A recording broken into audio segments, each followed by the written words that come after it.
to Pillow Talk with Dr. Boyce and Dr. Alicia Watkins. My name is Dr. Boyce Watkins, and I'm here via audio with my lovely wife, Dr. Alicia. How you doing today, babe? I'm all right. How you feeling? Feeling good. I'm a little bit under the weather.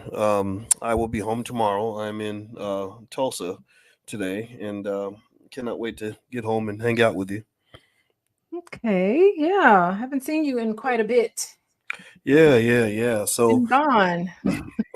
yeah. I took a lot of trips this month, and I want to say hello to everybody who's here. I see Blissful Therapy. Tarika Brown came in early.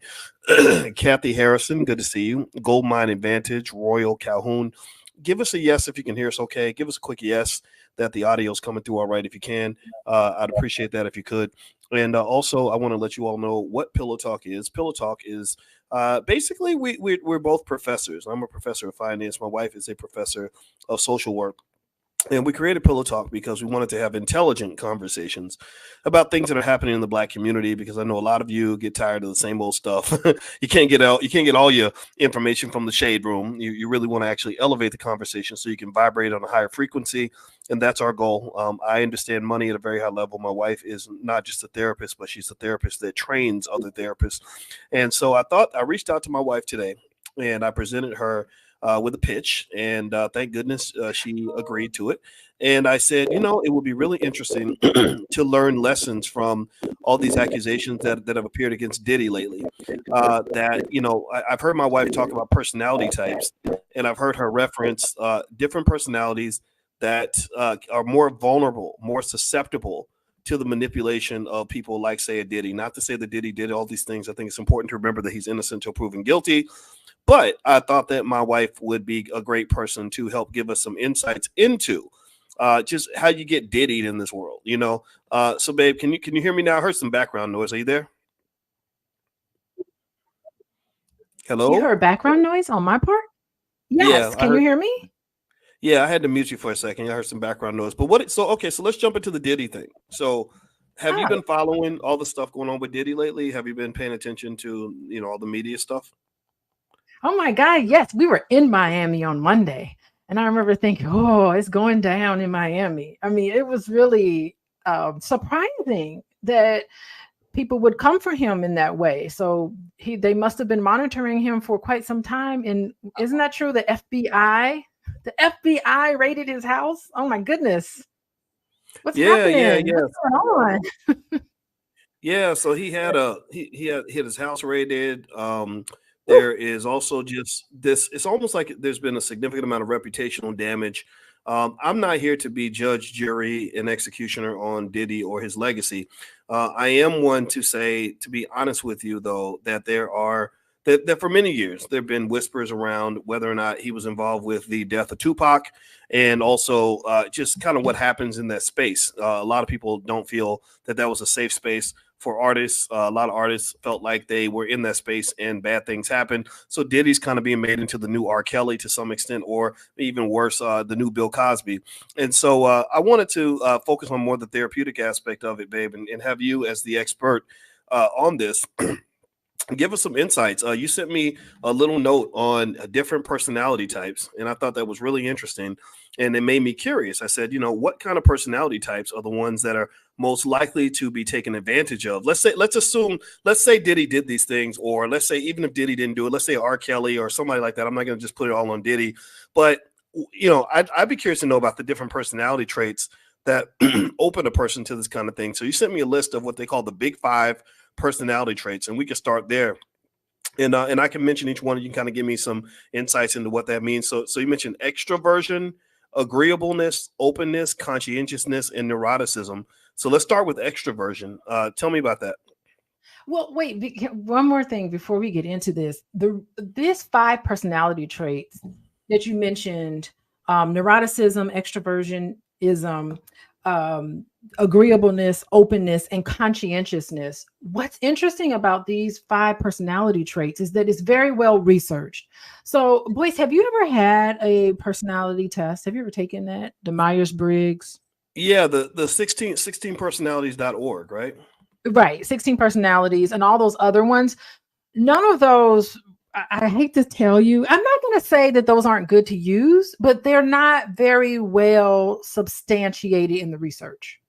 Okay. It's, you know, the Myers-Briggs is based on, you know, Carl Jung. And we love Carl Jung, right? But he never would have wanted his concepts of how a person develops into personality types. And I know that the Myers-Briggs and everything is used, and people can see, you know, people can look at it and see, oh, okay, that's me. That's, I can see myself in that. But it's not as well researched and substantiated in the literature as the 5 personality traits. So I just want to start with that, because what we're going to cover today is research based, is evidence based information on our personality. So I wanted to get that out of the way before we got into the one. So what was your question again before we get started? Okay, so I'm gonna read the 5 major types, and Right. I'm gonna give you my simple-minded assessment, you know, which is obviously not professional at all, on what I saw when I saw Diddy. So, and then you can kind of circle back and correct me in the areas where I need to be corrected, because you're the expert on this. So I see the big 5 personality traits that you sent here. There's extroversion, agreeableness, openness, conscientiousness, and neuroticism. So when I Yes. think about extroversion, which is sociability, it's that, or I guess, sorry, it's not sociability. Sorry about that. Extroversion, I think of Diddy as this big extrovert, and I'm wondering if, with Diddy being sort of an extrovert, the loud guy partying all the time, how does that relate to the way others might view him? Like, is he more connected to other extroverts or introverts? Or let's assume that a Diddy or an R. Kelly or somebody was in a position where they wanted to manipulate somebody. Does the degree of extroversion or introversion, I assume introversion is the opposite of extroversion. Maybe you can correct me on that. You know, would that affect whether or not someone would say, okay, that's a person that I think I can manipulate? Yeah, well, extroversion, I don't know. Like it according to the research, extroversion means that you're somebody who is very warm. You have a lot of warmth. So warmth is a major component of somebody who's who has extroversion, which is different from being extroverted, right?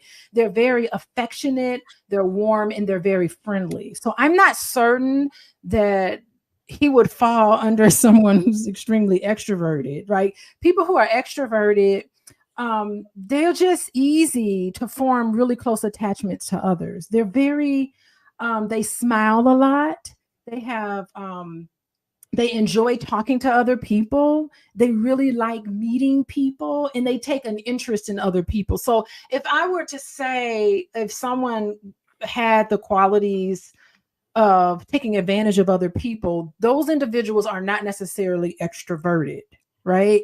So people who are very cold and distant, they would score very low on extrovertedness, right? They're not very warm. They don't enjoy talking to other people. And I know, I remember, like, I saw his reality show where he was making the band. You know, somebody who was, he didn't seem to be very warm with the people. He seemed to have this kind of hard look on his face. You know, he didn't seem to want to get to know people on a personal level. He did not seem to be very warm and friendly. And not to say that if you score low on extroversionism, if you score low on that, that doesn't mean that you're going to take advantage of people, but that just means that sometimes you're very hasty in investing in relationships, because people who are very high on extroversionism, those individuals tend to participate in non-reciprocal relationships. Non-reciprocal relationships. So they're just in relationships because they really enjoy being around people, and they like to do things for people, and they're not necessarily looking for something in return. Okay. So I Well, would say somebody like that would be very low well, on that criteria. well, let me jump in. I always saw Denny as an extrovert. He was loud. He loved to dance. He loved to party. He was always very loving in terms of he literally, when they saw him, when they filmed him in Miami, where you were down in Miami at the same time, first thing he said is love. You know, he just said, "Hey, love," and then whenever 50 Cent, you know, 50 Cent has always attacked Diddy publicly on his platform. a lot. And all Diddy has ever done is said, "Hey, come on, Playboy, come on, can't we be friends? Can't we be friends?" Now, for some people, being friends with Diddy comes with inherent risk, right? There's a whole conversation about whether or not you really want to be his close friend. But I'm wondering if I've always seen Diddy as an extrovert. He's the flashiest guy. He's the loud guy. He's holding up the glasses of champagne. He's always screaming and hollering and holding up the bottles of everything. Like why would you not consider Diddy to be extroverted? Well, extroverted is different from extroversion. Like extroverted, you're thinking about the Myers-Briggs. And but there are from what I read, warmth is just one aspect of extroversion. Warmth is one aspect of it. Another aspect that you're right, he could be is gregarious. People who are these are people who like to be around a lot of other people. They yearn for others if they are alone. So if they are alone by themselves too long, they yearn to be around people, right? And so and I can see that he's very assertive. People who are extroversion tend to be very assertive. They also tend to be productive. So he gets a lot done. He likes a fast-paced life. He likes to be he's energetic. He likes to see excitement. So in that aspect, I could see him, if he took this test, and there's a test that you can take, I can see him scoring really high on that. But in terms of like warmth and genuine positive emotions genuine positive emotions about other people, I'm not sure. And I'm not talking about Puff Daddy, but I'm talking about people who would be in a position where they would want to take advantage of other people. They don't see individuals in this warmth kind of way. They may do it. They may pretend that they're doing that to get something out of them, but they participate in behaviors where it's like, okay, what am I getting out of it? So I don't know if I want to say necessarily Puff Daddy, but I just want to say people just in general. Wait, you're calling him Puff Daddy? Oh, whatever his name is. I thought his name was Diddy. Diddy, whatever he is. Did he? I don't know. But whatever it is, there's some aspects of extroversion that he probably adheres to. But in terms of warmth, I wouldn't necessarily put him there. Okay. Well, what's funny, what's interesting, which does feed to your point, is I had a mutual friend of Diddy. I never met Diddy, but I have a friend of a friend of Diddy, and he had a meeting with Diddy, and he decided to send me this video of the meeting. And I don't know if Diddy said he could share the video or not, but he sent it to me, and I remember he was really mad. And I remember seeing him slam, they were playing some video for him, and his leg was shaking really fast, and he just slammed the laptop down really, really hard. Like he was just pissed off and livid. So you could really kind of see, like, almost in a Goodfellas sort of way, and maybe hip hop, perpetuates this stereotype of the guy who is loud and gregarious, but behind the scenes, there's something else going on. Maybe there is, hey, I'm going to come and come and get you. I'm gonna seem like everything's okay in public, but later on, your car might get blown up, or you might get shot while you're in Vegas at a Mike Tyson fight, or whatever, right? So, I do hear what you're saying with that. So let me ask you this: so with Diddy and the alleged victims, and I want to keep saying the word alleged just because I don't think that we have the right to convict him. I'd be curious to know, when you talk about people that really went for Diddy's charm, that found themselves in tough situations because of that. You talk specifically about women like Young Miami and Cassie. There were some people who say, you made a choice. You were around this guy. It was your decision. And then there are other people who say, no, he manipulated these people. Anything could have happened. Which personality types tend to be open to the most manipulation like this, right? Like I don't know, and you can name some of the big five if you want, or some others, but I was thinking about things like agreeableness and openness as being a couple of things, and maybe a lack of conscientiousness might play a role in your susceptibility to manipulation by a celebrity. What do you think? Yeah, definitely high you would have high rates of agreeableness. That's definitely a lot of people who are victim who are survivors of that type of manipulation. And I'm not just talking about um celebrities. I'm talking about like catfishing and all the different ways, because think about online dating, all the different ways you can be manipulated. You don't know these people. Online dating, people who tend to be more agreeable tend to be more susceptible to being manipulated and told things. So yeah, so agreeableness is compassion. You're a very compassionate person. You're polite. You do have that sense of warmth. You have warmth, as your primary personality. And you also are very maternal.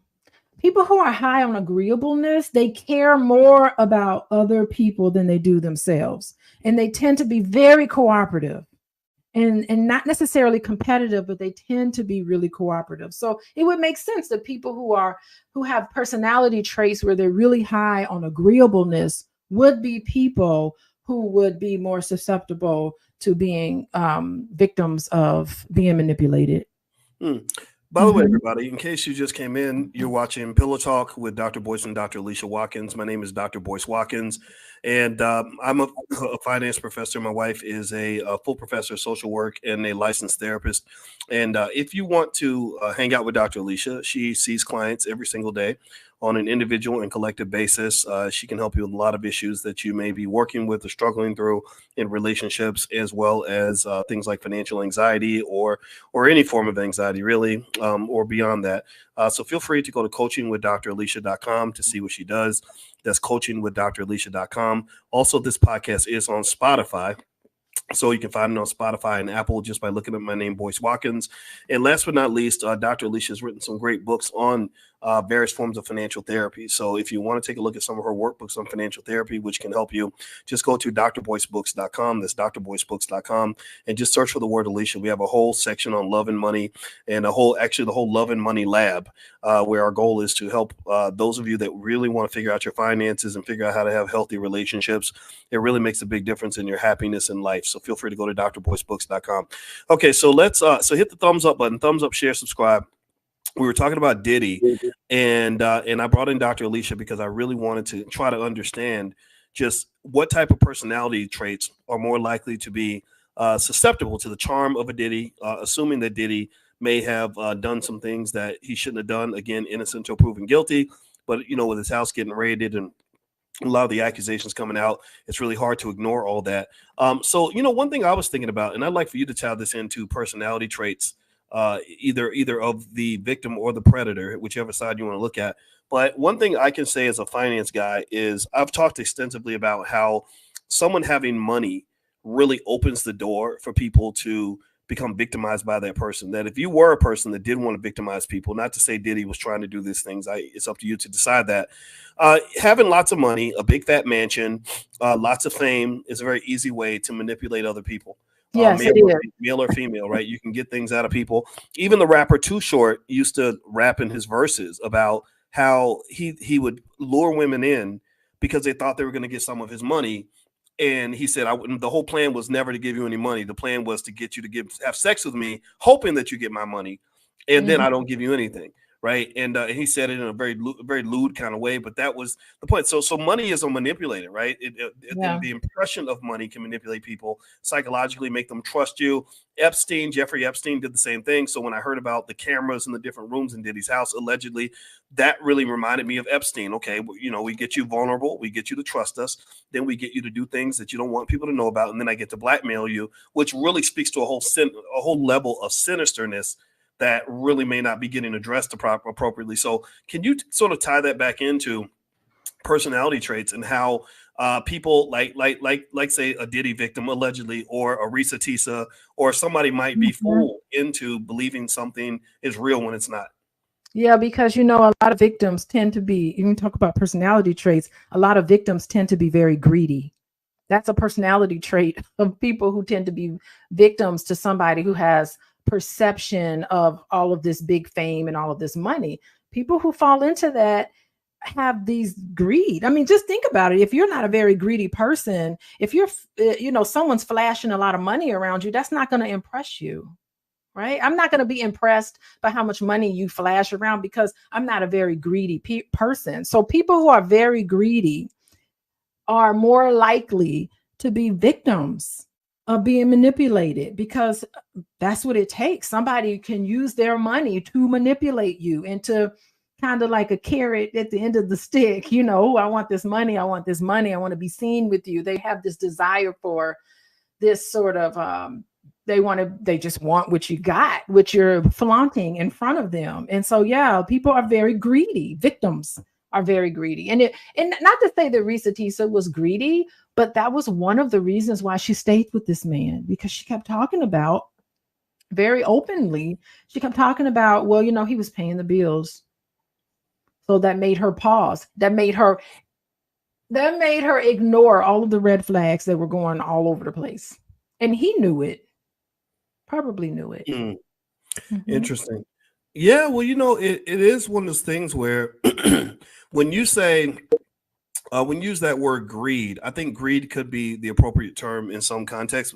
I think maybe perhaps a nicer way to say it might be that you have some sort of dream or fantasy or some sort of want, right? And I remember you telling me about how the Buddhists train themselves to not want things because a lot of times the things that we want can entrap us, right? We can get up every day not content, not happy with what we have, not content, not happy with who we are.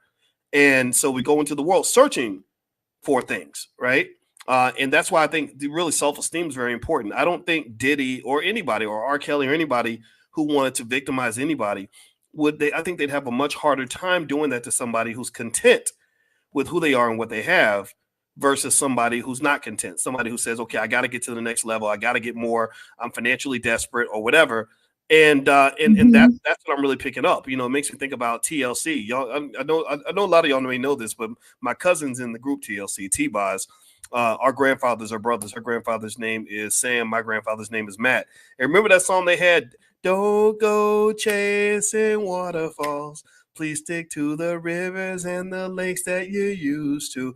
And so literally when I teach students in the prime program about investing, I sing that song all the time. I say, don't go chasing waterfalls because the more you leave your home base, the more you're trying to go out in the world and find things that are already in you, things that are already there for you.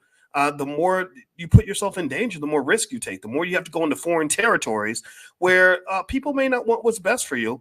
So what do you think about that? I almost feel that Diddy is if Diddy was victimizing anyone, his perfect victim would be somebody who is living off a dream, who has some sort of fantasy that one day I'm going to work with Diddy and I'm going to be big, I'm going to be the next bad boy.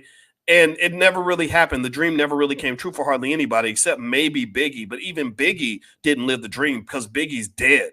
What are your thoughts on what I just said? Yeah, and victims they also tend to be very lonely and very inexperienced when it comes to reading people and understanding people and behavior. They tend to be extremely lonely. So not only are they in need of things, maybe even in a desperate situation, but they just don't have the ability to connect with normal people. They don't have the ability sometimes to do that. And they're inexperienced in love too. They don't understand. They haven't had a lot of relationships. So I think you can probably say that they're very naive. Mm. Well, you Yeah. know what? This is not just me talking. By the way, I just want to say this is not just me talking just based on my clinical experience. This is data. Like there's been studies done on how and why people become victims, what types of personality traits are inherent and are common among individuals who are victims of scams, victims of being catfished, and victims of being manipulated and taken advantage of. And there's also been studies done on individuals who are perpetrators, who are scammers and money makers. They all have similar personality traits, and so that's why we're doing this podcast today. Wouldn't you say, Boyce? I would definitely agree. Okay. So this is not You know, my opinion. Don't be mad at the data. I love no, numbers. no, no. I think you're right. And actually, before we move on, I want everybody, if you could, please hit the thumbs up button, thumbs up, share, subscribe. You're watching Pillow Talk with Dr. Boyce and Dr. Alicia Watkins. My name is Dr. Boyce Watkins. This is my wife, Dr. Alicia Watkins. Dr. Alicia and I created something called the Love and Money Lab. If you, one of the biggest reasons for breakups and broken families is finances, and I really want to share everything I know about money. My wife shares everything she knows about love and therapy and healing and dealing with all the trauma. Undiagnosed, untreated trauma is the number one problem in our community. That's why you see so much crazy stuff. If that is your thing, if you are among the group of people that really wants to heal and make things better, feel free to visit theloveandmoneylab.com. There's a lot of good content there, and lots of things that we believe will help you in your life. Also, if you want to receive some free information from us, from Dr. Alicia, just text the word love to 87948. Text love to 87948, and she can send you some stuff right away. So the goal is not just to talk about Diddy and what's going on here. It's really to talk about us and to talk about healing and to talk about what you can learn from some of these crazy situations. Because I can tell you, babe, I think that hip hop has been just a sucker's dream for a very long time. You know, Yeah. I tell the story all the time of a young lady I met who went to college in Atlanta, and she didn't study at all her freshman year. And I said, well, why would you deliberately not study? She said, because in my mind, I knew that one day I was going to get discovered by Diddy or Jay-Z, and I was going to go work for Diddy or Jay-Z. And of course, it didn't happen. You know, she was like another 10 million people that all have the same dream. But then I said, what if she had gotten her dream? What if she had met Diddy?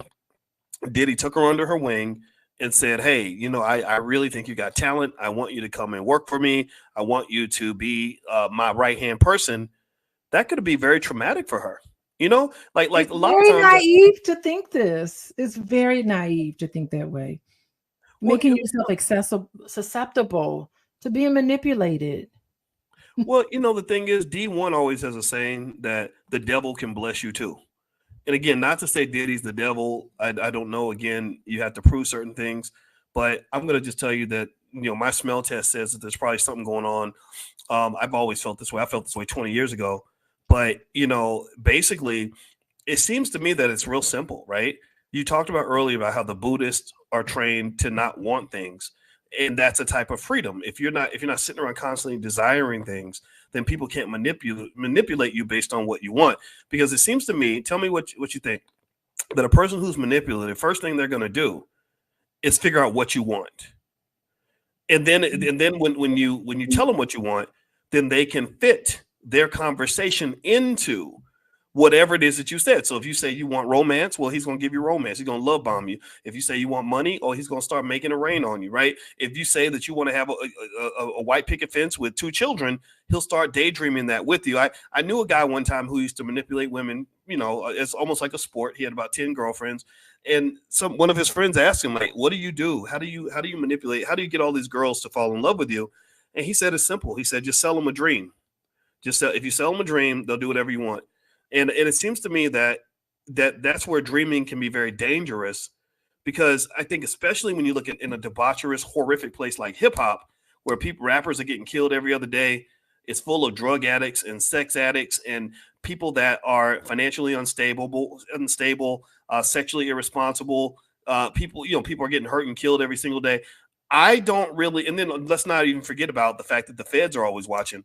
That does not seem like a dream. So I don't understand why Black people as a community are even caught up in that dream, because there's nothing good about this space. I've been in it. I don't want to be in that space. What are your thoughts?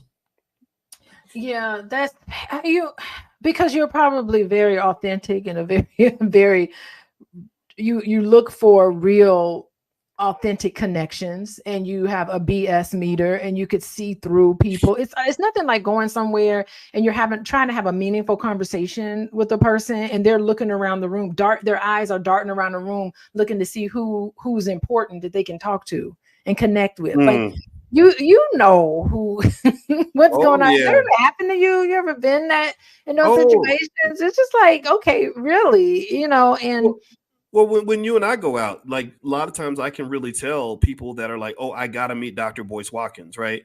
And it Oh doesn't mean gosh. you've seen that. You've seen people that say, "Hey, can I talk to Dr. Boyce?" And it's not that it's always bad, right? Like it's an Yeah. honor and there's nothing wrong with it. But sometimes you're like, well, why do you want to talk to me and why are you trying to get so close to me? What is your agenda here? Because not everybody is there for good intentions. Yeah, and then you have like when I see that, and there's nothing wrong with it. It's a parasocial relationship, where people know everything about you boys, and they feel like they have this connection to you. And there are a lot of people, and rightfully so. I totally can understand why people would want to know. They spend so much emotional energy getting to know who you are, boys. They listen to all of your podcasts. They spend a lot of their time getting to know the voice of the podcast voice, which is, deeply connected to who you are as a person. But the podcast voice is in the online voice is not necessarily the voice that you're more than just that, right? So that parasocial sort of relationship where people feel like they really know you. Yeah, they know you, but I know you. I know you in other ways, right? So Yeah. that's just something that's hard, and it's very common with celebrities and sports figures and television stars and people. There is very common where people will feel like they really know you, but it's sort of a one-sided thing because you don't know everybody. I don't know everybody. I would love to know people who follow us and listen to Pillow Talk. I would love to know everyone, but it's just not possible. Some of those things just is built in the fact that we're online, we're on YouTube right now. How many people watching, boys? How many people watching us? Well, a few Few hundred, hundred people watching us, and yeah, so about that's beautiful. about 700 people, and Yeah. it is So good, right? it is, and that's why I love the convention and everything, where I can feel like I can get to know people. But it does get to the point where people know who we are, but we don't necessarily know who they are. Well, Yeah. I'll tell you what, it's really one of those things where I love being honored and flattered by people that want to meet me. I mean, it's a blessing, right? So I'll never ever look at it in any other way. But I think that you have to, in general, in business and in life, obviously be able to figure out like, okay, why are you here? What do you want, right? Yeah. And sometimes it's just something that's pretty naive. It's not something harmful or anything like that. But then you do have people that um, are driven maybe by things that they shouldn't be driven by. Like maybe they're trying to sleep with you or they're trying to manipulate you or steal from you or whatever. And I think with Diddy, what is interesting about Diddy is, I always compare Diddy. I'm sorry, I have to go ahead and do the comparison of Diddy and R. Kelly, and let me tell you why. Diddy and R. Kelly, they remind me of that movie I told you about. Remember that movie Dorian Gray? Oh, you love talking about that movie. Yeah, I love say Yeah, it again. I like listening to you talk about it. I love talking about the movie Dorian Gray because Dorian Gray is a story about a man who made a deal with the devil. And because he made the Mhm. deal with the devil, he was able to have whatever he wanted. So he was able to have, all the women he wanted, all the money he wanted, all the power he wanted. He could kill people and get away with it. And what happened was that because he had this deal with the devil and because he was getting whatever he wanted, it rotted his soul. It really just rotted and corrupted his soul because human beings are not designed to have whatever they want. If you ever want to have the joy stolen out of your life, get to the point where you can have anything that you want. Then nothing has value anymore because you can have anything you want at any time. Will Smith is a guy who can describe that very accurately. I love Will Smith. I don't care what nobody says. I like him. I met his brother Harry. I talked to Harry for hours, and I could tell from talking to Harry. I said, "Okay, you come from a smart family. I can tell you're thinkers." So Will Smith did a great job when they asked him, "What's the meaning of life?" And he said, "I hope everybody gets blessed with the opportunity to know what it's like to have anything that you want, where you can afford anything you want, you can have any woman you want, whatever." He said that then you find out that eventually all those things are not going to keep you happy or make you happy. He said happiness Mhm. has to start from inside. And I think with Will, I think when I heard that statement from Will, I thought about where he mentioned in his book that he'd had so many women attracted. I mean, you're an international sex symbol where there's literally millions of women that want to have sex with you and millions of men too. And he said he'd had so much sex that he literally got to the point where he would vomit when he had an orgasm. He would vomit. He would get physically repulsed by it. And I think to me that just speaks to a type of gluttony that can really steal your joy. We all grow up and we're dreaming about having more money and success and fame and everything else. Well, then the movie Dorian Gray kind of shows that darker side of that. So when I see Diddy and R. Kelly and these guys who unfortunately get spoiled by fame, right? Everybody loves you. Everybody, money is flowing out of the ceiling. Everybody wants to be your friend. Every girl, every guy, everybody wants to get with you. People do whatever you say. Eventually, I think that can lead to actual depression. I wonder, and maybe you can tell me. You're the expert. You're the clinician. Is there any theory on this, or is there research done on this to sort of show that a person who has like this constant joy and constant adrenaline rush, how that can actually be very bad for them? Well, I mean, that makes sense, right? I mean, you work so hard to achieve all of these material things, and these people work really, really hard to get what they want, and it would make sense that they would just be like kind of bored. Here I am, I got this beautiful house, secluded away from everything and everybody, and now what? It's like, okay, now that you have everything you want, what is really important to you? So if you had to erase all of that, now what? What's next for you? So yeah, I can see, where you can live in a beautiful house with all the money in the world and end up feeling really lonely. Well, by the way, everybody, Not having direction. Mm-hmm. Oh, sorry. But before I move on, I wanted to mention to everybody, you're watching Pillow Talk with Dr. Boyce and Dr. Alicia Watkins. My name is Dr. Boyce Watkins. This is my wife, Dr. Alicia Watkins.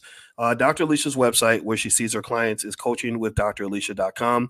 Also, if you text the word love to 87948, Dr. Alicia can send you links to some of her excellent material on dealing with financial anxiety, how to communicate in your relationships. A lot of people struggle with that, and a lot of other good stuff. So feel free to text the word love to 87948, and we can send you some stuff.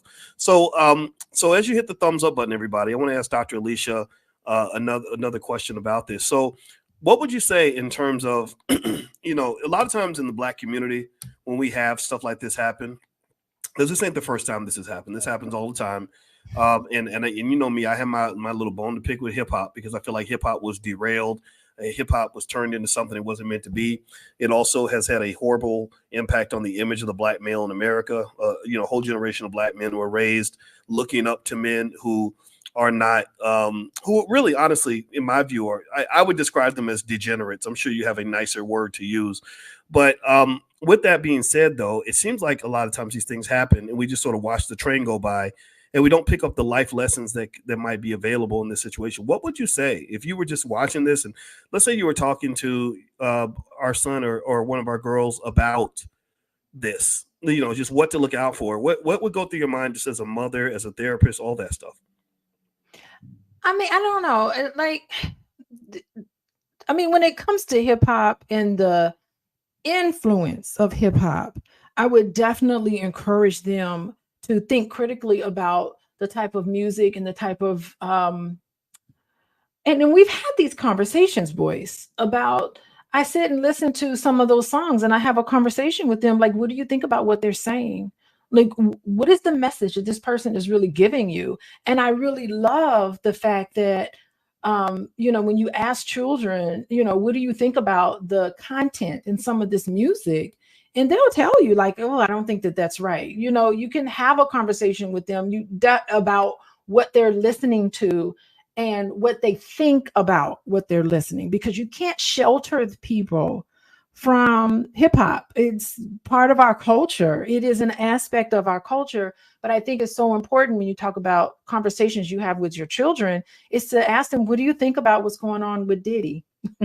What do you think what's going on with R. Kelly? Like, getting from them their thoughts and perspective and having them think critically about the information that they're taking in. And, it's interesting, even having a conversation with Tay Tay, she even says, I don't really like hip hop music that much. She's like, I don't like it because that kind of music is not something that it interests me altogether.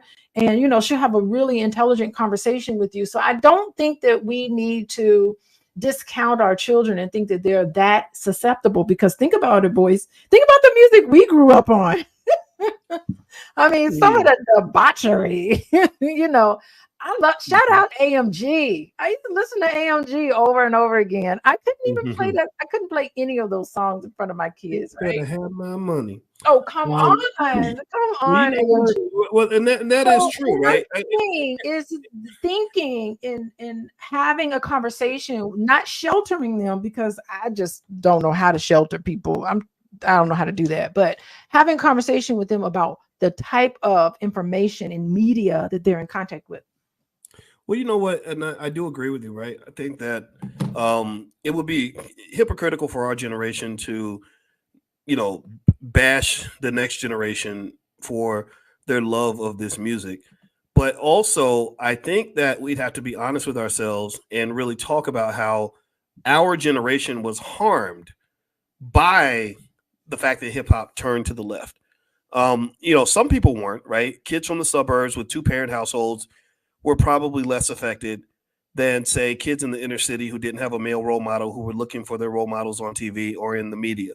I think that this is something that needs to be discussed. I don't think that we can act like entertainment, and you've talked about this in terms of how entertainment affects your subconscious mind. I mean, you're the one who told me that your subconscious mind doesn't know the difference between fantasy and reality.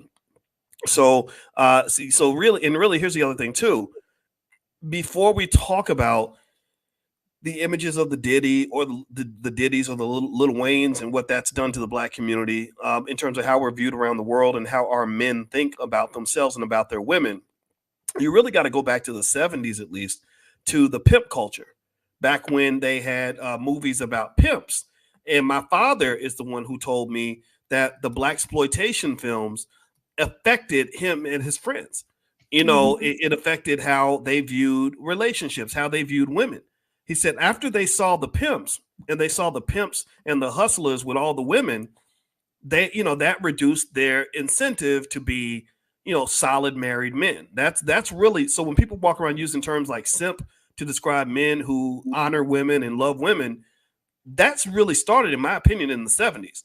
A lot of what Snoop Dogg did when he was running around saying we don't love them hoes, right? When he was doing all that, that was him copying 1970s black exploitation culture. Remember, his mentor at the time was Bishop Magic Don Juan, who was that pimp that had on all the bright green suits and all that, and used to carry around the pimp cup.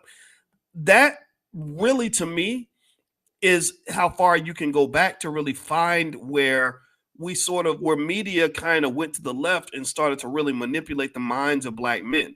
I think it's all connected. What do you think?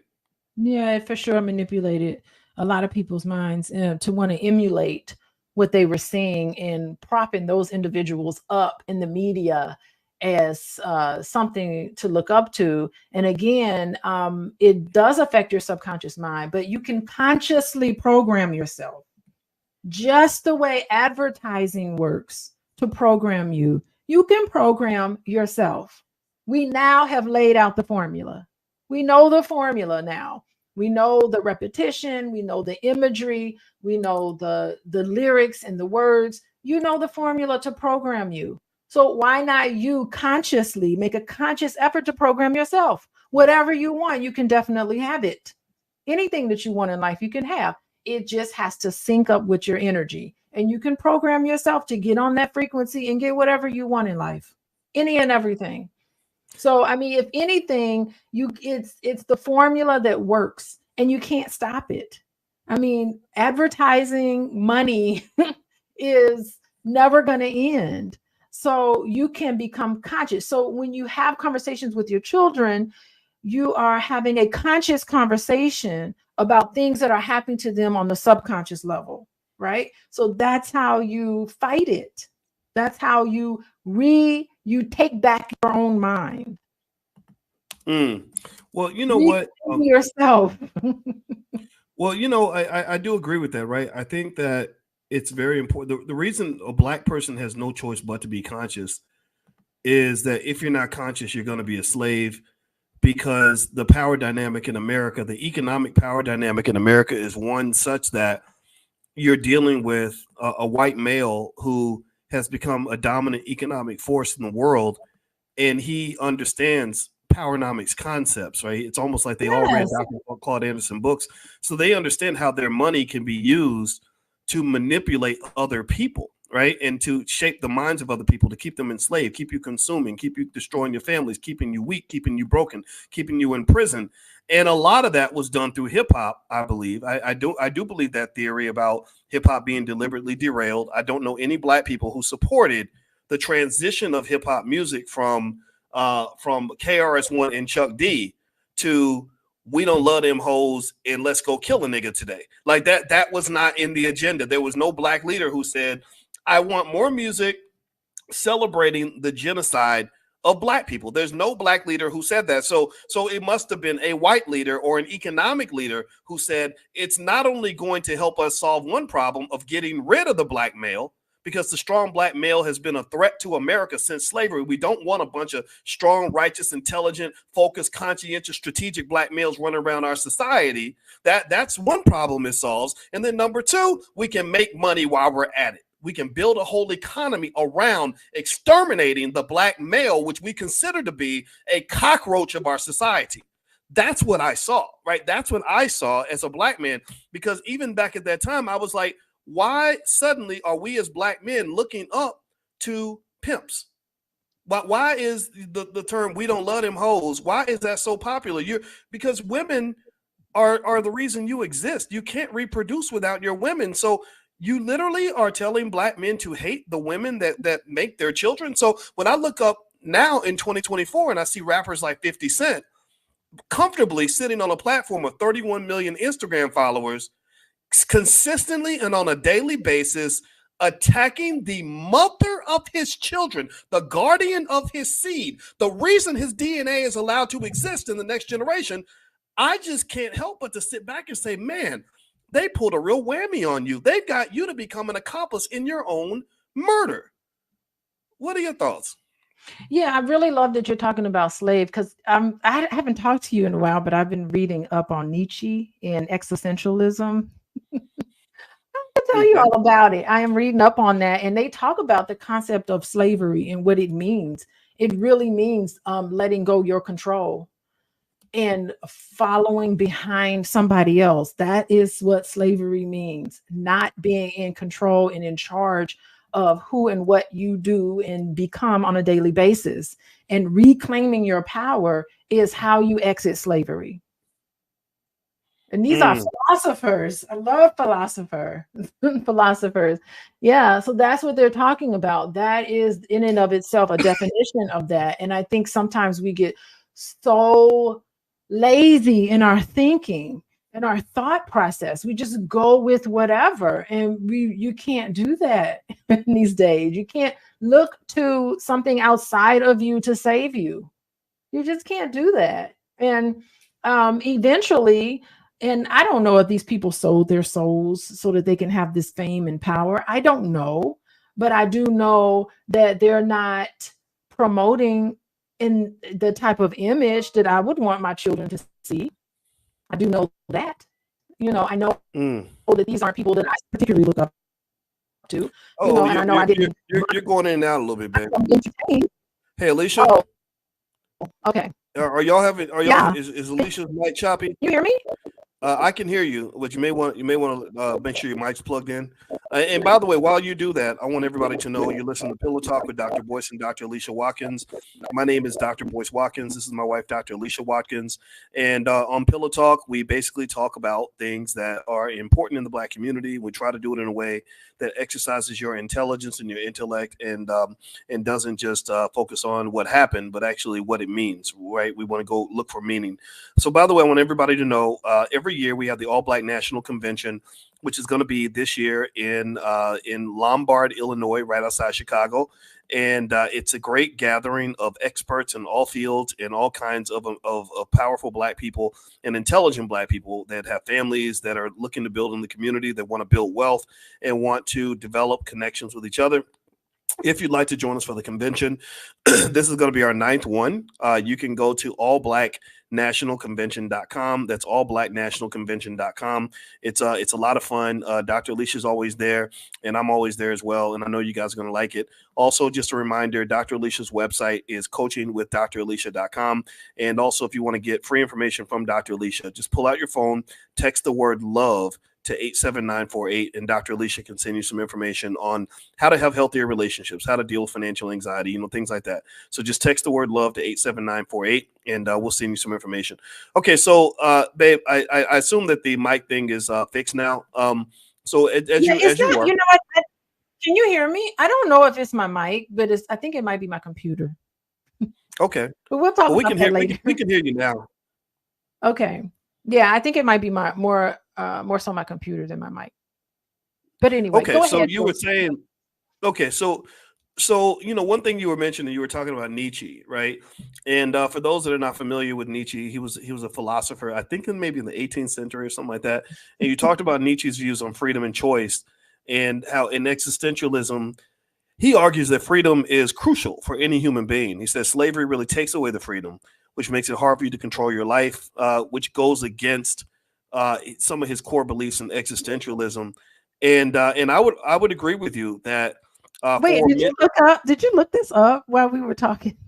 I just happen to know everything. You do not happen to just know everything. Blend me with the internet, and I just, I think AI helped you. I'm just full of worthless information. But I am a professor, ma'am. I am a professor. I do know a couple of things. Thank you very much. But anyway, but seriously though, when you talk about freedom, though, you are right. Though it's interesting because a lot of people in America are under the illusion that they're free. They're under that illusion. Like, I'm gonna tell you the truth. I think that 80-90% of all Americans are not free. Most Americans are literally in the illusion of freedom, and it's a beautiful type of slavery because they haven't told you that you're a slave, right? But to me, if somebody's controlling your mind in the imagery that you value, like you're looking up to pimps and hustlers and people that are going to get you killed and ruin your life, or they control your money, which is why you got to get up and go to work every day at a job, even though you would like to be free to do other things, right? They control you through consumerism.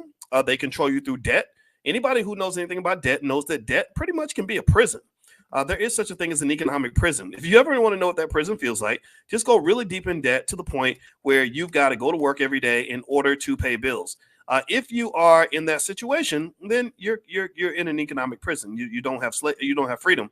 And really, capitalism is fascinating because capitalism can only survive with slavery.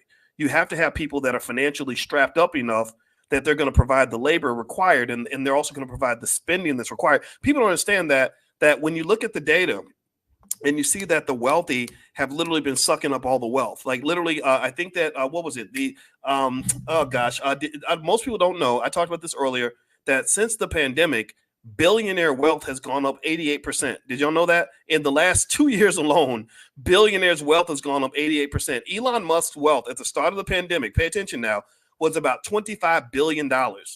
It is now $212 billion.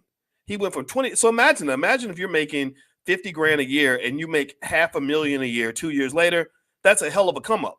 And a big part of the reason that these come ups occur is because they got good slaves. They got, the capitalist system gives them lots of consumers that will buy stuff that they can't afford. That's a type of slavery. And then they go to work, which is another kind of slavery, so they can afford to buy the things that they can't afford or pay out the debt that was related to them buying the things they can't afford. So when they enslave your mind and get you focused on excessive consumerism, and nobody else really goes through this more than Black people in terms of what gets marketed to us, they're really signing you up for slavery. So not necessarily, and even not necessarily what gets marketed to us, but what we're used for. Because think about fashion, music, all of the things that we produce that's original to us, that's being exploited. We're such an important piece of that. Like we're so creative and innovative in all of the things that who would have thought hip hop? Think about hip hop, how much money hip hop has made. And the fact that it came out of the slums, the ghetto of New York, came hip hop music and is the most popular genre of music in the world. It's unbelievable that that came out of our suffering, came nothing but creativity. There is no stopping it. Like, we're the most creative people in the world, in the universe, in all the universes. We're the most creative people, and we the fashion, the music, the style, the language, the words, everything comes from us. Well, that is true, right? And what that really speaks to, in my view, and I'm gonna get financial here, is that when you come up with something that's great and that would work for the rest of the world, you've got to be able to develop the appropriate business model to be able to fully utilize that which you created. If you don't understand business, and I think about TLC in this example, anybody remember when TLC was at the Grammys and they were basically saying that they had the number one album and they were still broke? And a lot of people were confused. They said, well, how do you have the number one album and you're still broke? Well, that's because a lot of people, they think that being rich and famous is automatically tied together. They think that if you're famous enough, you'll eventually be rich. And that's like assuming that if you have a left leg, that you're automatically going to have a right leg, or that if you are if you're smart, you're also automatically going to be pretty, or whatever, right? You're connecting two things that have to be connected. They don't naturally connect. So with TLC, the problem for TLC, which has happened to a lot of people in the music industry, is Oh, they were so caught up in the dream, they were chasing their own waterfalls in terms of trying to become famous, which is what a lot of artists do because artists are very artistic. I don't know if there was enough energy or thought put into the business side of things. I mean, we can definitely look at the Jewish community and their responsibility, and the managers and the business people. But the business people, all they were doing was protecting their own interests. That's what they were doing. So you can get mad and say, "Oh, they exploited us. Oh, they did us dirty. Oh, they did us wrong." Well, my question is, if you and I sit down and we negotiate a deal, and I get the raw side of the deal, and you get the good side of the deal, that at some point I'm gonna have to look in the mirror and say, why in the hell did I sign that contract? Why did I take the raggedy side of the deal? Right. I And understand. a I lot mean, of times it comes down to financial literacy. What do you think? Go ahead. yeah, I totally understand. I mean, just think about. I mean, have you watched that show Unsung that used to come on TV? Is it TV1? You see that show? That is the most depressing. That is the most depressing episodes that you want to. It would come on every Sunday, and I would sit and watch.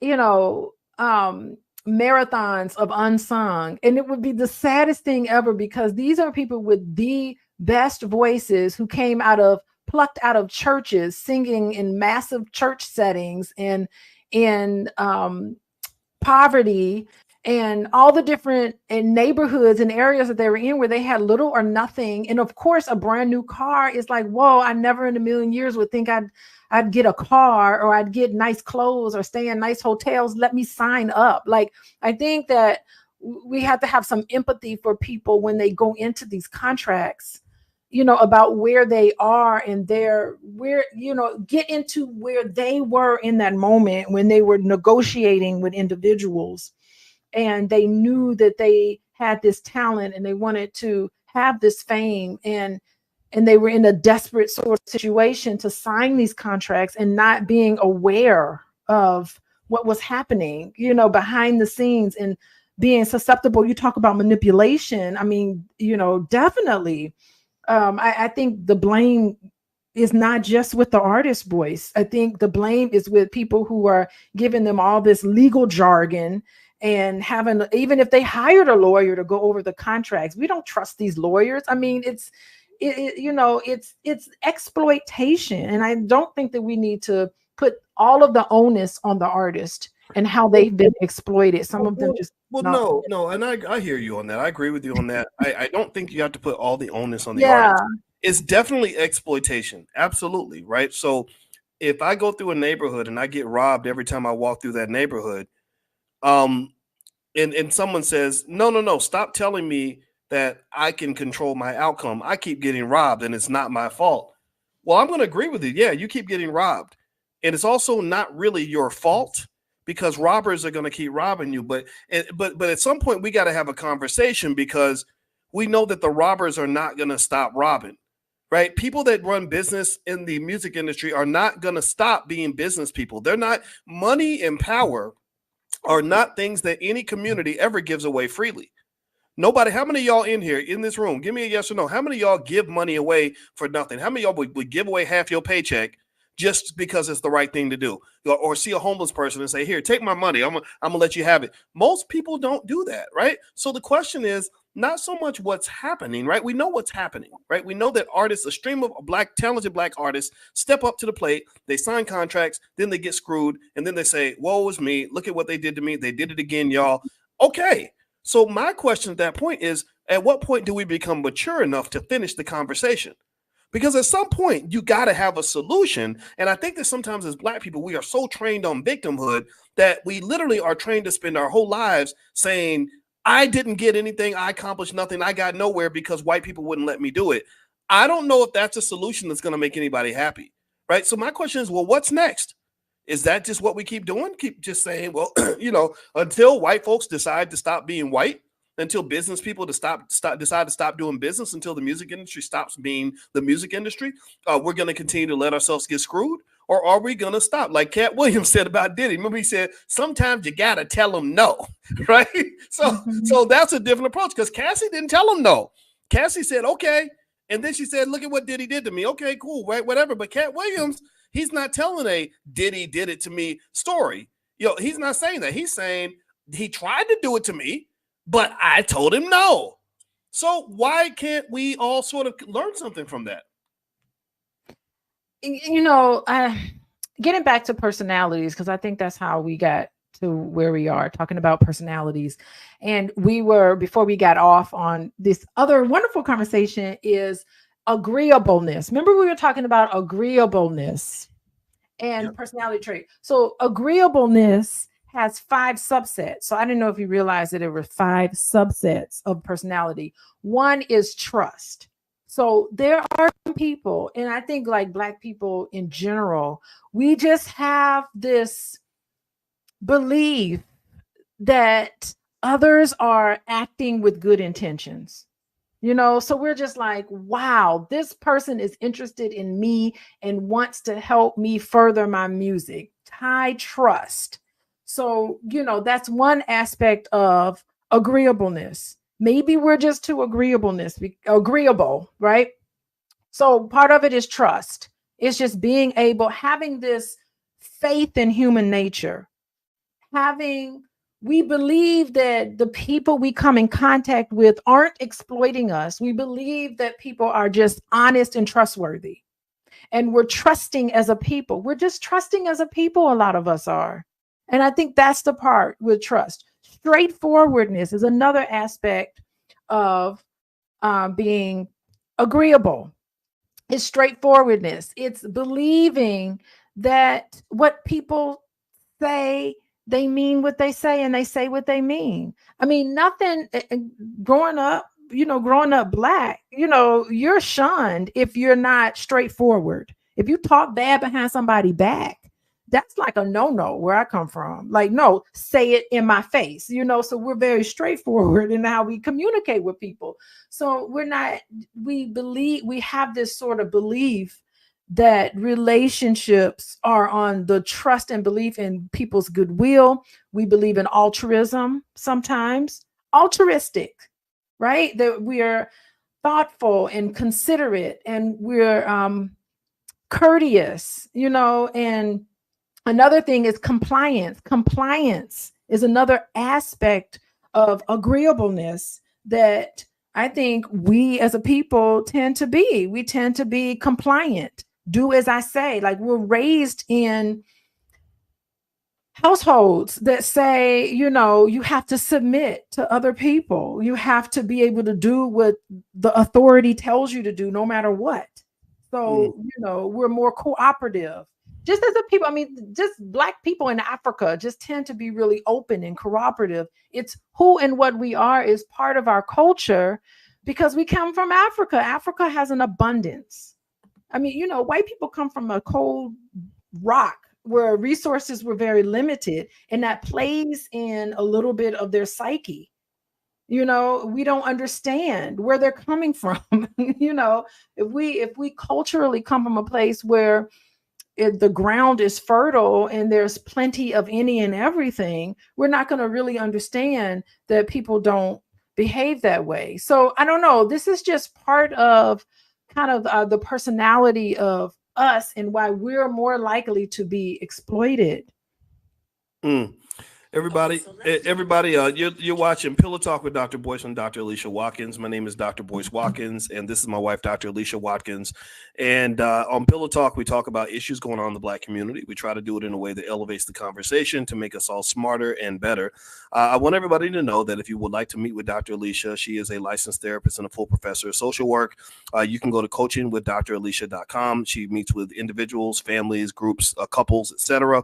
And also, Dr. Alicia is going to join us at this year's All Black National Convention, which is going to be right outside of Chicago in Lombard, Illinois. It's going to be a blast. This is going to be our 9th one. So feel free to join us at the All Black National Convention. We can proudly say that we've had rappers at our convention, but we've never had Diddy. Diddy would never have been invited. No disrespect to Diddy, but he wasn't our type of guy. But Killer Mike was invited. D1 was invited. Willie D has been there on multiple occasions. So lots of good artists. But then again, outside of that, we don't just bring artists. We bring specialists. We bring psychologists. We bring nurses, doctors, attorneys, real estate experts, business experts, family therapists, just anybody that can really help us to heal and help us to grow as a community and make our family stronger, make us a healthier community and help build our wealth. That's what we do. And we get it done every year and we fund this dang thing ourselves. So if you'd like to join us, just go to allblacknationalconvention.com. And also, if you'd like to get free content from Dr. Alicia on all areas of therapy, so you can heal from your trauma, work on your relationships, work on your financial anxiety, text the word love to 87948. Text love to 87948. All right. So, babe, I'm gonna bring up a question from my homeboy Cat Pillar. Cat Pillar, I had to bring his question on, babe, because he's one of my Call of Duty buddies. You know about my buddies in Call of Duty, right? Uh-huh. Yeah. Yeah, So I'm so happy. I'm happy you're reconnecting with them. yeah, Cap's my man. He Uh-huh. saved my life many times in a video game. So I have to lay his question out. I'd like to get your thoughts on it. I'm gonna go conspiracy theorist for a minute and answer this question because I think it's a good question, right? And so he basically says, Doc, your boy Cat Pillar here. What do you feel is happening behind the scenes with all the distractions, Diddy, etc., going on from your perspective? I think that's a great question because I will say this, and I'd like to get your thoughts on this, babe. I don't think that everything we see is everything that's happening. I think that there's more to this than meets the eye. I've seen people compare Diddy to Jeffrey Epstein, and I would bet money, I would bet real money that Epstein was Israeli intelligence. And I know that it may sound crazy to some people, but when I add up all the facts and just add up some of the behaviors in terms of the desire to blackmail people, that's the number one way you control politicians and all that is you control them by catching them, usually in some sort of sexual situation that they're embarrassed by. And then when it's time to do things like, I don't know, like vote in favor of sending hundreds of millions of dollars to the Israelis so that they can go blow up Palestinians, then that comes in handy. You got people blackmailed. And so I've actually seen, again, I'm going to go a little bit to the left for a minute, y'all. So if you don't agree, that's okay. I'm just throwing stuff out there. I have, there are people who have wondered for a long time that with all the speculation on Diddy, all the stuff he's been into, that shooting in 1999, the allegations on the whole Tupac situation, all that, a lot of people have wondered how in the heck Then Biggie. has he been able to Mm-hmm. just not get caught up in any of that? Like, why has he not been prosecuted for hardly anything? And so one solution that people have laid out, again, I'm not saying this is true or not true, I'm just saying that it's worth discussing, is that maybe he's working for somebody that it basically said, you help us out, we're going to help you out. Right. Like when in fact, it came to mind really, babe, when I saw they were mentioning in the suit about how he allegedly had all these cameras in every bedroom. Why would you have cameras in all these bedrooms catching people unconsensually engaged in all kinds of freaky sex? Now, maybe you just get off on that kind of thing, but I suspect strongly that there's a lot of stuff that's been kind of piled up, right? Lots of evidence. And I've even heard people like Candace Owens go as far as saying that the raid really wasn't so they could actually get him. It was so they could get the evidence so they can isolate him perhaps so that he can't so that when he does go in, he won't be able to just blow the whistle on a bunch of people, or which makes me wonder if the chances of him going through the Epstein situation is possible, right? You know how Epstein his life kind of ended surprisingly and inexplicably, and that led to the cover up of a lot of information. So I personally think that there could be something going on at that level. What do you think? Yeah, I think there are controls at every level, and he's probably working for the whatever dark whatever that's happening. I'm certain Puff Daddy is locked in with that community, with those groups, and I'm certain he was compliant, because him and Snoop Dogg and all of those people who come out squeaky clean, all of a sudden they're everywhere, and I'm sorry, I don't think that they're that talented, to be honest with you. Like, there are other people who I think are just beautifully talented. And I mean, why are they everywhere you look? You see Snoop Dogg, you see P Diddy, or whatever his name is, Sean. Everywhere you look, you see the same people, and you start to scratch your head, like, who are these people? Why, after all of the fallout in the 90s, why was P Diddy the one with his TV shows, his shows on MTV? So he could be a gatekeeper and definitely be used. So I do believe in the conspiracy theory. Time will tell how all of this kind of falls out. That's the only thing that makes sense to me, and I don't think it's a stretch. He hasn't come out with a song in a long time, so yeah. Yeah, I mean, and I think also a Hugh Hefner comparison would be appropriate as well. Yeah.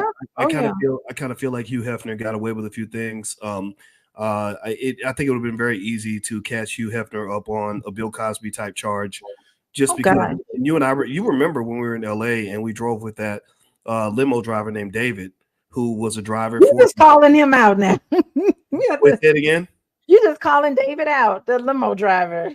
Well, you know what? I hope nobody goes and looks him up. But yeah, David, the limo driver, was a very nice guy who drove for Hefner. He drove around Cosby, and he had very strong opinions. He kind of just felt like Cosby got railroaded a little bit, and that there was no what Hefner did was a lot worse, And in fact, some of the alleged victims, he said, I knew that the alleged victims, and I felt like the fix was in. And so do you remember he also said that they waited until Hugh Hefner died before they even started the Me Too movement. So even that was on the agenda.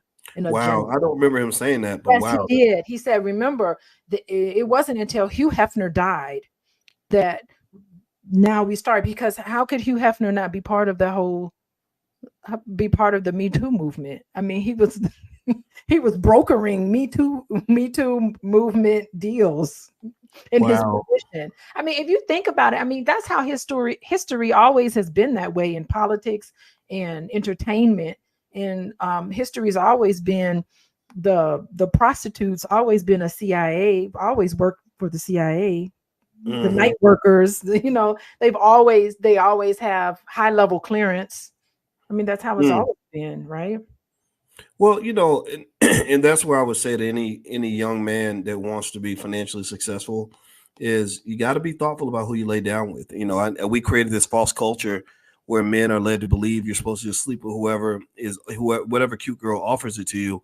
And I just think that that if you do that, that's a sucker's move. That's going to get you caught up in a bad situation where everything can be taken away from you. So ultimately, I think that again, that's a lesson that I grab for all the young men listening. Anybody who has a son or a brother that you care about, you got to help them understand these things.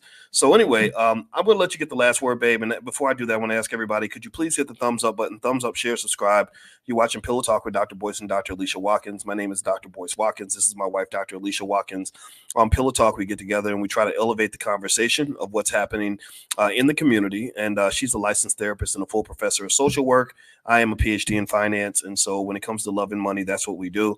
And also, we actually created something thing called the Love and Money Lab at theloveandmoneylab.com, which will help you solve your financial problems and your relationship problems. They're all over the internet. There's a lot of people that have opinions and say crazy things. Well, this is based on science. This is based on what works. We're very solution oriented. So if you want to solve the problem of what it's going to take to get your life vibrating on a higher frequency, we'd love to help you with that. So feel free to go to theloveandmoneylab.com, and also to get free resources from Dr. Alicia. You can text the word love to 87948. Write that number down and text the word love to 87948. We'll send you some information.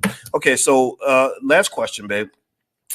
What are some takeaways from this whole thing with Diddy? And also, are there any other lessons that we didn't cover? We've had a chance to talk a lot about this, and I wanted to make sure you get a chance to share every perspective you have in terms of where, and you can even talk about where you think this might go. You know, do you think that Diddy is gonna, go down from this, or you think it's just gonna be another bump in the road, or what are your thoughts?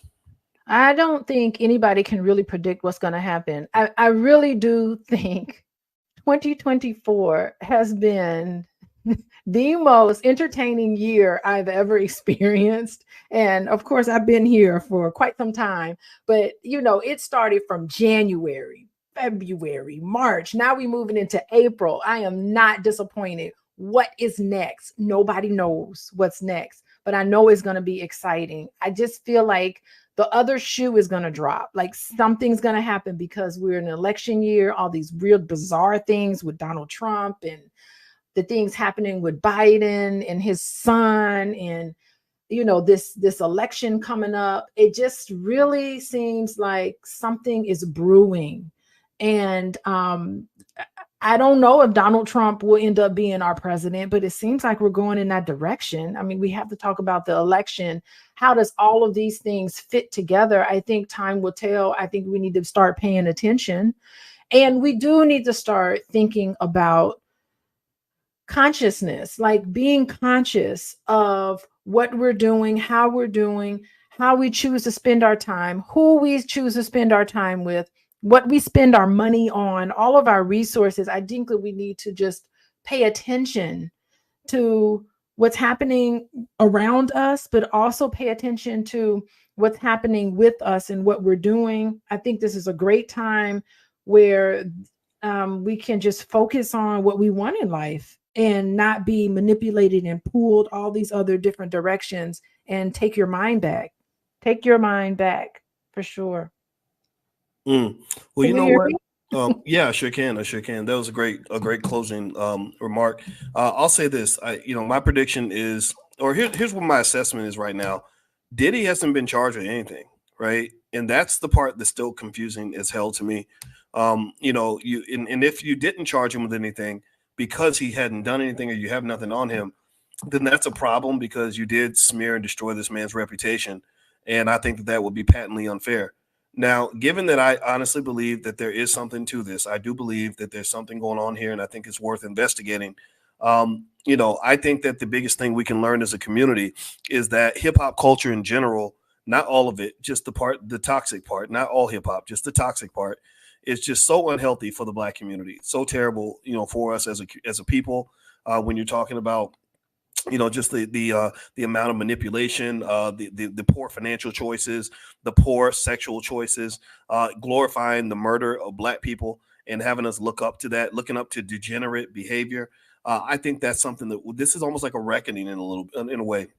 I'm kind of glad to see Diddy get sort of knocked off the stage, because this man's been on this freaking stage for 30 years, dancing around like a teenager, and I'm sitting there thinking, dude, you're over 50 now. You can't be a 50-year-old 15-year-old. You can't be 50 and 15 at the same time. He's living his best life at that moment. Right. Well, you know what? If you want to live your best life, I think that's cool, but you should be living your best life as more of an elder. You're not a baby no more. You know what I mean? Like it's almost like he became almost like a Black Peter Pan.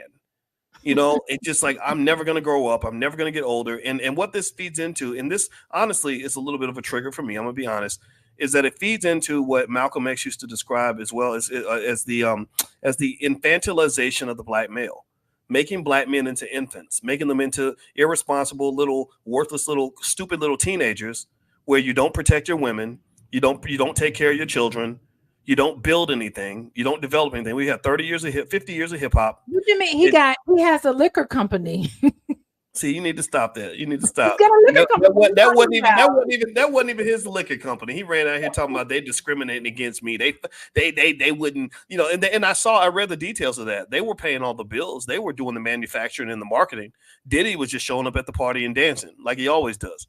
And so my belief is that we need some grown ass men on the stage so that we can see what a grown man does, how grown men operate. There are men out here and women too that are really developing things that will elevate the condition of the community, that are not going to have us turn into a bunch of alcoholics and drug addicts, not, create a whole generation of sexually irresponsible, disease-ridden sex addicts, not lead to the celebration of Black genocide at every available turn, that will create the kind of community we deserve. So Diddy's had his run. It was cool. Good for him. Now I'm ready to see somebody else. I'm ready to see the next generation, and I support them in doing that. You got to learn from your fathers and your uncles. Some of us in my generation, some of us, the Gen Xers, are just not men to look up to or to be admired. You admire that man who's taking care of his family. You admire that man who's being financially responsible. You admire that man who takes care of his health so he'll live past the age of 45. Those are the men to look up to, not these damn degenerates that they market to you in white-owned media. It's just not healthy, not cool at all. I'm not a fan of it. So yeah, we got to do something. We got to do something on, again, more and as often as we can. We have to do something exposing the stereotypes of Black men and the stereotypes of Black women. I mean, like, we can't stop. We need to just continuously talk about these things, because all women in media, white sanctioned media, they go through the 4 stereotypes of Black women. They, one of those 4. It's and men, they also encompass a lot of what we read in the Willie Lynch letter. That Willie Lynch letter, I don't know if it was real or if it was fake. It doesn't make a difference. But the Willie Lynch, that's what you see men come through. Black men come through the Willie Lynch. Read that, the Willie Lynch. And I think that we need to, as much as possible, we need to start raising awareness to that, to those stereotypes. Well, there you go. So no more stereotypes. How about that? How about we all just get together as a community and just decide that we're going to be human beings and not cartoon characters. I think that's a good first step. And I agree with you, Felicia. I love you, Felicia, because you have the same name as my grandmother. So my grandma's name is Felicia. My wife's name is Alicia. So that name means a lot to me. So she says we need to get rid of Sexy Red needs to go too. Well, Sexy Red never going anywhere. She's being supported and propped up. Well, here's the thing. Sexy Red can exist. Right. She has a right to exist, but there must exist something in contrast to that, where somehow we find some way to deal with the power that white males have when it comes to controlling media. They put images out there of our people that they would never put of themselves. The Jewish community would never allow the Sexy Reds and the Cardi B's and the Lil Waynes represent their community. They'll do that to us, and that's because we allow it. And that's because America has a long legacy of disliking Black people, and that's what I'm seeing right here. So I want to say thank you all, everybody, for hanging out with us today on Pillow Talk. We appreciate you very, very much. If you want to go take a look at what Dr. Alicia does, she sees her clients individually and as a group. Feel free to go to coachingwithdralicia.com. That's coachingwithdralicia.com. You can also text the word love to 87948 and get more information from Dr. Alicia. And also, I am hosting, if you have an interest in learning things like stock options, I'm hosting a stock options summit in Los Angeles on April 19th. If you want to learn about options, our students they have higher incomes because of what we're doing in the Black Business School. Because we figure if you make more money, you don't have to go out and sell your soul to make money. You can actually be in a position of empowerment. So if you want to join us in LA, just go to stockoptionsummit.com. That's stockoptionsummit.com. And tomorrow morning, I'm going to do financial consciousness training. We do this every single morning at 10 a.m. It is, if you come live, it's free. The archives have a fee, but if you come live, it's free.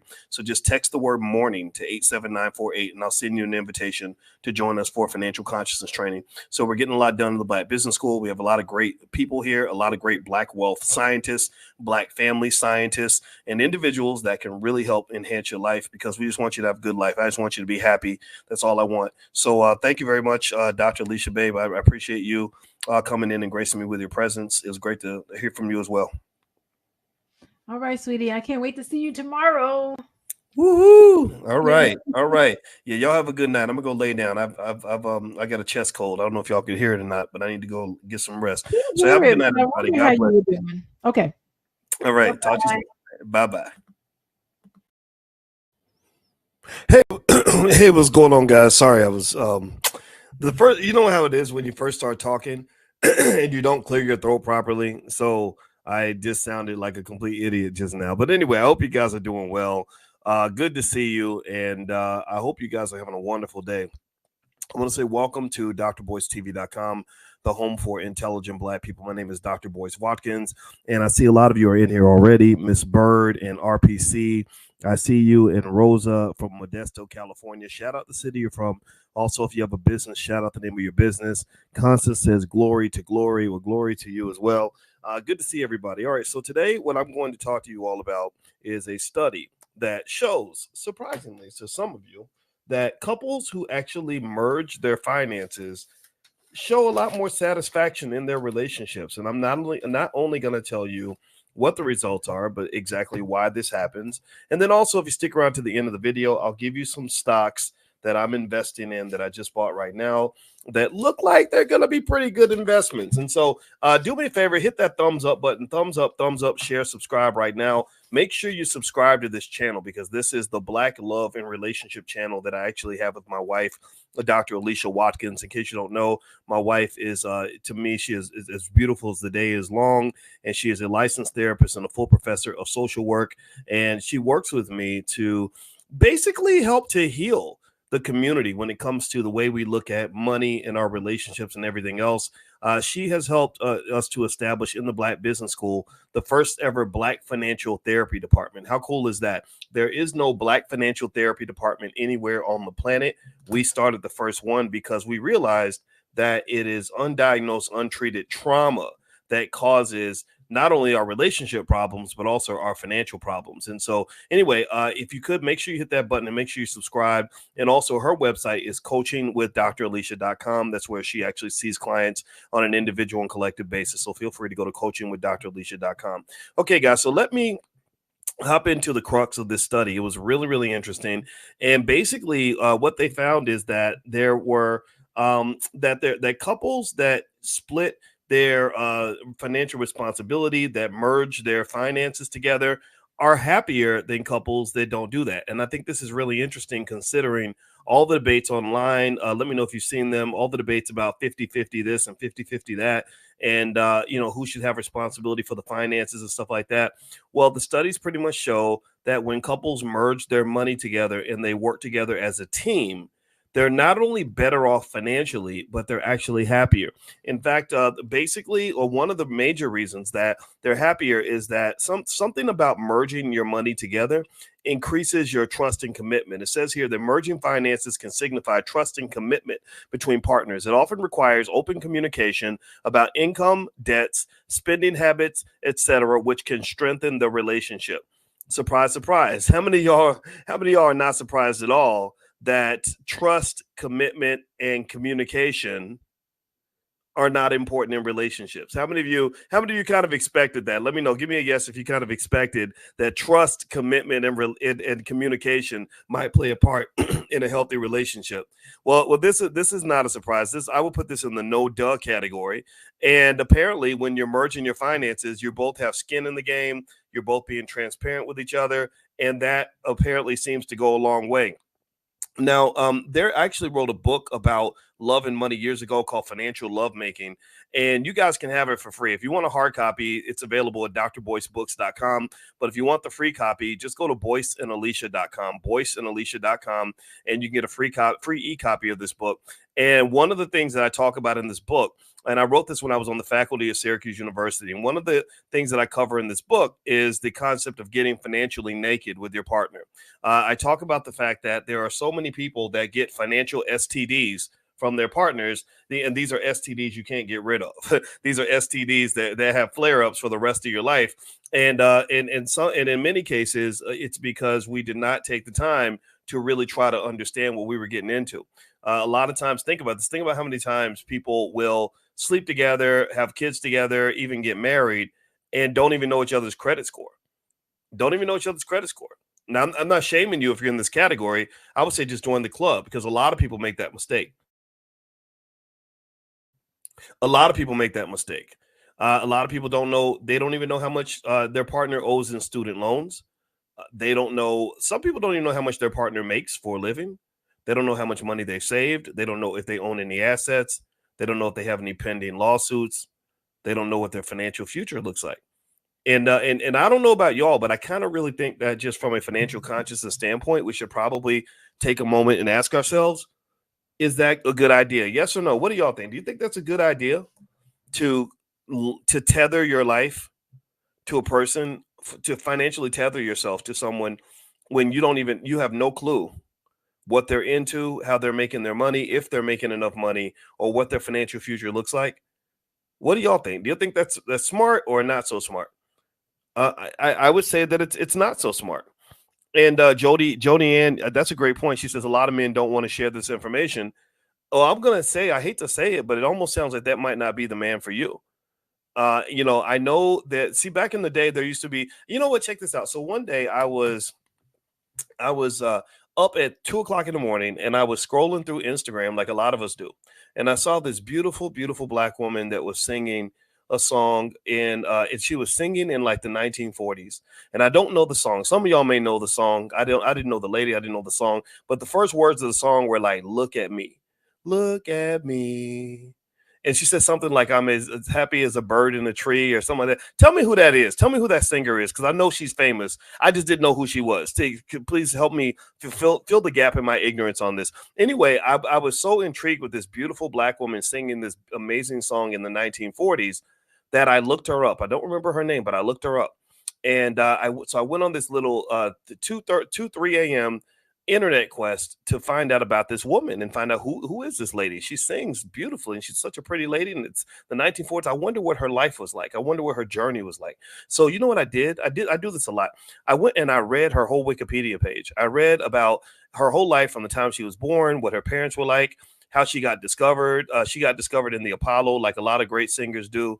And she eventually became super famous because, eventually white people discovered her and she got a record deal. And she had all these marriages. She got married about 2 or 3 times. And I noticed that she lost all her money. Sarah Vaughan, thank you. And if I'm not mistaken, it looked to me, again, I'm not an expert on the life of Sarah Vaughan, but I remember seeing a lot of financial tragedy in her life because the men she trusted to manage her money had problems. I think one of them had a gambling issue, so she'd go make all this money as a singer, and he would go gamble it away. Another one was her manager, and he did something crazy with the money. I don't know if it involved drugs or something else. And I just thought about how sad it must have been for this poor lady who grew up in a space where, if you are a woman making money, you just hand everything over to the man. And some of these men are just not, unfortunately, were just not worthy of leadership. They were just not in a position where they could be trusted as stewards of the family resources. And as a result of that, they ruined her. They ruined this poor lady financially multiple times. She would lose her fortune, regain it, then marry somebody else, then lose it all again. So that challenge she had with picking the right kind of man really messed her up financially. I don't know how much money she had when she died, but I remember it was very, very sad to read her story, right? So here's the thing. I don't want your story to be sad, and I don't know where you are in your life. Maybe you're already married, maybe you're not, maybe you're going to get married one day or whatever it is.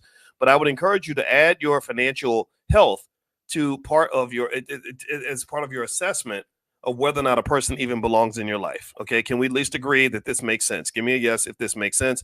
I'm not telling you what to do. I'm just telling you what I see. All right. So if you allow me to, I wanted to thank some of the people that are helping us kind of pay the bills on the channel. And there's an awesome lady named Aisha Verzi, who is an extraordinary financial planner. She's a long-term supporter of the Black Business School, and I love her. She was at our Stock Options Summit in Los Angeles recently. And basically it says if you're looking for a great financial advisor, Aisha is with Ethos. She's offering up to $2 million in term insurance with a staggering 95% approval rate, instant approval rate. Plus, you'll receive a free living trust and will, ensuring your financial security and peace of mind. Approval is quick and easy, taking just minutes. Don't miss out. You can connect with her by calling 626-340-5746. That's 626-340-5746. Now, this is not investing advice. I cannot vouch for everything. You have to do your own due diligence on this, but I like Aisha a lot, and I encourage you to give her a call, especially if you're working to put together your financial plan and prepare for your future. So I'm going to leave that number on the screen so you can reach out to Aisha if you'd like to talk. She's just a cool lady, and she'll talk to you about your finances. All right, so here is so the next reason that merging your finances with someone else tends to lead to a happier relationship is they also say that it simplifies the money management process. They said that managing finances together can simplify budgeting and financial planning. It can make it easier for couples to set and achieve common goals, such as saving for a home or planning for retirement. So effectively, what they're arguing here in this study is that when you are financially connected to someone, a good partner, someone that is trustworthy, someone who is solid, that it actually simplifies the planning process, which does make sense. You know, my wife and I, we kind of do the his, hers, and ours thing. We don't do we definitely don't do 50-50. We're not that petty with each other. We just kind of get in where we fit in. I know that I make the most money, so I cover most of the expenses. But then my wife is, she's that smart, strong, educated Black woman that we all read about in the newspaper, and she's capable. She's very capable, and I am not old fashioned with that. I completely love it, respect it, and I admire it. So my wife steps in sometimes, and we go on a trip, and she says, "Hey, babe, I paid for the hotel.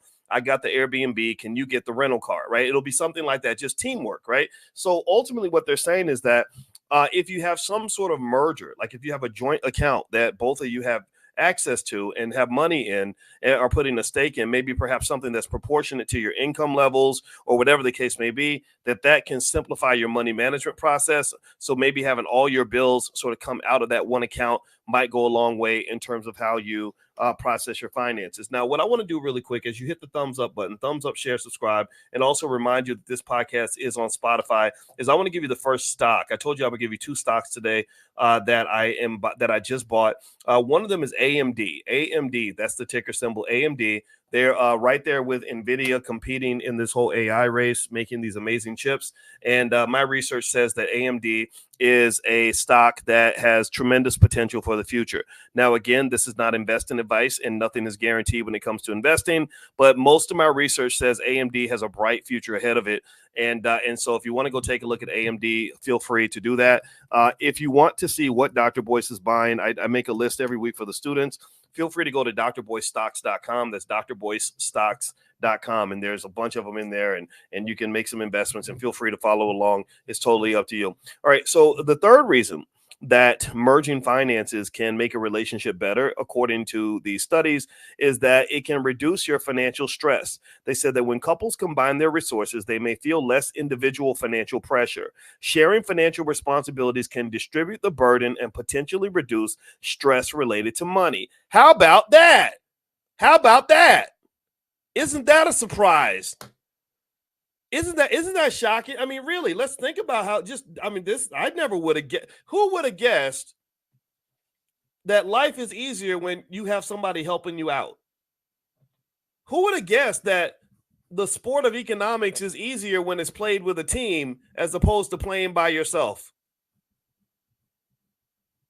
Who would have guessed that the heavy burden of surviving in this crazy economy where inflation is through the roof and wages are not going up and corporations are not loyal and student loans are going crazy? Who would have guessed that in this difficult world that it would be easier if you had some help? Oh my God. Wow. I'm so shocked by this, that people who have help have less financial stress than people who don't. I don't have to have a PhD to tell you this. I don't need to be a professor to break this down for you. I don't need to even have a bachelor's degree to explain to you that 2 + 2 is 4 and that 2 + 0 is 2. And then 2 - 4 is -2. Some of y'all ain't even, not only are you not getting the +2, you're getting a -4. You're not only not aligning with somebody who can move you forward, you're aligning with people who can move you backward.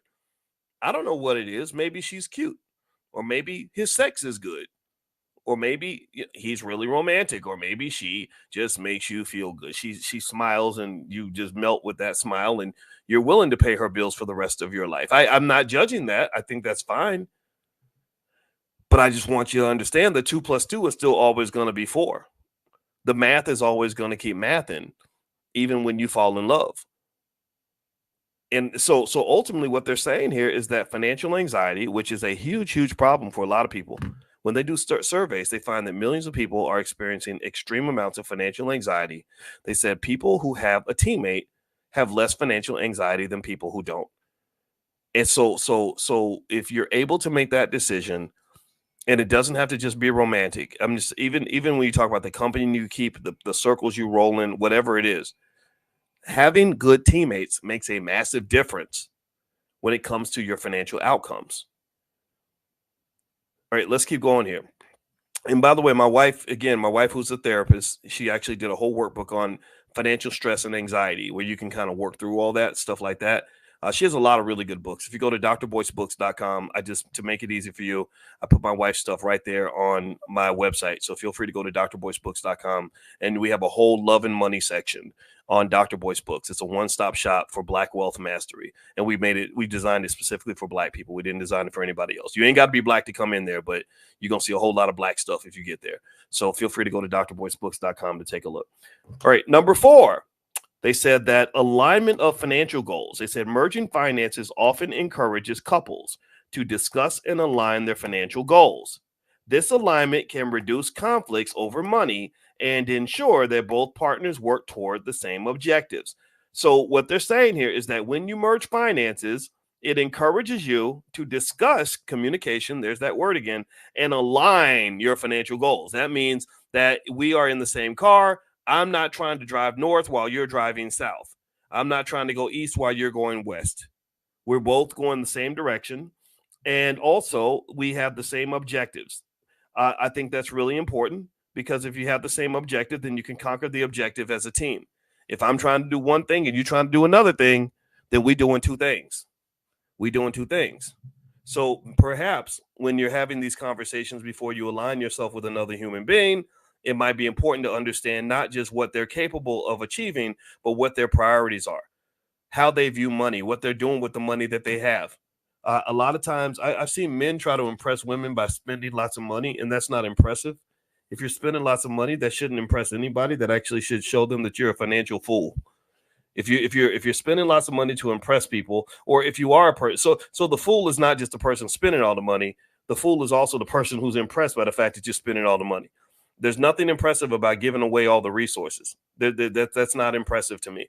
And so really, I would encourage you to really think about not just what you're looking for, but also what priorities, what value systems that other party may have, and make sure that that's in alignment with the things that you understand and that you agree with. I sat with a couple when I wrote my book, Financial Lovemaking. I sat with a couple in the Bronx, and the wife was a bus driver in the New York City transit system. She'd been doing that for 30 years.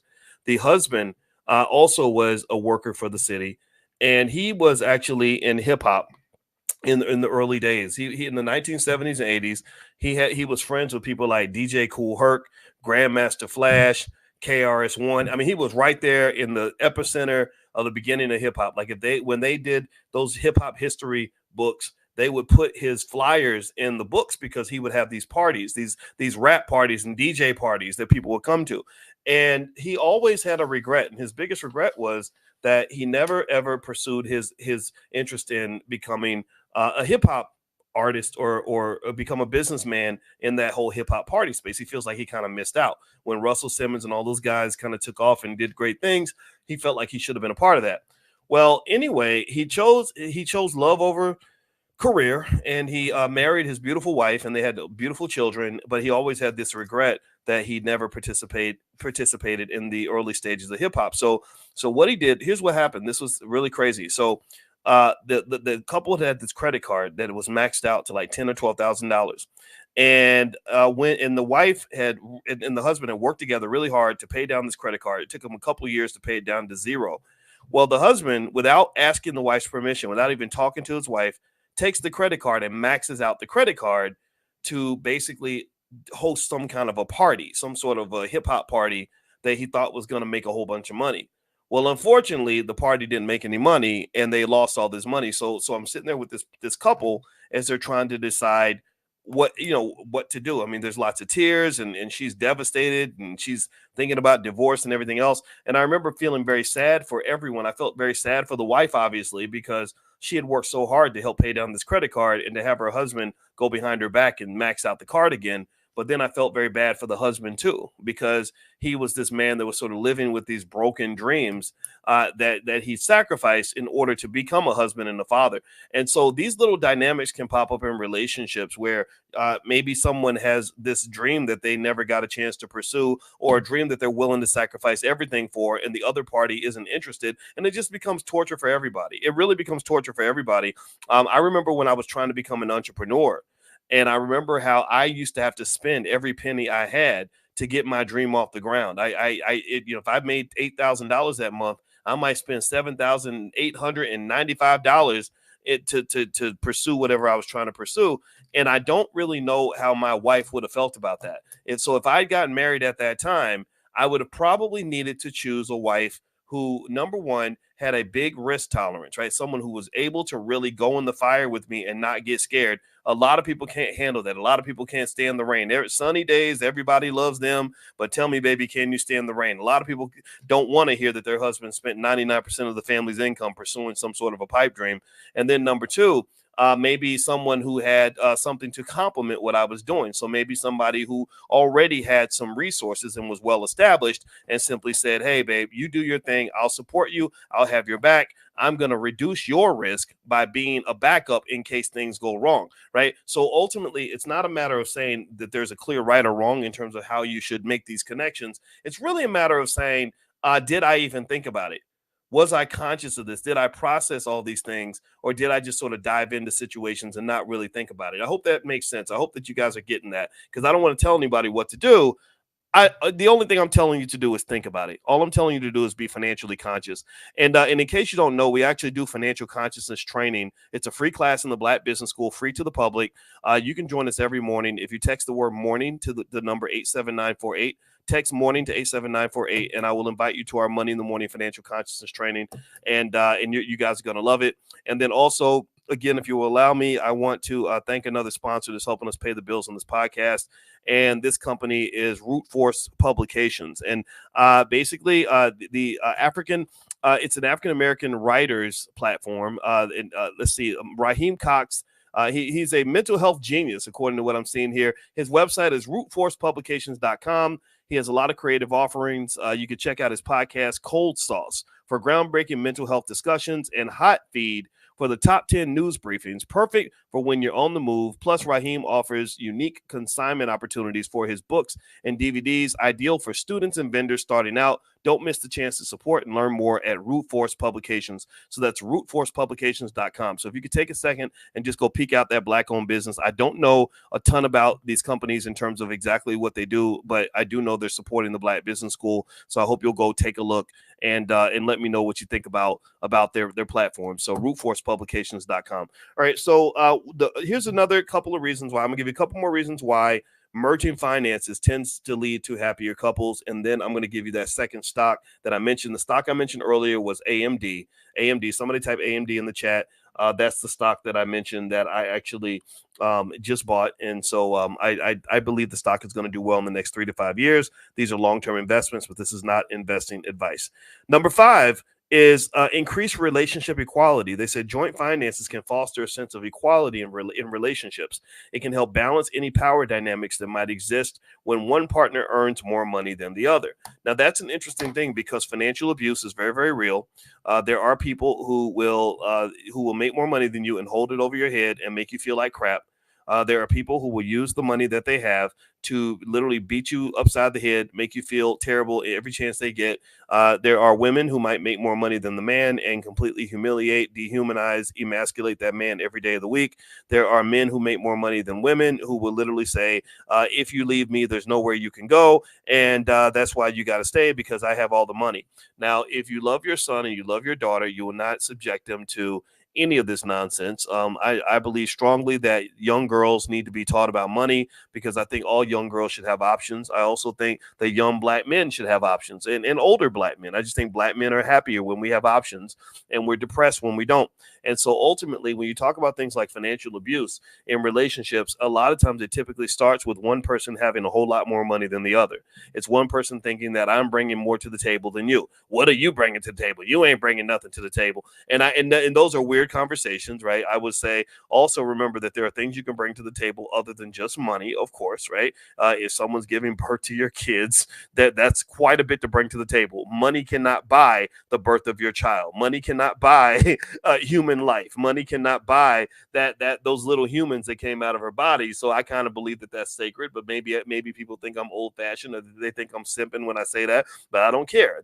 Just call me simp of the year, because you know what? I honor any woman that's willing to go through the torture of having my baby. Shoot, I mean, think about it. Imagine if men had to have all the kids. If men had the kids, there would be no children. The human population would cease to exist if we had to go through the torture of even having one child in our lifetime. So thank you to the mothers who give us life, and I believe that you are sacred, and I believe that the world should respect you. And I've been pissed off to no end that we allowed somebody to bastardize hip hop music and train so many young black men to disrespect black women on a regular basis. I think that's dastardly and embarrassing, and it's not a reflection of who we are. But I digress from that. With that being said, one of the things that they do say is that when both partners are able to participate in economic decision making, there is a sense of strength that each person gets to feel, a sense of equality. Everyone gets to feel like they're contributing. Nobody gets to hold anything over anybody's head.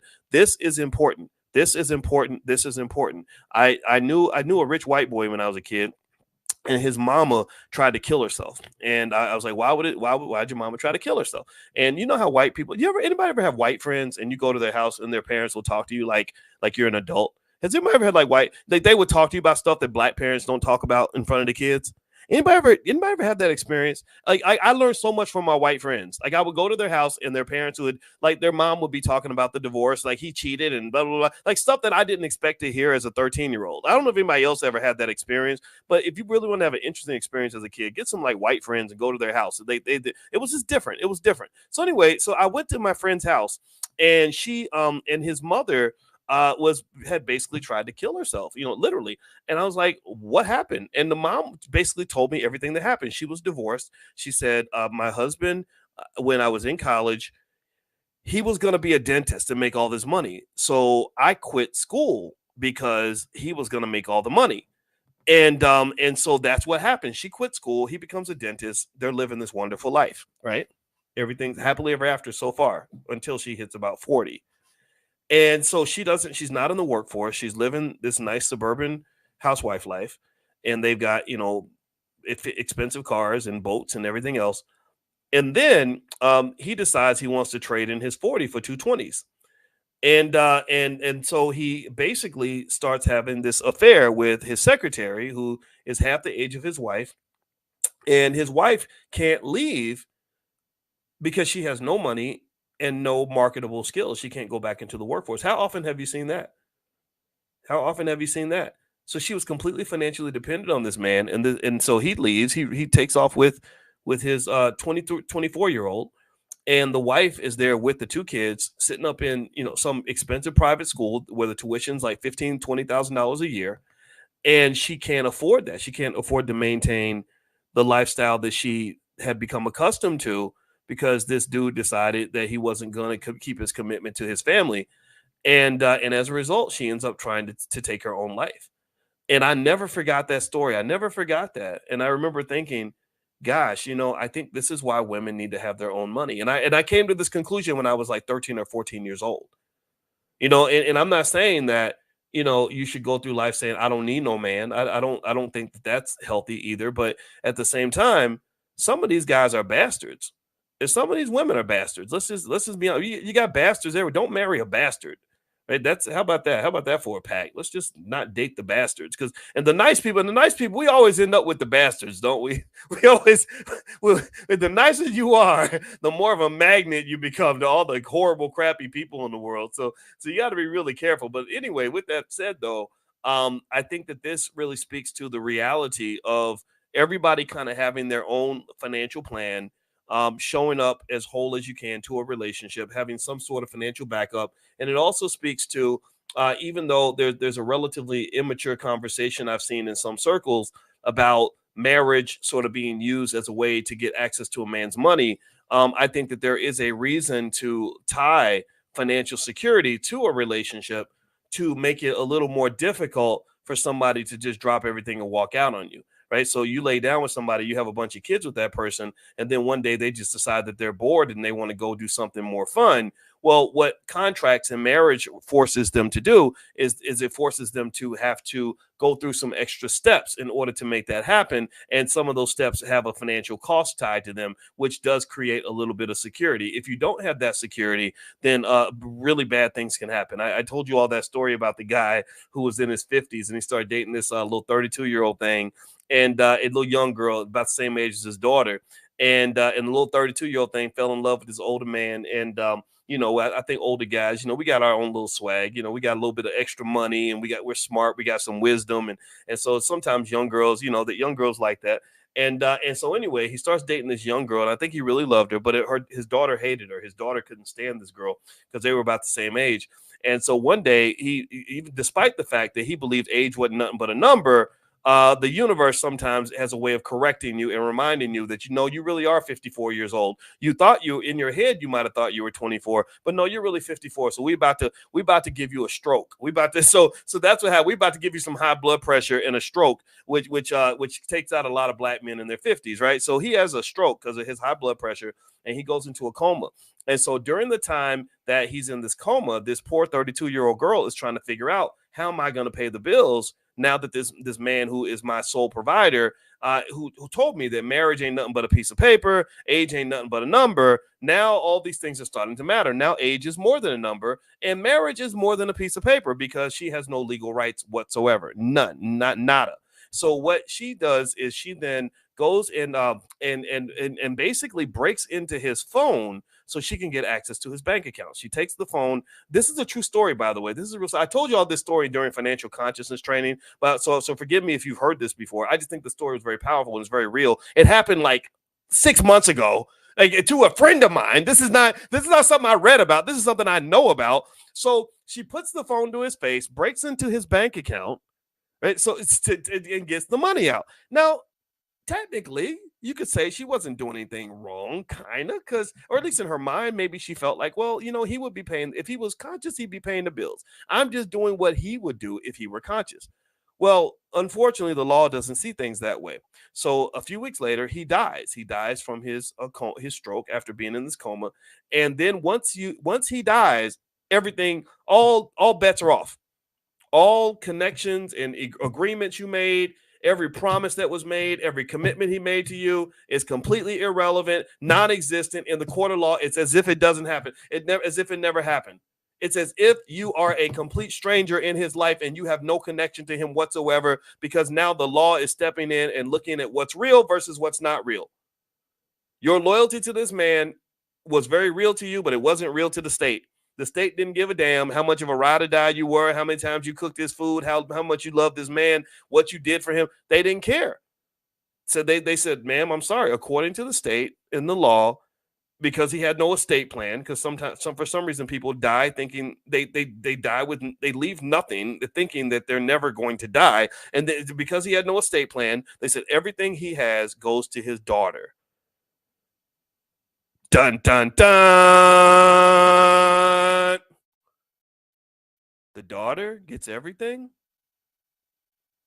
You mean the daughter that hates my guts?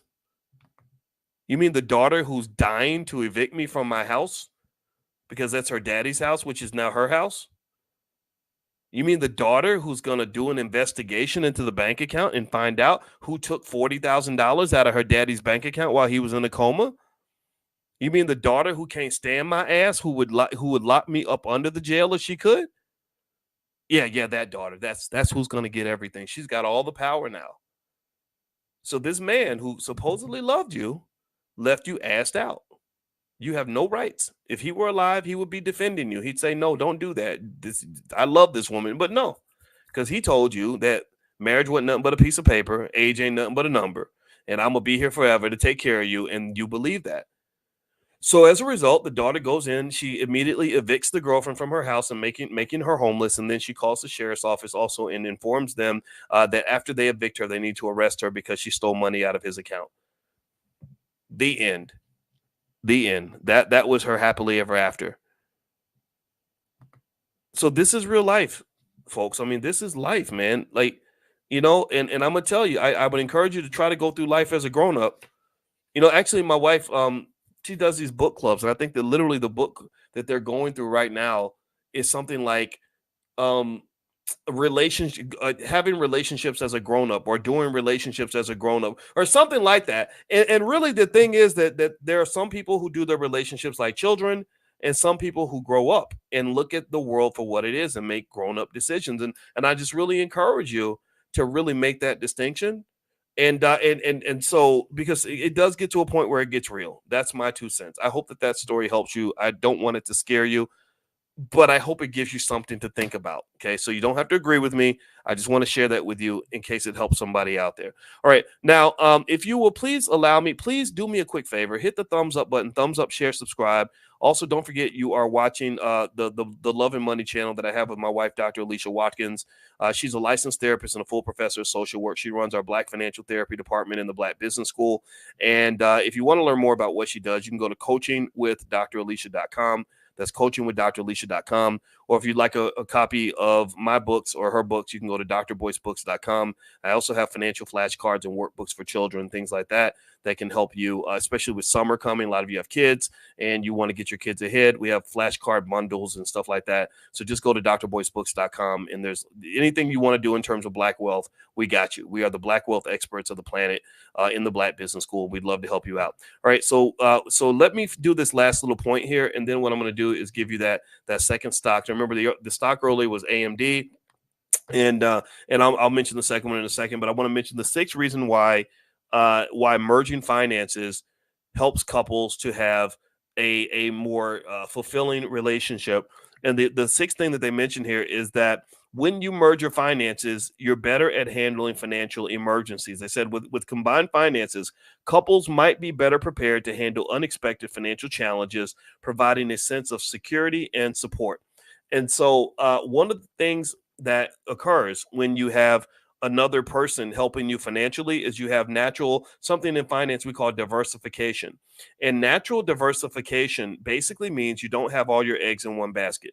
Diversification means that you have a plan B. Diversification means that it's not falling all on you. Now, so here's where you're in a risky situation. If you're, say, a single mom who has one stream of income and no savings and no assets, no investments, and no side hustles, you're kind of in a vulnerable situation, because if something happens to you, then everybody's in trouble. The whole house falls down, right? So maybe processing that and saying, gosh, I wonder what that looks like to provide some backups and some plan Bs. Right? So one good consciousness exercise you could try is to say, is to meditate and imagine if you died right now. Sit on the porch one day and just imagine, like, okay, I died right now. What would that look like? What would tomorrow look like? Would everybody be able to get what they needed? What would happen at the funeral? Who's going to pay for that?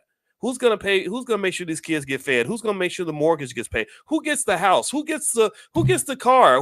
Who's going to handle the estate? What is there an estate in place? Did I leave adequate instructions? And the crazy thing that sucks about death, that's just terrible, is that death doesn't give you a do-over, right? It doesn't let you. It's not like you get to the pearly gates and God says, hey, okay, well, you didn't quite finish up that paperwork, so I'm going to let you go back for a day so you can sign those documents and get it. You can't do that. Your chance is now. Your opportunity is now. And so I would encourage you to really understand the power of now, and just understand that also when you have good teammates around you, it can help you deal with financial emergencies a little bit better. And in fact, it doesn't have to just be a romantic relationship. There are more and more families where people are just getting together, like-minded people are just getting together and say, let's hold each other down. Literally, there are groups of single moms that get together and say, let's all just buy a house together, and we're all going to be financially responsible. We're going to run this like a corporation, and we're all going to pool our money together and buy us a big gigantic house and raise our kids together and live our lives together. That's doable. Like, that's a model. Or two people who are not even married, maybe two people that don't even want to date each other. I've seen that happen, right? So I think being creative in this economy is really essential to survival. I think also being creative can open a pathway to prosperity that may not have existed for people that live their lives inside a box. I don't think you want to live your life inside a box. I think you want to live your life free. I think you want to live your life with a broad perspective. And I think you want to live your life in a way where you solve the problem in whatever way you need to solve it. And I would encourage you, don't let nobody judge you or tell you how you're supposed to do it. You take in all the information, process the life that you want to live, and then figure out how to make that stuff work. The answers are out there, but don't follow everybody else, because a lot of these people out here are drowning. They're drowning in bad relationships. They're drowning in bad financial situations. They're drowning in lots of stress. They're drowning because Mr. Charlie at the job got his foot on their neck. They're drowning because nobody prepared them for the future, and the future is now. They're drowning. Some of them are drowning and don't even know why they're drowning. They don't even have enough consciousness to know what's happening around them. They're watching shade room videos and in constant pain and stress and don't even know why. They don't even know what's happening. It's just happening. They just know something bad's happening, but they don't even know what it is. So be more conscious than that. I encourage you to really sit and think about that. Look at your life. Think about it. Figure out how to get where you want to be. Okay, that's all I got to say. I'm going to give you guys this stock. Okay, so the stock that I like, the other stock I just bought, again, this is not investing advice. Give me a yes if you understand that, because sometimes I share stuff and then people think that I'm telling the black community what to do. I ain't telling nobody what to do. I'm telling you what I'm about to do. It's just like I want you to go take care of your family. I'm just taking care of mine. So let me know if you understand. This is not investing advice. This is just me sharing some information that I found in my research. There's a company called Sonova, N-O-V-A. The ticker symbol is N-O-V-A.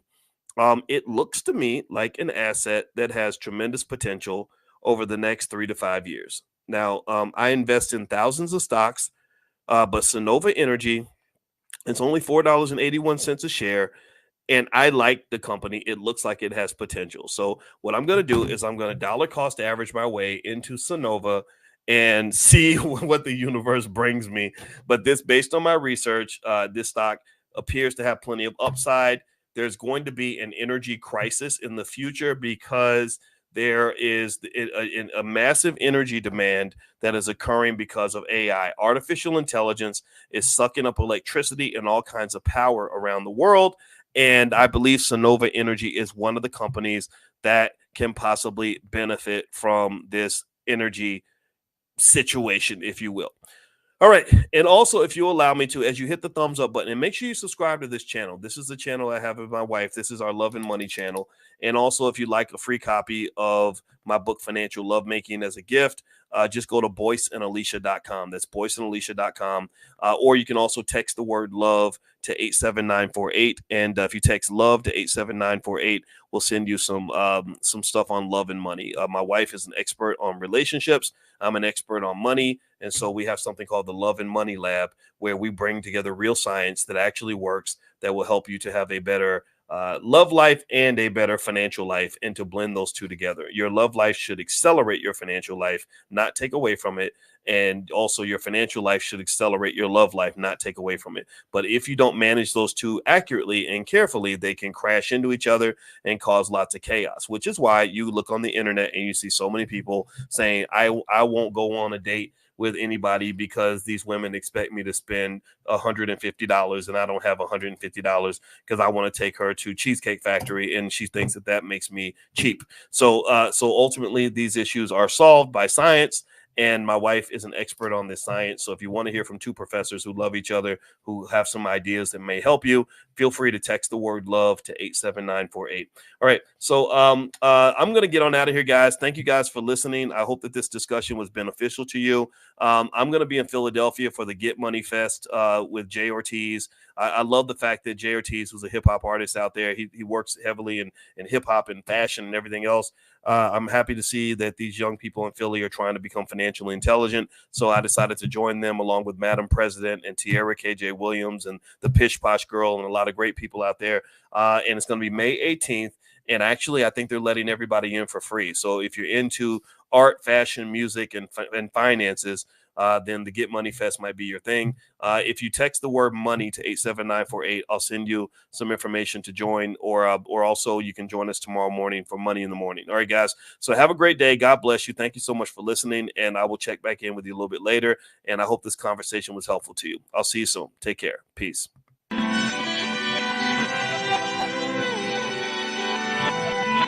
Here we are, clan the isms, cataclysm, great. Our people out here struggling, trying to make it in this state. Everybody out here doing it, but we the ones who late. Now family, we the ones who gotta delegate. Get that money in the power, never be fake. Stick to cosign for 3. What did he say? Create jobs, support our own. Educate the same and buy back your home. Got 3 degrees, triple 10. 3 PhDs, now we on the CNN. DBTV, let's talk about negligence. Ignorance is bliss, but we can turn it to intelligence. Believe none of what you hear, half of what you see. Let's break it down here on Dr. Boyce TV. Here we are. Good morning, everybody. Good morning. I hope you guys are doing well. Welcome to Pillow Talk with Dr. Boyce and Dr. Alicia Watkins. My name is Dr. Boyce Watkins, and I'm here with my lovely wife, Dr. Alicia Watkins. How you doing today, babe? Doing pretty good today. Happy Sunday. Yeah, happy Sunday. How are you feeling? I'm feeling good. We it's almost noon, and we still are laid against our pillows. We need to get up. I like that. Does anybody else do that? Anybody else have those days where you just lay in the bed with somebody you love and you just don't want to get up? You know, you're just laying there and you're like, let's go back to sleep. You don't take 2-3 naps and and it's still morning. I know it's really bad, but now we're awake and we got things on our mind today. We are up. And the good thing is, just for the record, everybody, sleep is found to be one of the most important components of a healthy life. In fact, the 4 horsemen of death, the 4 things, my wife taught me this from an audiobook she was reading. And let me know if you can hear me, by the way. Let me know if you can hear us. The 4 horsemen of death are cancer, heart disease, Alzheimer's, and diabetes. Mm-hmm. And the 4 ways to fight the 4 horsemen of death are mental health, exercise, diet, and sleep. So the way I remember that is the 4 horsemen of death: cancer, heart disease, Alzheimer's, and diabetes. That's Chad. So Chad is the horseman of death. And then the way to beat Chad is to take your meds, MEDS. That's mental health, exercise, diet, and sleep. Give me a yes if you hear me. Give me a yes if that makes sense. All right. So wait, I just want to jump in and say it's very simple, but it's not easy. Those are not easy things you just said. That is so true. It is so hard. Do you know how hard it is for people to sleep, to get a good night's sleep? Oh, I can sleep at a drop of a hat. Okay, I know you can. Well, if we wasn't on a pillow talk, I'd probably be. Okay, well, bravo to you. Let's clap for you. But it is really difficult for a lot of people. They have so many things on their mind, they cannot get to sleep. True that. And if they get to sleep, they wake up in the middle of the night and then can't get back to sleep. That's very frustrating. That is so true. You go through the day all day and can't get to sleep. Absolutely. So you're privileged. You don't have that problem. Yes. I could go through all of them if you want to, and then talk about how unhappy it is. Well, but we're not going to talk about sleep now. We're going to talk about dating broke people, and if you should date somebody who is not financially stable. I heard somebody say that you shouldn't even consider dating somebody who's not financially stable, and I said, oh, this is interesting. Maybe we can provide some nuance on that topic. Shout out the city from, by the way. I want to say hello to Latoshia, Beth, David, Fan. He just came back from a 4-mile run. Good for him. Wow, that's awesome, man. Robert Douglas. Let's see, Alicia Smith, Charles Holman. Where are they calling from? El Haj. Do you know the state? Charles, let's see. I didn't see Charles come on. Let's see. David's out of Long Island. He understood the assignment. And I'm sure some other cities will come through. But let's get started. Let's talk about this topic. So you and I were talking about whether or not you should date financially unstable people. And I'm going to ask you all, give me a yes or no. Do you think that a person being financially unstable, would that make them ineligible for you to date them?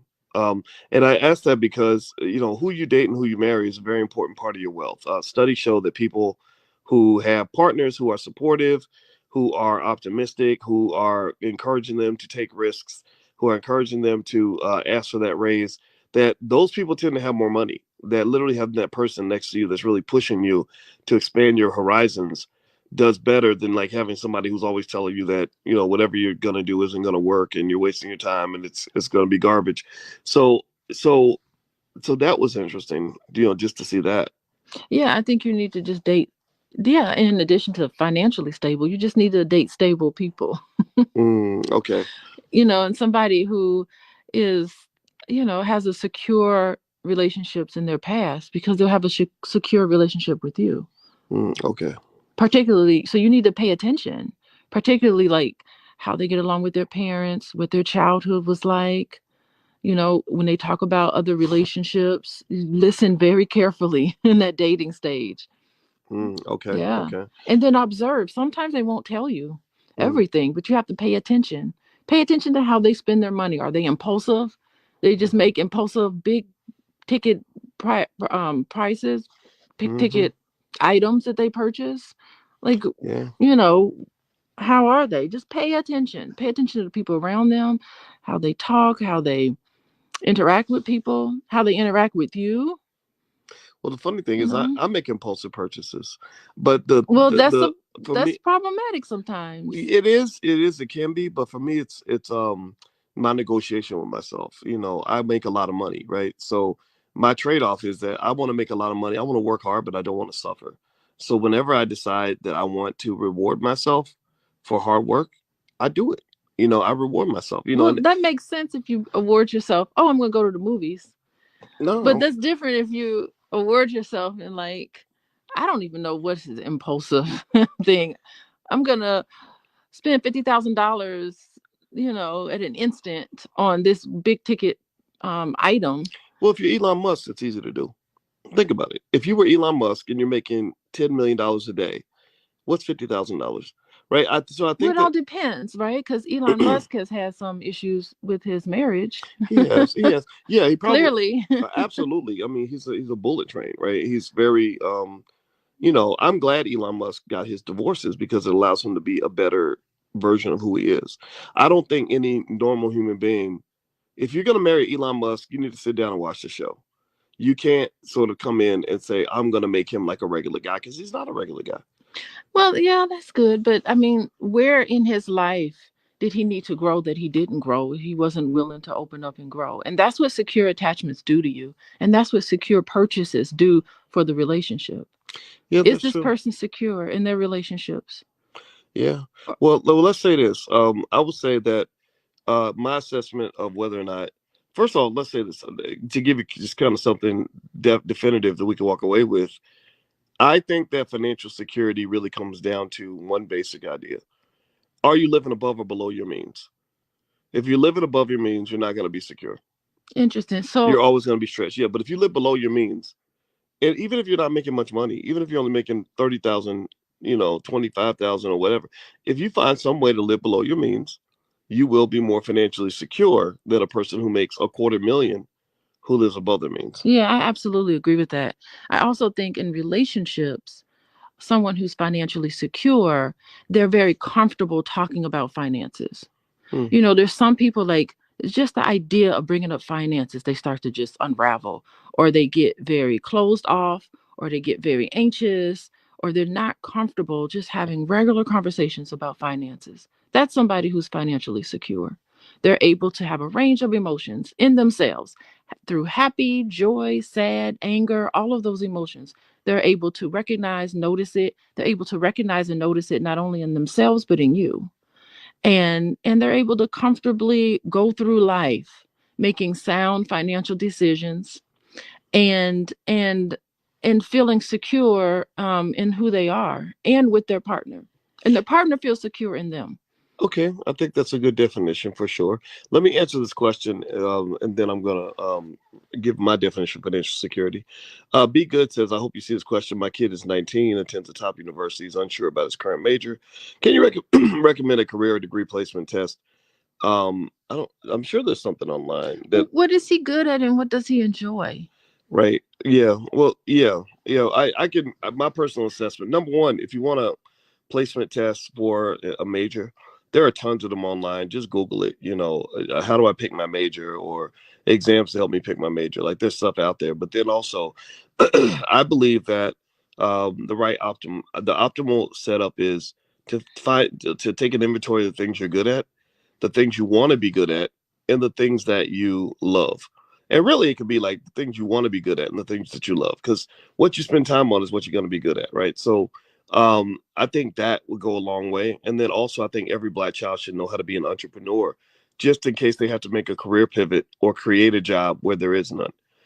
I had to create my job. There was no job I could apply for to be a loudmouth finance professor, who talks to people on the internet and runs the black business school. There was no job for that. I had to create that job, and it was my entrepreneurial skill that allowed me to create that job. So I think that's the ideal scenario. It's almost like the difference between picking a restaurant versus knowing how to go into the kitchen and cook. I want to be the cook. I want to grow my own food so I can make the food exactly the way I want with the right nutrients. Yeah, and I also think that if he's at a university, he can go to his university. You pay student fees to help you figure things out. I'm sure there's some department in that university that will help you make that decision. You do have an academic counselor or someone that will help you, an advisor, someone that will help you. And you can take exploratory classes, intro to psychology, intro to social work, intro to business. You take all these intro classes that will help you figure out what it is that you enjoy and what you feel like you want to do. Absolutely, Yeah. 100%. By the way, you're watching Pillow Talk with Dr. Boyce and Dr. Alicia Watkins. My name is Dr. Boyce Watkins, and you are listening to a guy with a doctorate in finance, and my wife has a doctorate in social work, and also she's a relationship therapist. She's been seeing couples for the last 20 years and individuals as well. If you'd like to join her retreat is August 5th. It's a virtual healing retreat. So if you have some healing to do, you can feel free to go to draliciawellness.com. That's draliciawellness.com. And also, I like to see if I can put money in your pocket. I want you to be wealthy. So if you'd like to get stock selections that I like, just text the word stock, STOCK, text stock to 31996. You get on a list. I will immediately send you a list of AI stocks that I love. And then also once a week, I'll send you a stock pick of the week. So just text the word stock to 31996. All right. So let me say this in terms of financial security. I think financial security, I tend to see it more so related to your financial situation. What you described sounds to me like a type of emotional security, which is very important, which I think, those things matter, obviously, when you're emoting with another person. But when I think about financial security, from a more technical standpoint, a lot of it comes down to cash flow, wealth and resources. Kind of like, basically, do you have a plan B, a plan C, and a plan D in place in case something goes wrong? Like, if you quit your job tomorrow, how long can you survive without a job? That might be a good measure of financial security. And if the answer is I can survive 8 hours without a job, then that's pretty bad. You kind of might want to fix that. So that's why we save. That's why we invest. That's why we get multiple streams of income. That's why we even credit cards can be part of your financial security. You pay down your credit cards, keep the balance at zero. My grandma used to do that. Keep the balance at zero so that when you really hit a hard spot, you can use those credit cards. That's why we get married, maybe, and we marry somebody that's financially secure so that they can be another stream of income in case our income dries up. So being a single parent is very, very risky financially, also. And so there's a lot of ways to kind of skin that cat. But more importantly, one of my girls is very financially secure, but she doesn't make a lot of money. And I said, you're financially secure because you don't have expensive tastes. You're not into materialism. You'll buy a pair of shoes that pay less and an outfit at Walmart and think nothing of it. And I said, that's very cool because that means you don't need a lot of money to feel financially to feel good financially. Boys, just like we talked about the sleep, the eating, the exercise, and nutrition. Wait, what is it? The four: sleep, eating, No. exercise, and good mental health, right? Yeah. You're telling people to just do these things. The problem Hmm. is that it's simple, but it's not easy to do, boys. Just like it's not easy for people to get a good night's sleep. It's not easy for people to say no to purchases. People overspend all the time. Remember, 80% of the things that you buy is based on your emotions. So I think security in your material life has to deal with in your bank account. All of these things has to deal with your emotional security and feeling good about yourself. To me, it's related. I don't disagree with you. I think everything you said is so spot on, but so much of it is driven by things happening internally. Wow. So we got some. Zenobia Webb is mad. Ooh, buddy. What's she She mad she about? said, "How about the fact that our children are not safe in their own neighborhoods?" I'm imitating her voice. How about all the absentee dad problems we have? Y'all are a joke. And then she says, dating broke people? How about finally being honest about what our community has gone through in the last 30 years? And then she says, I'm done with y'all. Y'all delusional and sad. Well, I hope she didn't leave because that would give me a chance to respond. Okay, so she I got think just listen. What we just witnessed was somebody who she got confirmed. She said, yes, I am mad. Go ahead. what we just witnessed was someone who got triggered just by the topic of finances. We're sitting here talking about finances. I feel giving sound information out. And this person just got triggered by that. That tells you how what finances does to our life, what emotional stability does in our life, and not being able to regulate ourselves. She got triggered and got going, and she's probably at a computer, I imagine, to type all that information in. And she's typing all that information in like a mad rabbit. She's beating up her She phone. beating up her phone, beating up that computer. But I mean, everything she said is accurate, right? She's so right about that. we People talk we are, talk about it all the time. yeah, people are. I mean, everything she said, we got to get on board with that. Yeah. But that's what happens when you're dysregulated and you get triggered and you dysregulate it and you start going off. What is that? What does that have to do with the cost of tea in China? Yeah, we do talk about kids getting shot up in the neighborhood, but right now we're talking about money Mm, and being interesting. secure in who yourself. Yes, those kids aren't secure. Yeah. So it goes back to the Get get feeling get safe some and therapy, girl. secure. Zenobia says she's done. She's leaving. But before you leave, Zenobia, you can go to coachingwithdralicia.com if you need some therapy. I think you might, because one of the Boys, things. don't be putting my stuff out there Well, no, I'm really, I want as to a help. counter disc. No, Zenobia ain't coming it's to not. me. No, it's not a counter diss because I understand. I get triggered too. You told me about that. You told me, you explained that to me. We talked about that guy in Chicago who went off on that black lady Triggered. who was punching that lady in the head. That was trauma. He's a traumatized person who got triggered. Trauma and trigger seem to be connected. Am I right? Yeah, and I think that you should know what your triggers are and plan for them. It's really difficult. It is very difficult your body is in that heightened state of being triggered. You are acting as if someone is actually threatening to you. Someone is going to kill you. Like her response was almost like life and death response. This is Mm. someone who's very, very frustrated. Yeah, yeah. I think that's I It's a think tough thing. I think that's important and very powerful, right? To kind of talk about that. I mean, if you're talking about really, because we've talked about this, all these things in the black community. We talked about the fatherless issue. We've talked about what's happened over the last 30 years. That's why I won't vote for Joe Biden to this day Don't. because of mass incarceration. Even the student loan thing, just as a side note, people give him credit for trying to reduce student loan debt. I do. They don't understand he caused the debt crisis in the first place. That's Because right. think about it, if it's a regular debt, I need y'all to hear this. If it's a regular debt, you could just write it off. Or you could just like get a bankruptcy. Why can't you get a bankruptcy and just eliminate your student loan debts like every other debt? Now, I read somewhere that that was being changed. Yeah, well, I hope that they do that. That's if Biden I really read somewhere that he right. actually said that. I'm going Yes, to take that out. if Biden wants to Yeah. help people with student loans, just change that law. Let people declare bankruptcy if they want to get rid of the loan. That way, those people that have 200,000 in loans can just do a bankruptcy and get it all taken off. Yeah. Like that's so Biden created that law. He did it because the banks in Delaware, where he was from, they pressured him. They gave him money to run, and they said, "We need you to create a law so that people can't declare bankruptcy on their student loans because it's costing us too much money." So Biden and Clinton pushed that law through together. So yeah. Now, if he wants to fix it, that's what he can do. So I think that.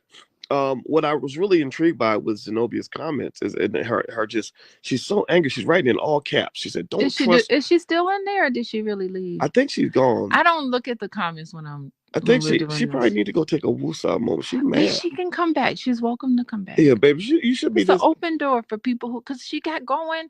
Maybe when she calms down, she'll be like, you know what? I want to hear all about financial security. Yes. I want to hear about what Dr. Alicia and Dr. Boyce has to say about it, and maybe she'll come back in. But if not, it's her loss. Well, everybody say we love you, Zenobia. Everybody let Zenobia, let her know you love her. I know you might not be able to spell Zenobia, so just say we love you, girl. Like, cause we want to give us a love. Cause you're right though. Like, cause the trauma, I didn't, that was stuck with me. I listened to you. You think you always say I don't listen. I hear everything. Well, you don't be acting like it. I don't be acting like it. That's because G's move in silence. I don't be telling everybody what I learned, but I do. I remember noticing that the connection between trauma and triggering. So whenever something would snap me and get me elevated and pissed and mad, I started reflecting on like, why am I so mad right now? This person said something and I'm going off. What is it in me that's making me feel like I got to go off when I could easily just ignore it? But the real thing is, what did they say? Mm-hmm. Because here's the thing. If someone walked up to you and said, Boyce, you're a frog, what would you do? You would just laugh, right? You wouldn't be. But if somebody walks around feeling like a frog inside and they feel ashamed about it, and someone walks up to them and say, you ain't nothing but a frog, you're going to be triggered by that because you got frog issues in your past. Oh my God. So that's the thing. It's like, listen to the content of what people are saying and why that particular thing got you going. Justin said, Boyce is a frog. I knew it. You are so right. Yeah. Exactly. Well, I think the way they say it back in Kentucky is that the hit dog always hollers. The hit dog hollers, for sure. Yeah. By the way, everybody, you're watching Pillow Talk with Dr. Boyce and Dr. Alicia Watkins. My name is Dr. Boyce Watkins. This is my wife, Dr. Alicia Watkins. And Pillow Talk is where we get together and we try to have intelligent and fun conversations about important issues in the Black community. And my wife is a full professor of social work and a licensed therapist, and she sees individuals and couples on a regular basis. So if you'd like to learn more about her practice, you can visit coachingwithdralicia.com. Just a reminder, the All Black National Convention is coming October 20th in Atlanta. The All Black National Convention is the world's leading gathering of all intelligent Black people on the planet. We've got all kinds of therapists, doctors, lawyers, scientists, millionaires, billionaires, all different kinds of Black people coming to this convention who are going to be doing trainings on everything from how to build strong families to how to build wealth to how to have a great love life, how to improve your health, everything, just you name it, we got you covered. So if you'd like to join us at the convention, just visit allblacknationalconvention.com. That's allblacknationalconvention.com. I also put the information on my website, boycewatkins.com, in case you'd like to take a look at that. But you got to join the convention. The convention is so much fun, and so many people show up, and it's like a big fat family reunion. So anyway, so let's get back to the topic at hand. As Dr. Dre used to say, back to the lecture at hand. So we were talking today about dating people who are financially unstable and whether or not that should be a rule, or whether or not dating unstable people financially or emotionally is a deal breaker or not. And I'll say this. I think that there should be something to be thought about in terms of financial stability, but I think you got to be real careful about how you define financial stability. So, for example, if I were marrying, well, I married a woman that had 3 children. And if you were not financially stable, I would not consider that to be a liability, because I know that single mothers struggle financially. We talk about the women that are doing it big and killing it, but there are a lot of Black women, who are having a hard time, raising kids by themselves and everything else. And then there are a lot of Black men too that are financially unstable. Child support can really kick your butt financially. I wouldn't consider that to be much of an issue. But what I would look at is your habits and your choices, right? So if you're a person who's struggling, but you see, okay, I got a live one here. Boyce got money in the bank and he's got credit cards. So now I can live the life that I feel like I should become accustomed to. then that would be a problem, right? But if you're somebody who preserves resources, and I just help give you more resources to preserve, I personally think that's like a lock and key solution to what family's supposed to look like. What do you think? Yeah, I mean, you have to look at the decisions that they make. Like, are they getting their money every month and they're going and buying just materialistic items? Are they trying to flex? They're trying to flex and not putting any money in their savings? Are they? Yeah, so I think that is important. And when you were talking earlier, if you want to date somebody who's financially stable, you yourself need to be financially stable. Okay, you have to take a look. Like, I don't know why it's simple, but it's not easy. You know how much money you make every month. You know how much what your expenses are every month. Some people can't even look at that, how much they make, what their expenses are, and making adjustments. There are some people that just aren't able to do that. They're like, you know what? I'm just going to charge it on my credit card and just FOMO and just go on out there and just purchase things that they know they can't afford at the end of the month. And all of that is just driven by this need. And you need to look at what those needs are in the moment when you're making those purchasing decisions that you make, just like eating decisions. It's all tied together with what do you call the four horsemen, the things that you need to do. It's all tied together with being impulsive. Some people are so impulsive. They're just like hungry and they're going to grab some cookies. They're not even going to think about grabbing grapes instead. And that's how people do when they're with their money, when they're buying things. You can't afford that car, but you go and buy things. Also, in terms of money, you got to look at where they're spending it and who they're spending it on. Because there's some people who have money and they feel like they have to impress everybody.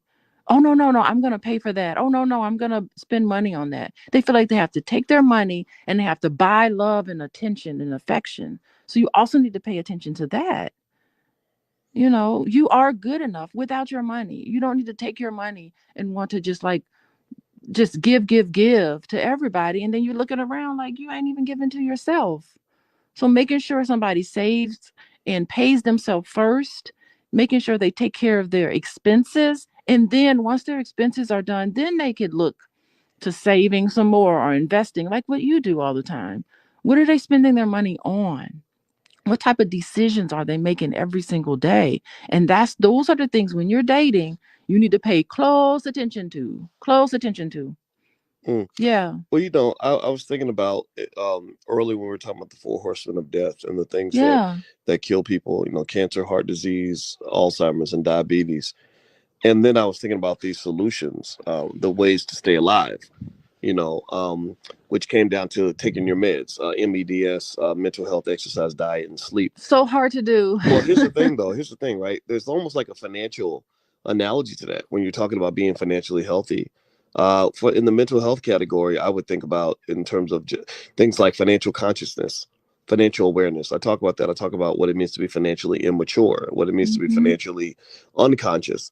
A financially unconscious and financially immature person is somebody who spends money like a child. Like if you listen to how a child talks about money, if you say, what are you going to do with your money when you get it? The 6-year-old's going to be like, I'm going to buy some candy.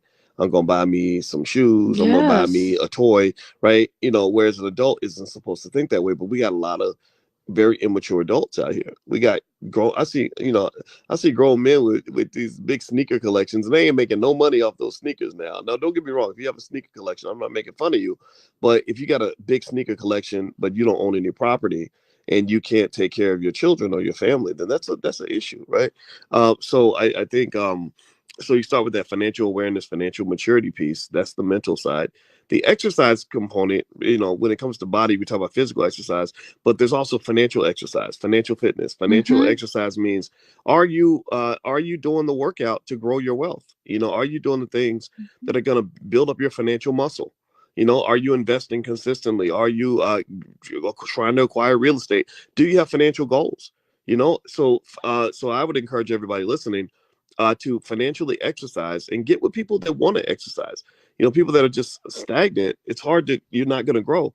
And then diet. When I think about diet instead of food, I think about choices, financial choices. What is your financial diet? If I take $100 out and I leave the house Am I going out and just spending it as fast as I can and spending it on worthless things? Or am I spending it in a way that is efficient and intelligent, making sure I'm careful when I go to the grocery store, go to the mall, not overspending, right? Overeating and overspending are very similar behaviors. They have the same effect Mm-hmm. on your psychology. Both of them make you feel better. Both of them help you, deal with the unaddressed trauma that you may have, right? You Yes. talk about that. We talk about retail therapy, but also you have Yes. people that also give themselves therapy by eating that ice cream. I did a whole lecture on retail therapy. That was pretty fun to do. You did. You really did. Yeah. Yeah, yeah. Coaching with DrAlicia.com, by the way. Dr. Alicia. And also I put a link on my website. She has a whole financial anxiety workbook that I think is extraordinarily good. So you feel free to take a look at that. And then I think in the sleep part, I think about that in terms of just that recovery piece, financial piece, financial security. So instead of the word sleep, maybe think about the SS security. And security might just mean assessing your financial situation, assessing your assets versus your liabilities, looking at your income versus your expenses. Generally speaking, I want y'all to listen. Give me a yes if you're hearing this.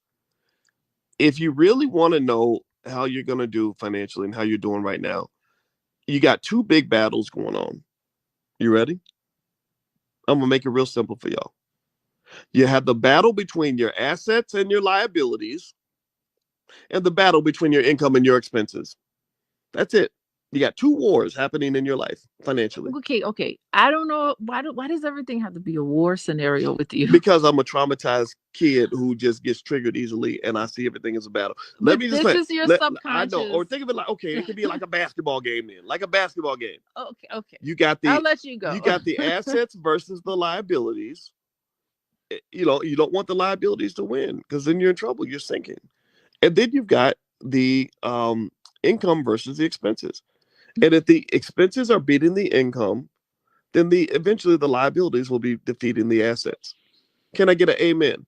Seriously, I mean, it's really that simple. And I want people to really start there. Don't start with like I gotta get rich. Don't start with I gotta go make more money. Don't start with I gotta go have a business. Start with income versus expenses. I don't care if you make $10 a year. If you're spending $5 a year, then you're winning that battle. And then you win the first battle, you win the second one. Yeah, I think what we're saying today, the biggest takeaway today is that when it comes to marrying somebody, love is not enough. Well, look, It's yeah, essential. Love is essential, love but it's matters. definitely not enough to have you marry somebody. Do Yeah. not get into a legal situation with somebody who is a financial firecracker. Firecracker. Firecracker gonna blow it all up. You did not want to do that. Firecracker, And firecracker just because, system. listen, just because that person is not secure, financially secure, it doesn't mean they're not worthy of love in marriage. It just Mhm. means that there's some things that you just have to work on. But it has to be somebody who is at least aware enough to know that they have these issues and they want to work on it. Yeah, To say, yeah, all of us are flawed, there's no perfect nothing. But here are some things that they're aware of and they're willing to work on it. Then you got somebody good. yeah. But I would still test them out for a while. Test them out. Yeah, Don't fools. Only fools rush in. yeah, Don't yeah, be foolish when it comes to your life, yeah. You got to take your time, watch people's because you behavior. don't understand. Just as your money becomes their money when you get married, yeah. Some people may think this is my money that I'm bringing in. No, when you're married to somebody, it's our money. But guess what? It's also our debt. It sure Should is. have a conversation about how much money people owe. How much money do you owe? I mean, these are like hard conversations you need to have. And I think you should have these conversations even before you get engaged, because Hmm. getting engaged is too late. Yeah, When you absolutely. know you want to be serious with somebody, you need to sit down and have these money conversations. And just the idea, there's so many people who just feel like I ain't telling her nothing. She don't deserve to know anything that's going on. Why somebody who's so avoidant? That person has avoidant attachment style. Well, I think that the communication piece does matter. I think that ultimately, at the end of the day, if you're talking about identifying whether or not somebody's financially secure, stick with those things I was talking about earlier: expenses versus income, and assets versus liabilities. And then also at that point, communication is beneficial. in terms of helping each other understand what you're seeking to accomplish. Supporting each other, knowing when you get in bed together, knowing when you have to stay out of each other's way. Yes, and making sure that you have conversations. No one should be in the dark financially. In a Mm, relationship, you shouldn't be in the dark about it. Both of you are, I love, it's not something so beautiful to see a couple sit down and plan the future together. We're going to have these plans. Here, this is the much money we're going to save. Here's how we're going to invest. Here's what we're going to spend money on long term. I'm talking about long-term planning. What is your life going to look like together? There's mm, nothing more beautiful than to see a couple join together in that way. mm. I love Absolutely. it. Absolutely. Nothing's more chaotic than to see a couple that won't have those conversations with each other. And Mm, then next thing you know, they're missing things. They're mm, missing out on opportunity of having like a beautiful life together because everything is so chaotic and stressful. You don't know what's going on one moment, the next. Bills are coming in, bills come in every single month. So you're having an argument with your partner every month, trying to sort things out because people are doing things parallel and mhm, they're not being intimate with each other financially. mm. Okay, so here's a great point by Charles. Charles says, so many of our people are in abject poverty and the choices are not all that great. Say a dishwasher meets a waitress at the job, full Yes. of love and gets married. That's a reality with poor folks. Finding someone in the hood that is financially stable is very difficult. People seem to gravitate within the confines of their community. I think that's a great point. I It think is it's a an excellent point. wonderful point, but that doesn't mean that you can't build together. Right. It's so much easier My if, my parents started like that. My parents had my. yeah, my I parents mean, did we too. were born like I was born in the projects, and what people tend to forget is that you ain't got to stay there. Ain't no law saying that you can't improve your life. We have stuff on my website, boycewatkins.com, like the $5 a day investing plan that literally shows easily how family can easily get out of poverty within one generation. Well, the problem with poverty is not a lack of money. The problem with poverty is all the psychological impact of the poverty mindset or what they do to poor people in this country. The things they do in terms of the trauma and that might come with abuse or violence, things like that. So this is why I would encourage anybody that if you want to financially heal, I encourage you to emotionally heal, because once you emotionally heal, it's easier for you to financially heal and elevate and all these other things. But it's very, very hard to get rich if you get stuck in a poverty mentality. It's not your fault, but that's the world we live in. Believe me, I knew it very well because I grew up in it. Oh, it's a vicious cycle. How do you get out of it? It's like so easy for us to sit here and say, it's your mentality that you're this way. Like, Mhm. that's so easy. We're going to be upsetting, what was her name? Zenobia?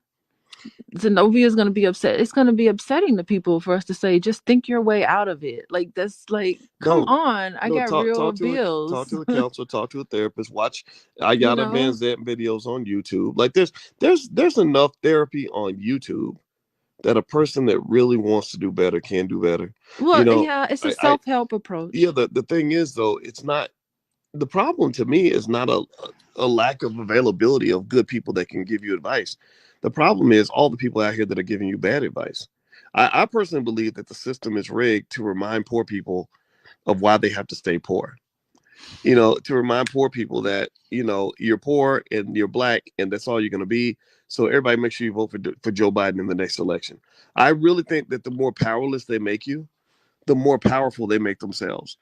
And that's pimping. That's pimping 101. That's what a pimp does. A pimp does not want you to have other options. They Oh, want to they control you. they give you false hope. Yeah. Just hold on, hold on. Hold on, baby. I Change is got you. coming. Changes are coming. Change is gonna come. Just hold on tight in your where you are right now, and Hmm. we're gonna be there and rescue you. Ain't Yeah. nobody rescuing you. No. You gotta rescue. You gotta save yourself.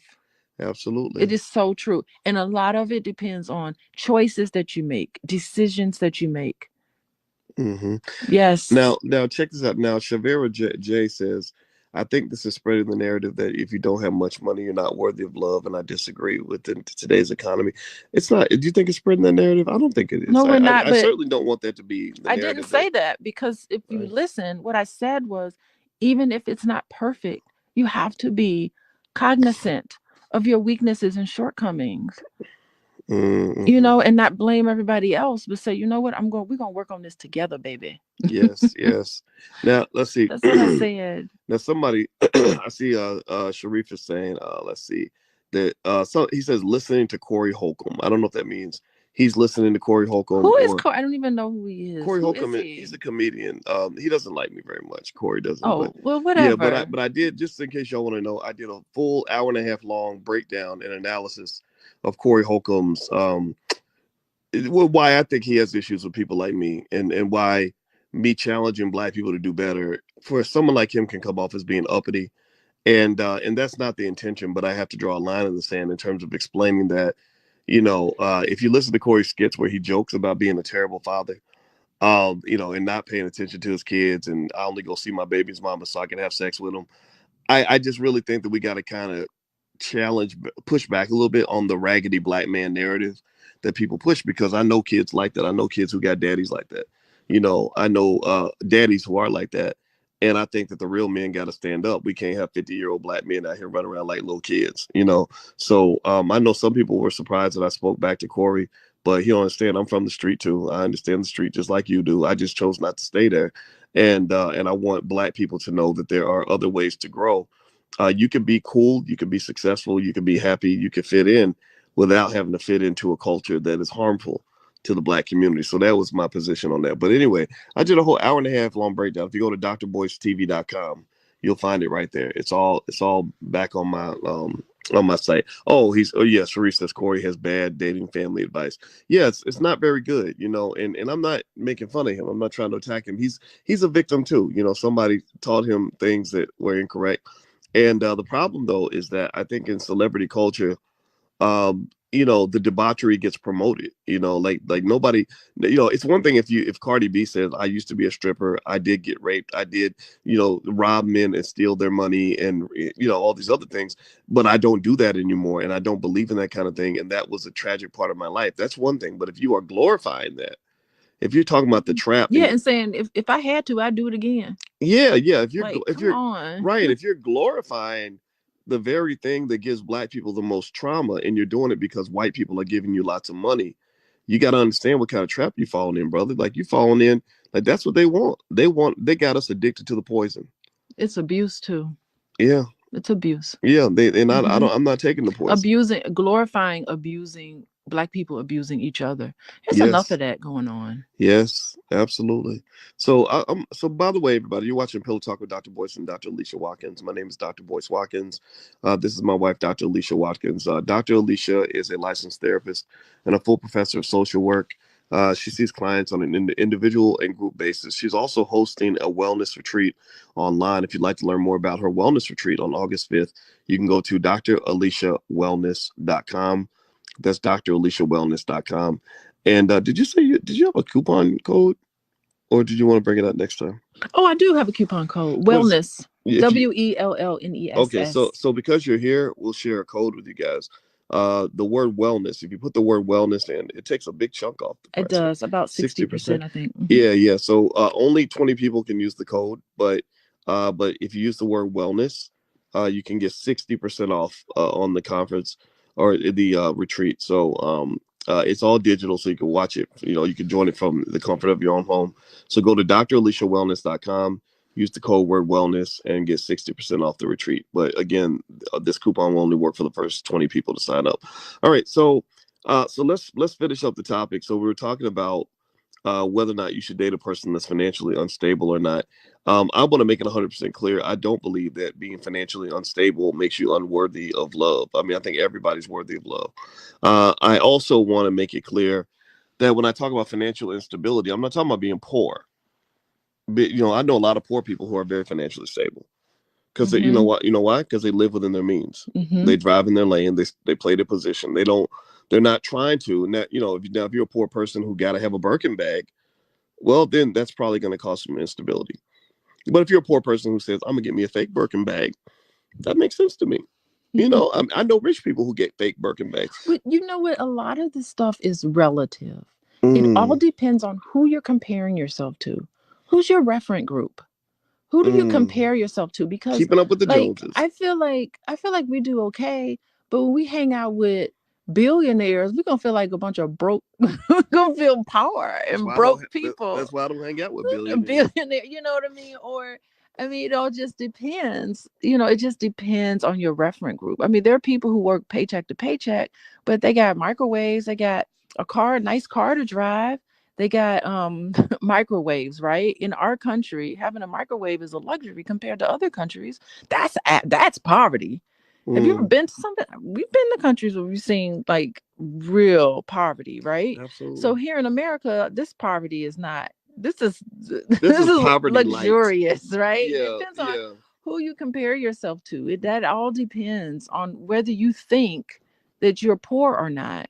You know, yeah, yeah. It is a mindset it is. because somebody told me about a doctor who lived in I want it wasn't like Ecuador. It was some country in Eastern Europe. I can't remember. Oh And they gosh. said this doctor came to the United States every year Oh for yes. 6 months to work as a waiter because he said that waiters here make 10 times more than doctors make in his home country. That is really something. Yes, I remember having that Yeah, you conversation. remember that? Yeah, Yeah. and people don't know that. People who haven't been around the world, I mean, I'm not saying that America's perfect, but shoot, Running water. How about running water? yeah, take your ass. I mean, take your ass to a South African slum, and then I want you to come back and then compare that to America. I walked through a slum in South Africa in Johannesburg. Oh, Jesus. I could not I bet you were believe just what I saw. I mean, I was like blown away. I've never seen poverty. I've been through the projects and the dirt poor Eastern Appalachian white people. No, y'all just don't know, man.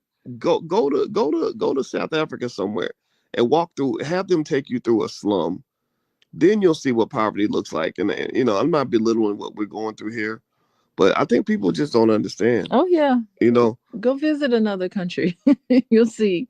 America's a wonderful place to live in. yeah, yeah, It really is. mm-hmm, All things considered. yeah. Freedom of speech. Would you like to live in China, Boyce? Oh my goodness. No, You can't even do what you're doing if you lived in China. oh yeah. They come arrest you. Oh, they got spies, and they're in China. They're trying to win the AI race so they can just spy on their people more effectively. You Yeah, know, and they're yeah. willingly doing so because they can't help Mhm. it. Oh yeah, they're gonna have them RoboCop police going through the streets.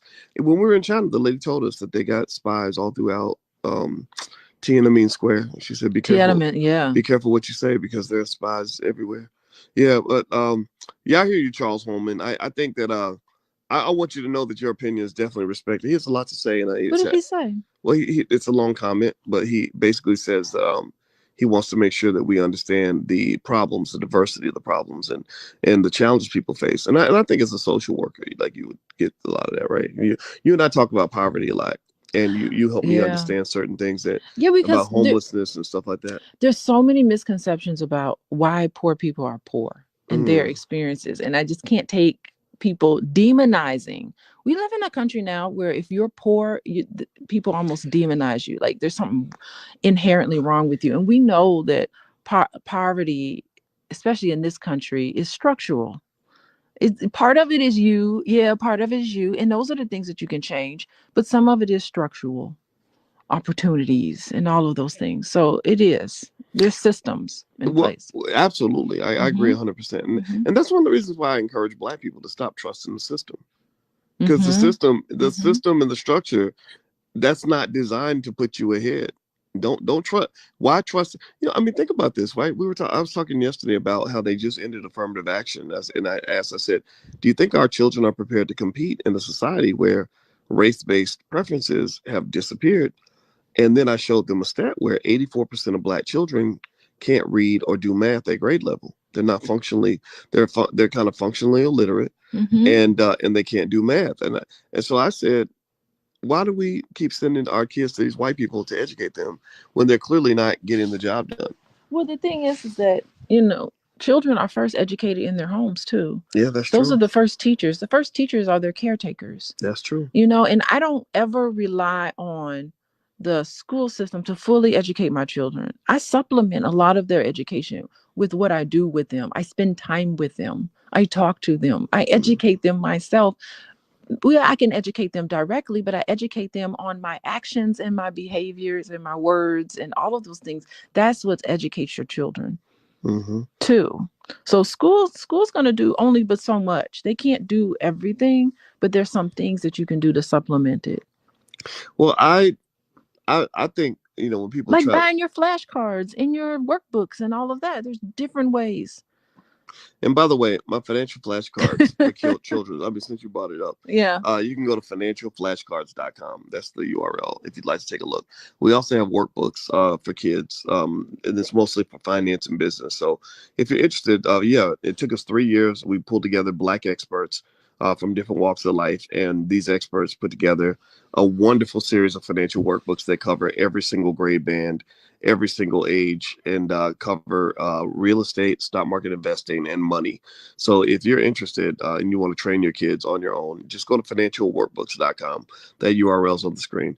So the last thing I'm going to say on this is, I think, I know we were talking about financial security, and I think financial security is definitely linked to how we raise our kids. When you talk about who's to blame for kids not being ready, the teachers or the parents, I think it's everybody. I think all of us. Everybody, Yeah, yes. it takes a village to destroy a child. It really takes a collective effort to make sure that these kids have no future at all. I think it takes everybody. Everybody has to be focused and centered on something sinister to make this happen. And it's not to indict every teacher or indict every parent, but when I hear politicians that seem to care more about the teachers' unions than they care about the educational outcomes, that bothers me. Well, the teachers union is important. Okay, I It's come from a important. family of Yes, educators, so but the I don't teachers want to union hear. is not more important than the kids. I'm The sorry. kids Can I matter more just than the say teachers something? union. I'm a child of a school teacher. Right. And my mom and all her sisters and my dad's sisters, both sides of my family, they were all educators. They would work years without a contract, no raise, no health insurance. Like it was the basic necessities that a lot of school teachers did. I saw my mom and my aunts and uncle dig into their pocket and pay for things in the classroom that should never have been paid out of their own money. They're paying for It things, sounds like you're getting giving money triggered. to no, but I just want to I just have to set the record straight on a lot of things. So the teachers union is very important. I never I said it. have been with my Well, mom remember, as she babe, was nobody ever said striking. it wasn't important. Okay, I said so it's not more important than the kids. I stand by that. The kids are the reason that the school system exists. It's got to be the kids first. Now, the teachers union can be second, but the yeah, but the kids. teachers union were But never. but the thing is that They were if never those not kids second. are coming out and can't read, I don't give a damn what the teachers get paid. Seriously, if those kids are coming out of that school and they can't and they're not succeeding, and the teachers just want to say, well, it's the parents' fault. Well, It teachers aren't saying it's mm-mm. the parents' fault. The teachers are saying we all have to work together. I have worked in schools personally in Chicago. It is a struggle to get parents and kids and the teachers and administrators. All of those need to work together for the betterment of the child. And yes, we do need to have a union for a teacher. I'm a strong union person. Also, we also need to have. There's a lot of misconceptions about welfare. People don't understand 75% of the people who are on welfare work every single day. So there is an issue, a structural issue there too. People get up and go to work every single day, work 40 hours a week, and they don't have enough money to pay their bills. That is a big structural issue, right? So those things are important. 75% of people who collect public aid work every single day. So I just want to just make that point because as a social worker, we just can't do that. Is there anything else? That's it. I'm sorry, but I needed to say that because there's so much noise in there, and these are facts. Look it up. Okay. Well, I'm gonna speak now, um, and I'm gonna say that I do agree teachers unions are important. I do agree that labor unions matter, but what I also see are scenarios where the teachers unions will be negotiating for more money, which is fine, but I don't see anybody negotiate on behalf of our kids. But I do agree though. I think it takes a village to destroy a child. So, you've got you do have teachers that aren't doing their job effectively. You have systems that are not properly incentivizing the teachers. I think teachers should be paid more money. You've got parents that are trifling. You got parents where the teacher tries to call the parent. I don't know how many of y'all remember this. I grew up in a world where when your teacher called your mama, you were in trouble. I can't imagine a world where a teacher calls your mama and your mama supports the child over the teacher. And then the child hears the mother saying, I don't like that lady, she's racist. And next thing you know, the child is going back to school not respecting the teacher because the mama gave her permission to not respect the teacher. So I think that's nonsense. So I'll say this at the end of the day. And by the way, Sharif Smith, thank you for making this comment. I want to make note of what Sharif said. He said he has 6-year-old daughters that listen to our YouTube show every day, right after school before they go outside, and There we go. that's what I'm talking That's about. an example. Man, you father of the year right now, brother. That is the smartest thing you could do. The smartest thing a black man or woman can do with their child is have them exposed to the ideas of college professors at an early age. I did not meet my first college professor till I was 19. But if I had been exposed to higher level thinking as a kid, Interesting. I would have been much more successful. I would have found myself sooner. That's crazy because my dad was a college professor. That's crazy. I grew up in a university department. Yeah. Like I just remember when I was little, I spent all my time with my dad. I didn't even know. He never even told me what he did. He was just like, I just come to work. It just wasn't a big deal. But it was just like an everyday thing that I remember like talking to my friends about how I was on the Macintosh computer. Most people weren't even on computers when they were in elementary school, if you're my age, of course. So I had, yeah, it exposed me to certain things. Well, the thing Yeah. is that, right. And so you kind of eased right into academia. It was familiar for it's me. not a coincidence that you have the same profession as your father. You're a social work professor, just like your dad. And I think, and the same thing is true when I hear Jay Morrison tell the story about how he grew up with his father and his family cooking up dope in the kitchen. It was very natural to ease right into the dope dealer lifestyle. So I think that parents have to understand our power, and when it comes to shaping how our kids view the world. And if you don't want your child to ease right into your lifestyle, expose them to other ideas. Like that rapper Young Miami we were talking about, where she was talking about she's a whore, and she was bragging about I'm a whore with a W and all this other stuff. And then when they asked her about her daughter, she said no, her daughter she's not gonna be like that. She's not gonna be no city girl. The city girl is, I guess, another word for hoes. And it was like, but if you're dressing her like that at an early age and you're exposing her to that culture, and she sees her mama succeeding and winning, her number one hero, her number one role model is getting millions of dollars to behave in a certain way, then why would we be surprised if her daughter did the same thing? She would have to do something radical to get her daughter, in a different trajectory from her mother. So we have to be radical about making sure our kids are headed in the direction they want to go into. Yeah, and we need to be cognizant about the example that we're setting for our children, particularly financially. Like I remember my dad just saying, you know what money is, Alicia? He said, money is just additions and deletions in my checkbook. Back then, there was he would actually balance his checkbook every day. He would say additions and subtractions. That's what it is. And he would tell me, you know what, a car gets you from point A to point B. So it was never like, I think both my parents, they were never materialistic, although they were highly educated and we were okay, but there was never an emphasis on you need to have material things. And I think that stayed with me because I'm not very materialistic. Am I? Do I come off that way? I don't think I am. I definitely don't. No, I don't. It's a struggle for me to be glamorous. I don't see you as materialistic, but you are a hotel snob. I am a hotel snob. She sees germs on the bed, even if there ain't none. And also, rest in the nasty hotel. You do drive a luxury car, and you do have a Coach purse or something, right? So you do have some nice stuff. Well, Coach, but you're not. That. But I don't That's see. Not a big deal. Well, I don't see you as bougie in that way, though. I just see you as a person who works extremely hard, who earns everything she gets, who decides she wants to be nice to herself. I don't see anything wrong with that. I support. Yeah, but I don't expect somebody to just come in and take care of me like that. Yeah, that's fine. I mean, that's. I don't be hitting you up. Do I be hitting you up for money all the time? No, you don't. It probably feels like it. She be coming there trying to loan me money and stuff like. And I'm like, girl, please. I did buy. By the way, I bought tickets to the convention. I purchased tickets to the convention, which is very weird to me. But, not only did I purchase a ticket to your convention, I purchased the platinum ticket. Which is I weird. got the platinum vending package. Okay, so my own money was spent buying for my wife to buy a ticket. No, it's my money. I spent it on to the from convention my business. that I helped fund. yeah, that we got to talk about that because I think that's weird. That's not helpful. That's weird. You know what? But, You know what I think about though. Let me just tell you what I think about. what? I want to buy a booth because I'm gonna be selling my workbooks and stuff, right? Right. I want to buy a booth because I don't want it to ever be an awkward situation where I have to be like, "Where's my booth?" and no one has a booth for me.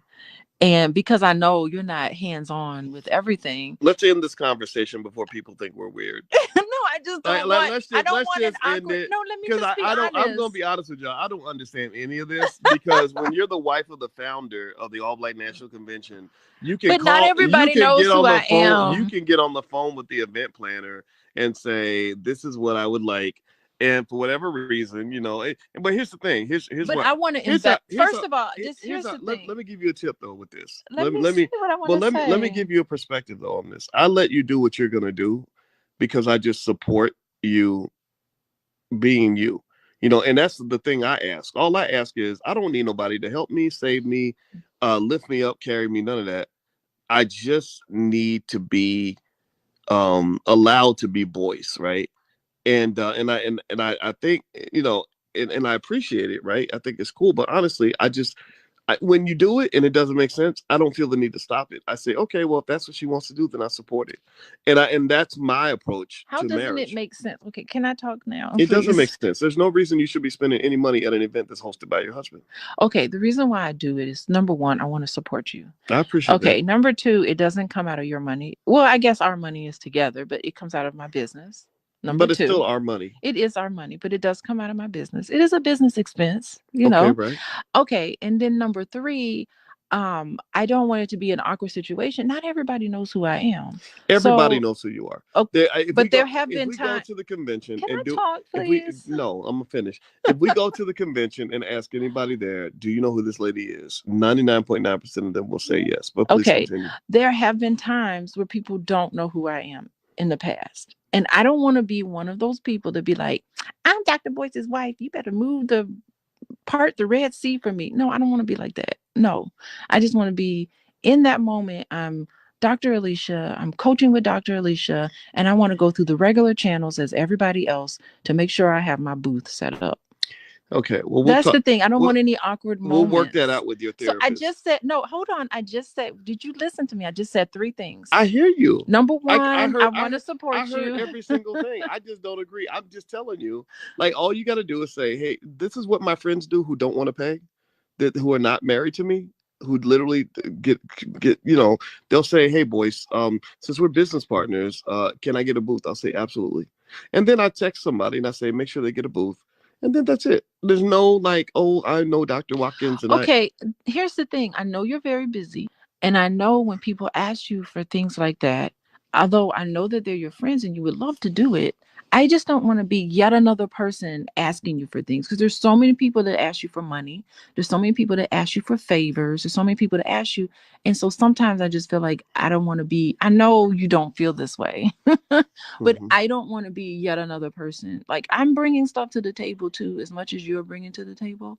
And so I just like, I just like to do that. I agree. Well, I do like to be left alone sometimes. I don't want to be arrogant. But typically when I want to be left alone, it might be in other areas. It's not this. Like, this is business. This is when I'm ready to take stuff on. But if I am like, now where I like to be left alone is when I make certain decisions in my, in my career, my life. It's hard to be married to me because I am not a regular person. I don't want to be a regular person. Because I didn't. If I was a regular person, I wouldn't be where I am right now. There's nothing about my life that I want to be regular, right? So when regular people try to assess me, they say, "Gosh, that's a weird guy." It's like, yeah, I'm fucking weird. Who's told you that you were weird? Who gave you the message that you were weird? You have. You'll say, Boyce, that's strange. Like, Boyce does this strange thing. And I'll be like, it's strange because because the thing is, I don't follow crowds. I said that you're strange. It was strange. Or whatever. I don't know if I said or behavior in a certain context, right? Okay, so let's hold on. Let's keep it or maybe like, I just don't understand why you did such and such. And I'll be like, well, because and you'll just be like, but I still don't understand why you did that. Well, okay, I don't remember that. But one thing, I want to make something clear. I've never said you were strange. I may have looked at your behavior I know and the ask differences. you I know the questions. okay. So the nuanced difference in the language. But if you keep questioning my behavior repeatedly, saying that's strange, that's strange, that's strange, but you're not strange, but that's strange, that's strange, that's strange, that's strange. You're kind of indirectly ad infinitum saying that I'm strange Okay. because because I'm partly defined by my behaviors and my choices, right? Okay, so So that's one way to look at it. right, But another way to look at it is to say, wow, my wife really wants to understand me better. So she's asking questions. Hey, when you did this, what was happening with you? Because you know that's how I talk to you. Okay, I noticed that you did this and you said this. Could you explain to me more? Let me know exactly who you are and what's going on. right. Right. So I approach it from that way, but you approach it as being strange. And I wonder, do you think you're strange? I know I am. I'm Okay. proud of Well, it, right? then So you I'll own say it. right. So here's the thing: when regular people ask me about something I do that doesn't make sense, I explain it, and they say, "Oh, okay, I get it." Right, and there's Mm-hmm. just a respect there because they say it must be right or it must make some sense because because it's worked for him, right? And that's it. That's what I want. I like to be able to explain who I am and then leave it at that.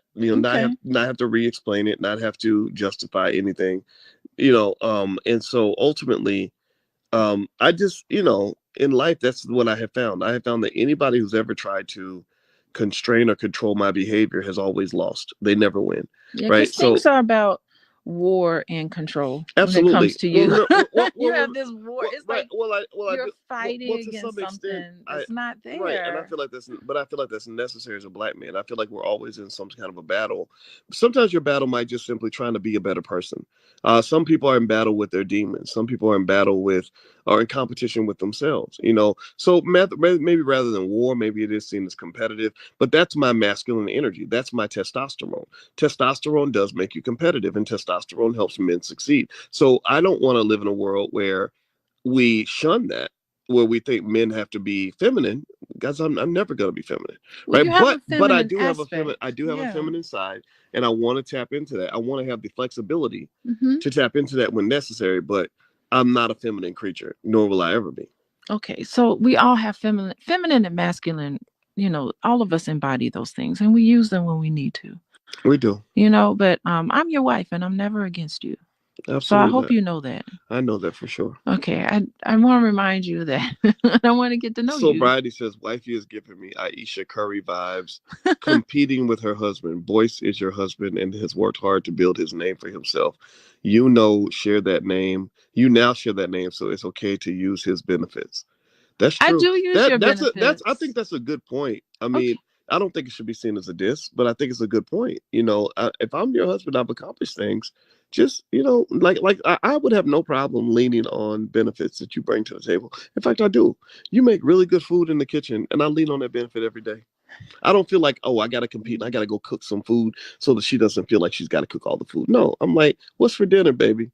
And then you cook and I eat it, and that's my job. My job is to eat what you cook. Okay. I, I would love to be able to talk. Go ahead. If I could talk. In fact, I'll let you get the last word because we should be done. Go ahead. Oh, that's okay. I mean, what I'm saying is that there's definitely benefits. There's benefits to, and I take advantage of those benefits. And there's benefits of you being with me, and you take advantage of those. So it's a two-way street. But there's some things where I just say, I'm going to be Alicia and be supportive to you in the way that feels good to me. Absolutely. So if you listen to me and you listen to my choices and why I make those choices, I have no problem with you coming to me and asking me, "Hey, Alicia, why did you say that? Why did you do that?" I have no problem expressing myself to you. Okay. And you should know that by now. Well, I'm an open book when it comes to you. well, you are loved. And I'm going to end us on a couple of comments that I saw here. Justin Coop says he likes your spirit. He says she wants to be your support rather than a burden. Boyce, you found a good woman. Okay.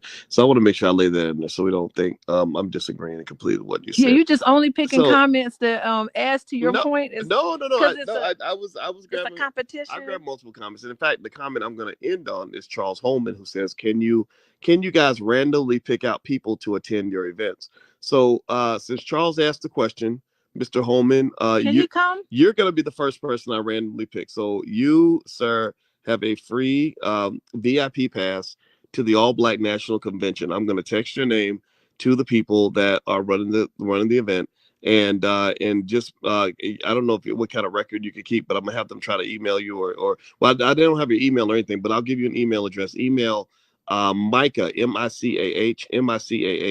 BoyceWatkins.com. Tell her that you are Charles Holman, and that I gave you that free VIP pass to the All Black National Convention. And I'm going to tell her right now so she'll know to look for you. So, and can you put them in the financial workbook? Give them my financial workbook. Oh, well, that's a coach. I don't have a link to it, but it's on your page. Well, we done gave Charles a lot of free stuff already, so we good with that. Yeah, but you gave out something free. I want to give out something free. Well, I can't give it out as we'll do it next time. Okay, anyway, next time. All right, so all right, so that's a great idea, Charles. So not only did you give me a great idea, but you also earned yourself a free pass because I want to reward that your creativity and show my appreciation. So I know now everybody's gonna say that Charles. Yeah, well, Charles, they might ask you to send a screenshot of your driver's license or something, brother. So just know a whole lot of people might be trying to pretend to be Charles. Don't y'all be doing that. Y'all intelligent Black people. You're not supposed to do that. We ain't no frauds up in here. All right. So anyway, anybody who wants to come to the convention, it's going to be in Atlanta, October 20th, and you can actually go to allblacknationalconvention.com. The All Black National Convention is awesome. It is the number one gathering of intelligent Black people in the world, and it's going to be in Atlanta October 20th. So go to allblacknationalconvention.com to learn more. Also, if you'd like to check out Alicia's website, you can go to coachingwithdralicia.com. That is where she sees clients on an individual and a collective basis. So coachingwithdralicia.com is her website. So thank you all very much for tuning in for this episode of Pillow Talk. We will also have our episodes on Spotify. So if you go to Spotify and look up my name, Boyce Watkins, you should be able to find it there. And Alicia Smith says you should invite everybody on this live. I wish I could. You're all invited, but I can't give everybody a free pass. However, maybe what I'll do is for next time I'll bring a coupon code or something where we can get a discount. How about that? That's a nice middle ground compromise. All right, everybody. God bless you. Thank you so much for listening. I hope you guys have a wonderful day, and we'll see you soon. Take care now. Peace. Bye, everybody. Oh, and Jackie, you can get her workbook at coachingwithdralicia.com. Also, if you go to boycewatkins.com, I have the workbook at the it's linked on my website too. So just go to boycewatkins.com and scroll down, you'll find it there too. All right, everybody, have a good night. And hello, everybody. Welcome back to Human Behavior in the Social Environment. Welcome, students. Today is the last lecture, and we're talking about very late adulthood and everything related to what happens at the end stage of life. What happens in that part of your life that we all know we have to face, that many times all of us know that we have loved ones who face this, and one day, of course, we will have to face it as well. And we know about the death and dying process today. This, was discussed by Elizabeth Kubler-Ross. She has a seminal book called On Death and Dying. And she wrote this book out of a lot of the work that she was doing with individuals who were at terminal stages of a very serious illness. And she worked with them on how to cope and how to deal with what was happening with them in terms of impending loss. And she also noticed that this also happens when individuals lose a loved one, that you go through these stages of grief. So let's talk about those stages. The first stage is denial, anger, bargaining, depression, and acceptance. So in her model, she says that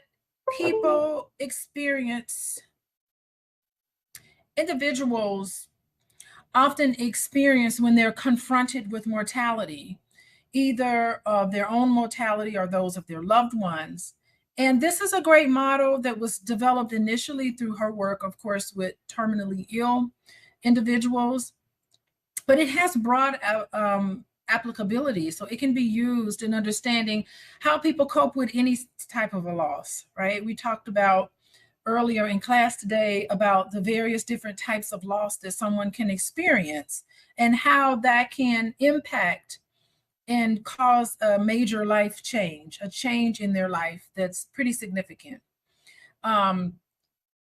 So these are things that people go through late in adulthood, right? Usually. And denial. So Kubler-Ross mentions denial. That is sort of the initial defense mechanism that happens right at the onset of a loss. Individuals are in a sense of denial because sometimes it's way too painful to deal with this loss that you're experiencing. And denial is almost like temporarily, it's a healthy way of dealing with loss because it's like a disbelief. So it's in your initial defense mechanism, puts you in a state of denial, and it allows you time to sort of absorb what's happening. It could be very shocking and distressing news that many of us receive when we hear something that we have to sort of accept. So that was Kubler-Ross's experience in working with this population of death and dying, that there was this sense of denial. The next one was anger. And anger really, for her, reflects this frustration and helplessness of the whole situation, recognizing sometimes things are unfair. Sometimes you lose people. They could be walking around healthy one minute and the next minute you've lost them. And, it feels very unfair. And you have to recognize the unfairness of the situation.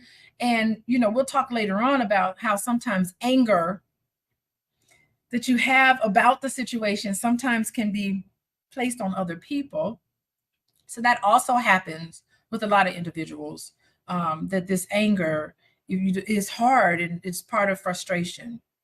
The next one was bargaining. And I think that this is people's attempt to regain some sense of control because, in a sense, if you are given a diagnosis of a terminal illness or someone close to you is given a diagnosis, things can seem out of control.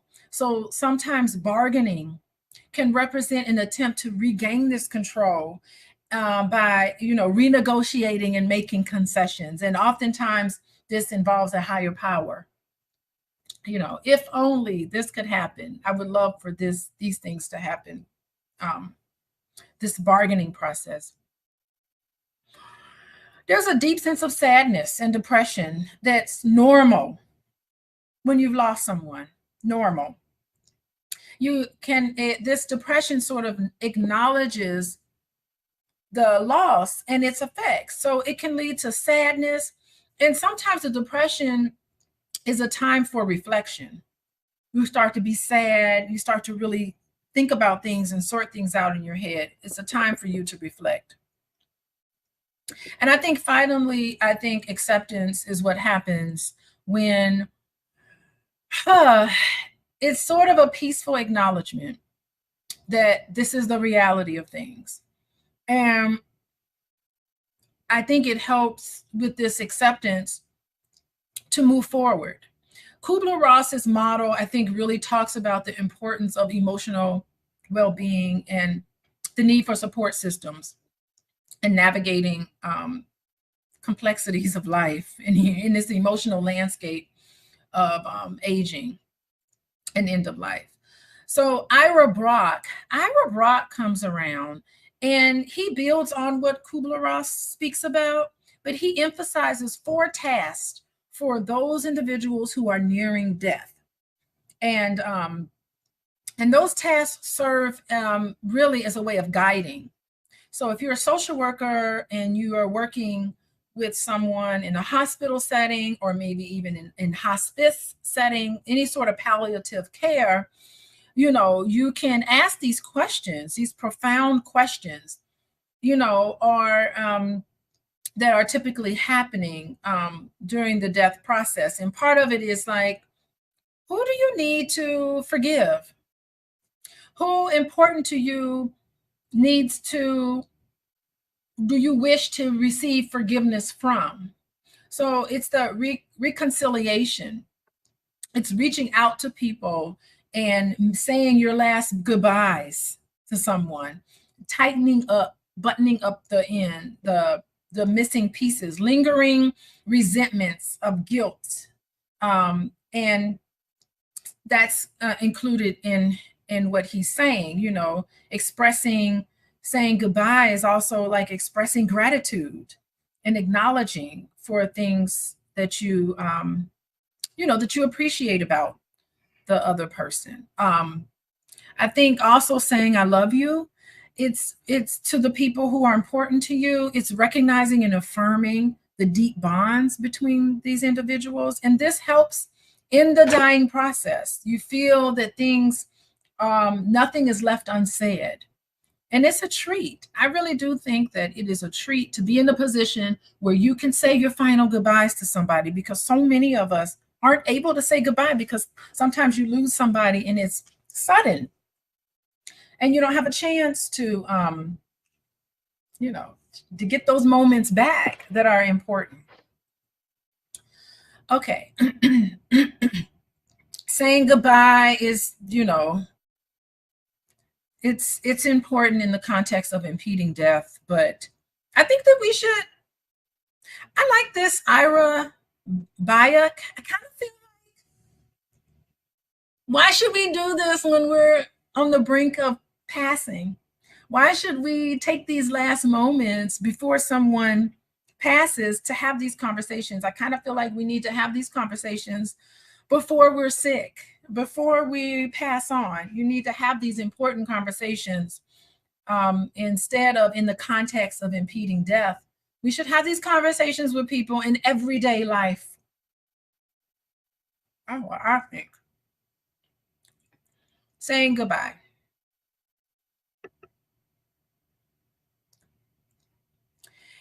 We talked a little bit about advance directives earlier, but advance directives, they're legal documents.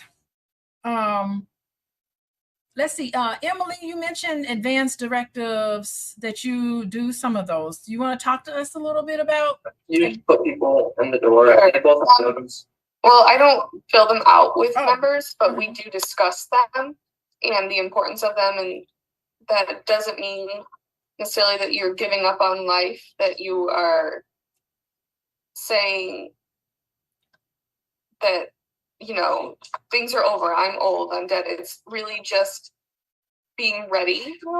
So if something does happen, or you do get to that point, people know what you want, that you have a say when you're still capable of making those decisions. Because if not, things happen when they're made in an emotional state.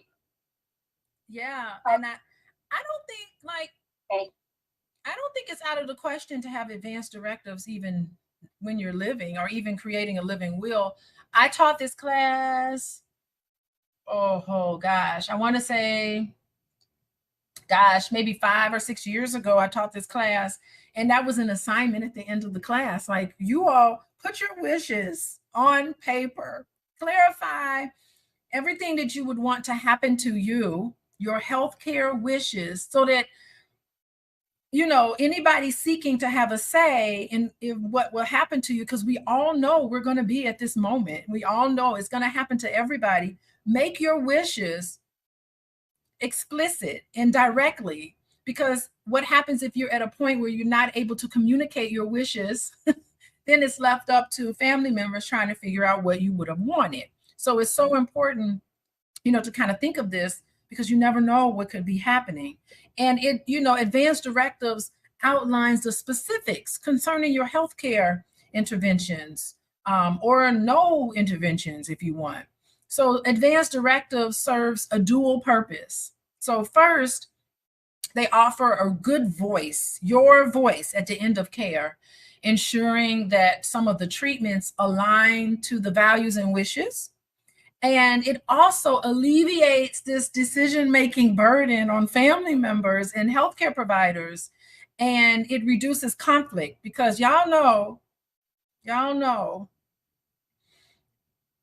end of life decisions, and you got family members coming together and people barely know each other or like each other, and it's all of these past issues that spring up, and confusion can happen making decisions for loved ones. And I mean, it can get really ugly, and families can fall apart. If only Big Mama had put it into words what she wanted, made her wishes clear.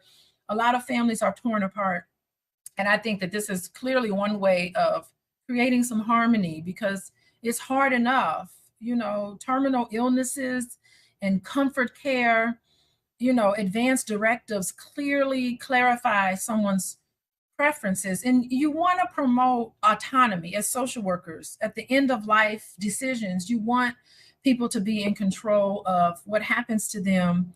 And this is a real practical approach to managing end of life care decisions. And I think it helps deal with, think about Kubler-Ross, and think about the stages of Death and Dying by Ira Byock. It's important to round out and to not complicate the grieving process by getting people psychologically and emotionally ready for end of life decisions. So it just helps, because you need to face mortality with dignity and with intention. So the passage of the Patient Self-Determination Act in 1990, all this really says is that in healthcare, personal autonomy and informed consent in medical decisions. There's a law that requires healthcare providers to inform patients of their rights to make advance directives in state law. This is legal documentation, and is central to the concept of advance directives. And part of it is a living will. This is a written document where people can specify the kinds of medical treatment they want and they wish to be withheld. Like, what happens if you're incapacitated? What happens if you're brain dead? Do you want me to keep you alive? What happens? Under what circumstances can we pull the plug, right? You outline these things. Remember, you're doing this not for you necessarily. Part of it is for you, but also part of it is for the caregivers who come along and got to try to figure out what's going on. So you outline these things carefully.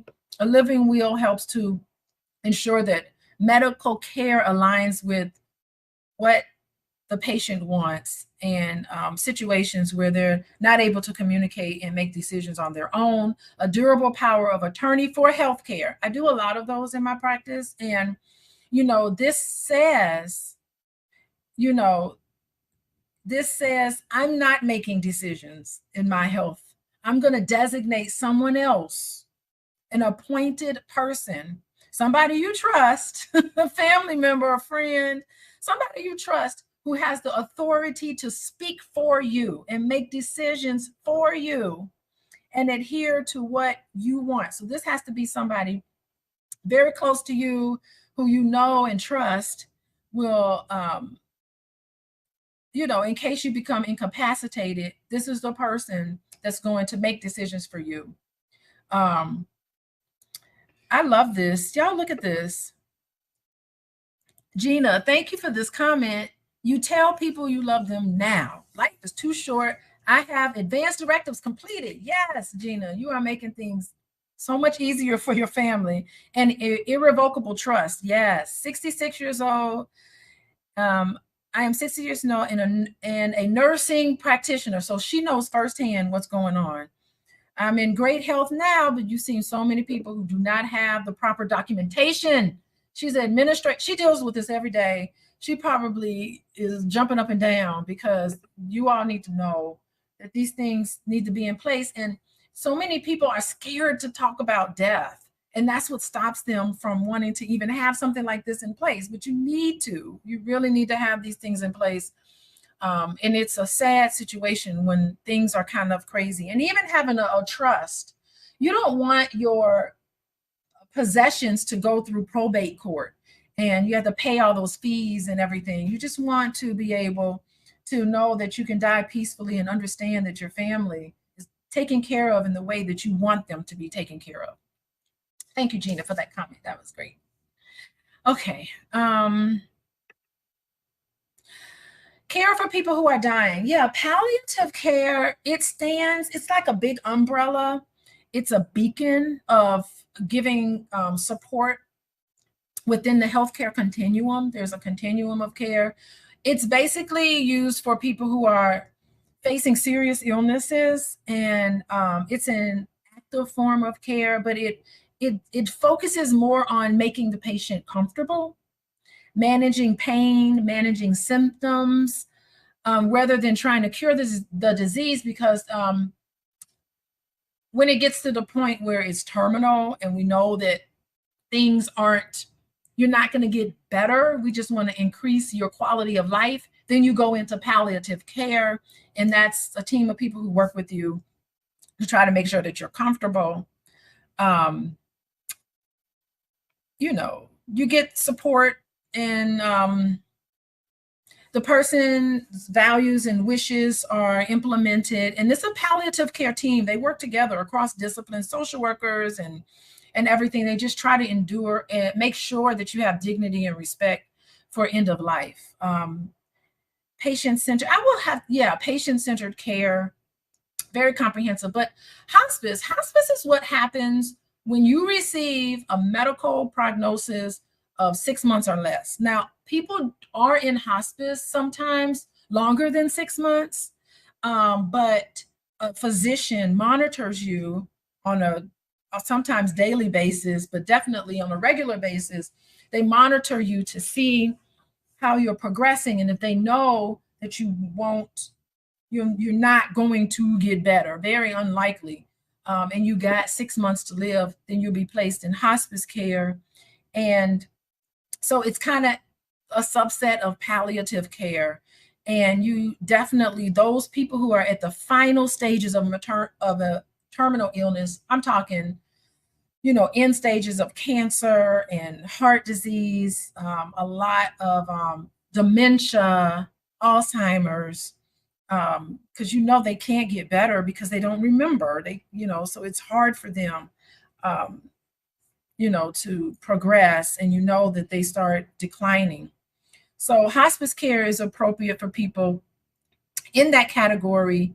And you're just no longer going to pursue treatment. We're not interested in curing the illness at this point. You shift your focus to a comprehensive symptom management. You are received emotional support, spiritual care. That we have I work for a hospice, have a contract with a hospice company, and we have a pastor who comes, and he gives spiritual care and emotional support, tailored to the unique needs of the patient. And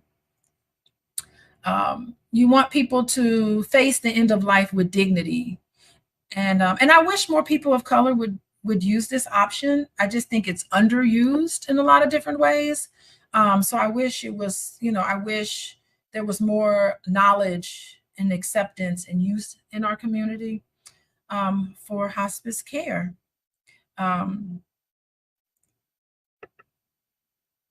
Key ideas of hospice. Again, they care for your physical symptoms, your biopsychosocial, spiritual needs of the patient, but also the loved ones, like the caregivers who are caring for people at the end of life. They need help and support too. Care is delivered. There's an interdisciplinary team. I know in my hospice company, we meet as a team, interdisciplinary team. We meet on a regular basis to track and monitor the situation with the patients. There's a physician, there's a skilled nurse, there's a nursing aide, there's myself as a social worker, there's a member from the clergy, there's volunteers, there's anybody who is, part of doing care for the patient comes together, and we talk about things, what's happening, to make sure that we're providing comfort. And also hospice services also provide bereavement. So there's an entire team of people who look at, it's not just when you pass away and then we forget about you. We do reach out to you, and we also offer bereavement services, you know, to support the family. It's a critical part in hospice philosophy, is to provide care even afterwards, and you're eligible for it. Also, I want to say with hospice, there's a lot more funding that comes from hospice. So, you know, you get all of our patients on hospice get free diapers, free wipes, free, you know, a lot of free things you get because you're under that hospice care, and it's paid for by your insurance. So that's another reason why it's so important to be able to recognize and to get on hospice, you know, as quickly as possible to make sure you get those services. Yeah. What are the signs and symptoms of the dying process, impeding death? So all of these signs and symptoms, we monitor this consistently. So we're always looking at your temperature. You know, we always look to see if the person is cold to the touch. Sometimes the color of your skin changes when you're at the end because blood doesn't circulate as well. Sleep, we do a lot to monitor sleep. So social workers and nurses, we're always asking about how long did they sleep. And typically when you're coming to the end of life, you sleep more. So sometimes it would be like 14 hours. They're sleeping 12 to 14 hours a day. That lets us know that the person is in the process of dying. And yeah, the process of dying. Sometimes the secretions in the mouth, y'all know about the gurgling, the death rattle. You know, part of that is because there's secretions in the mouth that are released. And when you're at the end of life, it's hard to swallow. So you just have like fluid in your mouth. And so you make that gurgling. They call it a death rattle. That's kind of what it's called. We know it's coming soon. Incontinence, of course, you know, muscles in the body just relax. You're in the dying stages and you have no control over the bladder, and your bowels could be lost. That's normal, very normal in that unusual situation. A lot of restlessness and confusion. Yeah, lots of confusion. So patients really do experience this agitation and restlessness. And we do give, like the doctor, if the doctor hears about this kind of restlessness and agitation, the doctor can subscribe like Risperdal or something to the patient so that they can relax and calm down, you know, so they're not look so anxious and confused. What else? Oh, you're not going to want to eat. People who are in the stages of dying won't want to eat or drink anything. They have a difficult time swallowing. So, you know, I was working with a loved one who was like, he hasn't eaten in a couple of days. I think I should give him some food. But when I gave him food, I noticed he wasn't swallowing. He wasn't chewing. And I was like, well, he's probably not hungry. He probably doesn't want food. And he didn't have a lot of liquids. You know, you're not going to be hungry during those moments, you know, or days or weeks sometimes following when the death and dying process is happening. You're not going to want. So we spend a lot of time as social workers educating loved ones. This is what we do as social workers. We educate loved ones on that process. Well, this is the normal process. You are going to see a decrease in appetite, a decrease in, you know, wanting liquids, because it's very difficult to swallow. Breathing becomes irregular. Interrupted breathing sometimes may change. It could be real shallow breathing or sometimes rapid breathing. So that's another thing that we monitor. And increased signs of pain sometimes it's very difficult to know if a patient is in pain, but not everybody experiences that. But you can have some discomfort and increased pain right at the end stages. And it's hard to know because the person can't really tell you, but you can see if they're grimacing or if they're kind of like, you know, get kind of restricted, you can tell that they're probably in some type of pain. I just want to say, like in hospice care, we monitor this stuff very closely. And if you get better, so weight loss is very common. But if you start gaining a lot of weight, you were sleeping 8 hours, you were sleeping 14 hours a day, and now you're sleeping 8 hours a day, and you start getting better, you get off hospice, right? So hospice is just for the decline process. So there have been people who've gotten better on hospice, not normally, but sometimes they get better and they're not on hospice anymore. They come out of it. And then some people end up coming back on hospice. So it's really strictly for the dying process. And these are the things that we monitor to make sure that, just to kind of monitor to see about the dying process.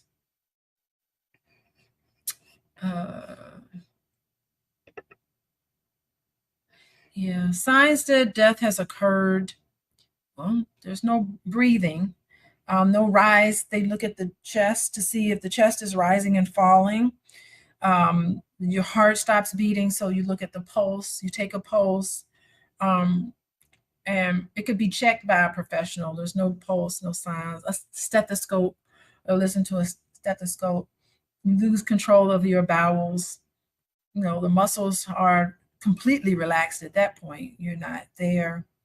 No verbal response. Individual, you make a loud noise, like a boom, a loud noise, the person's not going to respond to a loud noise. Or sometimes they'll call the person by their name. Hey, they'll call you by your name. And if you don't respond to your name or anything, then we know that death has occurred. Eyelids aren't necessarily closed. Sometimes they might be open, but just staring off, fixated into something, that lets you know also, or have a glassy appearance to the eye. The mouth will fall open because, slightly open sometimes. So I think that, discussing death openly with family members, it's sometimes tough and difficult to do, but as social workers, it's important if we work in this area, and considering this is the fastest growing population, chances are as social workers, you will come across this, right? Because this population is a huge segment of our population, and this will happen to you.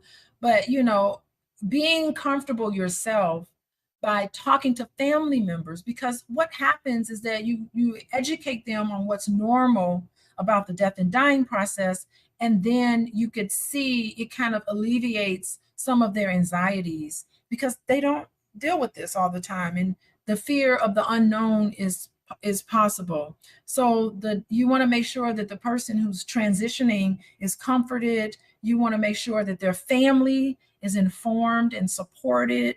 As social workers, you want to make sure that these crucial final moments is something that is not as tragic as it can be, the final moments of caregiving. And I think this dialogue between the social worker and the family members can provide a sense of closure, help them get ready for what's coming next, and can ease this emotional burden that happens during times that are very challenging for many, many people.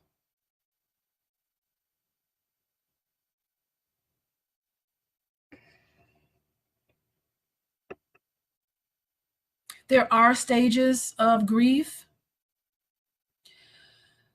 It's before I go into the stages, because stages sounds like you go from one stage to the next stage to this stage. It's like you go in order. I just want to say you can be in any order in any point of these so-called stages. It's just moments in time. Sometimes you may feel like you're going backwards, but no, you're still progressing forward. So I just want to say that grieving the loss of a lost loved one, it's so deeply personal. It's very complex.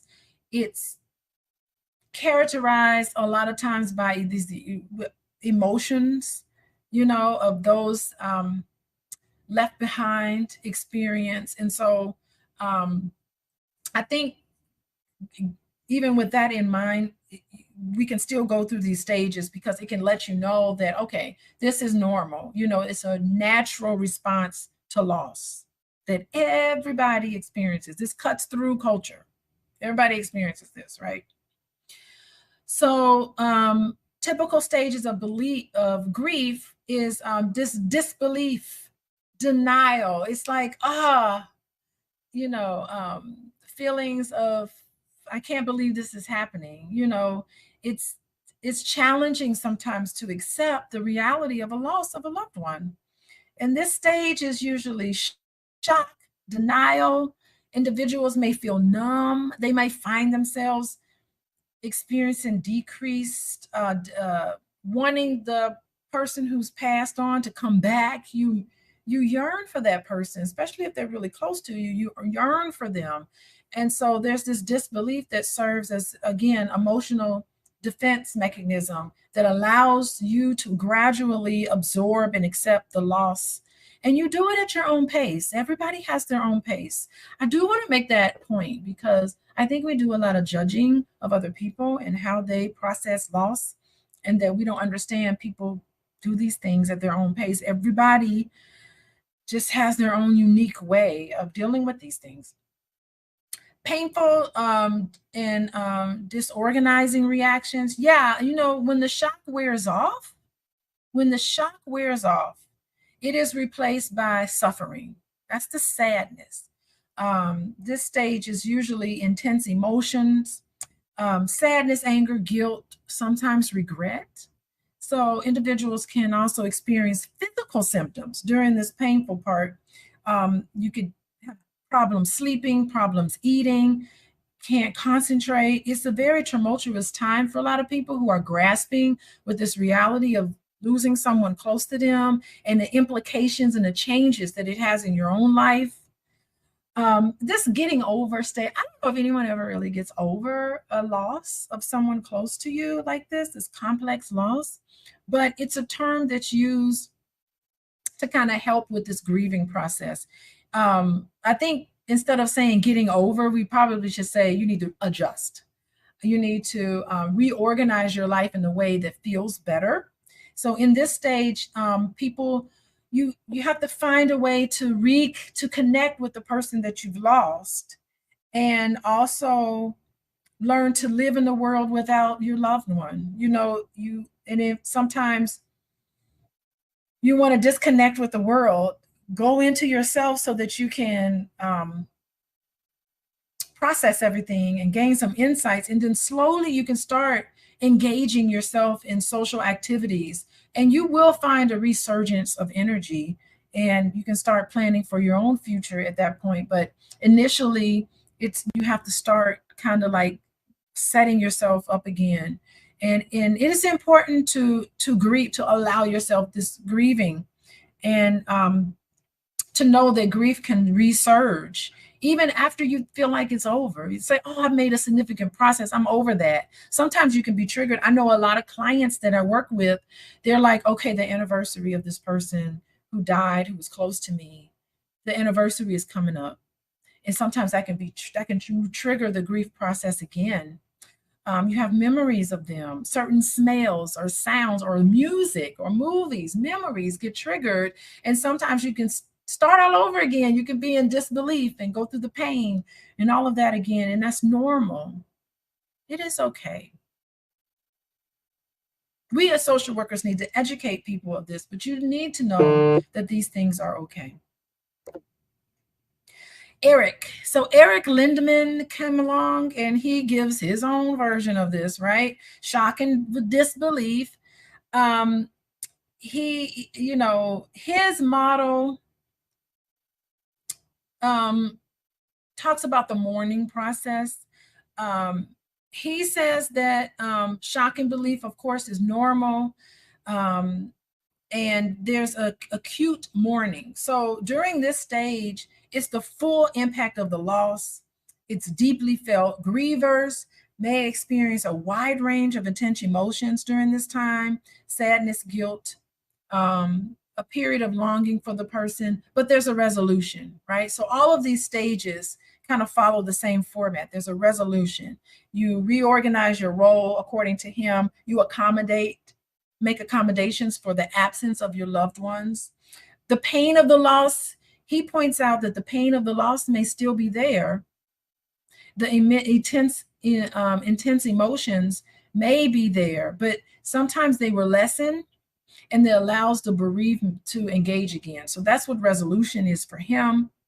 We went through Kubler-Ross, her stages earlier, where it's this profound impact on understanding the loss process.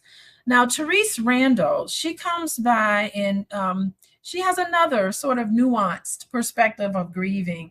She emphasizes the cyclical nature of the process rather than a linear process. So Randall talks about 3 major phases of grieving that individuals typically cycle through, and she terms it as avoidance. So this initial phase, you engage in a psychological retreat from the reality. It mirrors denial, of course, and it allows people the process of letting it all soak in at their own pace in a way where they can handle the emotion, because you want to avoid. Actually, avoidance is really great. You don't want to live in avoidance. You don't want to live in denial, but being in denial and avoidance and all of that, that's so normal, and you have to allow yourself that. But you will eventually have to, and I think that's why going to funerals is very helpful. Funerals are really good for those who have lost loved ones, because it helps with the grieving process. So eventually, at your own pace of what you can handle emotionally, that's what you start to open up. And then you get to the point where you can confront things. That's the heart of the grieving process for Therese. Individuals have to face the full reality and magnitude of the loss. And it's emotional. And, she believes that as social workers, we can help people work through their pain and their grief, acknowledge and experience the depth of their emotions. And this phase is very crucial in the heart of the healing process for her, confronting the pain directly. That's how you move forward. And she's saying you cannot skip this process. You have got to confront it in order to get through it. Okay. Making accommodations for Therese is people start to adjust to life without the deceased. And this phase really, you reorganize your life, you start to adjust. The pain of the loss might still be present though, right? But it becomes integrated into your life. Part of this loss process, I just want to see how y'all doing. But part of this loss process is that I work with patients. Part of the loss process, and people from the class can talk about this as well, is you have to say goodbye to who you were.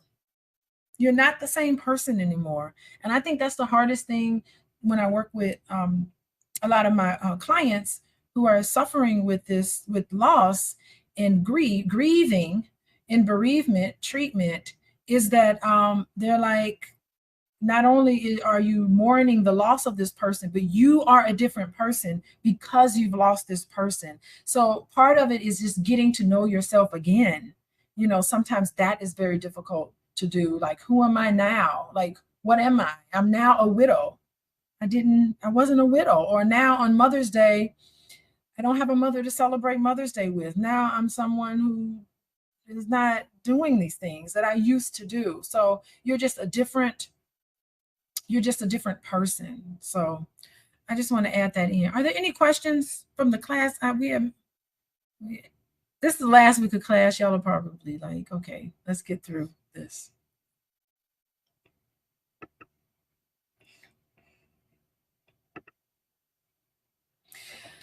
We can go on to the task of mourning.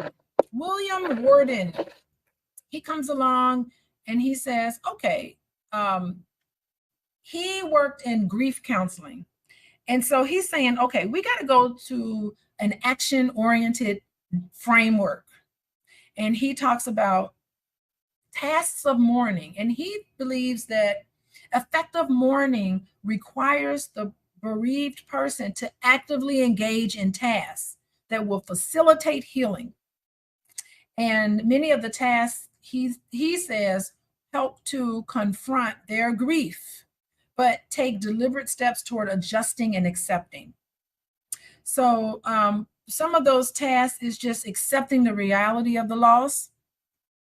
This involves acknowledging intellectually and emotionally the loss that's occurred, and realizing that this person will never come back again in that form. I don't know. I think you can have connections with people on the other side. Maybe that's just me. What do y'all think? Y'all think you can connect with people on the other side? People from the class. Journey. What do you think about that? Yeah, I do think you can connect with people from the other side. I was actually just telling a client of mine this Wednesday. Her son passed away maybe a year or so ago, and she just found out some news about her son. And conveniently that day, she had seen a Facebook post. Like, a friend had shared a Facebook post about him, and I was like, that's too big of a coincidence for you to not say that's him looking out for you, that it popped up on that day. That's amazing. That's an amazing story. Great illustration. I think all of us have stories. I got a ton of stories like that, where I'm like, okay, I know this person is connecting with me from the other side. Thank you for sharing. That was great share. Yeah. So yes, you have to deal with the fact that that person is not coming back in that form, but there's other ways to connect with someone. So you do need to deal with that. But he's like, I don't think Warden believes in woo-woo stuff. But anyway, you have to process the pain of the grief, of course. He emphasizes there's pain associated with the loss, and you can't skip this, right? He encourages people to experience the grief fully. No more avoiding, no more suppressing your emotions. And we talked about this last week. What do these men do when they lose their wives? The first thing they do is go marry somebody, go get married right away. We talked about who's going to make them a sandwich. Men are more likely to deeply mourn the loss of their spouse, more so than women do, but they're faster to remarry because, they're not listening to Warden. Warden is saying you have to work through it. You have to deal with it head on, finding new ways to adjust and live in the life with the person. So that's what he talks about. Connecting with somebody. Let's see what else.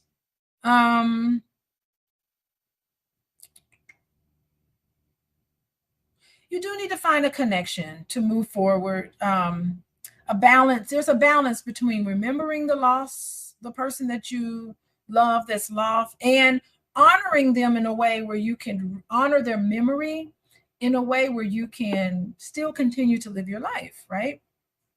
So that's Warden's adjusting to the environment, navigating things. Sometimes things can be very turbulent, in which the deceased is missing. So, adjusting to an environment that's devoid of the person that you've lost, filling roles previously occupied by the deceased, right? And in order to do that, you have to be resilient. You have to be able to adapt. And so he believes we need to be pushed forward, new way of identifying and new capacities. Let's see.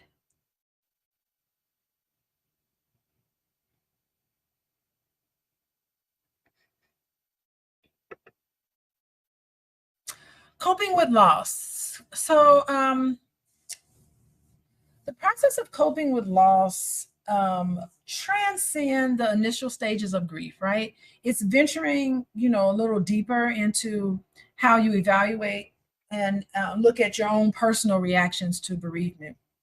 I think that the nature of loss significantly influences the coping strategies, right? Adapted by the grieving individual. So what's your go-to when you're coping with something stressful in general? chances are, you know, these things can happen.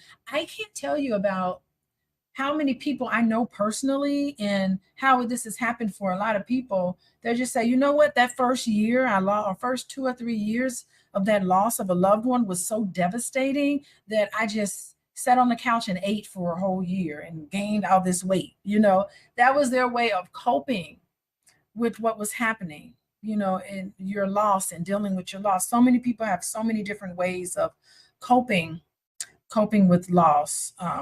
So it is, you know, looking at that, because a lot of it is shaped by a person and environment encounter. You know, what is the support system there, the physical surroundings, what are societal norms about mourning? You know, they all play a critical role in the grieving process.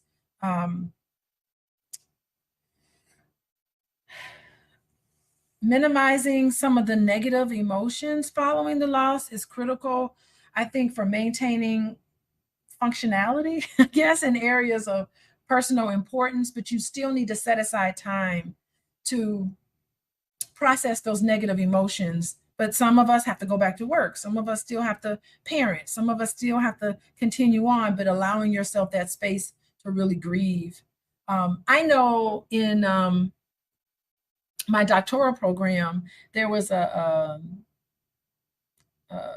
cohort member of mine. She had lost her grandmother during the PhD program. She had gone to the funeral and come back, but it wasn't until the semester was over and she was so inundated with all of the areas in her life, personal areas that she had to get through. She was so inundated by what she was doing from day to day. She never had a chance to grieve. And she's like, oh my, she called me on the phone. She's like, girl, you know, my grandma died a couple of months ago, but now that the semester's over and I'm left, I turned my assignments in and I'm left with everything. Now all of a sudden I can't stop crying. She just started like allowed herself in that moment to really grieve, but she couldn't do it right then because she was trying to get through the semester and it was a lot on her. And PhD programs don't be caring about your grandmama. They want to put you through the fire, so to speak. So you go through that, but her grief process wasn't until later. And she's like, here I am crying like this, you know. So that happens sometimes. Humor. Lord, what do I say about that? Have y'all seen, any of y'all seen this viral post with these two ladies? And they are, these two ladies are doing a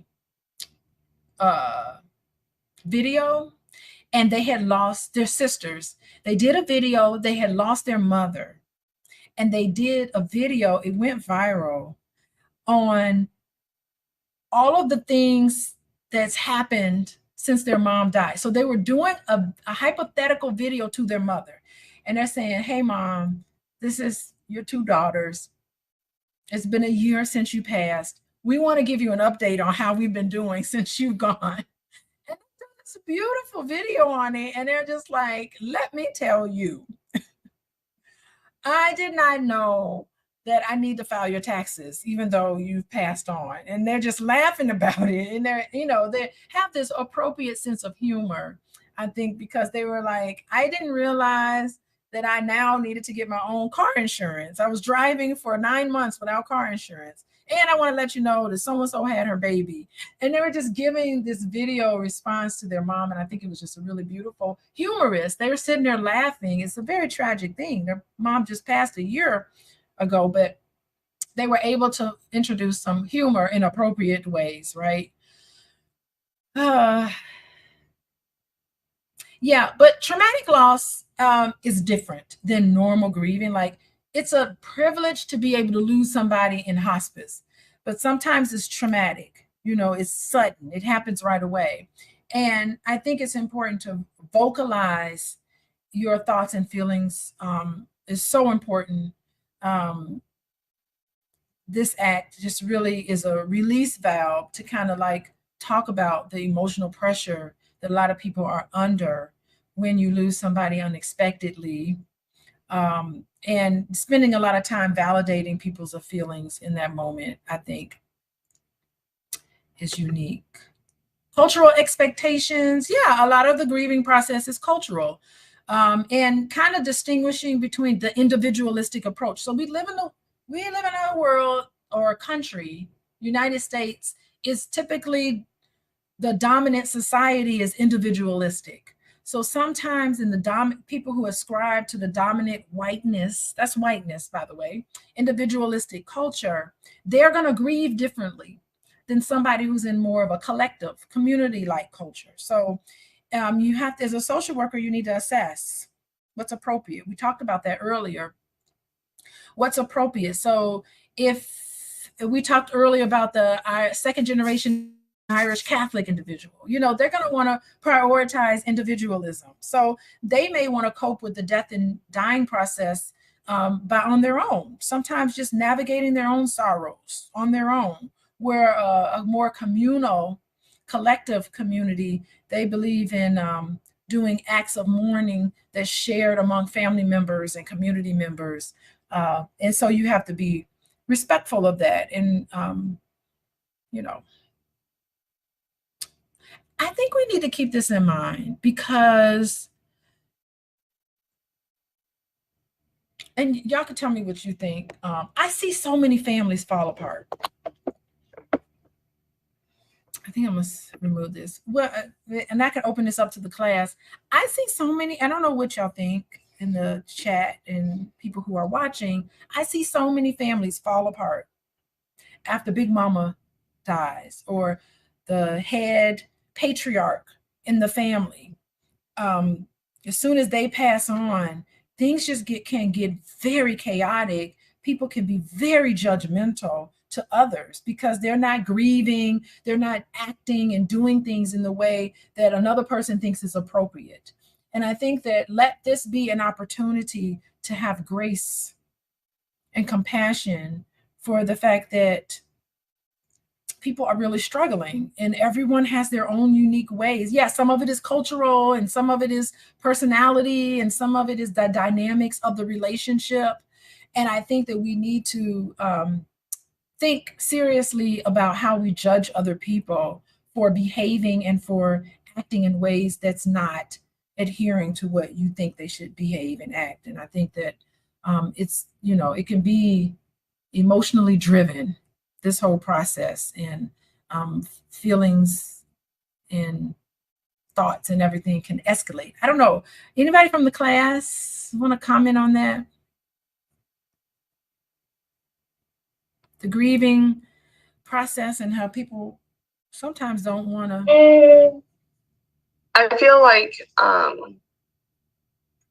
our family, like my extended family, has experienced a total, essentially fall apart because of loss. But I think part of it has been misdirected anger at the people who've lost. They needed somebody to blame, so then they just start picking at other people about nothing. And then sometimes it's about money and possession. Like it's just a bunch of feelings that they didn't know how to deal with their feelings before, and now they've been given these giant, big feelings that they have no clue how to deal with. Yeah, and it can break people up. I mean, like, I'm never speaking. Even in my own family, my mom with her brother, she's like, I ain't speaking to that man ever again, and she's just, I mean, it's deep seated. Some of the stuff is very deep seated, and yeah, it's a very real thing. So it's important to make your wishes very clear, especially when it comes to finances and money and what to do with the things. The clearer you make things are, the nicer family members sometimes can be, but sometimes it's just like people get real snappy and snippy, and they're irritable. They're not in a good mood. They have these expectations, and you work with people to help them to come around. Anybody else comment on that? Anybody in the chat want to comment? We got people tuned in. Diversity of expression of grief. Allow it to happen. Give yourself grace.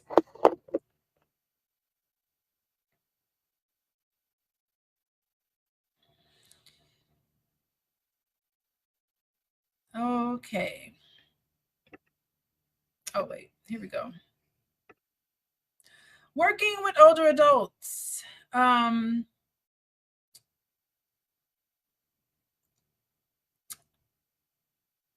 Yeah, you got to somehow take into consideration the existing person's life story. So when you're working with older adults, that should be taken into consideration.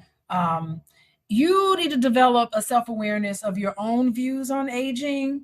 Hopefully, if there is, some, what is somebody writing in the chat?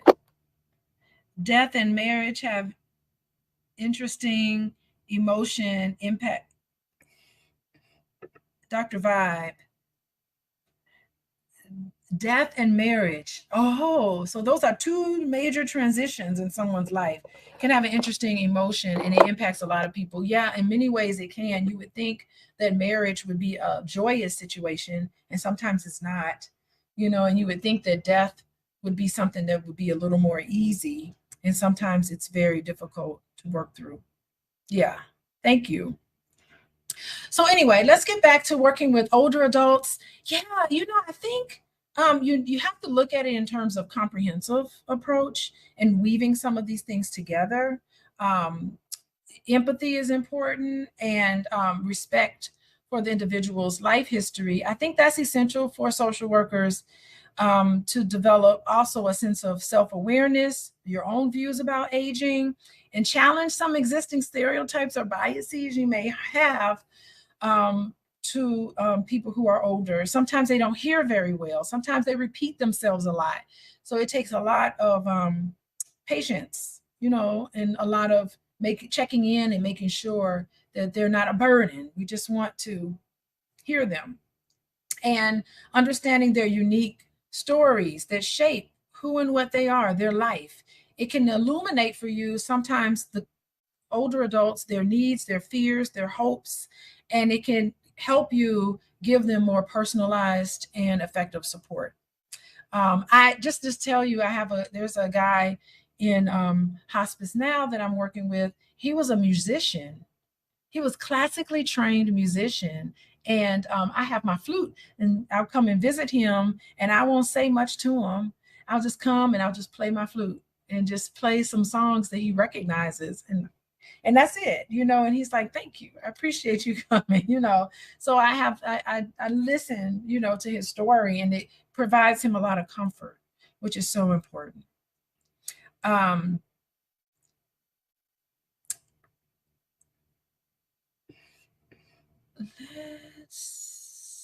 Let me see what the next. Okay.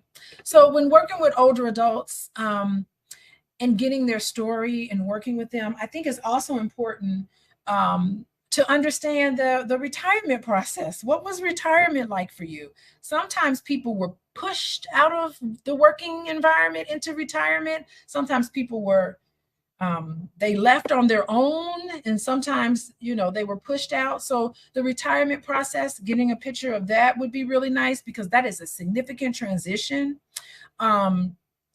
And because a lot of individuals, our identity is tied to what we do, our daily routines, our social networks sometimes is so closely related to some of the things that you do for a living, right? And so sometimes when retirement happens, that's another sense of loss, right? You can help older adults find new resources for fulfilling their lives and purpose.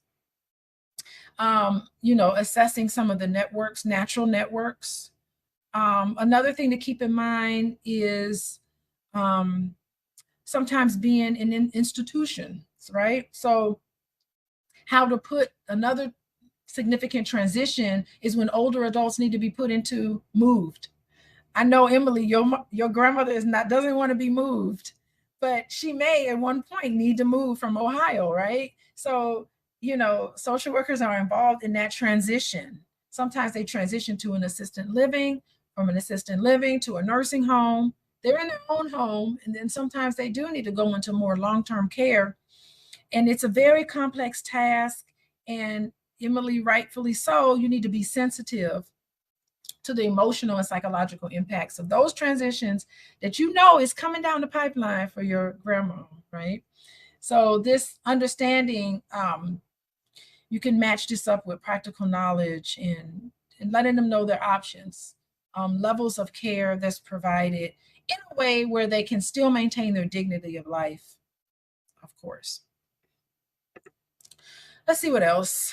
As a social worker, you're working with older adults, engaging them holistically, right? Considering their past, their future, present, respecting their rights for autonomy and dignity throughout the whole process. You also need to assess formal and informal support systems, and helping them make their decisions. Empowerment. I mean, empowerment is a big one. Empowerment helps them foster a sense of autonomy and respect. So that's the big key thing with working with older adults. Spirituality, it often plays a very fundamental role in the lives of older adults. Spirituality assessments can really reveal some resources of comfort for older adults. Definitely when I came in and I played those hymns for the gentleman, I was playing religious hymns. He loves that kind of stuff, right? Incorporating that.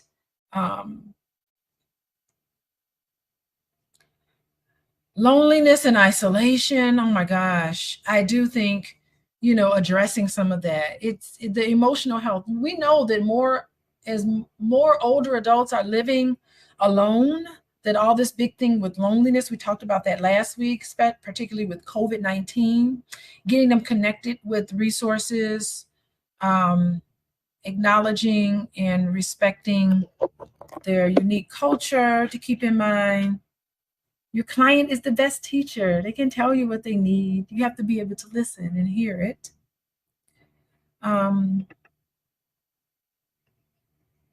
Okay. So this is it with the lecture part for today. We're done with class today. I'm going to end and then I'll connect with you students to see if you have any questions. But hello, everybody, and thank you for joining us. I appreciate you being here. I will say goodbye to everybody. Goodbye, YouTube.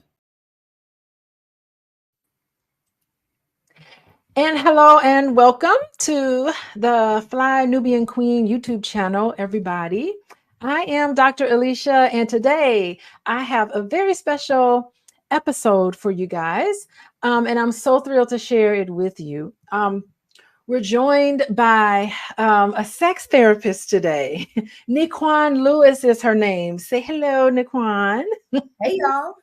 She's a sex therapist, and together we are going to debunk some of the pervasive myths about male sexuality. Now, before y'all start with me talking about bringing only women on here, female therapists to talk about male issues, I do, by the way, open up my platform for any male therapists who would love to come on and give their perspective. But today we have a female perspective, and I notice she works with a lot of men in her office and in her practice. And so we're going to love to hear the wisdom that she is bringing us today. So it is an honor to have you here so that we can explore some of these topics in an open and honest conversation. Absolutely. Thank you for having me. Yes. And before we dive in, I just want to extend a warm invitation to everybody watching. I'd like for you guys to text the word love, LOVE, to 87948. And when you do that, you will receive information on nurturing healthy love and healthy relationships.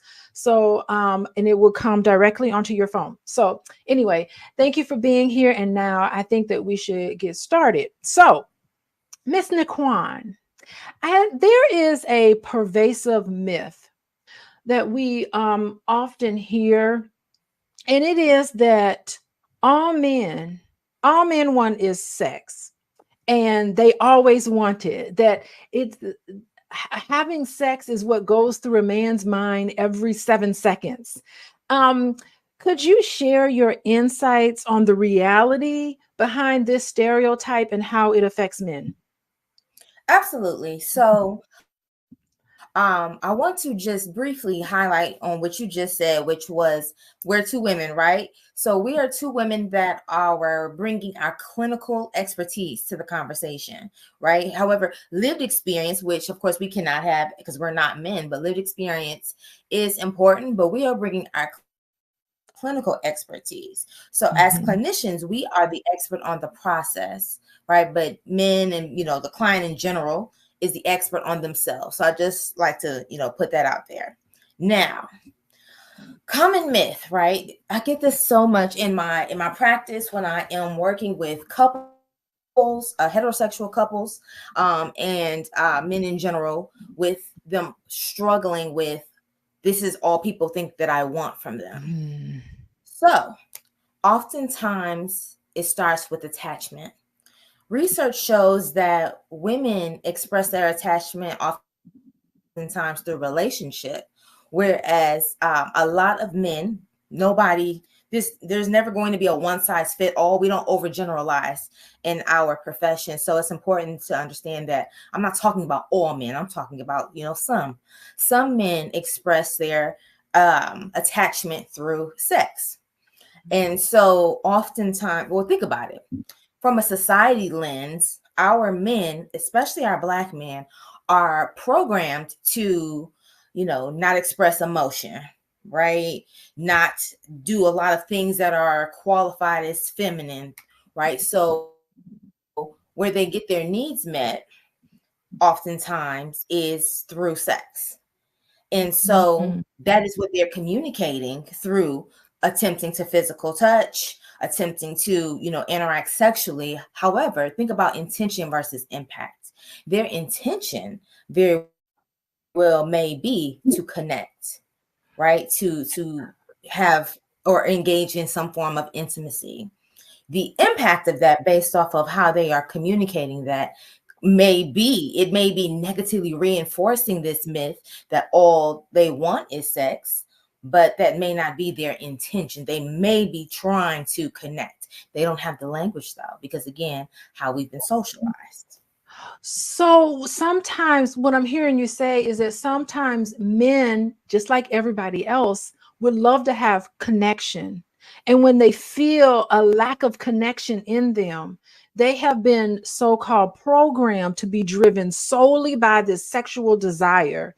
And it seems like that's a very narrow way that a lot of men have, I think, socialized to express this connection.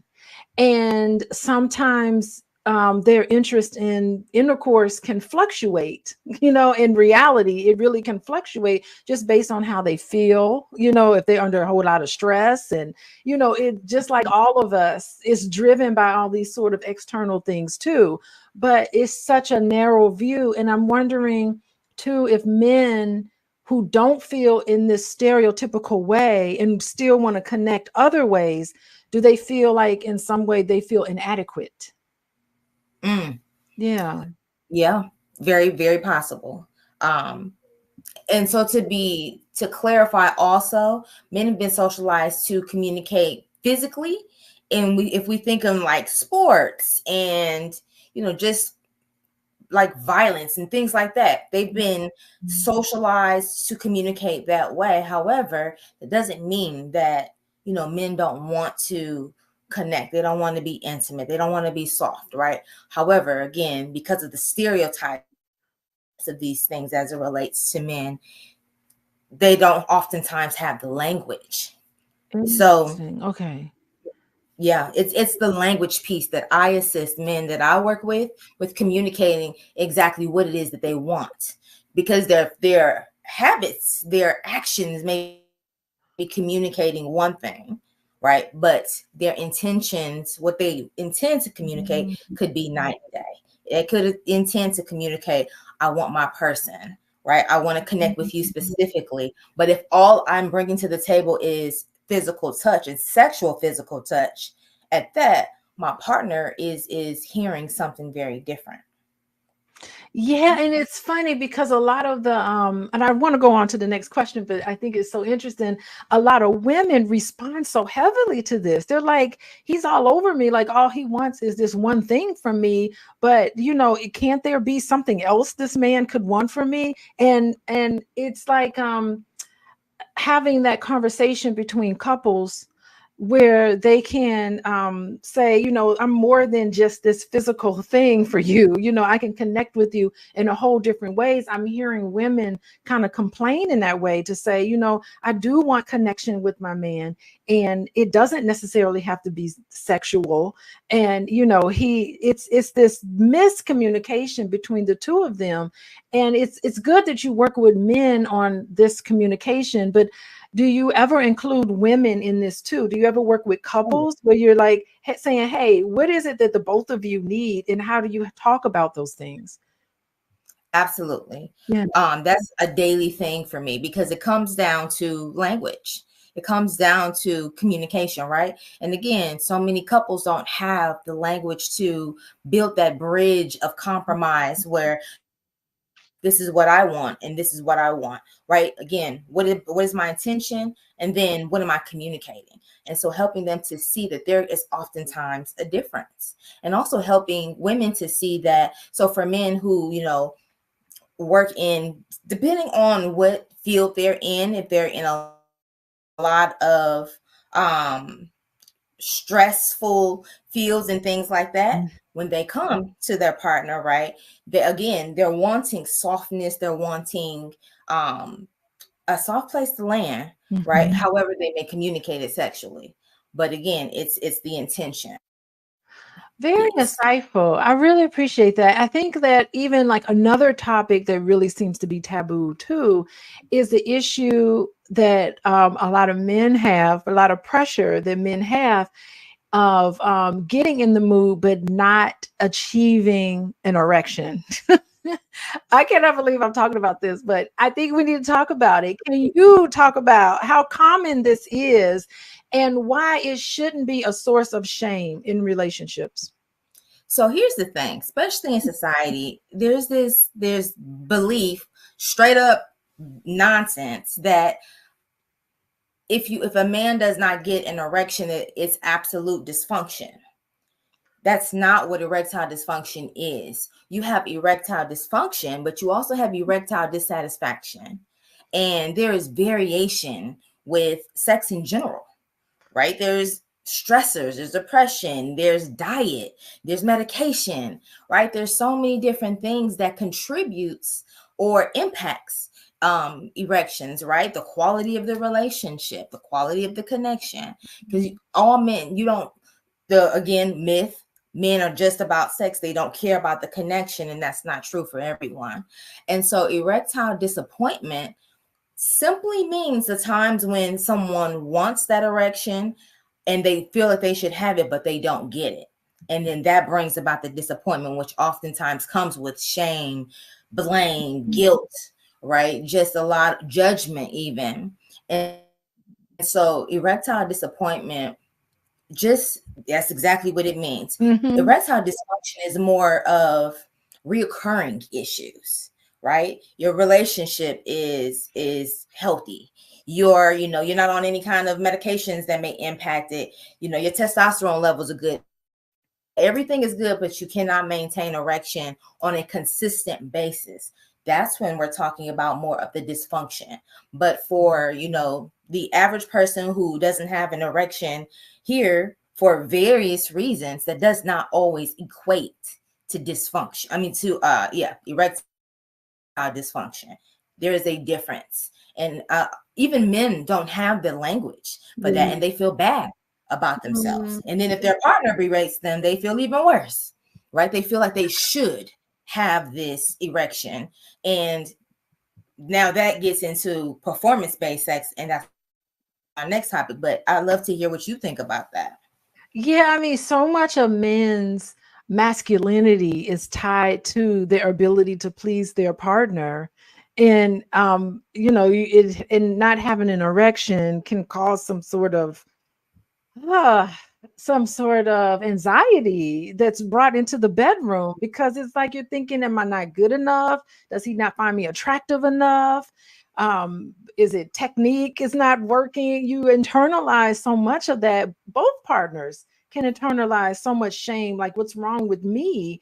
And I think what you're saying is that we need to reduce this sort of stigma and encourage men to, number one, seek medical attention, because it could really be a medical issue, and to seek support, and for the partner not to shame them and make them feel bad about it. And, to just know that there could still be genuine love between the two of them and genuine desire, but just because that particular area is not performing well. In that moment, right? Yeah. So I'm encouraging everyone to do their best to not internalize that a lack of erection, just as well as a lack of lubrication. Yeah. For women, right? To not internalize these to mean that something is wrong with you or something is wrong with your relationship. There's several layers that impact sexual health, and it doesn't have to. We automatically go to dysfunction, right? And doesn't have to be dysfunction. It could be very much situational. And so we want to slow it down. And also we have to expand our definition of sex. Sex is not only penetration, and it doesn't have to stop because someone doesn't gain an erection in that moment, because it doesn't mean it's not coming, right?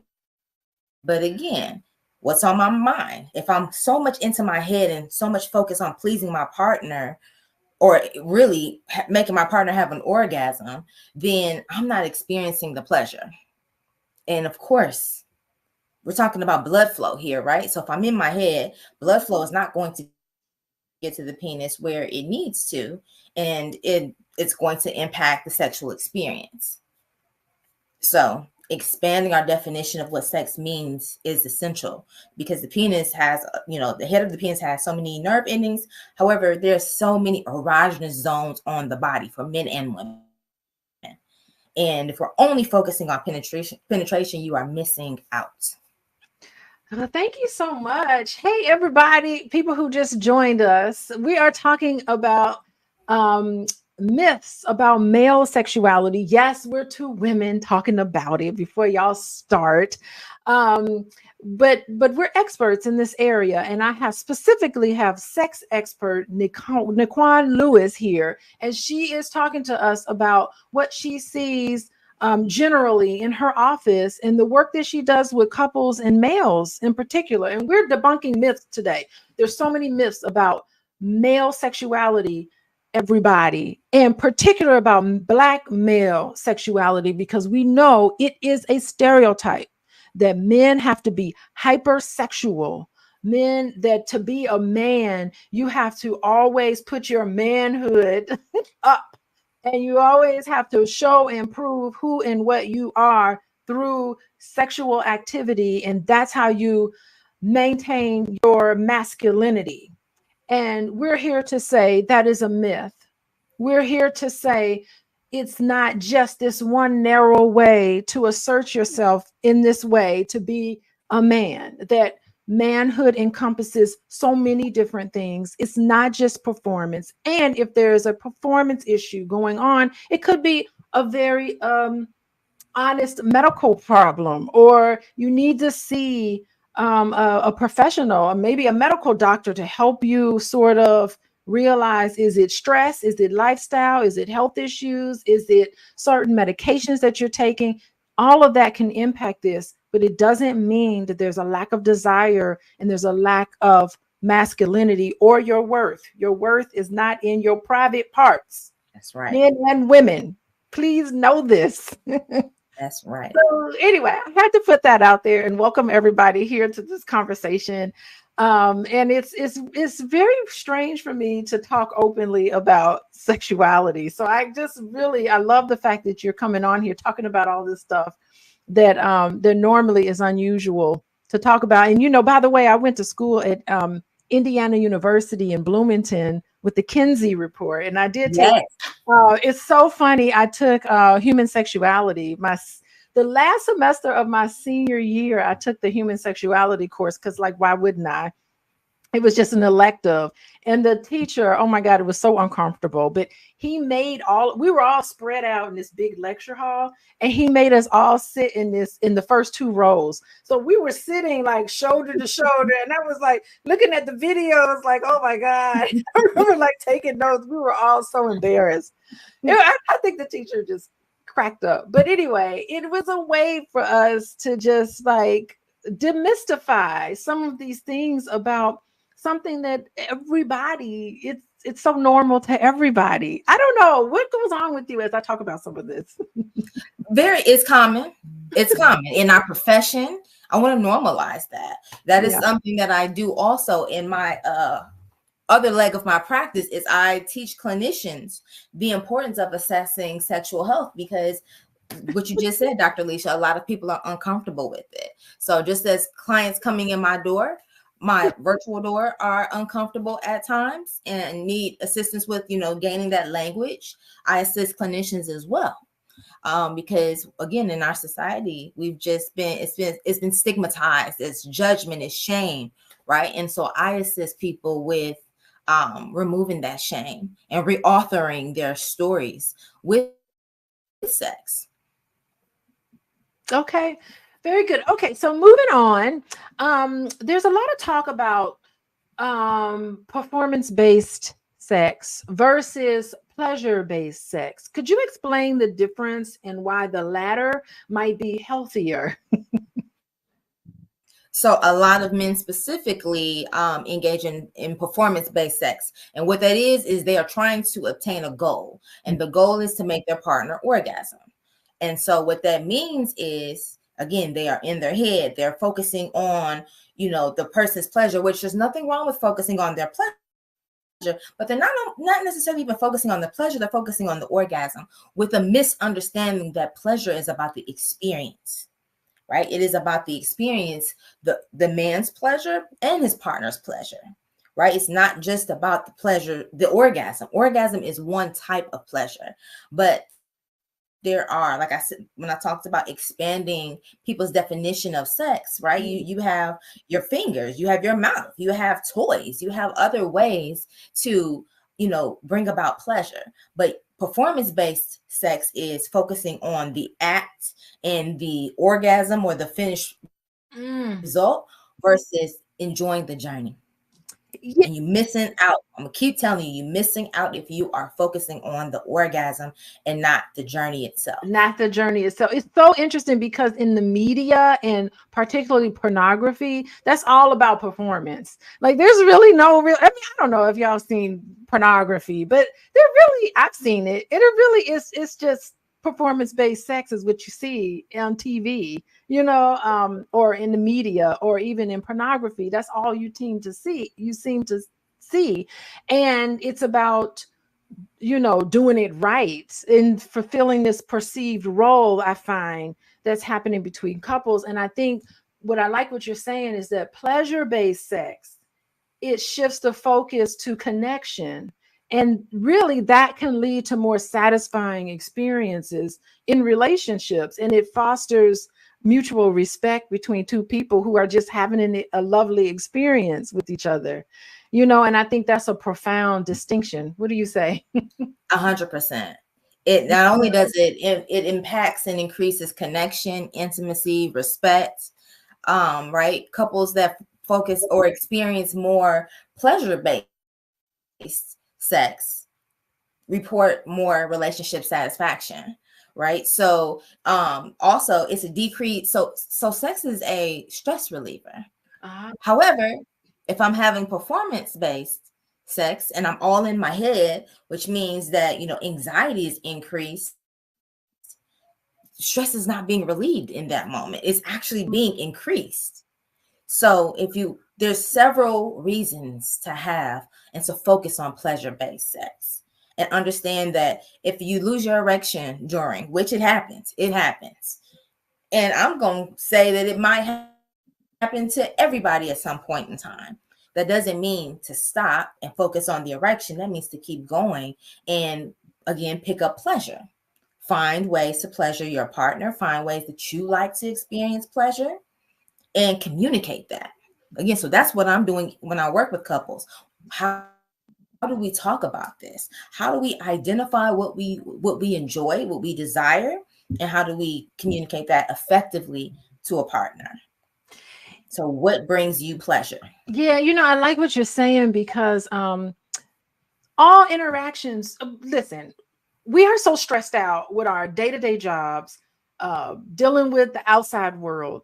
I love that you said men like to come home and have a nice, comfortable place to lay their head. And I really like that because in my mind, it's like the interaction between people in a committed relationship should be stress reducing, not stress increasing, and just having stress reducing conversations. And I talked to a lot of couples about that, how the two of you can have a conversation about your day that reduces the stress. And you got a friend and a companion that's going to have your back no matter what.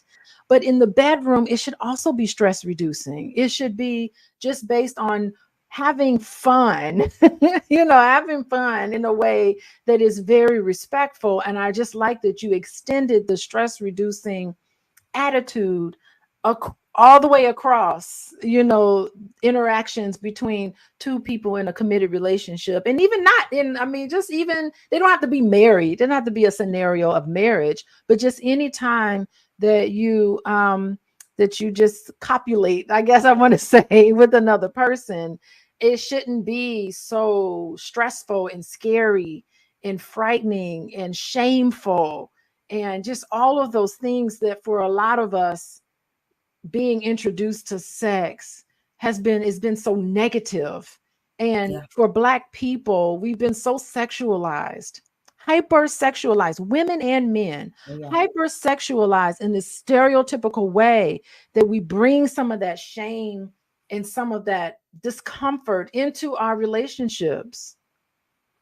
Big time. Oh, absolutely. And so we have to work through those stereotypes and those stories, and again, reauthor our relationships with sex, because otherwise, not only does it impact you, it impacts if you have children, it impacts how you educate them or don't, right? It continues. We're talking about generational dysfunction here, right? So it just continues to impact us. It prevents us from experiencing, the pleasure that we could. It impacts how we raise our children, how we engage with others.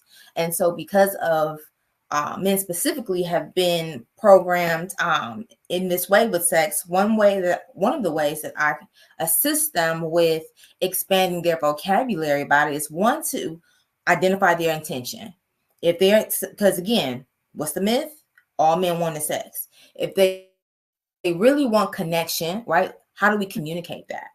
And also understand that communication does need to happen throughout the day. Now, folks is busy. Ain't nobody got time to just be, texting and stuff all day, right? Mm-hmm. But however, you do want to make an attempt to connect to your partner. And you also want to prioritize non-sexual touch just as well as sexual touch. Yeah. You may be surprised. I have a lot of couples that, and I ask them, how many times have you, hugged today? Yeah. And they have not hugged at all. Mm. Right. And so then when the man comes and now he wants sex, and now, so the woman is like, well, we haven't connected at all, but really he's asking for connection. But because as women, again, our attachment is more relational. Mm-hmm. We feel like, okay, now you are objectifying me, right? Versus connecting. So it's the miscommunication. Men want connection. A lot of men. I don't like to overgeneralize. A lot of men want connection. A lot of men want to feel desired. Yeah. Feel loved. It's the communication piece that oftentimes may be missing. Yeah, as you're talking, I just know that like even men want to be treated like actual people. They don't want to be, and I always say this because my husband and I, we do this Love and Money, and we talk about that with relationships. And I'm like, women, hey, stop. Men are not an ATM machine. They're not somebody that you could just like cha-ching, just take money from and it be so transactional. It's just like, where's the emotion there? Men want to have that connection. They just don't feel like their one job is to bring home money. And, you know, you don't want to be so narrow. And I don't understand why so many people get into this where they just feel like that's all men are good for, you know, that's it. And all of the messages received. I'm even thinking about some of the messages my mom used to tell me. All men want from you is one thing. Like, that's what she used to tell me when I started dating. She's like, be careful out there, because, you know, men, they only want one thing. Well, yeah, you know, but you know, now that when you talk to men and get to know them, I don't know, maybe they were telling me what I wanted to hear, but it seemed like they really were interested in me to some extent, you know, not just that one thing. You know, maybe it was an extension of our connection with each other. But, you know, I've spoken to many men who are just like, you know what, I think she thought I was trying to come on to her, but I really was not. You know, and I've talked to other men to be like, she came on too strong. You know, I felt pressured to want to do something that I didn't want to do. And I think we need to start, as Black people, we need to start seeing each other as a full human being with full set of feelings and reactions and emotions, and human beings, not just little puppets and transactional relationships. I think we need to get out of that and start getting into a place where we can just feel a little more transparent, a little more open with each other, and just give each other all of the different ways of intimacy. Sexual intimacy is just one of many different ways to be intimate with another person, and even financial intimacy. All of these things go with a relationship, all of them equally important. Absolutely. Absolutely. You hit the Oh nail my on the head. gosh. I really love that you came on here and sharing your insights with us. Before we end, I just want to say hello to everybody joining us. We are talking about myths of, we are two experts who have been doing this work for a long time and trained. So, in terms of our expertise, we're talking about male sexuality and myths. And of course, if you got topics or questions for us, you can let us know. Maybe we'll come back on and answer your questions, because I'm certain there's a lot of questions to be asked. But before we go into wrapping up, I'd like for you to just take a second, if you don't mind, and share with us one of your personal hobbies or interests you have outside of being a sex therapist. What do you like to do, Miss Nikwan? Oh, I like to do a lot. I like to eat. Okay. Yes. No, I don't like to cook. I like to eat. I don't like to cook, but I like to eat. I love to travel. I have some trips coming up. Last year traveled so much, but that's probably one of my biggest things is I love to travel. I mean, I think that is so, you know, I think as therapists and just as human beings, traveling is so embedded into eating and exploring. And it's just this innate curiosity that we have as lifelong learners. We are all lifelong learners. It's all this curiosity. And I love to eat and travel too.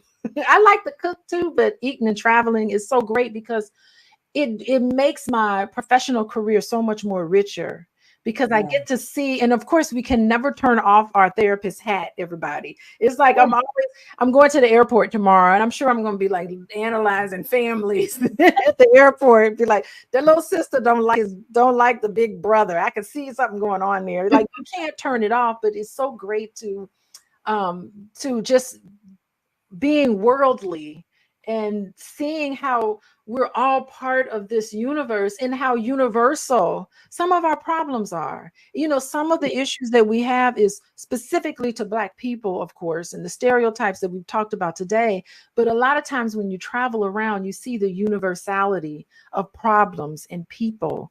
And it's a very humbling experience, you know, going and traveling and meeting people. And it just breaks down a lot of barriers. So I like that you shared your personal experience. And so anyway, before we move on, and you can, you know, have some parting thoughts, I just want to thank you for coming on here and talking about and enlightening us about understanding male sexuality. And you've provided us a much needed counter narrative to some of these stereotypes, not only about Black men, but men in general.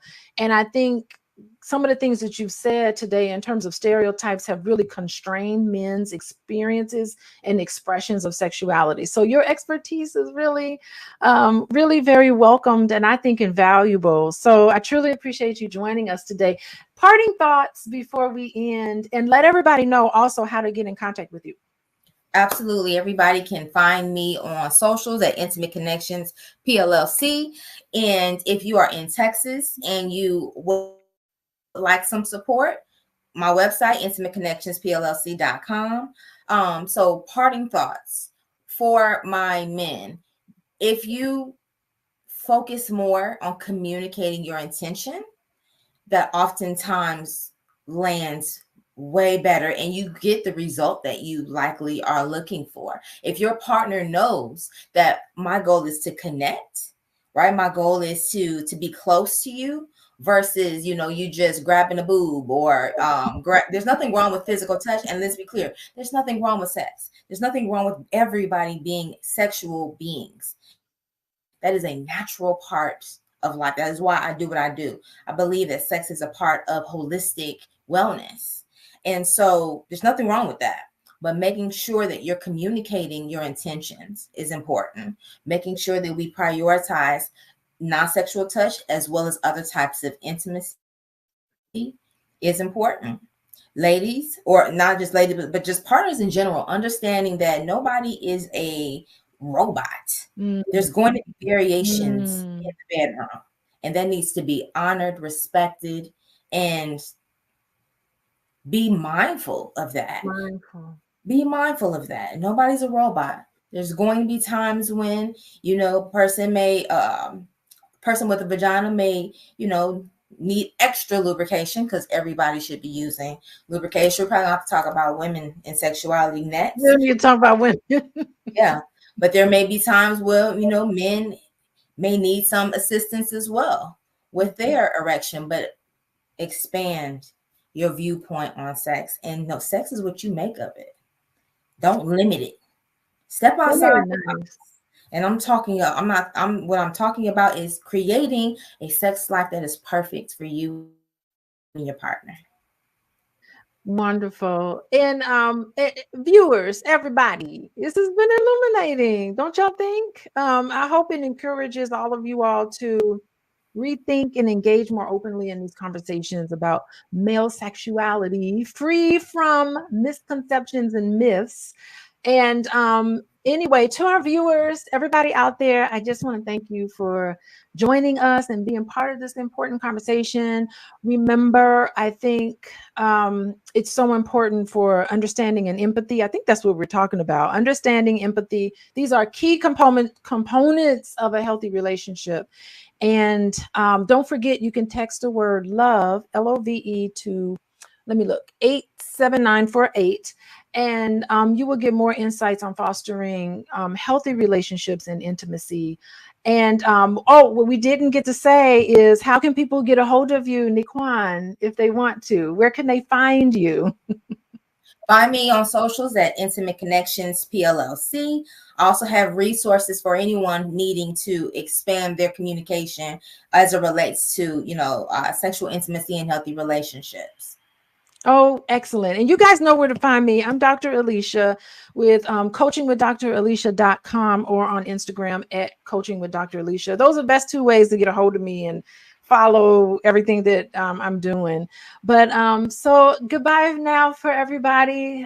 Thank you for joining us. Keep this conversation going. Hit the like and share with your partner. If your partner's not here watching, or if your potential mate, or if you know somebody who's in a relationship, share this video with them. Hit the like button, please. And remember, openness and understanding. Those are the pathways to healthier relationship. And we want to have like a good Black society. We want to have a society that's healthy relationships. We need to get over this, right? So stay connected to us here on Fly Nubian Queen. And for more enlightening conversations, I'm bringing Nikwan back on here. We're going to talk about other stuff, other taboo topics we're going to talk about. I'm glad that you're here so that we can talk about some of these things that many of us are very uncomfortable talking about. So thank you so much. Goodbye, everybody.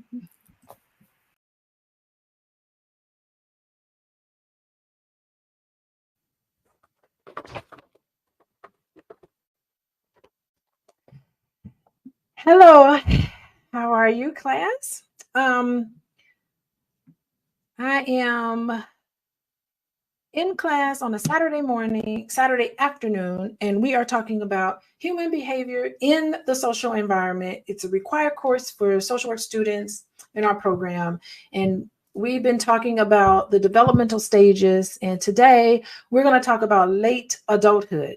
Next week, we're going to talk about late adulthood. But for today, that's what we're going to talk about. My name is Dr. Alicia. Welcome, Felicia. Felicia is 56 years old. Thank you for joining us. Everybody, if you feel comfortable, put your name in the chat and let us know how you guys are doing. And to you students, you can tell us, are you guys old? Do you feel old? At what age are we old? And how are we supposed to know if we're old? Felicia is 56. Is that old? Let's see. Let's see who else is here. Journey. Well, maybe not Journey. Let's see. Journey. Do you feel old or feel like you're getting old? No, I don't feel old, and I wouldn't say 56 is old either. Okay, 56 is not old. Hello, Richard. Okay, Julie is 59. Is that old? Julie, do you feel old? Felicia, do you feel old? Richard from Houston, welcome. How old are you? Would you like to put your age in there? Do you feel old? Okay, Annette is 62. And what does she say? She doesn't think she's old. Okay. Let's see. Amari, do you feel old? No. You don't feel old? No. Okay. No, I don't feel old. Why not? Why don't Why don't I feel old? Yeah, why don't you feel old? And you Maybe because physicality of things, still being able to be.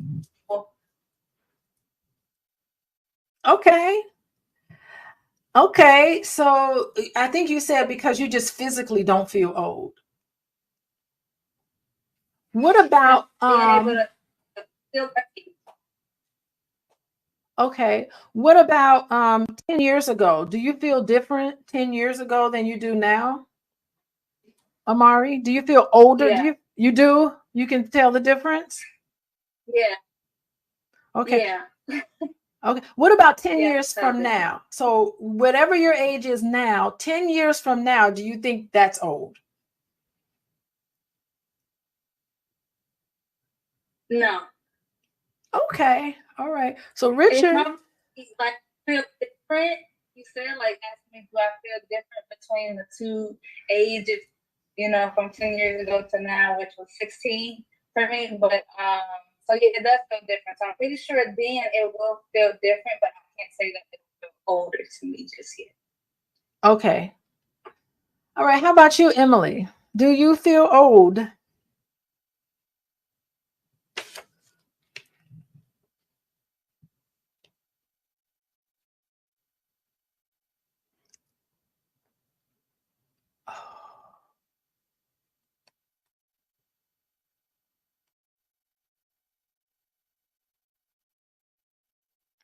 Am I frozen? Let me see. Am I frozen? Okay, Annette says age is. Can you hear me? Okay, yeah, we can hear you now. Oh, I said I'm 43, and I don't feel old, but I feel older than I did 10 years ago, slightly. It's more of a maturity thing rather than a physical thing, like to realize where I am in life with especially some of my friends that we've been friends since we were 14 and stuff, that we discussed 401ks and reading glasses and things like that instead of who we're taking to prom. And are we going to have babies and stuff like that? Okay, so the types of conversations you're having with people is you're in a whole nother era. So you may not feel old, but you're saying things are changing. I'm not talking about prom, I'm not talking about who I'm going to date and marry. All that's done and things are different. Okay, so people in the chat are saying it's a mindset. I like Annette. Annette's like, it's a mindset. And shalom, Thaddeus. He's 58. And I don't know, Thaddeus, do you feel old? Rosemary's 69. She said she don't feel old. She don't care what you say. She don't feel old. And then Annette said, I'm aging, but seriously, I do not think I'm as old as my age. So I guess what Annette is saying is that age is a feeling. You have to stay active. My kids keep me young, and you must work out. Woo, that's real smart, Richard. Okay. So, but has any of you all, the thing is that when you get a certain age, AARP is going to be reaching out to you. You know, AARP is going to say, you need to join us. Sometimes when you get older or hit a certain limit of age, Social Security is going to reach out to you. You have retirement benefits. So there's some things where it's kind of beneficial to say that you are older. So Annette said AARP reached out to you, but that don't mean it's going to mean that you're old. You're just eligible for all of these perks. So sometimes you can get the discount. Ain't nobody turning down. I wouldn't turn down a discount when I'm at the age to turn a discount down just because of my age. I remember I was growing up and my dad would take me to the movies in the summer. And I think if you were 13 years old, you had to pay the adult price. And I remember being 13, going to the movies with my dad, and he would be like, say you're 12. He would teach me to say I'm a certain age, although I was very proud of being 13 years old. It was a big deal.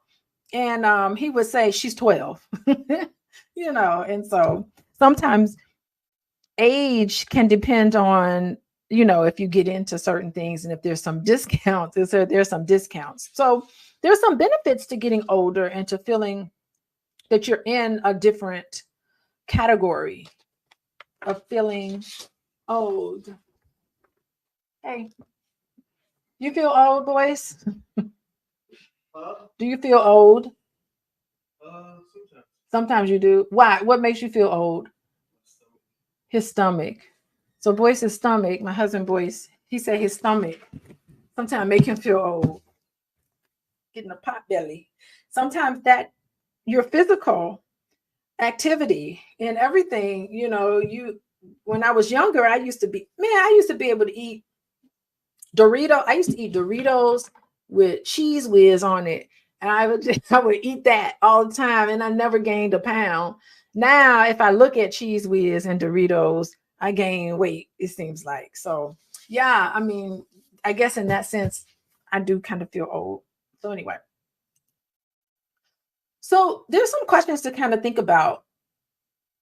How do you all feel about getting older? What might you experience as you get older? And when you're evaluating your life, what in that sense does it mean to be successful? So, Emily, how do you feel about getting older?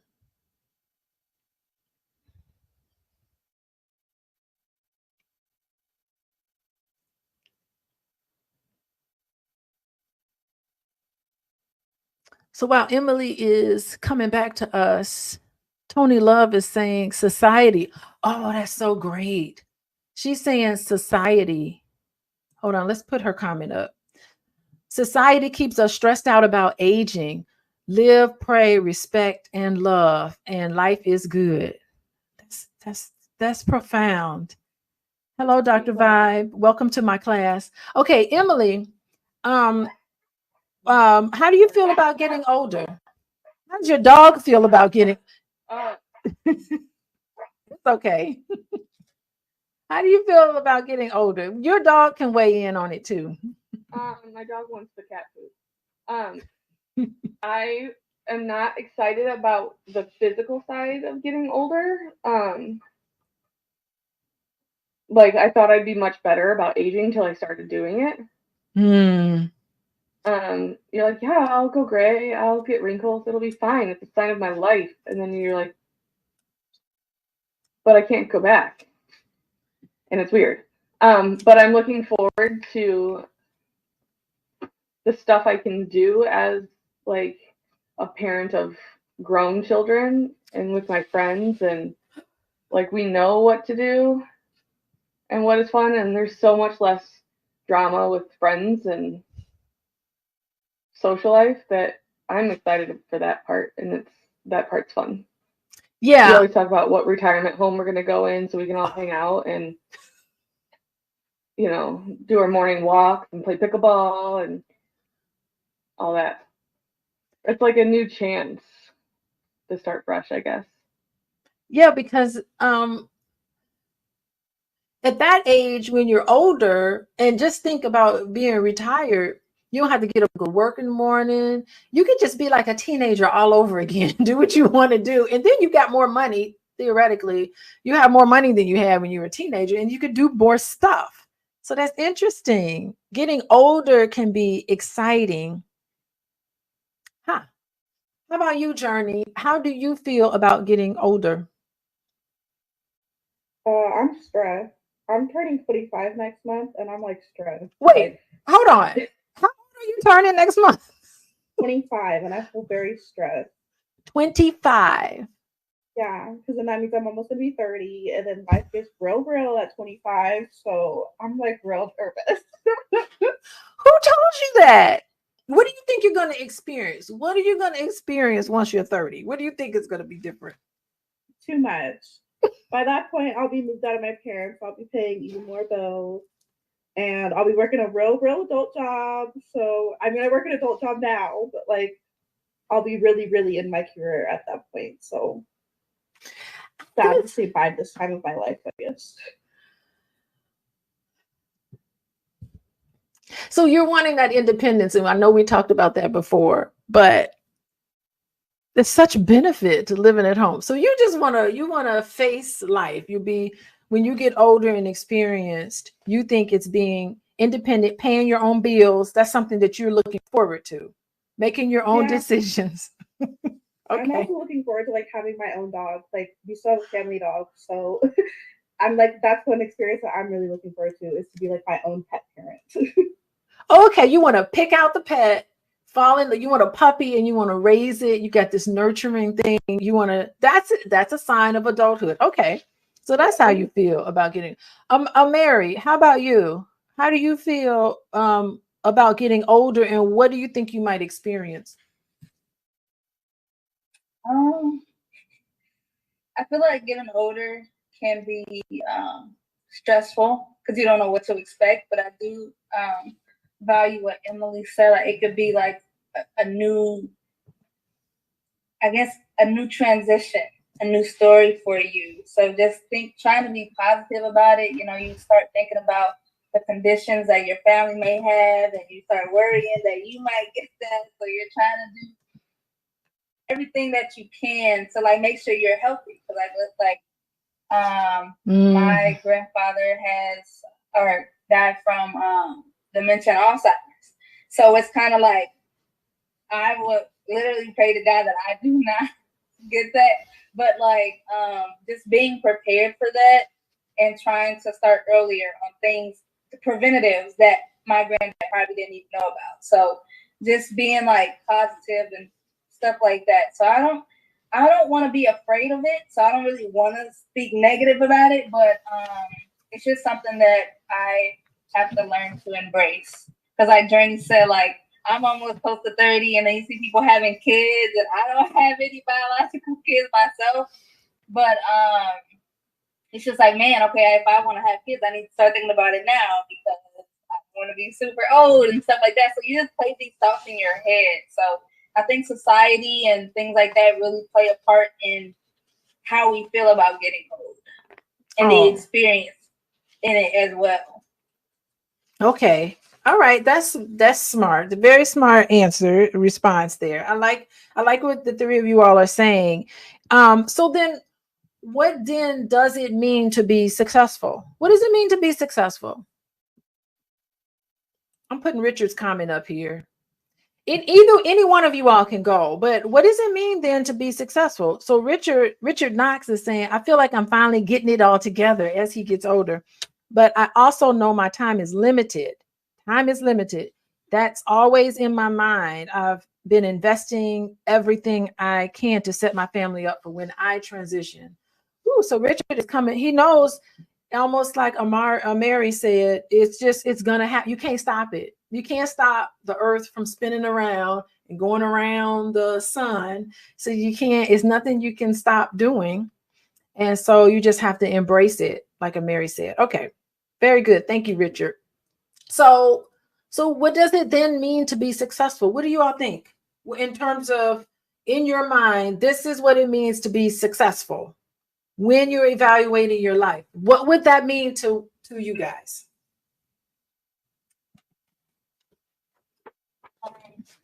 I feel like success is hard to measure, but for me, if I had to measure my success, it would be to focus on my health more. Kind of like Richard was saying, like, you want to set your family up for when you do transition. So that kind of like me and husband's mentality now. So like we don't know what is going to happen, but having peace, I guess having financial freedom is success to me. I would say that's what success is. Being able to see like your loved ones happy is success to me. So helping them in whatever way I can, if it's financially, support, any type of support really, but that's really success to me. Okay, so success for you is having health and having financial freedom. Yes, Richard agrees. I agree too. Financial freedom, that means success. Okay, Emily and Journey, either one of you all, do you all want to add to that?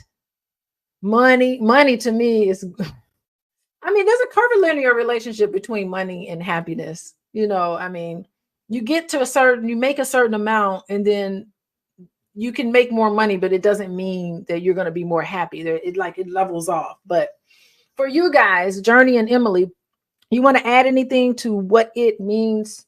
What evaluating your life, what does it mean to be successful? I think that I would have healthy, happy kids that are able to be independent and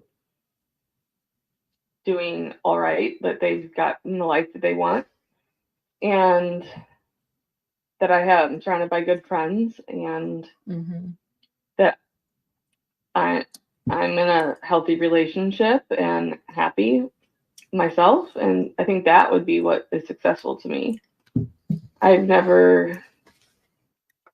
Dang, we went to social work. I never went into this thinking I was going to be wealthy. So yeah, that's a good point. Part of what I married an art major. We were social services and art. We were going to be poor from the get-go, but happy and healthy relationships. Yeah. So money is not everything. I know a lot of people with a lot of money who's not happy. So it is not everything. I love this because we were talking about this yesterday and last night in class, and I was like, man, me being an entrepreneur, am I really being true to the social work profession? Like, I'm getting a little bit into the capitalist game, but I'm really socialist inside. So I'm always looking at other ways of really looking at success that's not necessarily tied to how much money is in my bank account. Although let's just not deny that it makes a difference.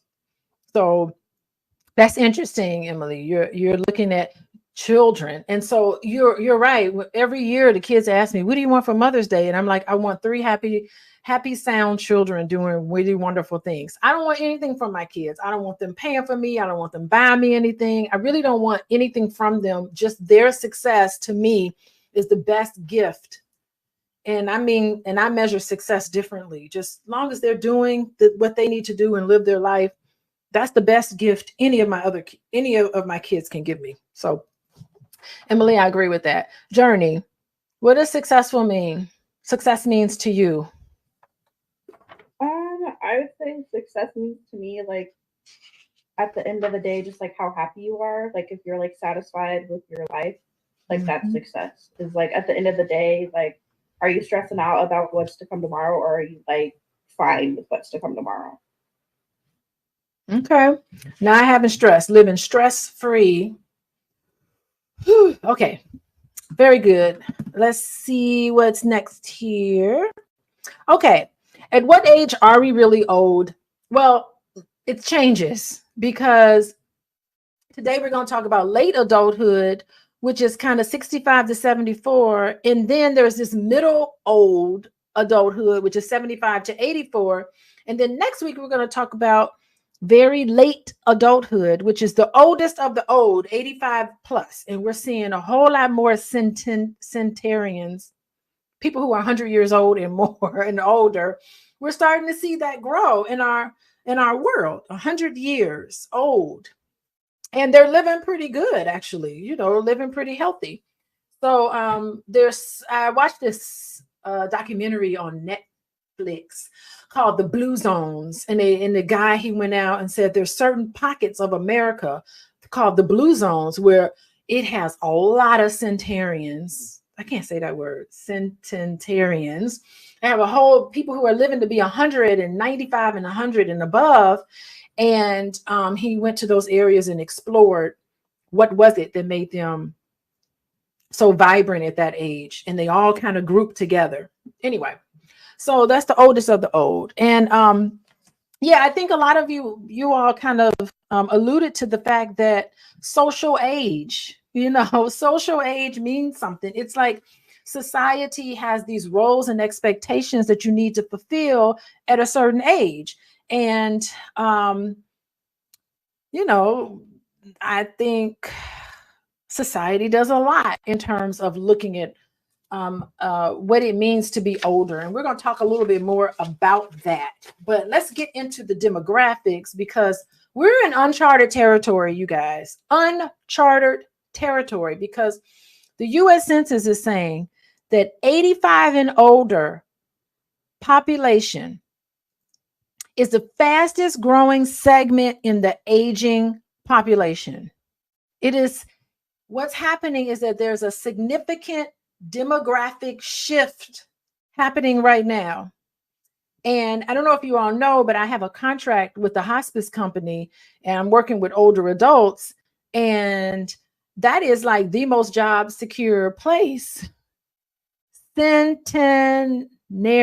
Thank you, Vanessa. I have a hard time saying that. Centenarians, and 85 and over. In 2015, so that was almost 10 years ago, there were 6.3 million people in the United States that are 85 and over. By 2040, it's going to be 14.6. By 2060, it's going to be 20 million people over the age of 85. And we really think that, especially from that documentary I mentioned, the reason why there's so many people who are 85 and over is because there's an decrease in mortality of children and young adults. And there's a decrease in mortality among the aging. And there's all this health technology. So we now know better ways to keep everybody living more healthy. And I really think that we need to think of ways in which we can accommodate the growing needs of this group. I mean, especially in terms of healthcare, socially, what are we going to do? We're going to have all these, the retirement age increases every couple of years. And, but eventually the older adults are going to have something to do. They're going to have something to do with their time, especially the ones with all the vicissitudes and things to do financially. You're talking about being brilliantly talked about financial security. Well, if you retire, that's going to be the longer you live post-retirement. A lot of it depends on decisions you made early on. So retirement money and all of this stuff can run out. So you really do need to think about finances. I I'm fortunate enough where I have just been able to, as much as I can, max out my 401k, make sure that I have all of my retirement investments in place first, and then I pay myself. I put a lot of my money in investments. I do not play around with investments. I leave it and I forget it, because looking at my statements and trying to figure all that stuff out, that's boring to me. Not boring, but it's interesting because I'd like to know how much money I make, but I don't want to spend my time there. I want to enjoy my life in different ways. So, but I think this is really interesting because 200 years ago, life expectancy was 30 years old, 40 years old. So just from 200 years ago, even 100 to 200 years ago, I mean, life expectancy has doubled. So we're living longer because of all of these reasons.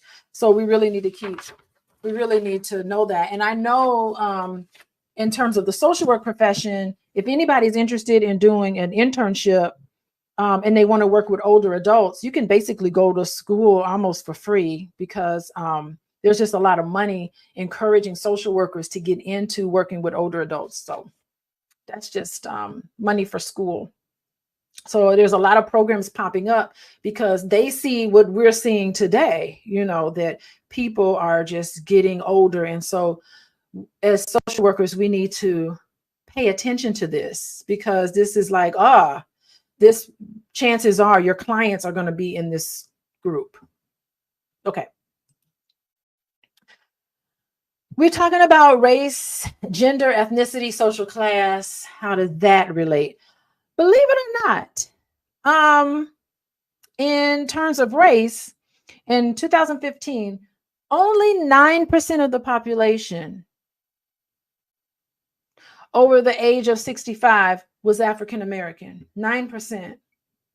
So 8% was Latino, Hispanic, 4% was Asian, Pacific Islander, believe it or not, and less than 1% was indigenous population. So what does this tell us? This tells us that the 85-year-old and older are generally white. And it's not very heterogeneous in terms of race. 9% of the population over 65 was African American, only 9, right? So they're getting older and whiter. We'll say that. From 2015 to 2030, they estimate that the white population over 65 is expected to increase by 43%. But the ethnic population in general is going to grow a lot, 99%. So this tells us that among all of these groups of color, African American, Latino, Hispanic, even Asian, believe it or not, and indigenous individuals, there's barriers. We know there's barriers to health and wealth, and all of this accumulates and exacerbates in disparities in late life outcomes. Disparities. Women also outnumber men. Women are outnumbering men. 190 females per 100 males for 85 and older.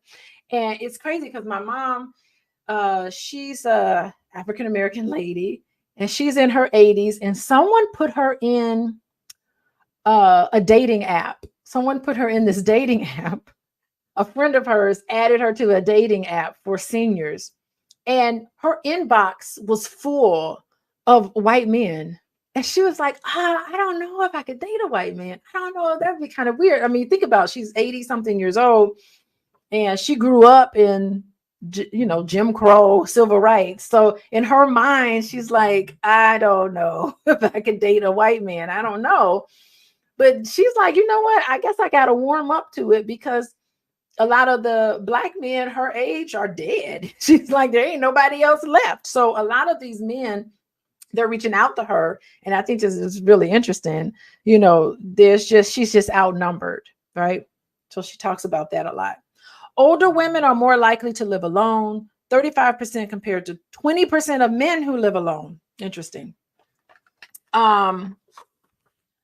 What else? So women just live longer. When it comes to social class, we do know that 18% of older African Americans, 17% of Latino Hispanic, and 11% of older Asian Americans live in poverty, compared to only 6.6% of older whites. And when I go to nursing homes, mostly what I see is just white women who have, a lot of them have inheritance from their husband who didn't live quite as long, and they're living in these nice elaborate nursing homes and memory care facilities and all of these facilities, and they are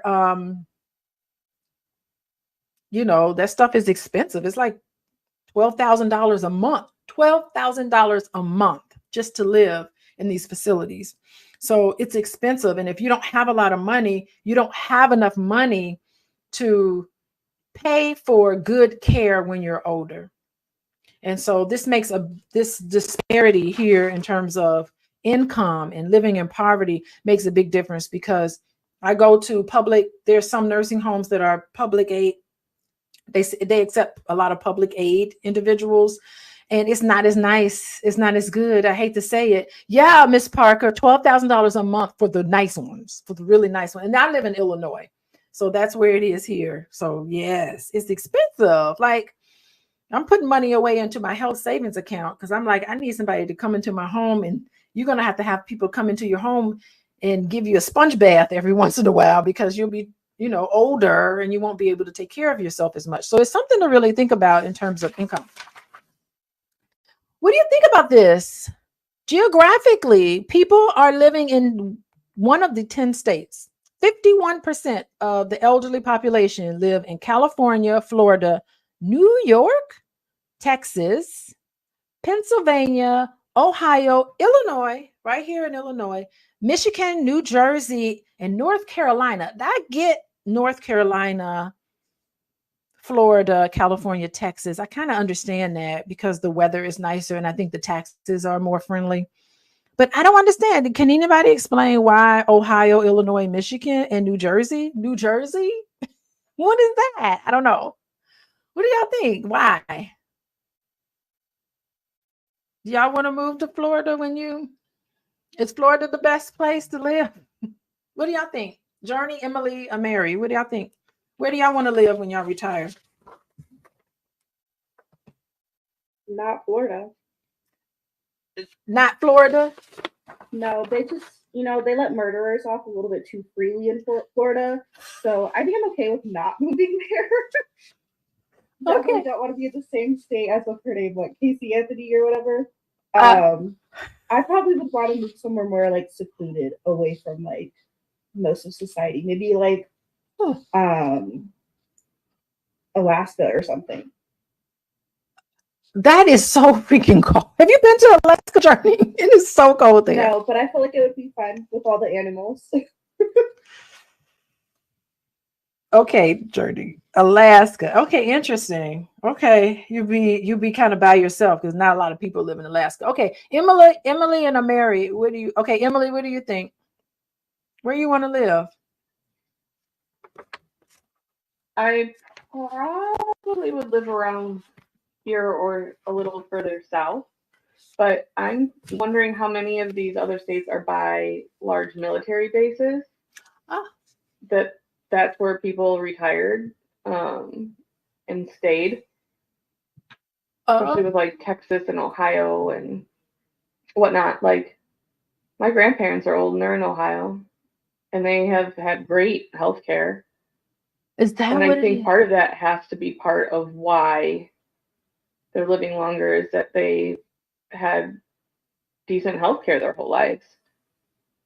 Are these states traditionally blue or traditionally red? Like, I don't like as far as like systematic benefits in health would be. There has to be something more logical. I don't know why people. I used to live in Florida. Hey, it's just way too hot for me. I can't deal with that heat. And I lived in the panhandle of Florida. I couldn't imagine being South Florida. I don't know. I think maybe, I would ideally, I would love the summer in Illinois and winter in the South. Like, I want to do I want to turn the seasons into a verb. I'm going to winter. This is my retirement life. I'm going to winter in Florida, and then I'm a summer in Illinois. I'm going to do, that's going to be, I don't know, that's my retirement life in my head. I'm just going to travel around and do things. I don't know. Mary, what do you think? Where you want to live? Maybe Arizona or Hawaii. Yeah, I'm surprised Arizona didn't come up on the list. I mean, it's from 2015, so maybe Arizona made it on there. Okay. And how many of these stats are changing because of COVID? Because I know that the average lifespan of certain races went down after 1 year of COVID, and like the average age of an American went down. It did. The average age decreased, and it hasn't gone back up. And what's interesting is that for a lot of countries, other countries other than the United States, they did go back up. But for the United States, they stayed lower. I don't know. I saw that recently, that they're trying to figure out, like, why didn't it go back like everybody, like it did for everyone else, every other country. But here in the United States, it really, COVID had an impact that was unique to other countries for sure. Okay, there's six traits to growing old with grace. And let me tell you, I have these conversations with my husband all the time. I don't know if you all know, but he gets online and he likes to rant. And I love it. I love what he has to say. He has some meaning. He's really beautiful. But sometimes I have to tease him because he reminds me of, like, sometimes like old men who get mad and they shake their fist in the air and they're like, the world is changing and it needs to get back to how it used to be. They want the changes that are happening, is just, they get mad at it. And my approach to progressiveness and to change, I embrace it all. So I love to embrace change, new ideas, I'm a progressive social worker to the soul. Okay. I am conservative beliefs don't necessarily gel with me because I'm a social worker and this is what we believe in. So, I mean, I kind of look at the world as beautiful and wonderful and, oh, things are changing, things are different. And I kind of go with it. And I mentioned to him, I said, you make yourself look old when you be hating everything, you be shaking your fist in the air like those old men that get mad at everything. And then I saw this slide about the 6 traits for growing old with grace. And I think a lot of it talks about the fact that, I don't know, I think more things always change. And growing old with grace is, there's a set of beliefs and ideas that research is saying it enhances your quality of life and your overall well-being. So when you get older, if you adhere to these 6 traits, you're more likely to have better mental health and better physical health as well. So these traits are so important.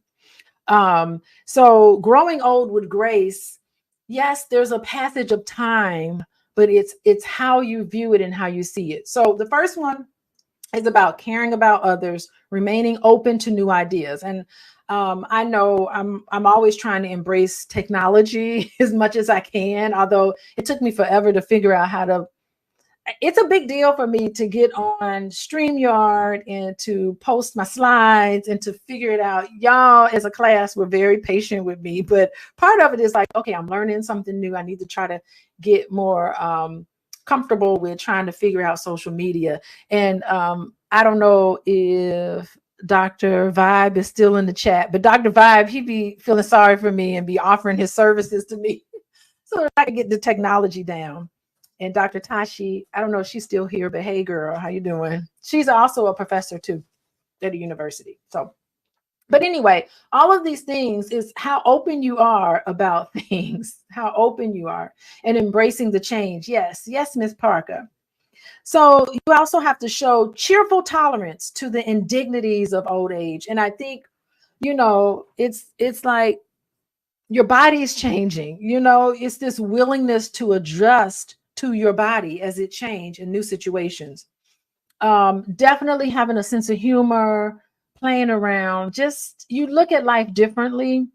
And that deals with growing old with grace, taking sustenance from past accomplishments while remaining curious and willing to learn. So there's a commitment to lifelong learning from the next generation. So you don't look at younger people as, they don't know what they're doing. No, you look at younger people who are younger than you and you're like, wow, teach me something on what I need to learn.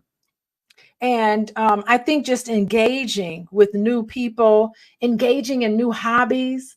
I know my aunt, when she got older and she retired, she started making jewelry. She used to make, actually, I don't know if she made this necklace, but she sat down. She'd never made jewelry before, but she retired. She bought all this jewelry, this stuff to make jewelry. She was making her own jewelry. She was going to craft shows. And she was a school teacher. She taught literacy to children. But when she retired and was done with that, she took on new tasks. She took a class on making jewelry and art and creative writing. A whole new life opened up for her after she retired because she took on new things. And just because she retired from the school system, which gave her a good pension, she got a really good deal. She was able to now take her money and do things she always wanted to do. And that was like to share her creativity. So my aunt, may she rest in peace now, I still have some of her jewelry that she made. And we were going to go into business with each other and be hitting the craft market. I was going to have her make the jewelry. And then I was going to sit at the table and sell her jewelry. We had like a system going on there for a minute. But her jewelry was beautiful. She could make custom pieces. But that's what's wonderful to keep the brain active in retirement. And of course, we talked about COVID. So Emily brought up a really good point because COVID really took a toll on people. Maintaining contact and intimacy with old friends. This was impossible to do for a lot of older people. It was a lot of loneliness, a lot of isolation. And we now know from the studies that are coming out that older adults it really took a toll on older adults being away from people and being afraid, and rightfully so. I mean, older individuals, they didn't have the ability to bounce back from COVID like everyone else did. So it really took a toll on them. So it's so important to maintain relationships and with family and friends and in the communities and keep the social connections going. Okay, let's get into some theories, or like when I was in Guyana, theories. We used to call it theories. The theories. These theories, let's go through them. Let's see the time. It's almost 2:00. Okay, let's try to get through these because we got to take a break and we got more stuff to cover in class. So disengagement theory, there's disengagement is like a double-edged sword. In a way, Journey talked about this. She's like, you know what? When I get older, I'm going to move to Alaska and isolate myself. Her and her dog. She moves to Alaska. You better get one of those Siberian husky dogs, like one of those sled dogs. I don't know. She got to get that in Alaska. And that's how she can get around the places. Because I hear Alaska, it's kind of frightening to drive on the ice. But anyway, it's gradually, sometimes when you get older, you can gradually disengage from all of the social roles and relationships and turn inward. So it's a good thing because disengaging helps with the introspection process. And we know Erickson talks about at this age is so important to be very introspective so that you can think about your life and make meaning of it. We'll talk about that in a bit. But this disengagement theory is so important because sometimes you need to disengage from society. I know when my mom retired, she used to volunteer at the church. She used to volunteer at the crisis hotline. She used to do all this stuff because she was a therapist and a counselor. she was a counselor at a school, and she was a therapist, and she did the crisis hotline. She did all this stuff. But when she retired from a lot of it. She disengaged from a lot of things to just kind of make her life more simple. She was like, whew, for a long time when I was working, I've been working my whole life. I remember my mom saying that. I've been beholden, and I had all these responsibilities. And when it came time for her to retire, she was able to let go of a lot of stuff. So she disengaged from a lot. And it made her sit back and think about her life in a lot of ways. Activity theory is just about the opposite of disengagement, actually. It's about still remaining active and contributing to security. Who's taking, any of y'all, are you guys 600 level students? I know I talked to Dr. Terrell, Billy Terrell. She's my mentor, and I talk to her once a month. So we met on Wednesday. And since she's retired, she has been really active. And I said, you haven't really retired. Like, she's retired, but we have her this semester teaching a class. She's retired for years now. She's still teaching classes when possible. She still does things here and there. She's a very active senior. So, and I think it's great because she's been able to contribute to society. She's helping out students. She's helping us out as a department, and we really appreciate that. And, you know, it's just nice because she's got all this knowledge that she still can pass on to everybody. Continuity theory. It's where older adults just continue to do a lot of their interactions. They're able to make adjustments and to be also stable in making adjustments. So the idea with continuity theory is to reduce stress. You know, so I'm going to keep some of these interactions going, but it's not going to be stressful. And, you know, to kind of keep things going, you want to keep your mind active, and you want to be resilient and embrace aging. So that's continuity theory. Let's move on quickly. Social construction theory. Lord, we know about this. I had never heard of this word before. Gerotranscendence. Look at that. Social construction theory. Well, gerotranscendence holds that human development exists into old age and doesn't simply end. So you can teach an old dog new tricks. That's what gerotranscendence tells me. You can teach an old dog new tricks. You can learn something new. It is possible. But the problem is that society tells older adults in the narratives and what you see in the media, society tells older adults how and what to act. That the grandma gets old and she sits in the corner and doesn't do anything. So a lot of aging is socially constructed. You know, we have these things. Yes, DJ Black. Let me put his comment up there. Like fine wine, we get better with time. And look at DJ. He looked like he about 22 years old. He probably 52. How old are you, DJ? Anyway, he's right. Fine wine, we get older with time. And I wonder how much of this is racial. You know, if it's cultural. You know, I know that I love watching movies with like anime movies and movies that come out of Asian countries. Their movies depict older adults so much more healthy than more westernized United States movies here, and Hollywood movies. They look at older adults totally different, and I see that a lot in movies, and I'm always paying attention because that's what we do as social workers. So anyway, feminist theory. I love feminist theory. Yes, everybody, I am a feminist. Gender, it absolutely plays an important factor in aging. I'm opening this up for a discussion just for a little bit. Wait, how do I get this out? I want to talk about feminist theory. Journey, Emily, and Ameri. What does society tell us about the experience of women as they get older versus the experience and the view of men as they get older? What have you guys noticed?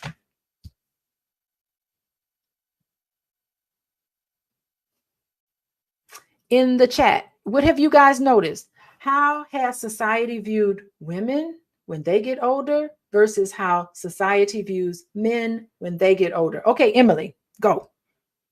Women get frumpy and fat and old, and men get distinguished and handsome and more powerful, probably wealthy. Wealthy, yes, yes, they do. Because right now, as the feminist that I am, what is it about money and gender? Journey and Mary, let's talk about that. What is it about money and gender? Socially stratified factors of power, privilege, status, inequalities, and disparities. What do we know?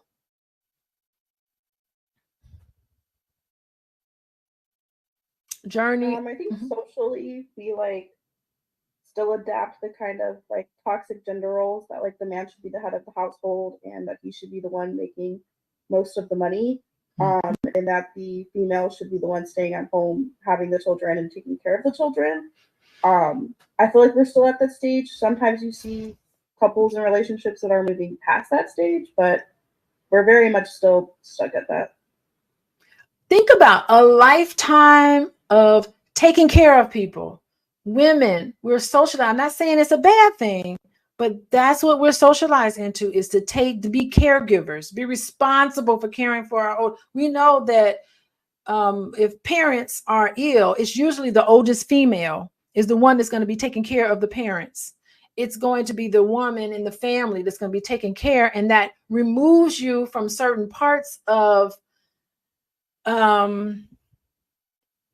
being able to earn a wage. You know, it removes you from, it takes you out of the job market, so to speak, just so that you can contribute in this sort of way, norms and expectations. So what happens is that you're not going to have as much money in your retirement account that you do that your husband would have. So just the inequalities in terms of money and status and privilege is very prevalent at this age. And older men are more distinguished. They're seen as more distinguished when they get the gray hair, and you see all the nice looking older men, you know, kind of strutting their stuff. And, you know, those individuals, what kind of women do they like? Mary, older, distinguished looking men, what kind of women do they like?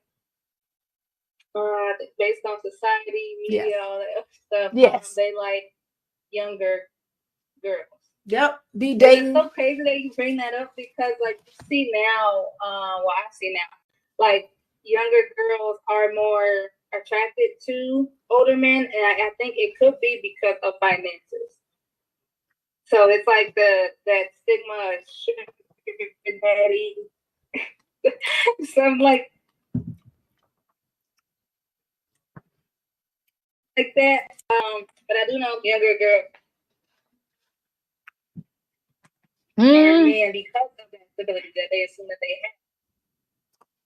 They want them a sugar daddy to help finance what they're doing.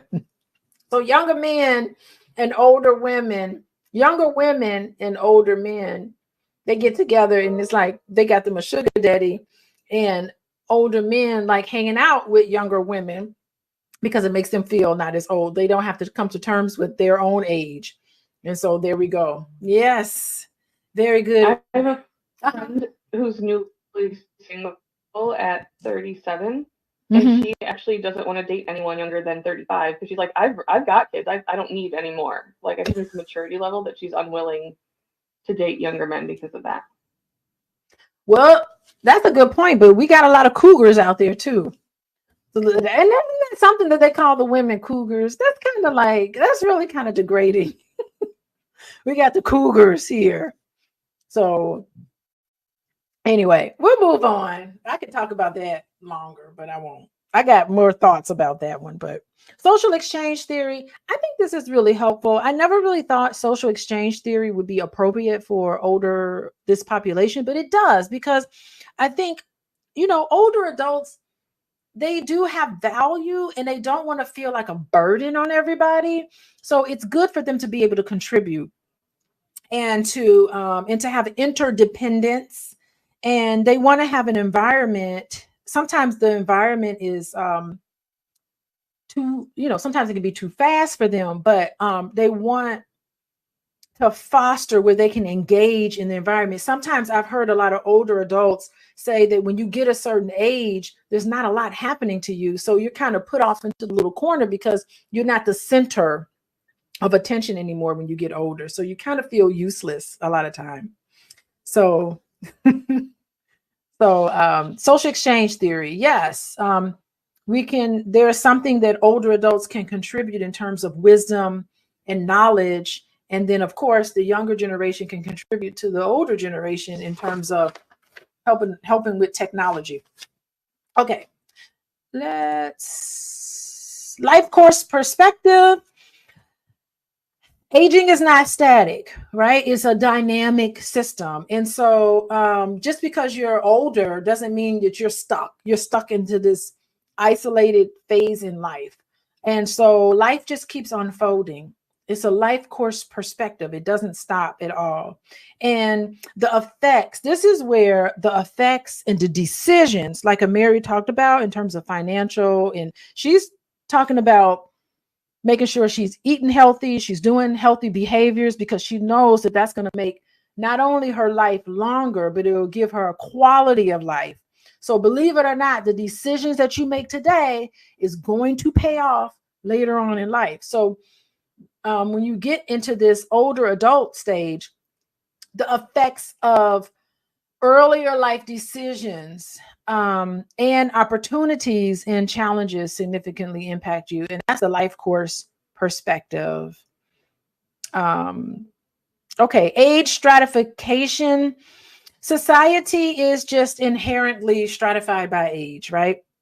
And so this can determine like the cohort, right? What it means to be in a particular cohort. Every cohort has a unique set of circumstances. So the baby boomers, these were people who were born right at the end or in the middle and at the end of World War II.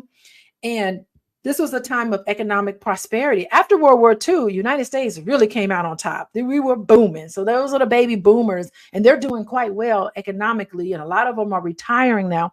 Actually, a lot of the baby boomers became social workers. So this is when they got older, this is when social work, the profession, started taking off, because the baby boomers, they were kind of early middle age by the time social work started developing. So we got a lot, the social work population really took off in the baby boomer, which is why we're at a shortage of social workers, because a lot of the boomers have retired at this point. But yeah, so it means a lot generationally. I mean, the millennial generation, economic situation wasn't quite as good as it was for baby boomers. So they looking at life totally different. I have to tell you, I really had the privilege of living with my grandma. I lived with my grandma and my grandma lived through the Great Depression.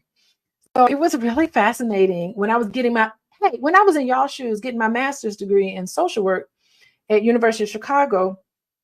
It was expensive, and I ended up living with my grandma. She lived a couple of blocks from campus, and it was so interesting living with her because she lived through the Great Depression, and so she did not believe in wasting anything. She didn't believe in wasting money, and so like it was weird because I would leave lights on, and I wouldn't eat everything. I would throw stuff in the trash. And she was like, hold on. It was like getting on her nerves, I could tell, because she's like, we don't waste anything. And grandma had money. My grandma had money. But she gave all her money to her grandchildren, hoping that we would save it and not spend it on crazy stuff. But she could never understand wasting money was something that she just didn't believe in. But I have to think about the fact that, this lady lived through the Great Depression. So that's age stratification perspective. She sees the world totally different because she grew up in a different era. Okay, moving along. What time is it? 2:15. Okay.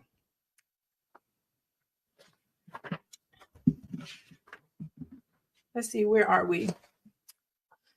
Changes in late adulthood. There are biological changes that happen in late adulthood. Health changes, right? Arthritis, hearing impairments, heart condition. By the way, that's the number one leading cause of health-related illnesses among men is heart-related illnesses. Leading cause of death among men. You got to get your heart situation, high blood pressure, and heart condition. That's killing more people than COVID. And your diabetes, diabetes, blood pressure, heart condition, those things you want to stay away from because 80%, yes, a stroke.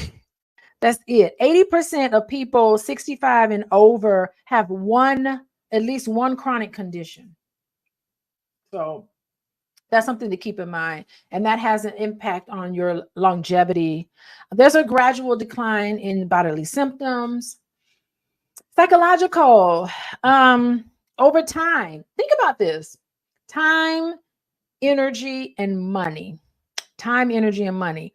So it changes as we grow older, right? When we're older, later adulthood, you don't have that much time, do you? You're running out of time. You may not have that much energy, but you for sure probably have more money. A lot of older adults have more money than they did when they were younger. So time, energy, money, all of that kind of changes. Maybe in middle age years, you may have more energy, but you're looking at time differently and your money in terms of resources differently. I love this ego, integrity versus despair. This is Erickson talks about this. And I spend a lot of time working with older adults when it comes to ego integrity, because psychologically, when you're looking back on your life, do you have a sense of fulfillment and satisfaction with life in all that you've accomplished? And that's what the integrity means. I feel good about the decisions that I made. I am concerned about death and dying, but not so much because I feel like I've accomplished everything that there needed to be accomplished. And I feel like I've done just about everything. But not many people can look back on their life and have that sense of ego integrity. Instead, sometimes people will feel very, very sad, and depression is really high among the population of older adults where there's despair. And they feel that they have a high level of regret. They did not follow through with what they wanted to do. They wish they could go back in time and make some changes, change some of the decisions that they've made. And they're reflecting on your life and your achievement. And I think this has a lot to do with how older adults believe their outlook is going to be and how happy they are, looking at their coping mechanisms and keeping a deeper meaning of things. And we spend a lot of time, the chaplain and myself, we spend a lot of time talking with older adults who are at the end, kind of come to terms and to make amends with the people in situations that they need to make amends. Okay. So that's important. Psychologically, it can be very depressing for those individuals who are right there in despair. The regrets. Go for it. What you holding back for? Of course, mental health. Definitely, you need to avoid the substance abuse issue. You have all of these other ailments that are commonly diagnosed. Alzheimer's and dementia, if I'm not mistaken, every 65 seconds, someone's diagnosed with dementia and Alzheimer's. Every 65 seconds, somebody's diagnosed. Every 65 seconds. Those memory care facilities, they can't keep them open fast enough. Filling up with individuals who have these memory issues. Okay. Let's go move along. Social role transitions later in life. Yeah, so you're transitioning, you're retiring,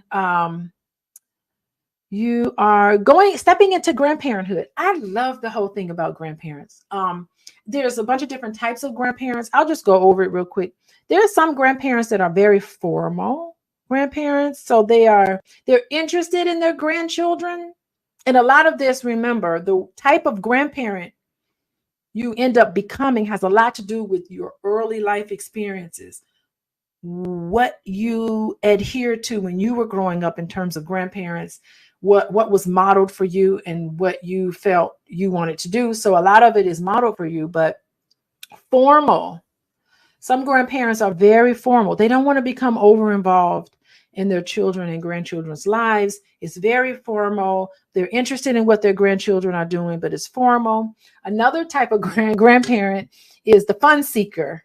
I don't know what kind of grandparent you guys want to have, or want to become, is the fun seeker grandparent. These are people who are very informal. They're very playful. They're very indulgent. My mom is the fun seeker one. She'd be feeding my kids candy before dinner. I'd be like, lady, where'd you come from? You was never like that with me. You always made sure I drank my milk and had a good, decent diet before I ate a bunch of junk. But as a grandparent, she's totally different. She is very much indulgent. Some grandparents are a surrogate parent. So for many different reasons, they are taking on the major childcare responsibilities to people who were, who they raised. Maybe they actually have custody of their grandchildren for whatever reason. The biological parents weren't able to take care of them. And usually it's the grandparent that says, I'll take care of the child or children. And so some people were raised by their grandparents as a surrogate parent. And this is mostly grandmothers. Grandmothers are usually the one taking care and taking on childcare responsibilities. Again, a lot of this is cultural. Wisdom, grandparents who are very wise, and a lot of them are authoritarian. And usually this is the grandfather. The grandfather is this wise old person, older authority, and knows better on things and has a lot of resources and has a lot of skills to give to the grandchildren. And then there's some grandparents that are very distant, like they really don't get involved. Birthdays, holidays, very little contact. I don't know. Those are the different types of grandparents. So there's different sort of changes. There's a great heterogeneous population of people. The older you get, the more disalike people can be. So a lot of older adults who are fun seeking, who are healthy, they look at their life and look back at their life totally different than ones who are sick and have a lot of ailments. And a lot of that has a lot to do with the social role transitions and major life events such as widowhood. By the way, I have let me ask y'all a question. Who is more devastated in losing a spouse, men or women? Who's the most devastated? What do y'all think? In the chat, who's the most devastated group of people? So when women lose their husbands and husbands lose their wives, wives lose their husbands, husbands who lose their wives, which group is the most devastated of all the groups? What do y'all think? Journey, Emily, or Mary, who's the most devastated of the groups? I want to say, I feel like it could be both, but I want to say more so women. Women, okay. More devastated. Okay, interesting. Okay, so who else said? Richard said women. Kelly said women. And Dr. Vibe said men. Okay, who agrees? Who else? Journey and Emily. Who's more devastated? Men are more devastated, I think. Okay, sure. Emily says men, Journey says men. Anybody else in the chat? We get Miss Parker. Is Miss Parker still here? Yeah. So believe it or not, it is men. Men, believe it or not, way more devastated when they lose their spouse than women. They just suffer the most in terms of depression and despair and being upset. Men just don't know how to function without their wives. And women can function without their husbands. I know, I think a lot of this gets into, if I had to go back to my feminist theories, yeah, because women do more. And so keeping that in mind, which group is more likely to remarry? Women or men? After you lose your loved ones, which group is more likely to remarry? Men, I think. Men, okay.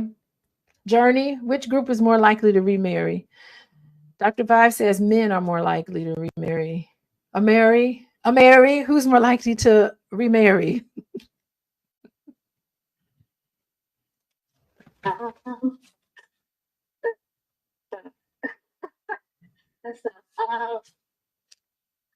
don't know. I see that on both of the. I'm neutral. You're neutral, okay. I'd Journey? agree with the Mary. I'd be neutral too. No, it's actually, let me put up here. Miss Parker is correct. Men tend to typically remarry a lot faster than women once they lose their spouse.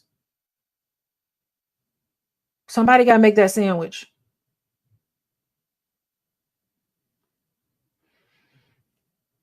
I'm going to leave it there because we got to move on. But yes, Miss Parker is right. Men are going to be sad that you're gone, but they will get over it.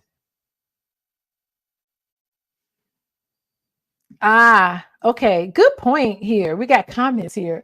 My bad. When my grandfather died, thank you, Richard, my grandmother had to move in with my mom. Younger, definitely men suffer the most. Yeah.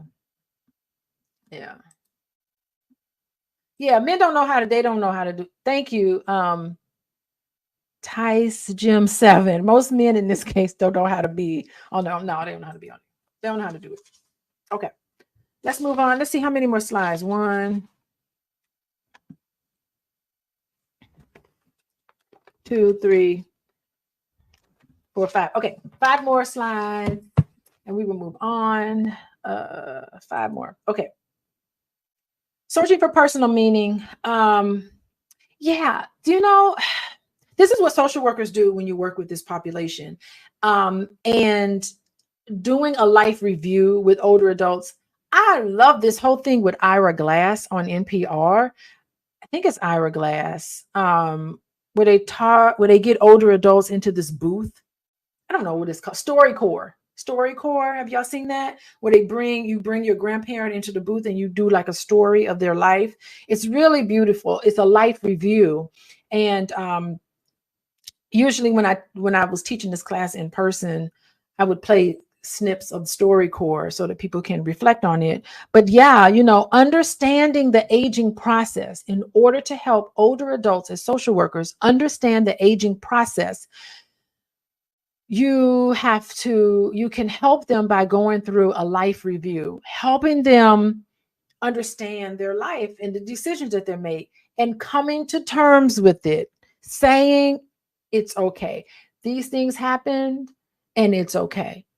I failed in these ways, in many different ways, and it's okay. Because, and helping them helps to remember to have ego integrity. You want them to have integrity in their life and not have to walk around sad and despairing and all of those things. So just making sure that that they're okay with things and they can live the rest of their life in peace and comfort. This is so important. And for them to know that they can give back.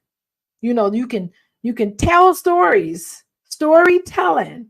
It really allows older adults and individuals to impose some sort of order in their life. When they tell a story, it's first of all, it helps with cognition because it helps them kind of reminisce about things, but also it helps them gain control over their life. And narrative theory is a wonderful technique that social workers use because it helps them to have this integrity, and they can age gracefully with wisdom. So as a social worker, you really focus on what did you learn from that? You're so wise now because you have these experiences. This is the empathetic listening part. Reframing, lots of reframing. Yes, well, could it be that your mom really loved you? Could it be that that's reframing? You're seeing it negative or in this way. Let's do some reframing. Reframing these stories so that they can see, oh, I overcame a lot. I have this wisdom and I'm peaceful inside. And so you want to be able to do that as a social worker when you're working with this population, because sometimes,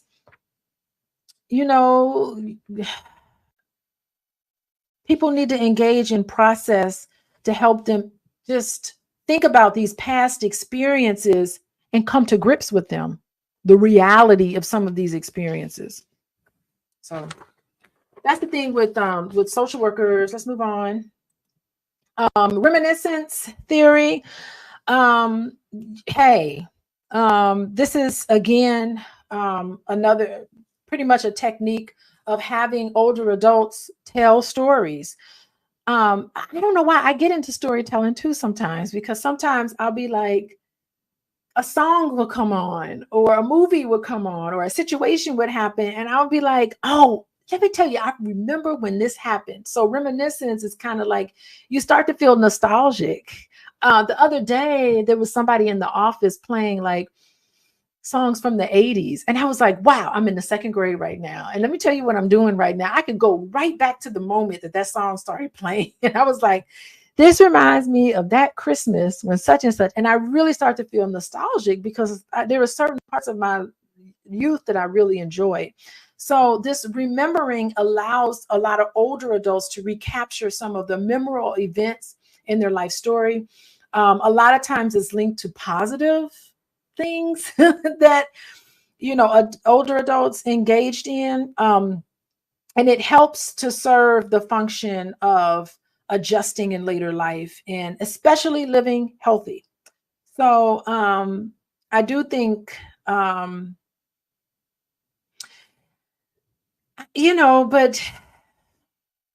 it does assist in achieving ego integrity. But there was a study I was reading when I was preparing for today. I read this story where they did groups of people and they gave older adults who had depression. One group they gave psychotherapy to. So they had 3 groups of older adults. One group, they provided psychotherapy to them to deal with their depression. The second group, they just gave them medication, like some SSRI or something like that, to deal with their depression. And the third group gave them reminiscence, or had the narrative therapy. And would you believe that narrative therapy? Okay, I wrote it down. Let me read it from my paper. Older adults who suffered from depression, just was using reminiscence therapy was just as effective as drug treatment and psychotherapy in alleviating depressive symptoms. Reminiscence therapy, narrative therapy was just as good as taking medication. So I think it's cheaper to pay a social worker to work with depressed older adults than it is in giving them drugs. I'm just saying. Right. So helping them, and of course, spiritual and religious activities helps as well. Okay, let's move on. Okay, Fisher. Hey, Fisher talks about spirituality. So older adults, I guess, because more of their life is behind them than in front of them, you need to start coming to terms with the fact that you're not going to be around anymore. And that is a major task of this group. You have to face your own immortality. And in doing that, search for meaning and purpose in your life. And these are the ways you do it in the spiritual sense. Embrace the moment. This is mindfulness. living in the moment. Live every day, because you really don't know. It could be your last, literally your last. You know, the older you get, you never know. So you really start to come to terms with the richness in life, and you appreciate everyday life. So that's one part in which spirituality, finding meaning in past memories. We talked about that. Constructing your life, of course, confronting your own limitations. Yeah, it's like, I think confronting areas in which you're limited in terms of daily living skills for many people, it's just an opportunity to grow and adapt. You really need to see it in that way. Say, yes, but what would all these nurses do if they didn't have to care for you every day? They wouldn't have a job, you know? So it's like trying to, of course, reframe a lot of this stuff so that people can get used to the fact that they're getting older. Seeking reconciliation and forgiveness. Let me just say, this has really worked, because this is the inner healing that really needs to happen in terms of spirituality and progressing this forward, because there's been wounds and people hold grudges. And it's important in this last moments of your life to repair relationships and to seek forgiveness and to offer forgiveness and to receive forgiveness, all because you want to be able to get peace in your life. So reconciliation with yourself and with others is so important in this life, in this time. Reaching out through prayer services. I like this part, because I think older adults can contribute a lot to church and to volunteer in a bunch of different ways. I love when older adults mentor people. They don't even care. They just mentoring everybody. And there's an interconnection there with some of the activities that they are engaged in. Moving along. Tasks become important with aging. Of course, integrity. We talked about that. Coming to terms with the life they have lived. We must live the life we're living, and we must love the life we got. That's from the musical Chicago. You have to love the life you're living and live the life you love, right? So you have to come to terms with that. Humanistic concern. I really love this. Like, okay, I'm just going to say my favorite president is Jimmy Carter. President Carter. He was the president when I was born. So I love him anyway. But I love what he's doing now. He's in hospice now, so he doesn't do as much as he used to. But I love the fact that in his older life, he dedicated his life to like helping children, and he and his wife gave back and all. And she just died recently. Bless her heart. Rest in peace, Miss Carter. She was wonderful. Both of them did such a wonderful job in giving back. Y'all look it up. Google search what Jimmy Carter and his wife have done in terms of their foundations and just giving back and creating a legacy. They did wonderful. And he didn't just put money. He spent time as an old man with cancer, just barely able to shuffle along. He was still giving back in a way that was just really altruistic. So I love that about him. Also, changing relationships with other, deeper meaning in relationships. Definitely coming. Mortality. You have to acknowledge that death is coming. Everybody needs to accept this and make the most of every moment. Connecting with something higher than yourself will help you do it. Yes, as we advance in age, it's undeniable that various forms of loss is going to happen. And some we can prevent and some we can't. Some is more prevalent, some are more impactful. But, you know,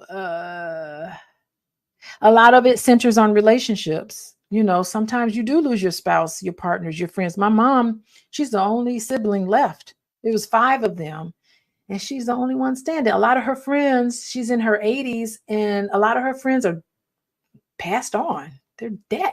And she's funny because she's like, I got up and I did yoga today. I said, yeah, because a lot of she went by herself. She does yoga 3 days a week. She walks 2 days a week, and she's trying to be active, but a lot of her friends are gone.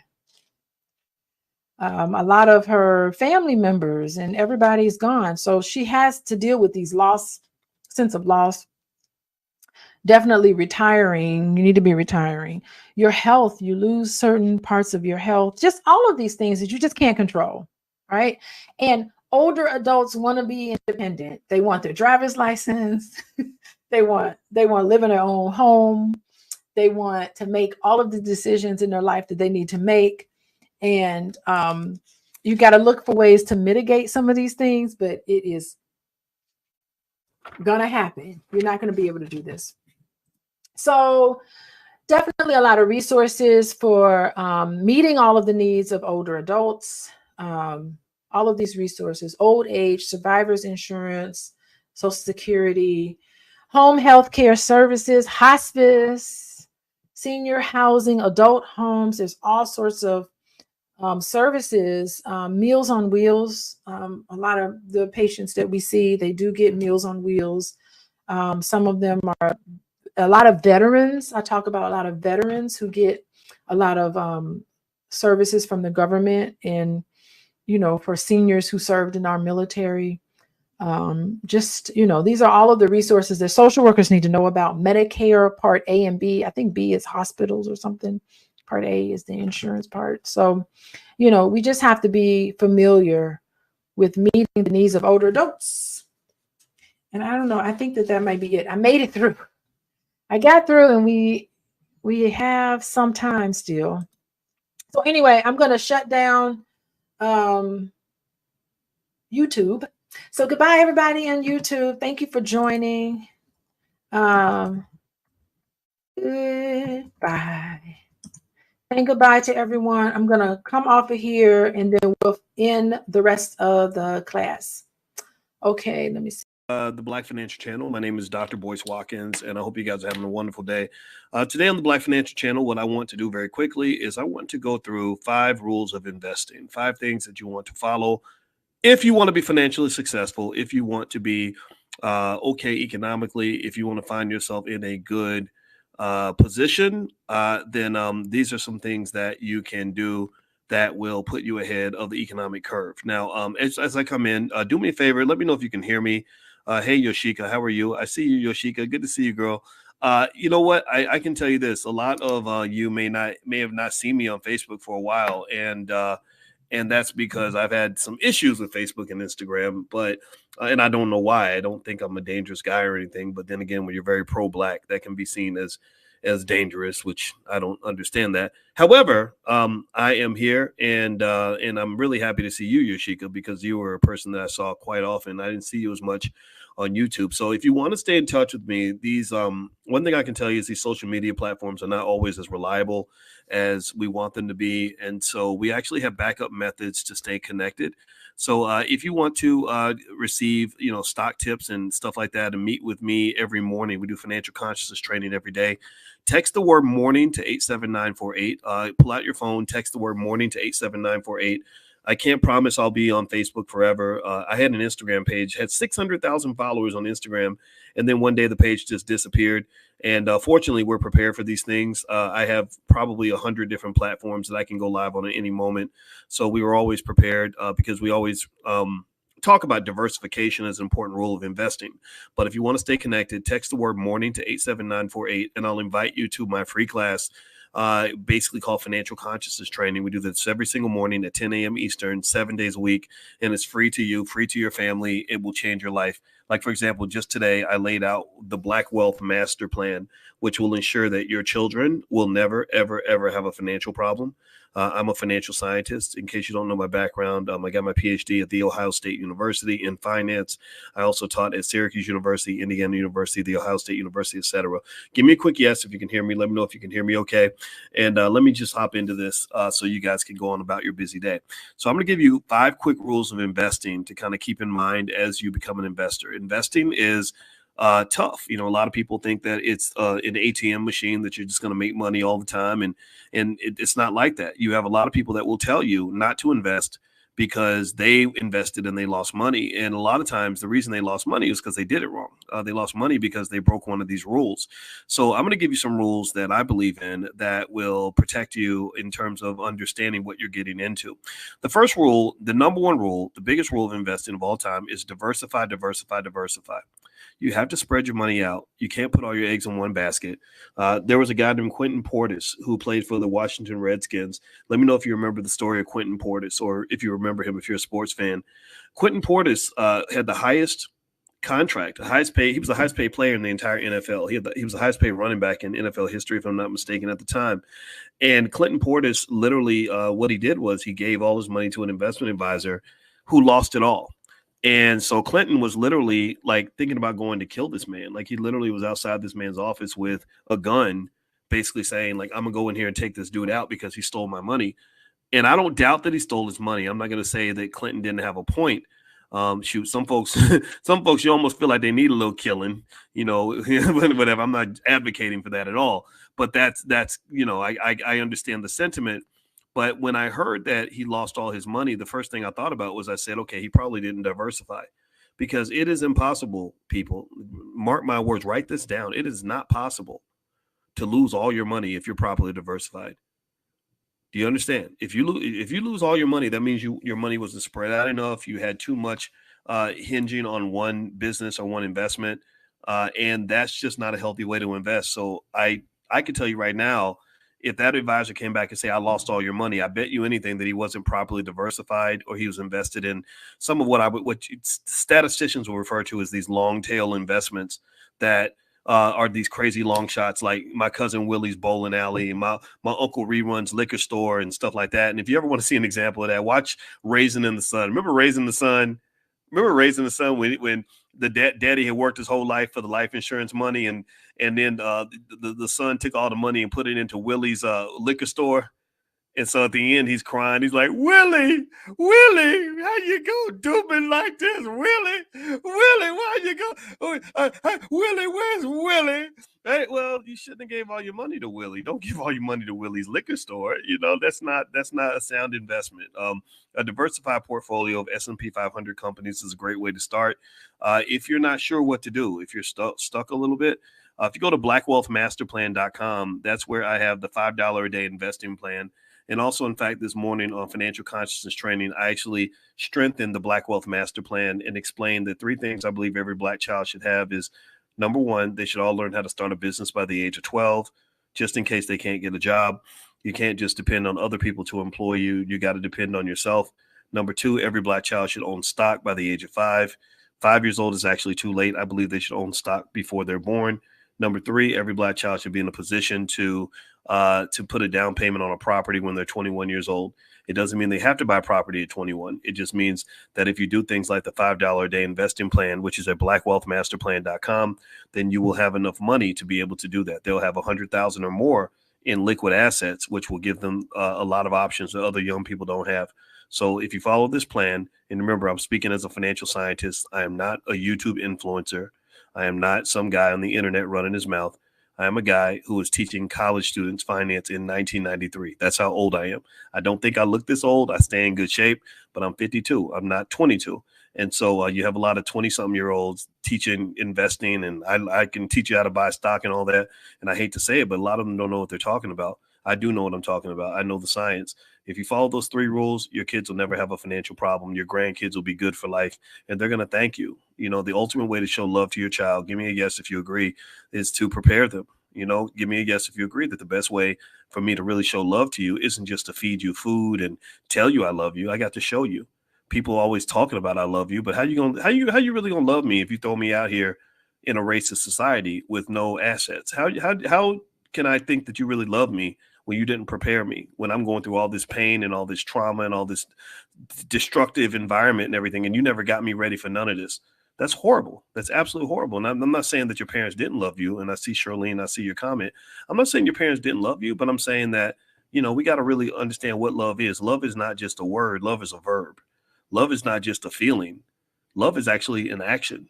If I love you, I'm going to do for you. If I love you, I'm going to prepare you. If I love you, I'm going to fight for you.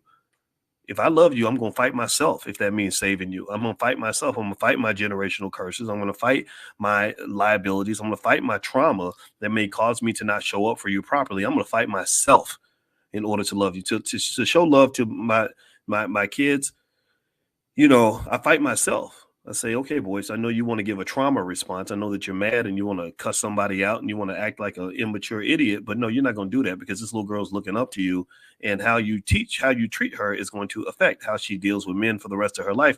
So you're going to fight yourself. We're not bringing out the raggedy version of Boyce. We're going to bring out the good Boyce. We're going to bring out the strong Boyce. We're going to bring out the intelligent Boyce. So you need to sit your ass in the corner and meditate.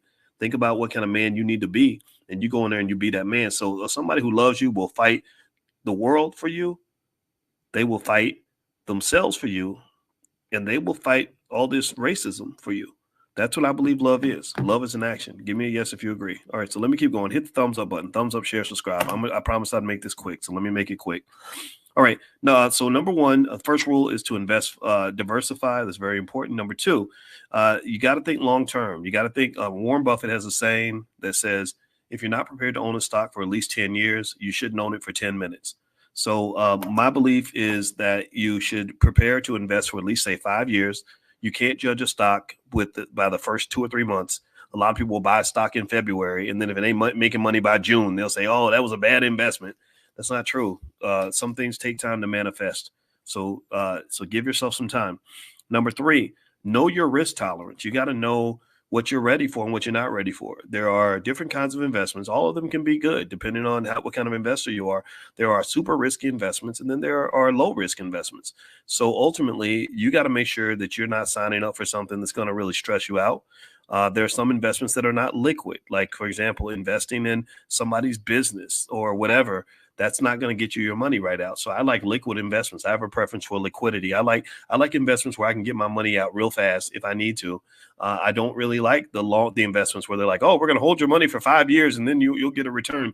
I don't do that anymore. I do short term. I do more so not short term, but more so liquid, highly liquid investments that if I want to move that money out tomorrow, I can.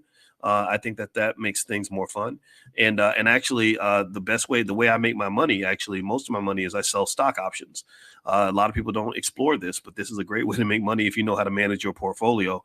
In fact, a lot of people are able to quit their jobs by doing this. And so if you want to actually take a look at the program we have where we talk about how to sell stock options and make income, feel free to go to drboyceprime.com. Prime stands for Passive Recurring Income Machine.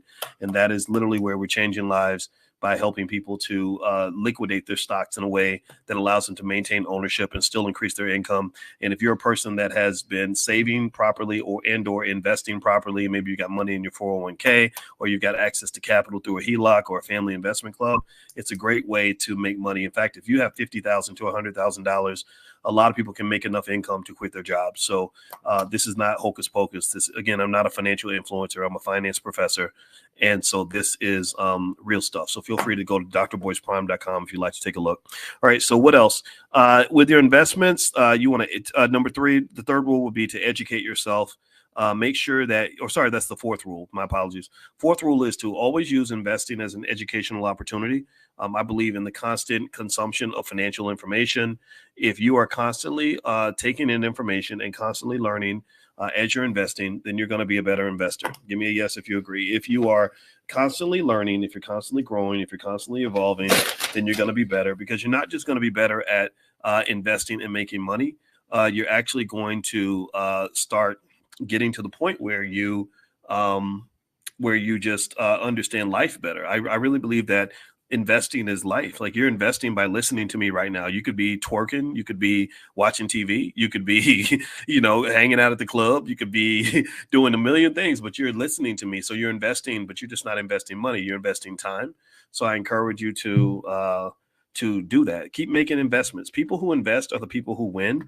Those who don't invest don't do very well in life. Now I see a comment here, Esto Jackson Jr. I don't know Esto, but man, I'm happy for you. He says, I am living proof that following Dr. Boyce's advice actually works in my case.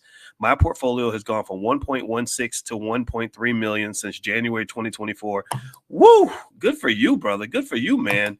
Okay, ladies. So Esto Jackson is a millionaire Y'all act like black men ain't nothing. I don't know if Esto's black or not. Maybe Esto, you a brother regardless, and I'm proud of you, man. So I love hearing stories like this, by the way. So if you have stories like this and you ever see me in public or you get online and you have a story you want to share in the chat like Esto did, please do that, because this reminds me that it's worthwhile. It reminds me that somebody's listening. It reminds me that people are benefiting from the time that we're spending online. I do this every single day. And when I first started doing this, it was really hard. Back in '06, when I first started, a lot of people didn't even believe black people could build wealth. A lot of people believe black people didn't have an interest in economics or money. And I fought them through tooth and nail. And I had to fight through a lot of people who have a poverty mindset. I have to fight a lot of people who believe that it's a waste of time to talk about investing with black people and all this other stuff. And I've had people even tell me, you know what, you should just go talk to Asian people and Indian people and white people, because they're going to get it. They're going to want to do it because they have a mindset, right? And I don't believe that. I believe that we have people in our community that have the right mindset too. And so that's why I talk to you, and you're the ones I care about. And this is what's fun for me. So Esto, thank you for making my day, brother. I really appreciate you so much. And I'm very, very happy for you. And also I want to change one little thing about Esto's comment. He says, following Dr. Boyce's advice. So first thing I'll say is I don't give financial advice, right? Like I just, this isn't me telling you what to do. This is just me I might tell you what I do or what I would do, right? It's up to you to make that decision. You are the one who gave yourself advice, and you're the one who made those moves for yourself. So pat yourself on the back, brother. You did this. All right. So let's see. Esto has a question. He says, can you speak to how to transition to spending the fruits of your labor? I'm 67, and that is the issue I'm having trouble with. Yes, sir. I'm black, sir. Okay, great, man. Well, it's great to hear that you're black. But again, I always have to make it clear, like, I don't hate people who are not black. I just happen to love black people. A lot of people think that if you love black people, you hate everybody else. I don't think that's true. I think hate is a toxic energy. I think hate shows weakness. Hate shows it's an unproductive emotion, in my opinion. So don't waste time hating people. Spend that energy loving people, right? Love is the most powerful force in the universe. Love is your superhero. Love will conquer everything. If you fight for what you love, you're going to fight harder than fighting against something that you hate. So anyway, in terms of transition to spending the fruits of your labor, maybe you could make a rule for yourself, Esto. I mean, since you got 1.6 million, brother, you could just maybe invest in some of these dividend paying stocks, some of these cash cows, the Coca-Colas. And actually, I have a list of stocks. I call them dividend monsters, actually. Let me see if I can find that list, and I can actually put it in the chat. But anyway, on this list of dividend paying stocks, that might be a place for you to go that can allow you to get dividends and to just say, okay, I'm not going to cut down on the principal of my investment. I'm going to just spend the dividends, right? I'm just going to, take the dividend payments and use that for my income. Also, some people even invest right now, like in things like treasury bills and treasury notes, because interest rates are higher. So you might be able to do that and give yourself like a decent income just by spending the interest that you receive on those investments. Also, remember, the best way to make money I've seen for someone that has a big capital base is the selling of stock options. If you do it carefully, it will make 10 times more money. I don't say 10 times, but a lot more money than you make, say managing real estate, stuff like that. Like, so for someone like you, Esto, with 1.6 million, you could literally do something really basic and take like a small part of your portfolio. And let's say that you went out and you bought, let's say you bought 1,000 shares of Meta stock. So 1,000 shares of Meta stock, you'd have to come up with about $225,000 to do that. Robinhood will loan you the other 50%, right? So pay attention now.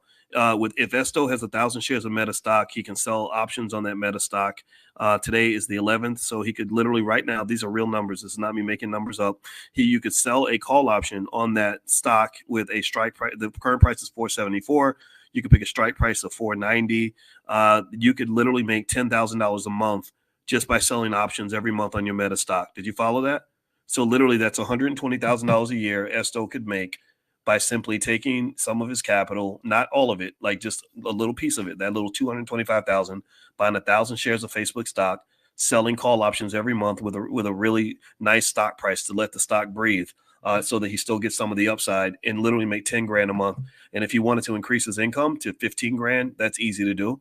And that's what we do in the Prime program at drboyceprime.com. If you want to take a look, I give every week or every 2 weeks, actually, I give the students a list of what I call money makers of stocks that actually pay the highest income. Facebook is not the best. Meta is not at the top of the list, but Meta is more of a safer option. So the income's a little lower, but there's other companies where Esto could do that same strategy and make, 20 or 25,000. And people don't believe me. They think it's crazy. I think it's, like, oh, you're making stuff up. And it's like, no, I have a PhD in this. Like, I'm a financial scientist. I can't just go make numbers up. These are real numbers. If you go into your Robinhood app right now, or whatever app you use, you will find these numbers. There's a real market with real value. And that's the other thing about value people don't understand is that an asset's value isn't what you think it should be. An asset's value is what it actually is.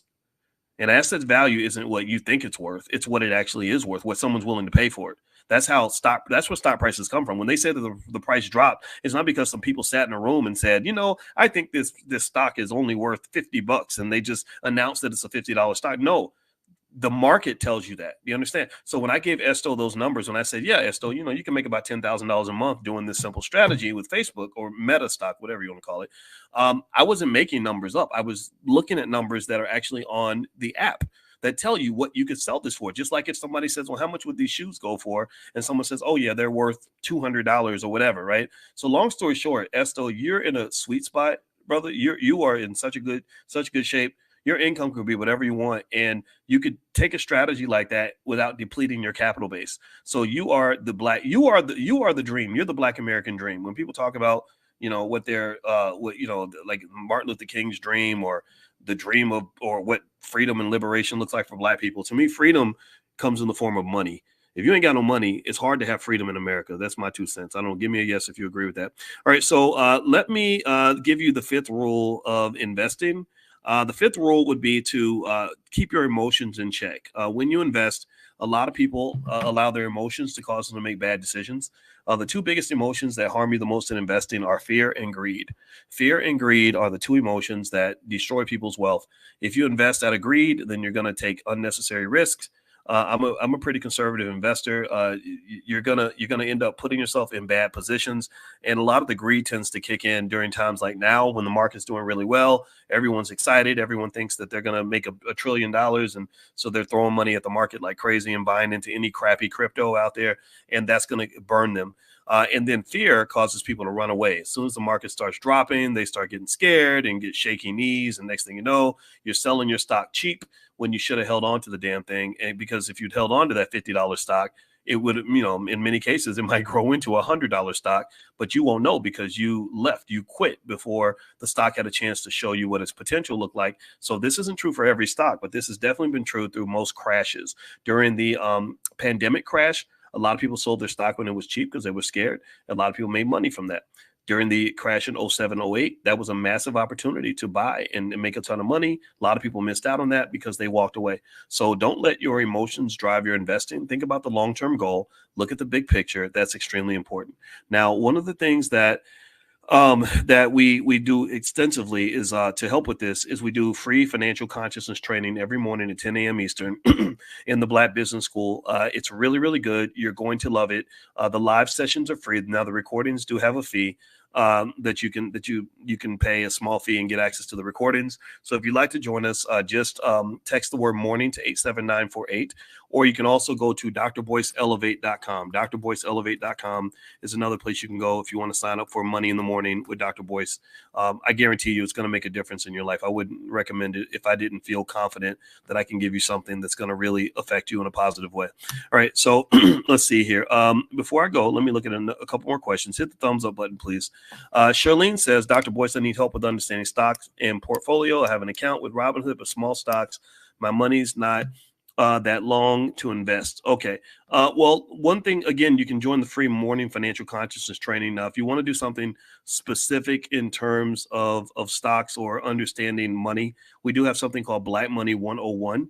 Blackmoney101.com is where you can go. You can take a look. It's an introduction to the power of money. In Black Money 101, there's probably, I want to say 80 to 100 lectures that I've done on various aspects of investing and wealth and understanding money. That's one place you can start. We also have the Black Stock Market program. So we have a few different things you can take a look at. So feel free to go to Black Money 101. That can get you started. Let's see here. Esto says, additionally, I make is that $500 or $5,000 in pension income and currently not taking my Social Security till I turn 70, which would be $4,000. I would do options thing, but I would leave money on the. Yeah, Esto, you're good, man. You're good, Esto. You know, and I think now make sure, Esto, that you have a good legacy plan. Like decide who is going to benefit 80 years from now from all the wealth that you've accumulated. Who's going to benefit 30, 40 years from now, and that's what I really want. Like I really want your I want your, if you have children, I want them to benefit. If you don't have children and you've adopted children in your heart, that's fine too. If you have a charity that you want to benefit, remember you worked hard, you did the right things, you made good choices. So, and unfortunately, we know the reality, right? When we're 67, you know, we're not 27 anymore. So that means that, and really even me at 52, like I've done extensive legacy planning, because legacy planning is how I'm going to live forever, right? So Esto says he has a wife and kids and grandkids. Yeah, you got a lot of people to think about, man. So you are the patriarch of a multi-million-dollar corporation. You are the epitome of a strong, proud Black man. And I want you to carry that. I want you to just internalize that and just know you're the king. You've earned this, man. You have earned this. So as the king, then it's important for you to make proper plans and preparations for everybody else that's part of the kingdom, right? Actually, Esto's family, the crazy thing about life is that we all, men, we die younger than women do. Like I fully expect my wife to outlive me by about 20 years or so. And actually right now, a lot of people don't know this, but among the boomers, and Esto, I think Esto's a boomer, among the boomers, they're right now experiencing the greatest wealth transfer in American history. Women are going to get probably 13-14 trillion dollars or more in wealth passed on to them from their husbands, because the husbands tend to go before the wife does. But then the kids are going to get a multi-trillion-dollar wealth transfer to them, right? So this is what's happening right now across the country, and so I really just encourage you guys, you know, if you really want to have fun, sit down and really embrace the idea of estate planning and legacy planning, because, you know, if you do it right, you can really take good care of people that you love. And so one of the things we do in financial consciousness training that we cover extensively is we even talk about things like what is love? Like, what does love really mean? And as I was explaining earlier, I was telling you guys, like, how can I love you if I don't make a plan for you? Like, how can I love you if I throw you out into extensive economic pain due to a significant lack of preparation? Like, how can I say I love you if you have to do a GoFundMe for my funeral because I didn't make a plan? I didn't get any insurance. So to me, what I tell our youngest, and I got to go after I do this, guys, because we're about to do some stuff in the Black Business School. But, you know, I told my daughter, I said, I love you so much that I'm going to be here with you whether I'm dead or alive. I love you so much that I'm going to protect you even if I'm not physically here to do that. I love you so much that I'm going to make sure that I put something in place so that you are going to be protected by me and God and everything else long after I'm gone. And I want you to remember that, right? And you do that by planning and preparing. You do that by thinking like an investor. Estate planning should be fun. It's not something you do because you're bored or because somebody's dying or because you just want to have a bad day. No, you do it because you want to live forever, right? So to me, that's the fun of wealth. That's what makes you a great man or a great woman. There aren't a lot of great people in the world, unfortunately. There are a lot of people who can't think about anybody other than themselves. They don't know what love really is because they never received it. They don't want to make a plan. They just want to go through hell and then react to all the pain that comes from a lack of planning. That's not the people I talk to. I talk to the people that want to be ready. So Esto, man, you got me going, brother. I appreciate you sharing that remark. I had no idea that you were able to benefit in that way. I'm super happy for you, and I'm happy for anybody else who's benefiting from anything that we're doing in this platform. Okay, guys. So anyway, I got to run. Please hit the thumbs up button, thumbs up, share, subscribe. If you want to join us for morning financial consciousness training, just pull out your phone, text the word morning to 87948. Write that number down. Somebody type it in the chat, text morning to 87948, and you can join for free. It's a free class, 7 days a week, every single day. Also, if you can't text, and let's say you live in another country, you can go to drboyceelevate.com. If you go to drboyceelevate.com, you can also sign up there for the free Money in the Morning financial consciousness training. We do that every single day, 10 a.m. Eastern, 7 days a week. The goal is to help you reach your economic potential and to make you as great as you can be. And last but not least, I want to make sure I mention an event that I'm going to be a part of. Jay Ortiz, who's a hip hop artist out of Philadelphia, is hosting something amazing called the Get Money Fest. And in the Get Money Fest, he's bringing together art and music and fashion with financial literacy. So he's having a big festival where the best artists, hip hop artists, regular artists, etc., are coming. the musical performances. He's got fashion experts, young Black fashionistas and whatnot that are bringing their stuff. And then he's also mixing that with financial literacy so that independent business people can learn how to succeed, right? So he invited me, he invited a bunch of other people that are coming in that have made lots of money and done really well. And so I'm going to be at the Get Money Fest. It's going to be May 18th in Philadelphia. You can go to getmoneyfest.com to get more information, but it's going to be May 18th in Philadelphia. And I don't have the address though with me, but if you go to getmoneyfest.com, you can find it there. All right, guys, I'm out of here. God bless you. Thank you so much for hanging out with me. It was nice to see you. And Yashika, it's great to see you again, girl. I hadn't seen you for such a long time because I couldn't get on the Facebook thing, but I finally figured it out. So I look forward to seeing you again. Have a good day, everybody. God bless you. Peace.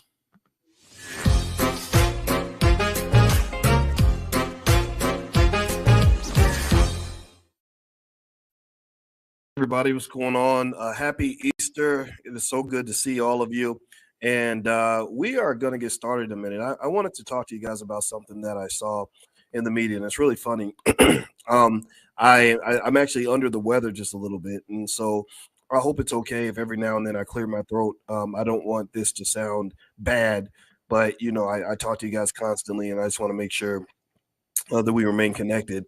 And I was reading a report about rich people. And basically, what this report said is that rich people have now accumulated about $44 trillion in wealth. So, effectively, what that means is that they have just so much money, it's ridiculous. They are richer than ever. And it is not going to stop. It's, you know, that old little Diddy songs, can't stop, won't stop. Rich people are never going to stop getting richer. And so, I'm going to talk to you guys about what I'm seeing and how you can prepare your family for what I think is going to be an acceleration of wealth and equality. So get comfortable, buckle up your seatbelt. We're going to get started on the Black Financial Channel right now.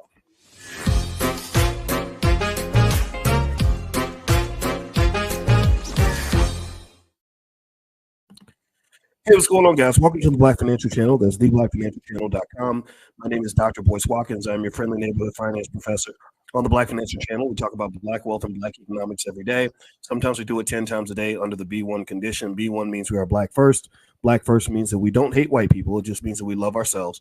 If you agree with this philosophy, put a B1 in the chat. Let me know if you agree that it's okay for Black people to love ourselves. And also, I want to say happy Easter to everybody. I see you, Etta and Larkita and Max Law, Sharon, Deuce Smith, codename Diva. So what I'm going to do is I'm going to show you some interesting and really disturbing data about wealth inequality in America, racial and just general wealth inequality. I'm also going to talk to you about ways to deal with this, ways to respond. And at the end, if you stick around to the end, I have some stocks I want to share with you that I really think are going to help you and your family put some money in your pocket. One of the things that we've decided in the Black Business School to become one of our core philosophies and core missions is to make sure that you get richer, that you make more money because you're hanging out with us. I don't just want you to feel good. I'm not just here to give you a speech. I'm not just here to bust a rap or tell a joke. I'm here to give you something that will make your life better. You know, if I can't make your life better, then you shouldn't be listening to me. And so if we can agree on that, then if you can agree to support us, then we agree to support you, and we will support you by increasing your income, increasing your wealth, increasing your peace of mind, your financial security, making sure your kids are good, etc. And I am qualified in this. In case you don't know my background, my doctorate is in finance. And in case you don't know, that's a really hard degree to get. It takes a lot of time to get that degree. But anyway, so let's get it cracking. Let's jump in, and I'm going to talk to you guys about some data that I just saw. So effectively, rich people are richer than ever. The rich keep getting richer, and that's just kind of how America works. They have so much money, it's ridiculous. They are sitting on swole, so to speak, financially.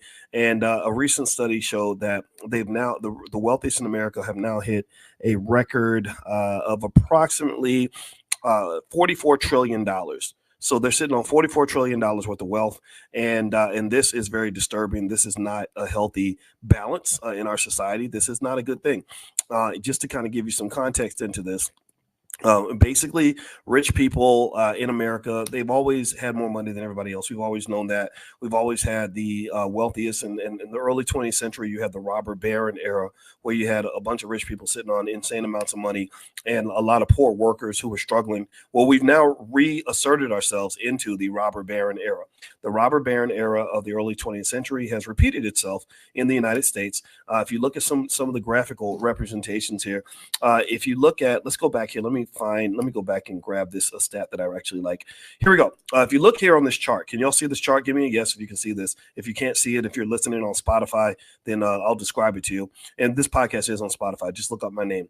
So it says the wealthiest Americans own an increasing share of wealth. This graph only goes up to 2016, but I want you to look at the blue line. The blue line is what we're talking about, the richest 1%.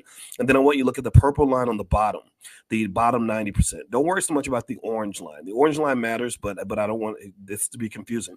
So if you look at this blue line, which represents the top 1%.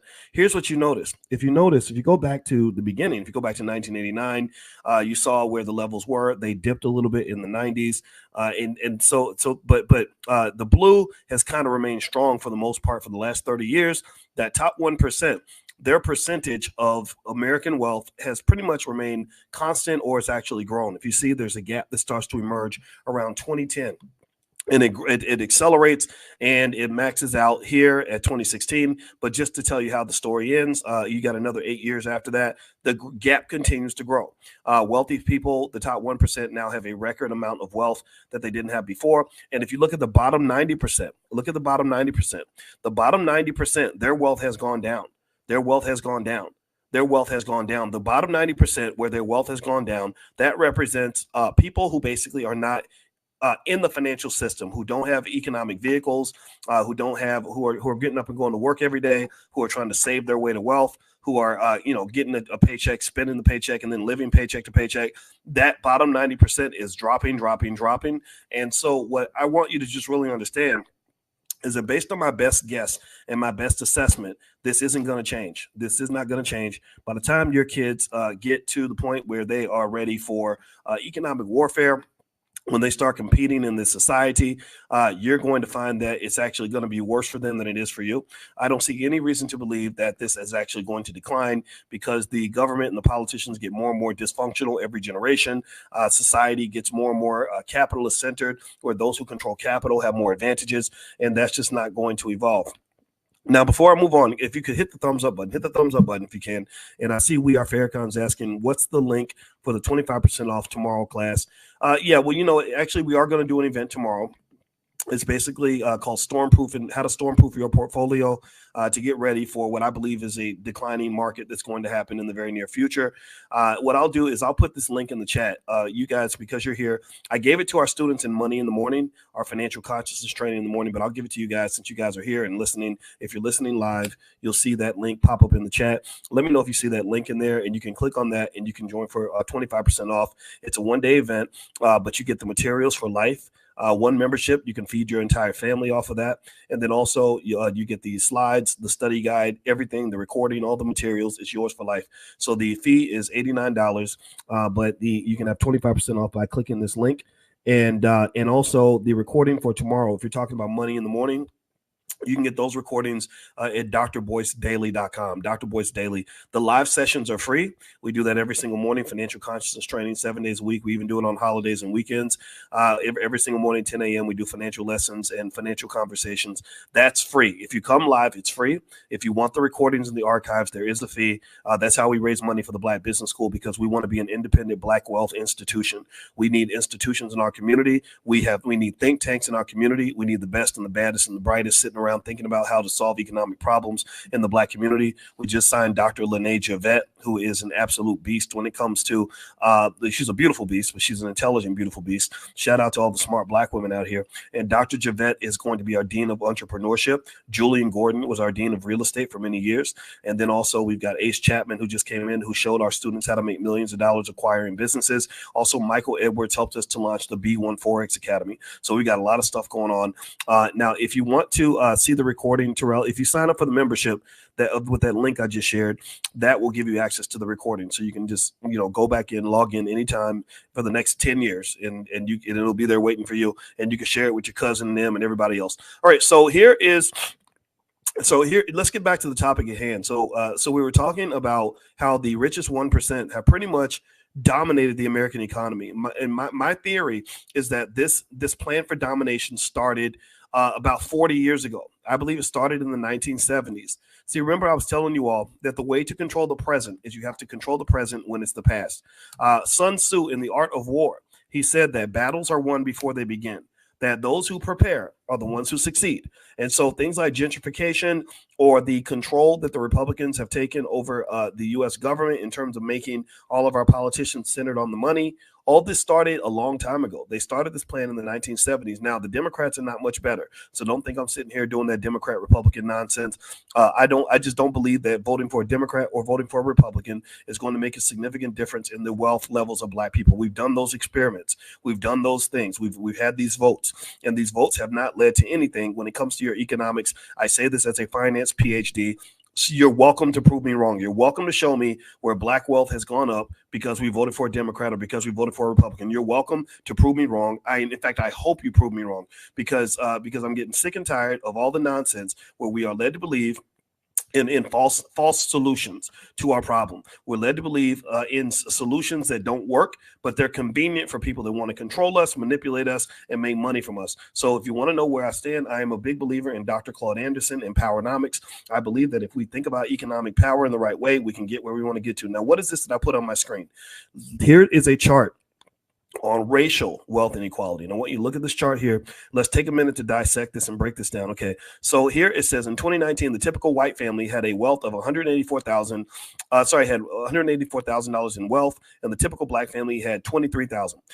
The top is where white people live on this chart. The top chart is white people. Can y'all see this? Give me a yes if you can see this. Okay.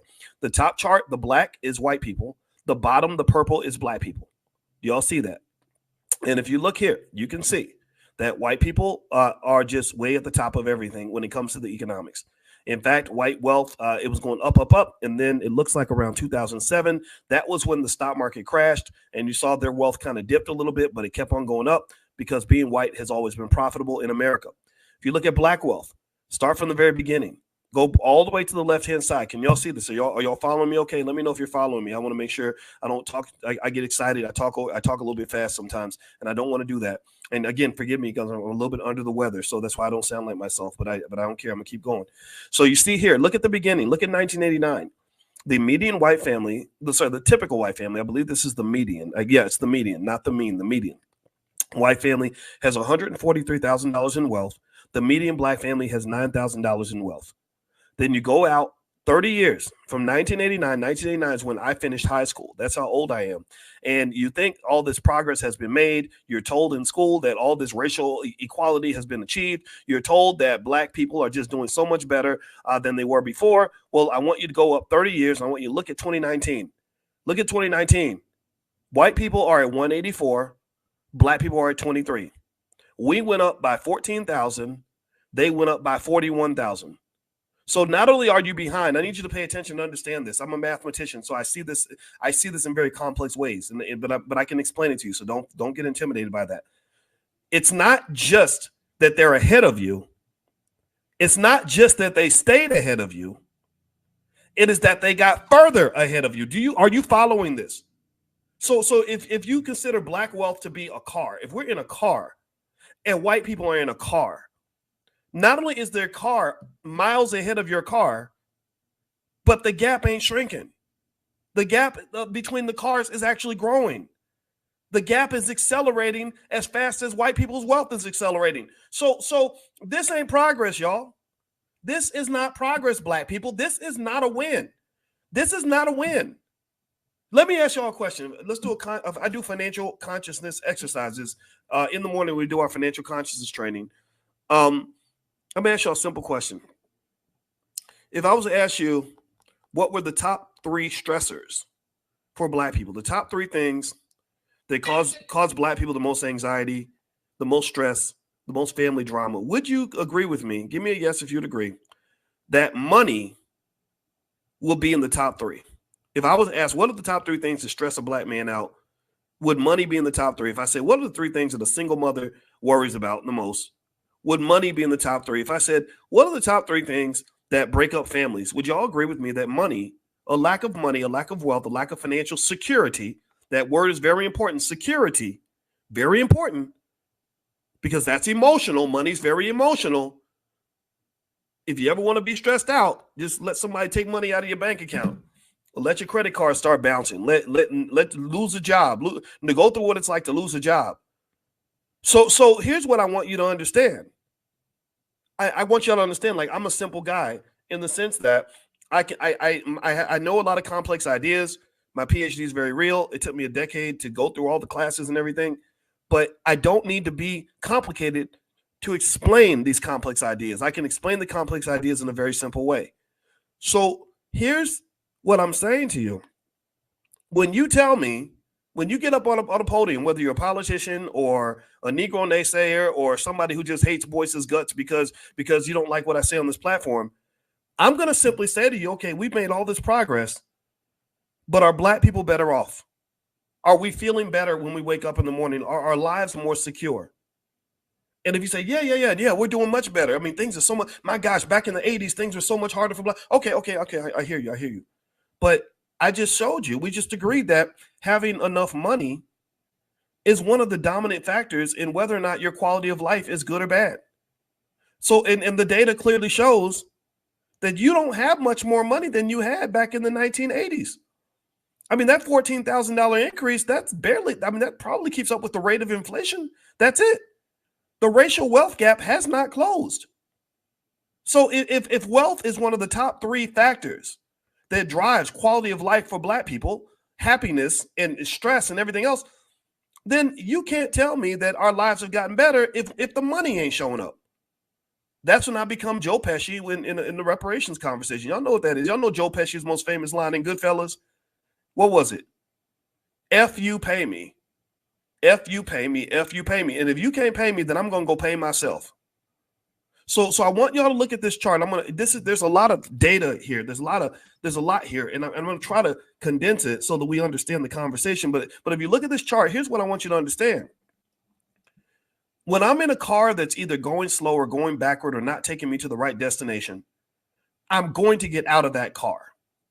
If you tell me you're going to give me a ride to the land of equality through your movement, your car, which is moving, it's a moving car, so it's a movement. If you tell me that your movement is going to drive me to the land of equality, and I look around and I see we ain't going nowhere, we're going in the wrong direction, we're driving way too slow, then I'm going to get the hell up out of that car. I'm going to find some other way to get to the promised land, whatever that looks like for me. Everybody has a different promised land, but I bet you anything that if I was to survey most of y'all, give me a yes if you agree, if I was to survey most of y'all and I say, what does the promised land look like for you? I bet you money is somewhere in that equation. If I was to say, what are your goals for the future? Money will be somewhere in there. If I said, what are your dreams for your children? Money will be somewhere in the equation. So to me, if you are, I'm too smart to make myself stupid. I can't follow leadership that is less qualified than the people they are trying to lead. I can't follow somebody's ideas if the ideas don't make sense. When the math ain't mathing, I'm not doing that math. I'm a mathematician. I know that 2 + 2 is 4, and you're trying to tell me that 2 + 2 is 186, and the math just isn't mathing. So here's what I'm saying to you. I want you to look at this chart. And I want you to sort of look at these numbers. For white people, you had 143 as their median wealth in 1989, 184 in median wealth in 2016. Black people, it went from 9,000 to 23,000. Look at that 184. Look at that 184. Now, I want you to ask yourself a question. Here's what I want to ask you. This is my question. How many of you either are or know a black person who has a wealth level where their net worth, assets minus liabilities, exceeds $184,000? How many of y'all know a black person who has more than $184,000 in home equity? Maybe they've got, 40, 50,000 in stock. Maybe they got a small business that they wouldn't sell for less than a couple $100,000. How many of y'all know a black person who actually has more net worth or higher net worth than white people? Give me a yes in the chat if you know somebody who fits that description. Okay, a lot of you are saying yes. Here's the deal. This is what I want you to understand. There's nothing magical about white people. I know that you were raised to believe that they are these wonderful aliens who sprinkle fairy dust out of their ass, or that they come from another planet of superior beings. But there's nothing magical about them. This is not me being anti-white. I'm not being anti-nothing. This is just me being honest. There's nothing magical about white people and what they've accomplished. $184,000 in net worth is a very easy number to accumulate if you know the rules of the game. But it is a very hard number to reach if you're playing the game the way you were taught to play it by civil rights superstars and people that believed in things like corporate jobs, student loans, affirmative action, and things like that. If you believe white people as the masters of your economic fate, when they're running the businesses and they're deciding how high you're going to go, if you believe that they're going to give you a net worth that exceeds $184,000, then you're going to fail. But if you know that you can give yourself a high net worth, again, we proved this earlier. There are millions of black people who have a net worth that exceeds 184,000. There's nothing magical about that number. It's not like it's 10 billion. So what I'm saying to you is that if you're in a car and the car's moving too slow, it's going in the wrong direction, it's driving backward or whatever, then you should get out of that car and get in another car. So my argument with you is very, very simple. The argument I want to make to you is very simple. The old moves ain't working. The old strategy ain't working. If I'm trying to figure out why the wealthiest 1% have $44 trillion, then maybe instead of going to school and studying all the BS and the nonsense that they teach you in the public schools, and a lot of it's BS, a lot of it's nonsense, I'm going to go study what the 1% are doing. How about that? How about that for a strategy? I'm going to emulate people that are winning the economic game. And maybe I can't emulate white people because I'm not white. You ain't white. But I can emulate black people. There are millions of black people out here who have no problem generating income for their families. They have no problem generating net worth. They're not sitting in the struggle every single day. They're not stars of the TV show Good Times, trying to make a payment and trying to make ends meet and all this other. No, they're doing good. Some of y'all are in this room. So what I'm saying to you is that I think that one of the biggest hurdles that we have to jump is to train ourselves. Like, we should not be learning from other people how to solve our problems. We should be learning from each other. I learned from you. When I sit down with students in the Black Business School and we do little one-on-one sessions, stuff like that, if you ever sit with me, you'll notice that I listen a lot. I take in your story. When you achieve something, I say, well, how did you do that? How did you get to that point? Because I'm thinking, okay, we got the formula. We cracked the code. I want to figure out what you did specifically so that when I go back and shape the models and the formulas that we talk about in class or whatever it is, I've got data. I can say, here's what black people are doing to get ahead. Here's what they're doing to stay behind. There are black men out here that are just killing it. And let me give you a shortcut in terms of how they're killing it. They are killing it. They are not killing it by just looking for good jobs. They are killing it by supplementing their income through things like stock market investing. Stock market participation is the number one reason that rich people get into the top 10% or the top 1%. If you look at their percentage of participation in the stock market, it exceeds probably 90% of all people in the top 10% of earners that are in the stock market. And what I love about the Black Business School, which makes me so proud of you, is that when I took the data, you guys were about 90%. You weren't doing what everybody else is doing. You're doing something different. And I'm very proud of you. If you want to give me a gift for my birthday or for Christmas, I'd like to be able to take that survey at the end of the year and have that number be closer to 100%. I really do. And I hope that you can do that for me. That's all and I'm not asking you to do that for me. I want you to do it for yourself. But if you do it for yourself, that gives me something to brag about. I'm not going to lie. I love the idea that in the Black Business School, we can say we're solving problems that other people consider to be unsolvable. The problems are not unsolvable. It's just that the degree to which you can solve a problem is heavily dependent on how much attention you pay to the problem. Nobody pays attention to Black people in a fundamental way. Nobody pays attention to Black wealth in a meaningful way. Nobody pays attention to what our families are going through in a relevant way. And that's why the problem doesn't get solved. That which you pour time and energy into, is what is going to grow. The flower that gets the water is going to grow. The flower that gets the dirt and the seeds and the sunshine is the one that's going to grow healthy. But our flower does not get watered because we got too many people out here trying to copy white folks. We got too many people out here trying to exploit the black community. We got too many people out here trying to sit around and complain about a problem. We got too many people out here that become these weird crabs in a barrel that literally get angry because I'm using my PhD to provide a solution, and I don't have any patience for it. I call them the Negro naysayers. If you are a Negro naysayer and you come in here to cause trouble, just know you are in a sacred space. We will kick you out of the church. You cannot be here. If you're going to be a troll, you better be a quiet troll, because we ain't got time for nonsense. This backward thinking nonsense that's perpetuated in media is something that we have to fight against.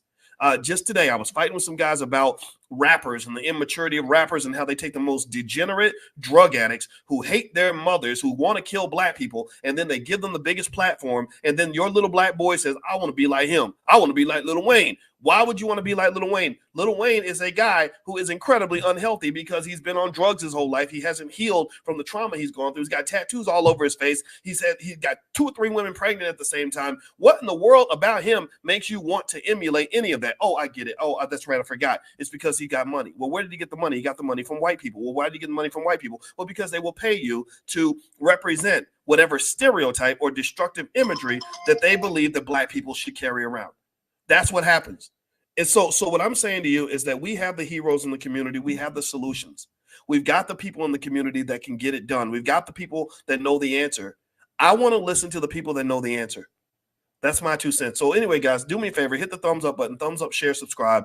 I'm going to give you, I mentioned to you all that I had a couple stocks I want to give you. Actually, I'm going to give you a bundle here. Here is a list. I'm going to put this list. It's a list of 5 stocks under $10 that I believe in, that I believe that you can invest in, that I believe are going to make money in the next 5 to 10 years. Remember, with investing always involves risk. There is no such thing as riskless investing for the most part, at least when you're talking about trying to get a high ROI. But ultimately, that list should get you started if you want to become an investor. Also, if you go to blackmoney101.com, there is an introduction to the power of money, a training program we have. The lifetime fee is like $12.99 or something. However, you can literally get 90% off. That's kind of an introduction to the Black Business School to show you that we're not playing. We are the best on earth at what we do. And so that's just there for you if you want to take a look at that. Also, in the morning, every single day, 7 days a week at 10 a.m. Eastern, every single day, I do financial consciousness training. Because one thing I realized when I was going through my New Year's resolutions is that, sorry, I got this cough, guys. I hope you can forgive me. I'm a little bit under the weather, so please forgive me for that cough. And I know that that's trifling as hell. But anyway, one thing I realized is that part of the reason that our wealth levels are not where they need to be is that our awareness is very low. If you watch sports like basketball and football, you'll know that great players like LeBron James, one benefit that LeBron always had is that he is a guy who has a tremendous awareness of the court. Michael Jordan had tremendous awareness of the court. Serena Williams had tremendous awareness of what it meant to be a great tennis player. Her father, Richard, had a tremendous awareness of the vision required to build a Serena Williams. So what happens is that I think that our economic awareness is not there because our financial consciousness needs to be elevated. So in the morning, every morning at 10 a.m., we do financial consciousness training. You're welcome to join us. Pull out your phone and text the word morning, MORNING, to 87948. And what will happen is I'll send you a link and you can join us for Money in the Morning, where we actually just literally expand our money mindset. We understand money on a different level. We become more deeply connected to money in a metaphysical way. We also become deeply connected to money in a subconscious way. We literally swim in financial concepts to the point where it will be money will be as natural for you as a fish swimming through water. Fish don't know that they're in the water. They're just born in it. They live in it. They exist in it. I want you to be with money the same way a fish is with water. And that's what financial consciousness training is all about. So feel free to join us.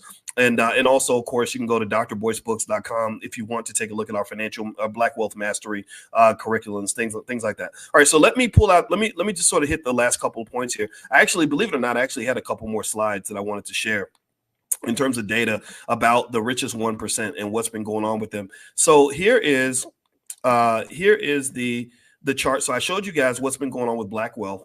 Let's move on. Let's look at America in general. So we showed this other chart where the top 1%, you see their percentage of wealth. That's the light blue line. Their percentage has gone up. The purple line at the bottom represents the bottom 90%. This is happening for a couple of reasons, mainly because the stock market has been going way, way up. I'm an expert on the stock market. My dissertation was written on the stock market. I didn't just read a bunch of books. I literally wrote research papers, original research papers. I discovered things in the stock market that no one else had ever discovered. That's what you have to do to get a PhD. You can't just regurgitate information. You have to discover new information. So in my dissertation from The Ohio State University, I discovered new information about the stock market. So I understand it at a very deep level. And I can tell you that that gap right there is driven by the stock market. That's the first gap. But then the other part, the reason that purple line is going down is mainly because workers' wages have been either remaining flat or going down. Workers are not getting their fair share in this society. And a lot of it's because they deliberately went out of their way to bust up labor unions and to make sure that workers had as few rights as possible. And what's going to happen, the reason I think this gap is only going to grow is because you've got things like AI. Now you don't have to deal with people. You got robots. Robots will work for $2 an hour. You've got immigrants coming into the country by the boatload. You think that's an accident? You think they're accidentally letting millions of people into the country that should not be here? No, they're doing it on purpose. The money is the motive. Also, if you look at the United States is a terrible, terrible, terrible country in terms of economic inequality. Now, this chart is a little bit fuzzy. I apologize for that, but I'll make it simple for you. If you look at the top, that top light blue line is the United States. This represents the percentage of the country's wealth that is controlled by the top 1%. And this is actually not wealth. I'm sorry, this is income.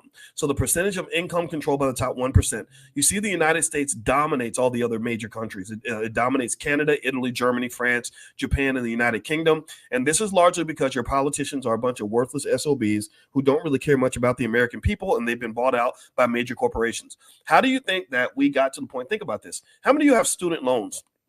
Give me a guess if you ever have had a student loan or you're dealing with student loans. Give me a guess. How many student loan veterans we got in here? Okay. So a lot of you have. I know I have. I know I had to take some loans. So here's the deal with student loans. It's really fascinating. So the reason that your loans have really set you back financially is partly because, number one, they made debt available for people to go to college, which gave the impression that they were doing something good for the American people. But the problem is that when you increase the money supply, which is what happens when you do debt. What happens when you increase the money supply? Let me ask y'all, let's do a consciousness exercise. What happens if I increase the supply of money when it comes to competing for scarce resources? What's the effect? It starts with an I. Inflation, right? Inflation. So the price of the asset goes up. And the reason the price of the asset goes up is because you have more dollars competing for scarce resources. So what happened was that when they increased the amount of debt available for people to go to college, they get a bunch of 18-year-olds who aren't even thinking, and they get them all. They make excellent economic suckers. Why? Well, because their financial consciousness has not been developed. They're not thinking long term. They really don't think they're ever going to get old. So they'll sign anything so they can go to college and go to a bunch of parties. So they made all this debt available. So university said, oh, there's a lot of money available, but we have the same number of spots available. So what we're going to do is increase our tuition. So what happened was that when they increased the amount of student loan debt available, the cost of college shot way through the roof.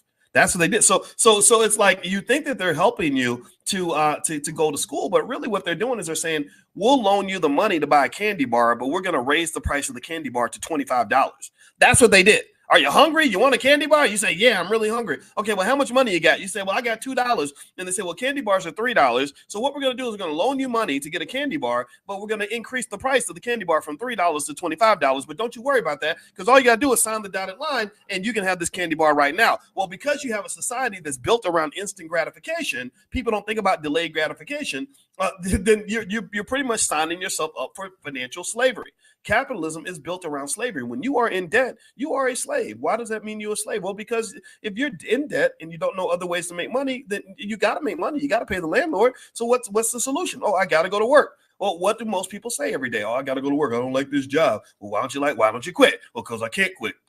Okay, there you go. You're a slave. I'm not making fun of you. I hope that was not too harsh in terms of how I said it, but that's literally the logic. Remember, slavery does not mean you're not getting paid.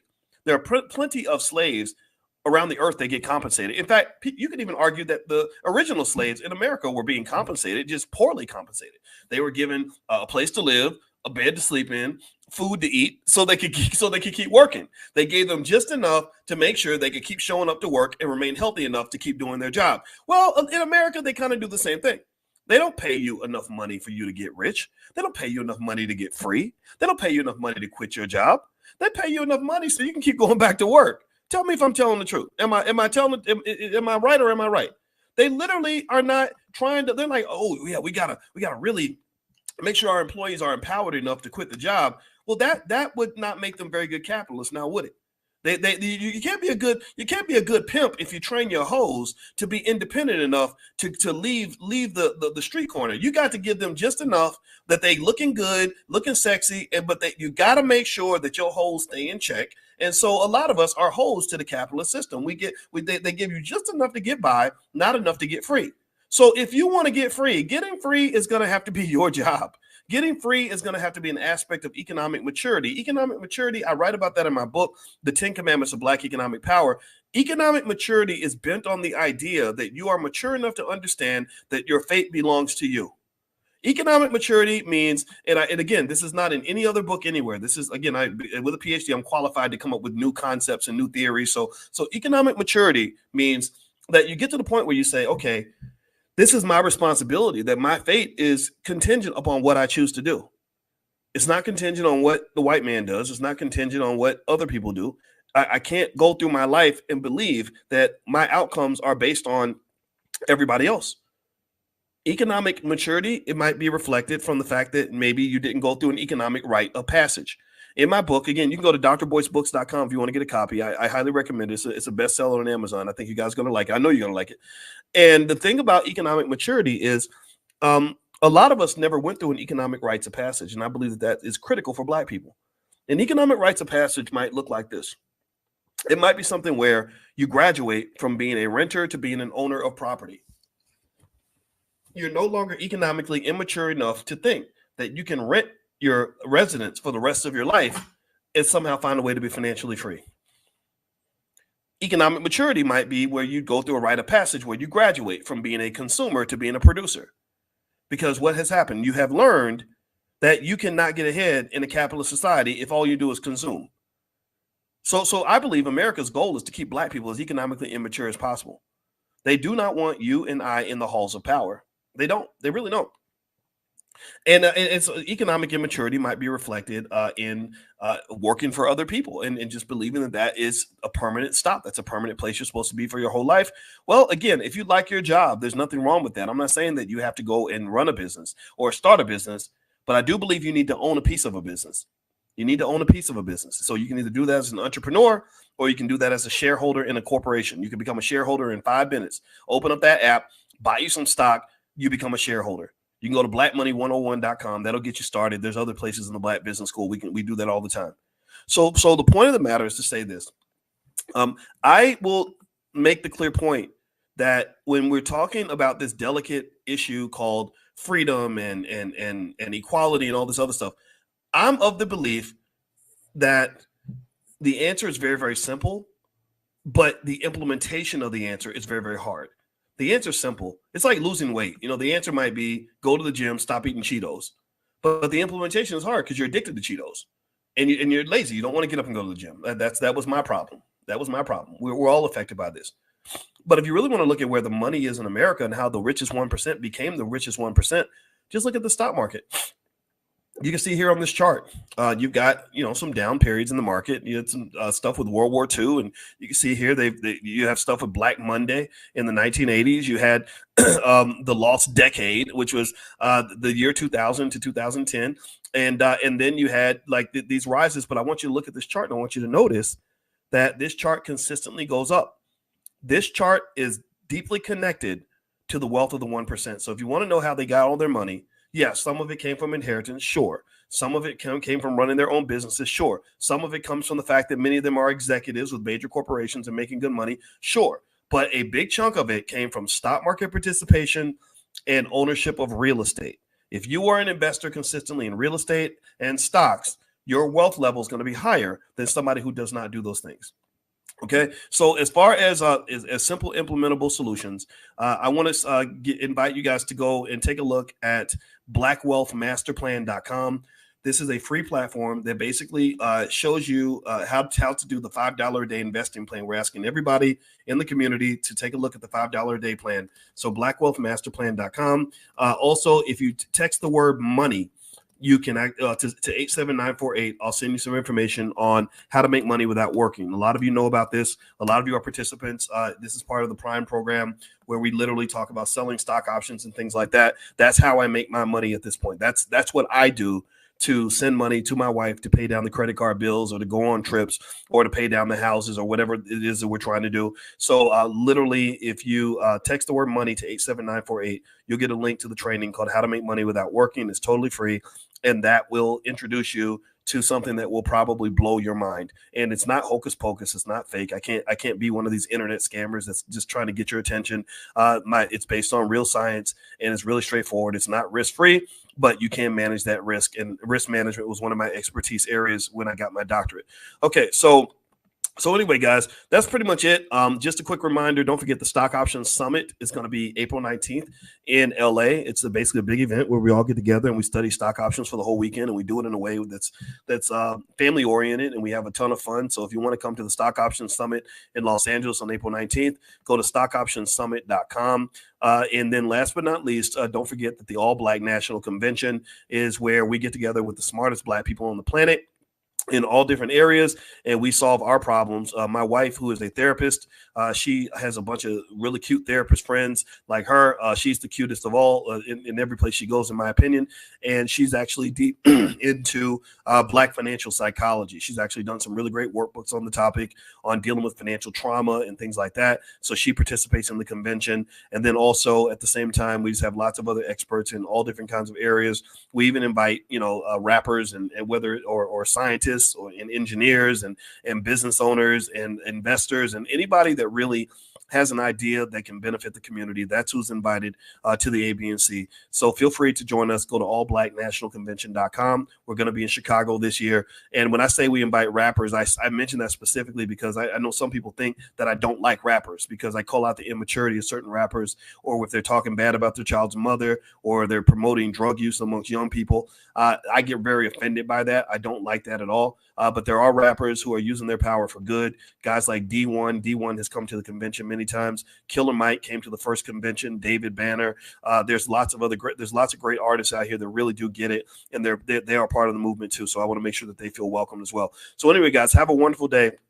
God bless you. Thank you so much for hanging out with me. And sorry about me sounding all choky and crazy in the background. I wish I could fix that, but I'm a little bit under the weather, so please forgive me for that. And here's that list. If you want to take a list of those 10 stocks or 5 stocks, I'm sorry, there's 5 of them under the cost of $10. So here is that list, Lillian. So there we go. Let me know if you see it in the chat. I'm putting it in there right now. And also, I'll try to put that in the description of the video as well. So take care, guys, and have a wonderful day. And Ruby says you're human. It's okay to cough. Well, thank you, Ruby. I appreciate that invitation. It's kind of hard though, because I listened to it later and it sounds terrible. But I appreciate y'all. Thank you so much. Love you. God bless you. Have a great day. Take care. Peace.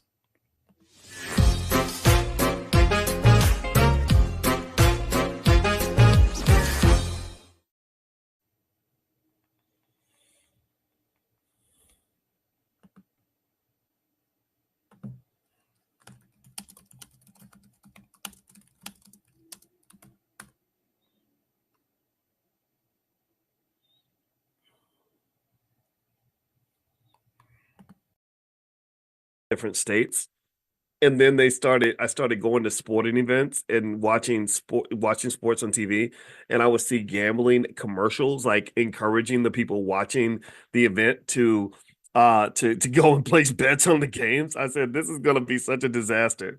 Like, this is literally going to be just excuse my French, but it's going to be a shit show. It's going to be a complete shit show because I can tell you this, if you want my 2 cents from a financial psychology standpoint, one of the worst positions you can be in this society is to be somebody who is addicted to betting and gambling, like with lots and lots of money on a regular basis.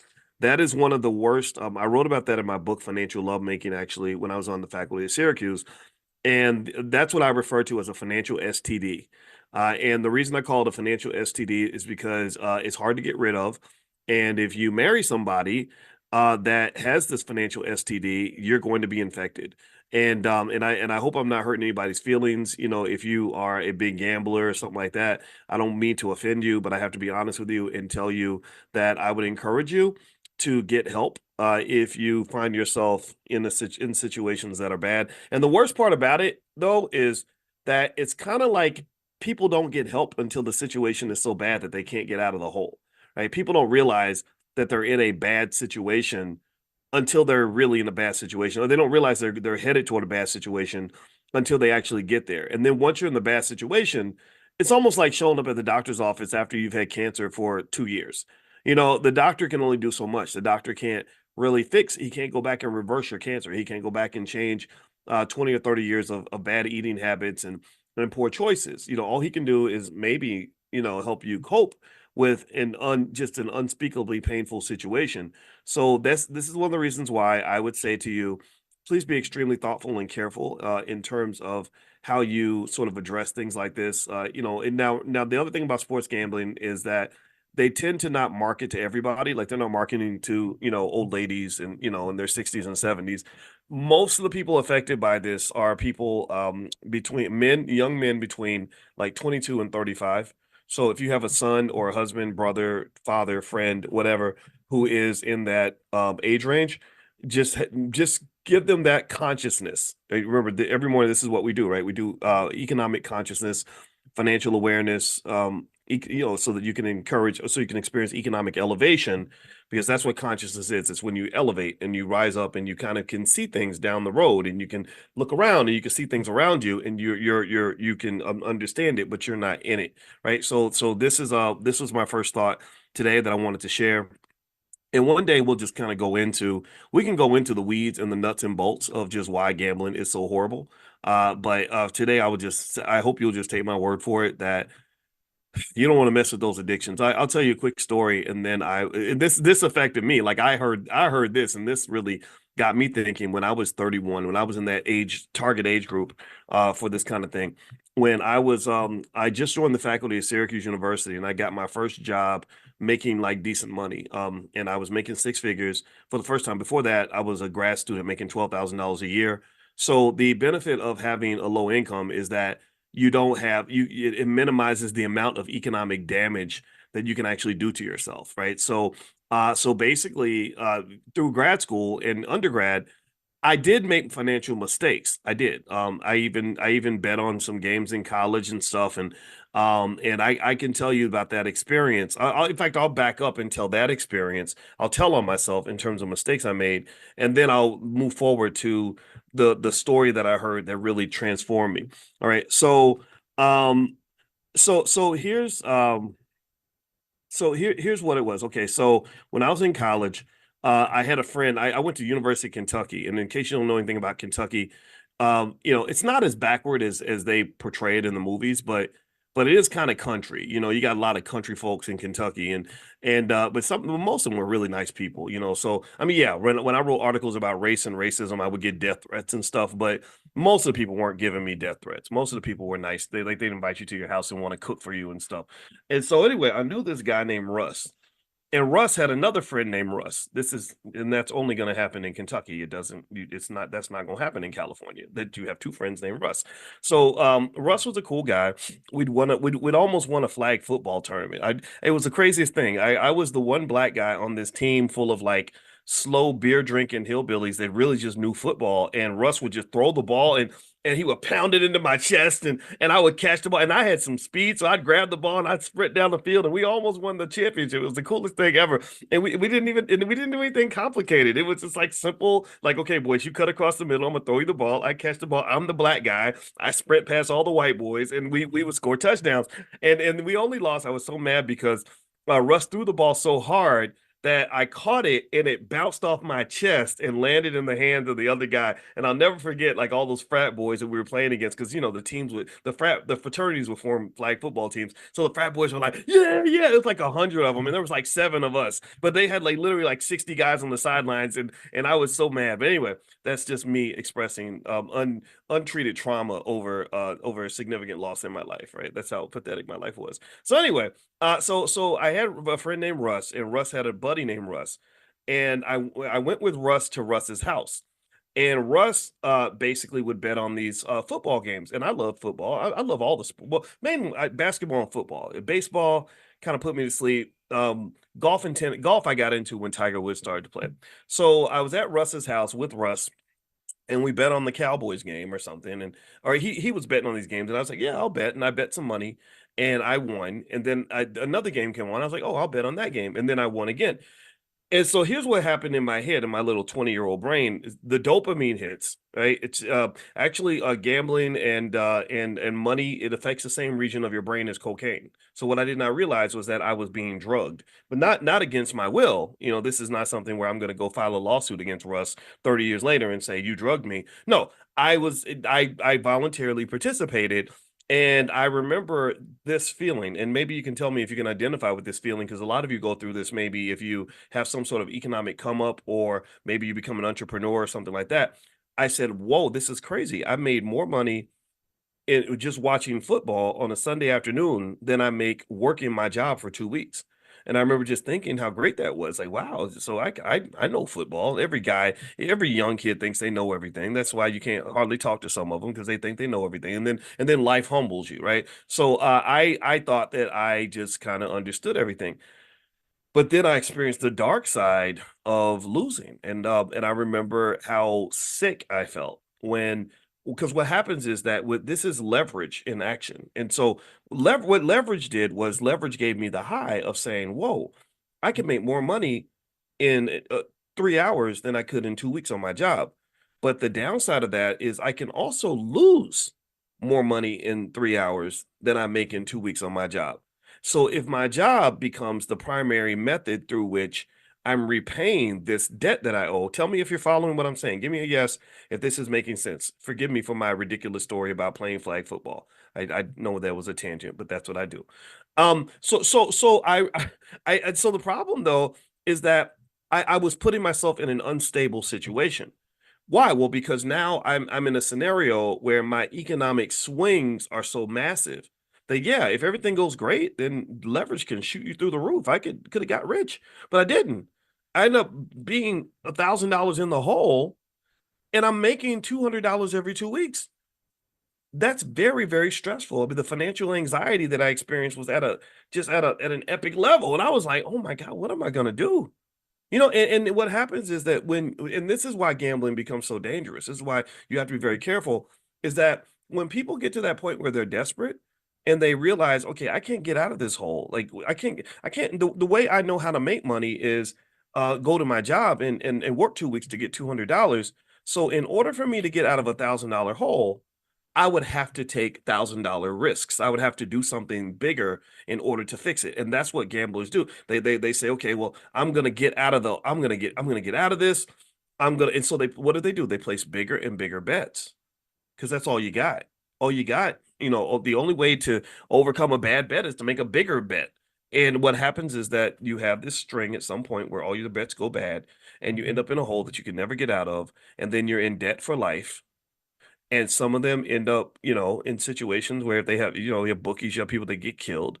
In fact, there was all that speculation about even Michael Jordan and his gambling and what happened with his father. Again, I'm not making any assumptions about that. I want to be really careful, because I do know Larry Miller, who was the president of the Air Jordan brand, who's very good, very close to Michael. So I don't want to be disrespectful, but that did cross my mind, and there in the media spoken about this a lot. And I do know another scenario where there was a poor guy who had actually been placing big bets on Robinhood.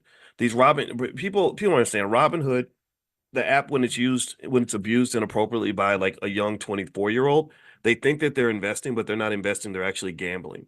They say, oh, I'm a day trader and I'm an investor. And it's like, no, I see your behavior. You're really doing sports gambling. You're just doing it with stocks and options. So you feel like it's more legitimate, when really the exact same process of betting on a sporting event is exactly what you're doing right now when you're betting on these options and hoping for these quick flips and all these other things. So long story short, if you want to know how the story ended, I remember that it was that losing that money was the best thing that ever happened to me. I remember getting so sick to my stomach that I was like, oh my God, I never want to feel like this again. I never. And I remember there was Russ and then his friend Russ, and then the bookie's name was Sam. And I remember when I got the call from Sam, I was like, oh my God, is Sam gonna kill me? Is he gonna come beat me up? Like it, and I paid Sam back and did what I was supposed to do. And I remember saying, and once I get out of this hole, I'm never gonna go back to that place again. So here's what happened. So you fast forward years later. I had my job at Syracuse, and by this time I'm doing well financially. So thank God I didn't come into my money until I became more mature. Because this is what happens to a lot of NBA and NFL players is they come into a lot of money at an age where they're not mature yet, and many of them don't have strong fathers that are heavily involved in their lives to force them and guide them into making mature decisions because the father has a certain level of male economic consciousness and just male consciousness period that the 21-year-old son just doesn't have. He doesn't, so a lot of these NBA players, I mean, you're 21 years old, you've been poor your whole life, and then suddenly you've got $47 million in your bank account. Well, that's going to make you feel like a god. That's going to make you feel like you can never run out of money. You are the king of every place that you occupy. You can do whatever you want and can't nobody tell you nothing. And then all the people that are in your ear, all the little the little melanin deficient people that suddenly want to be around you because you are who you are, these people will just sort of pump you up with this stuff. They'll encourage you. They sort of push you on because they want your economic consciousness to be low even as your wealth is very high. A person whose wealth is very high, whose economic consciousness is very low because perhaps they're distracted by the booty and the bling and the fame and hanging out with rappers and all that, that person is easily a person that's distracted is easily robbed. So they're robbing you. That's what they do. That's what they do to the athletes. The athletes, they it's like this blur of literally these dopamine hits. You're literally a drug addict to some extent because you've got millions in the bank. You're surrounded by women and fame and distractions, and on top of that, you're also trying to win championships or something, and you're not paying attention to what's really going on around you. And the next thing you know, a bunch of your money's gone. In fact, when I spent a lot of time hanging out with Damon Dash, who helped create Rockefeller Records, I'm convinced that Dame was the brains behind Jay-Z's career, Kanye's career, Rockefeller, all that. He's an interesting guy, and I remember one thing I remember him talking about is that when you get that much money and that much fame and people know who you are, you have to let people know that you're watching because if they think that you're not paying attention, they're going to rob you. He said the nicest person in the world, who seems like the most loyal, friendly person ever, will be literally just siphoning money out of your bank account while you're looking away. And so with Dame, that example really speaks to what happens to a lot of entertainers and athletes. And then if you compound that with a lot of the betting that's happening in sports, and it's growing, it's only growing, right? That you had one athlete that was just banned for life from Major League Baseball, but they didn't even start that investigation until March, and this happened 2 years ago. So if this is what happened 2 years ago, before betting really took off in sports, what do y'all think is going to happen 2 years from now? What do you think they're going to find out that's happening right now? Right now, right now. You got a bunch of high testosterone, 20-something-year-old men with millions of dollars in the bank. That betting culture, that gambling culture is huge in that space. I mean, it's huge. So it's a disaster waiting to happen. A lot of people's lives are going to be ruined. And what happens too is that sometimes when people fall so deep in that economic hole, they like that kid with Robin Hood. He fell so deep in the economic hole, he just killed him. He just took his own life. Because you get to that point of hopelessness. Go back. I want y'all to go and read how many stories there are. One day, if you get bored, go search for all the stories that there are about people doing really drastically horrible things because they've fallen so deeply into debt from betting, from gambling too much. Go look and see. There are men who have killed their entire families.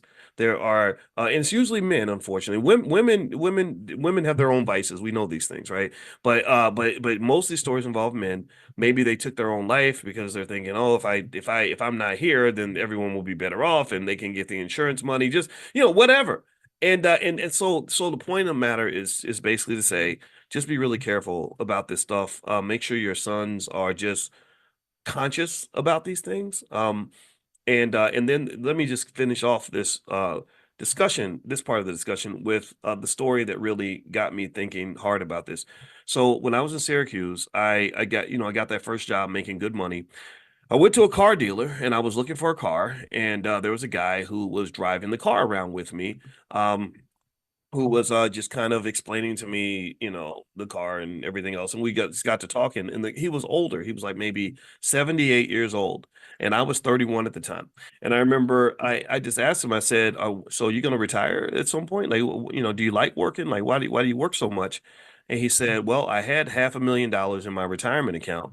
And I said, "Well, what happened?" He said, "It's all at the casino. I lost every penny of it at the casino."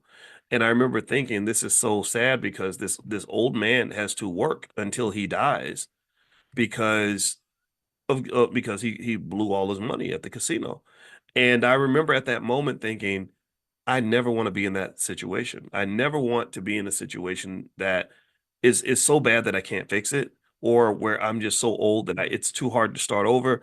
It's very depressing to be. So one of the benefits of consciousness, and the reason we do economic consciousness every morning, is if you're conscious, then you can imagine, you can be 35 years old and imagine being 85 and being conscious of that and saying, gosh, I don't want to be here when I'm 85 or when I'm 75 or when I'm 65 or when I'm 55 or 45 or whatever, right? You can think ahead. Most people are not conscious. A lot of 25-year-olds, they think they ain't never gonna get old. Let me know. Give me a guess if you agree with it. If you notice this, let me know if you notice the amount of, if maybe you had some of that, the amount of confidence you have when you're young, that you're never gonna be the old guy. So it makes you laugh whenever old young people make fun of old people, like, oh, you're a boomer, or you don't know nothing, or you washed up, or you're old. It's like, yeah, keep on talking. And then what happens is you get in your 30s and people start calling you sir and ma'am. Right? And then next thing you know, your favorite artist is doing an oldies concert, like old school. We're gonna bring back the old school. Nelly gonna be at the oldies concert, right? And then little things start to happen, and then you wake up in the morning and your knees, your knees ain't bending like Megan Thee Stallion no more. You ain't got it like you used to. You're not what you used to be, or you try to go play basketball like I did, and then my legs would not cooperate. My mind was ready. I'd spent all these years learning how to make the right moves, and I had a great 3-point shot, but my body wasn't cooperating anymore. And the list goes on and on. Like, things just happen. You get older, and what happens is that because we have a society that tends to glorify youth over the wisdom of the elders, like we tend to believe falsely that people in our society only have value when they're young. We look at women and we say, "Oh, your value starts to drop after you're 35 because nobody wants you and you're this," which is nonsense, right? That's absolutely ridiculous. And also, same thing is true with men. I think that the idea that we have a society where that will listen to a 25-year-old rapper more than they listen to a 55-year-old scholar or a 47-year-old mother, that right there tells you why so many stupid mistakes get made. That right there tells you how much knowledge is lost because you don't even listen to the people who can tell you what's coming up down the road. I'm sorry, no disrespect if you're in your 20s. I'm not telling you that you don't know things. I can learn from you too. But Lord Jesus, when I was 25, I didn't know nothing compared to what I know now. And I was pretty damn smart. When I was 25 years old, I had been teaching college students for 3 years. I taught at University of Kentucky and Indiana. I taught math and finance and everything. So I was smarter than 90 something percent of the population at 25 years old. I knew a whole lot of stuff. But when I tell you that a conversation between 52-year-old Boyce and 25-year-old Boyce would literally be a grown man talking to a kid, I'm not playing with you. Like, there's so many things I could tell him that he has no idea of. But he thinks he knows everything. He thinks he's smart. He thinks he's unseen some things because he's smarter than he was when he was 21. Right. So one other element of consciousness is this. Pay attention now. This is important. And again, this is so not everybody can value this, right? Maybe I'm pushing too hard. But I believe that everybody here is intelligent enough to really follow what I'm saying here. One of the first signs of intelligence is very simple to me. Or better yet, one way to show me that you're not very intelligent is when you act like you know everything.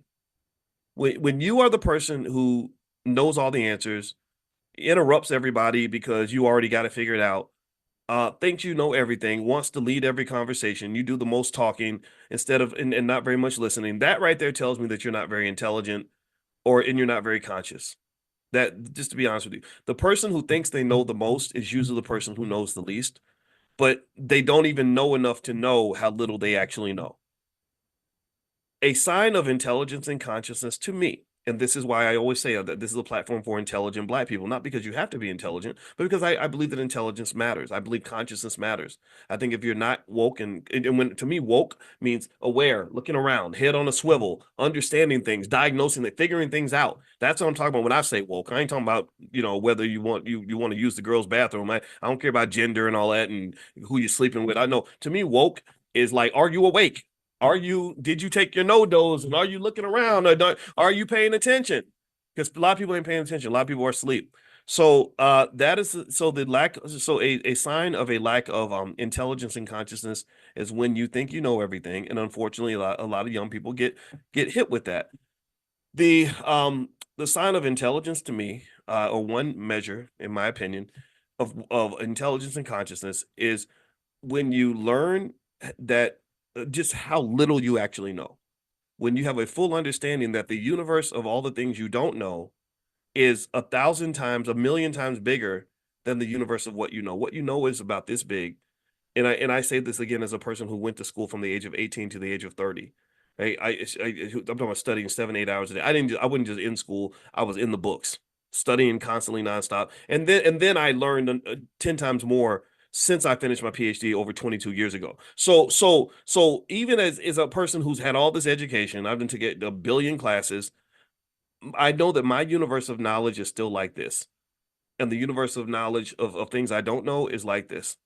So really, if you ever meet me in person, one thing that you'll probably notice is that I'm just going to be looking at you and listening and taking in any piece of information you can offer, every story you want to tell, because I'm learning from you. Because I don't know, I know a lot, but I don't know your perspective. I don't know your story. I don't know your experience, and I'm seeking to learn from that. And then I will talk if you ask me a question. If you ask me, like, so what do you think about this? What do you think about that? Then yes, I will share things. But I really think that consciousness, to me, again, just me submitting this humbly to you, is really knowing how little you actually know. So if you're a conscious person, then you are conscious and aware of everything that exists outside of yourself.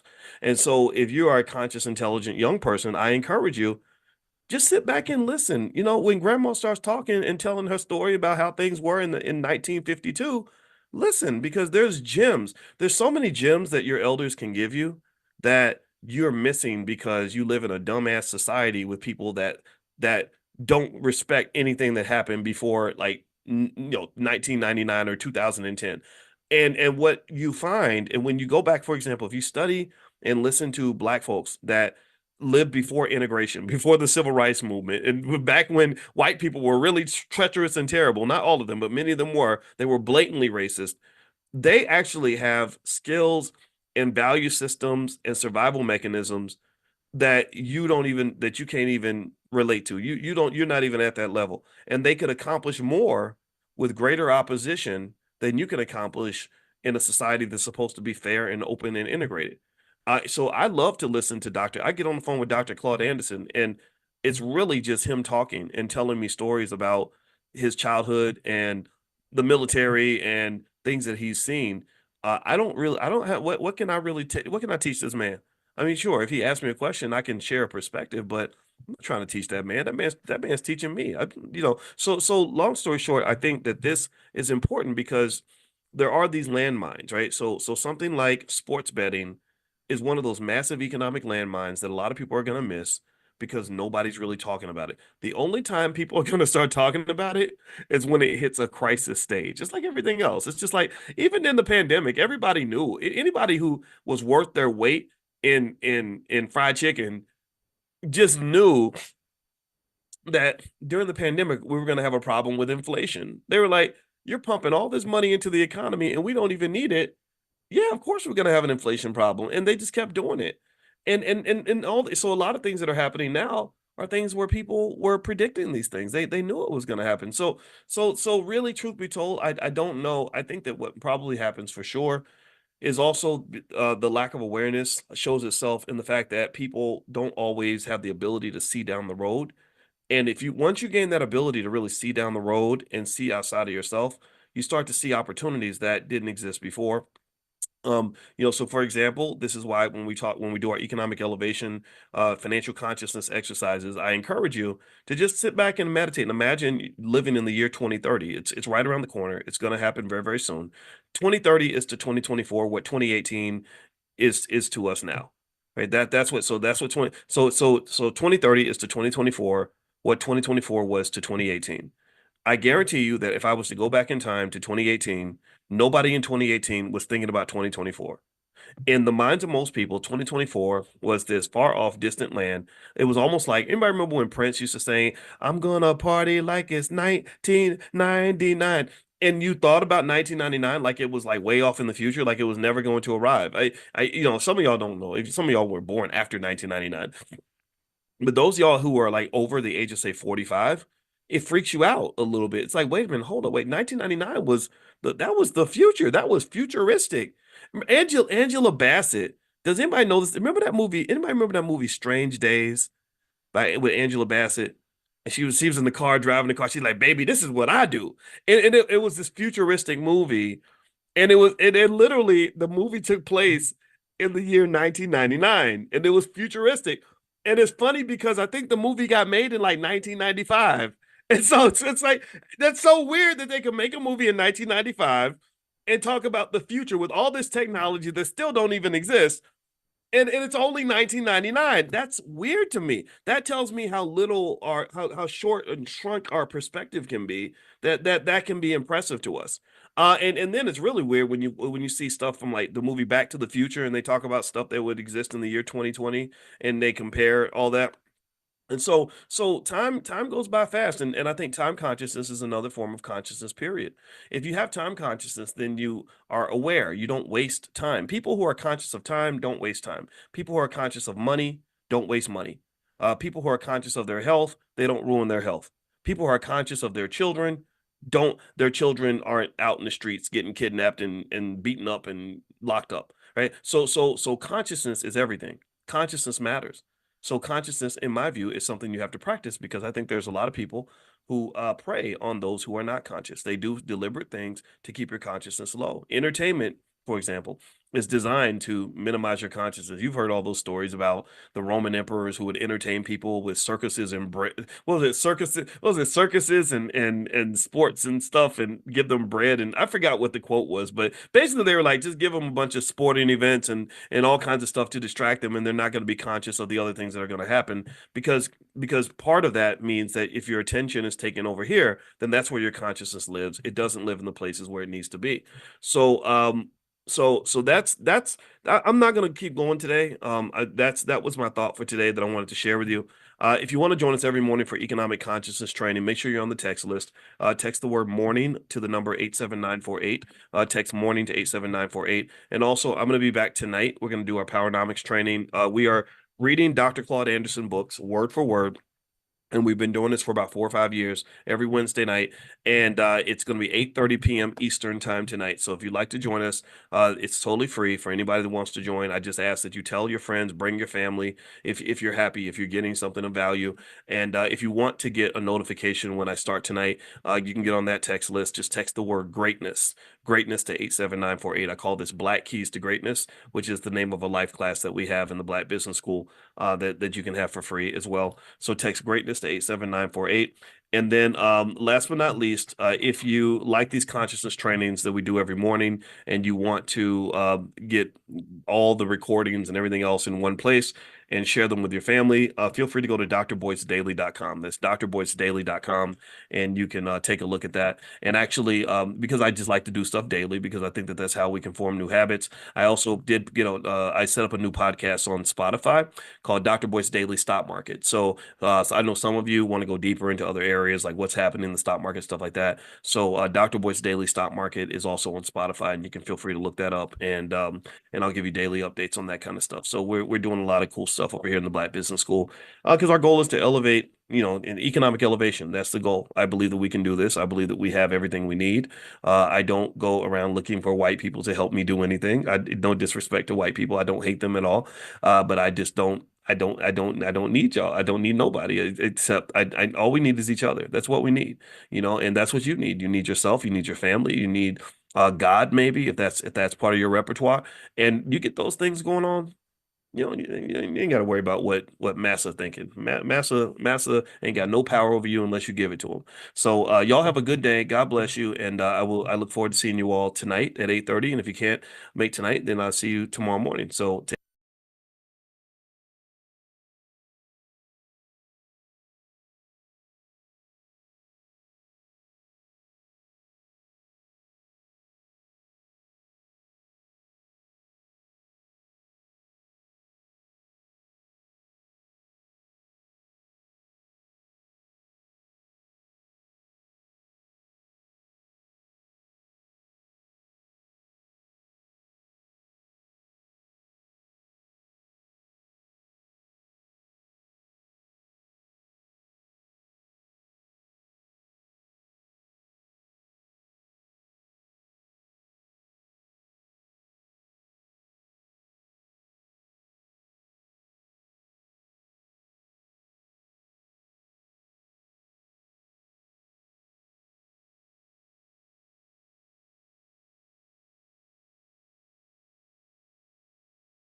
Know what the average new car note is? Does anybody know what that is?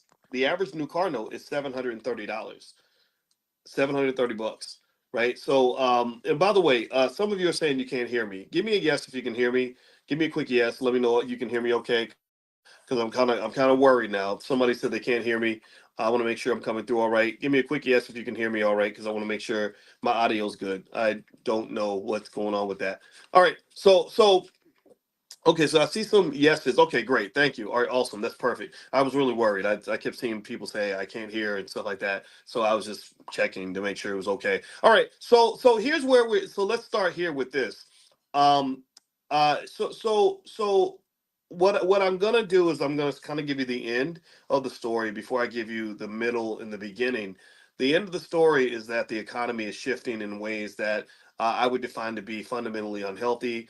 in ways that I would find to be almost a little bit scary, a little bit nerve wracking, and also in ways that I find to be a little bit unfortunate and unnerving because they were unnecessary. So there's a lot of uns. So I'm gonna be a big onion on that. There's a lot of uns, unnecessary, unfortunate, unnerving, all these things.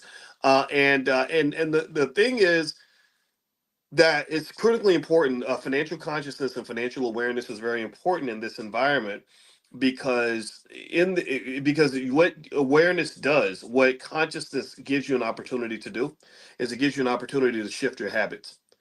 You see, if you're not conscious, then what you do is you lean on your subconscious mind. You lean on what's already there. You just do things the way they've always been done. And I'm just going to tell you, I think in this economy, that's a very dangerous way to think about money and economics. I think that's a very dangerous way to view the world because the world is changing, and as the world is changing, you have to change with it. And so this is one of the reasons why I really think that all intelligent people, and and I say intelligent black people, in serious black people that I want to bring into this platform, but some of you are not black, and that's okay too. You can learn from us as well, but you really have to shift how you approach things. Okay, so let me. So here's the deal. Um, so according to this study, and actually, you know what? I gave you guys the link to join the stock market class on Tuesday, right? Okay, so here's what I wanted to mention. When you come and you learn how to invest, one of the best things you can do, in my opinion, is to bring your family. And the reason I say that is because journeys are easier when you're traveling in a group, right? Like if I want to go climb Mount Everest, especially if I've never done it before, I should probably bring other people with me. If I was on a slave plantation in 1688 and I'm trying to escape to the north, I should not try to just go by myself, right? I should bring other people with me. When you're trying to form a new habit or break out of the prison of your old way of thinking, well, then accountability groups are really helpful too. There are studies that show that if you want to lose weight, for example, just get a cohort of people that want to do the same thing, and you'll start losing weight because you'll have peer pressure working in your favor as opposed to against you. Everybody's affected by peer pressure. So part of the reason that on Tuesday when we do our first share stock training, and again, it's really stock market for beginners. So if you consider yourself a beginner, then this is for you. And if you don't have the link, if you don't see the link, just text the word stock to 87948, and I'll send you the link. And I can make sure you get a copy of the link to join. So text the word stock to 87948. I'm going to send that link out again one more time, probably tomorrow. So bring your family. Again, it's $99. It's gonna change your life. You can bring all your kids. You can bring your parents. You can bring your spouse. You can bring your cousin. You can bring your whole church. You can have 200 members in your church, and all of y'all share one $99 payment, and you can educate the whole church. And then next thing you know, the whole church will be operating on a higher frequency. And so this is the guarantee. This is the guarantee that I can give you, is that hanging out with us in the Black Business School will elevate your economic consciousness. Hanging out with me, I will have you understanding economics in a very different way and seeing things differently. A lot of you already know this, but some of you are new. So that's part of the reason why I would repeat this, just to make sure you understand that this is not hocus pocus. All right. So let's hop into this conversation here. So again, the event is Tuesday at noon. And if you can't make the live event, you can still get the recording. It's yours for life, and you can share it and all this other stuff. All right. So here's what I wanted to also dig into is not just what's going on, but I want to dig into why it's happening this way. Like I want to look at, when we talk about this what I consider to be almost like a type of economic danger, because this is driven from the top. There are people that are at the top that can pull the levers on the economy. There are people at the top who can do things almost like the Wizard of Oz and cast a spell on the economy and make the economy go left, make it go right, make it go up, make it go down. These financial, so-called financial wizards, that's what they claim to be. They're able to sort of manipulate things in a certain way, and sometimes they do it right, sometimes they do it wrong.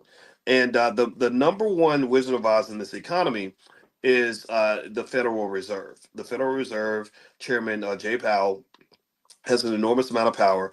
I know people like Jay Powell. I went to school with people like him. You go through your PhD program and you hear, well, so and so just got hired at the New York Fed, or so and so just got hired at the Denver Fed, right? And you would just sort of see this as you're going through grad school. Like I could have ended up working at the Fed. The difference was that people that worked at the Fed actually were like the lower tier graduates. So if you were lower tier, you went to work at some place like the Fed. If you were higher tier, you got a university position, right? So, but the chairman of the Fed is pretty much like kind of like one of the economic kings. These are the people that are really well trained, really good at what they do. So I have a lot of respect for these people. But the problem is that sometimes they just get it wrong. And also the challenge that, and this is a bias that I want you to understand, is that they come from very elite spaces, like Lawrence Summers, who is a guy from Harvard University, who he was a president at Harvard, and he's a smart guy. And I remember reading a lot of his research papers when I was in graduate school. He's very good at what he does, but he also comes from a very elite background. I think his uncle won the Nobel Prize, and there's kind of this thing where they tend to see the world through the eyes of rich white men. That's my point. That's what I'm getting at. In the field of finance, one of the reasons why it was so difficult to finish my doctorate, I was the only African American on the planet, male or female, to get a doctorate in finance that year in 2002. It was difficult because it was a white man's game. It just was, and so these biases that we all know about, right? We all know that white people and black people see the world differently. Give me a yes if you agree. I think things like the OJ trial showed me, or showed all of us, that whites and blacks don't see the world the same. That we just don't. If you look at the OJ trial and they ask black people, is he guilty or did he do it? 76% of black people said no, and then 76% of white people said yes. It was something crazy like that. So we see the world differently, right? And so as a result, and then there's not only the racial difference, there's the economic difference, right? So you're not just talking about white versus black, you're talking about rich and white versus everybody else. And wealthy white males just tend to have an enormous amount of control and power in the economy. And sometimes that can be accompanied with a certain kind of arrogance and perhaps a lack of empathy for those who are not in that category. So when they're making policy decisions, I want you to understand the lens through which the people making these important policy decisions are looking at the world. They're not looking at the world through the eyes of a poor black woman. They're just not. They can't see that. Um, they're not thinking in that particular light, and they're not seeing what you and I might see, in the experience that we had, right? So here's my point. Here's where I'm getting at with this. Okay, so now that you know the lens through which they see the world, that'll help you understand the policies that were put in place. So here's the deal with some of the policy. This issue with car notes being really high, and I started off mentioning that to you, that the average car note in America for a new car is $730. It was not like that before the pandemic. Before the pandemic, let me see. I did some research here. I got some data. Um, let's see here. Before 2019, car payments were much lower. In 2018, the average Americans paid 554 on new vehicle leases. So that number's gone up to 730. After 2019, there's been a notable rise in average car payments. This increase is attributed to several factors, including higher vehicle prices and increased interest rates, which have escalated financing costs. In 2023, in the third quarter of 2023, the average monthly payment for new cars was 736, which is a 4.5% increase from the previous year and a substantial 32% increase from 2019. The rise is also reflected in the share of $1,000 plus monthly car notes. So there is a large percentage of people that are paying more than $1,000 per month on their car. Some of you may know people who are doing that. Some of you may be in this room. About 17.5% of all Americans are paying more than $1,000 a month on their car. Now, if you want to understand how much money that is, and I'm not judging you. I'm okay with you driving your Bentley and stuff, or your Benz. Like, keep driving it. I'm happy for you. But let me try to help you understand what happens if you are in the category of those who might spend that much money on a car note, and you don't also put that same amount of money, say, in your investment account, stuff like that. Well, remember the $5 a day plan, which is the wealth plan that every family can apply to make sure your children never have financial problems for their entire life. The $5 a day plan is $150 a month. And off that $5 a day plan, on average, again, you can't predict the future, but on average, and we've talked about these numbers, at the age of 10, your kid has $29,000 liquid. That puts them ahead of most Americans. Most Americans don't have $29,000 liquid.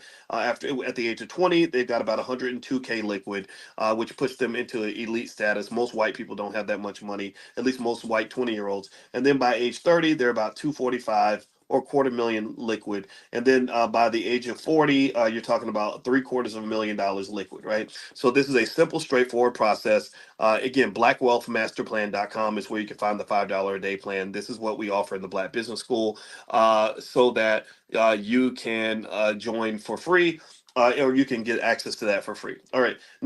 Remember though, the Cardinal example that we just gave is not 150 a month; it's $1,000 a month, right? So you're talking about a number that's about 7 times greater, right? So take these numbers and multiply them by 7, and this is what you would have if you took that same amount of money and instead of putting it toward the car, or in addition to putting it toward the car, you put it toward the future of your children or the future of your family. So that number, so that 29K, if you multiply that by 7, you get 210K. So after 10 years, your kid has $210,000 instead of 102. You're looking at about 700K. Let's roughly, ballpark, give or take a few thousand, right? So your kid's 20 years old, they got $700,000 instead of $250,000. You're looking at what's a $250,000? Let me see, $250,000 times 8, it gets us almost to 2 million. So let's say about, I don't know, let's be conservative, about 1.6 million at the age of 30. And then instead of $750,000, you multiply that number by 7, you get about $5 million roughly. Let's say roughly 5 million, more like 4.7, 4.8. So here's what I'm saying. Here's where I want to get to. Okay, I'm gonna pause and I want you to hear.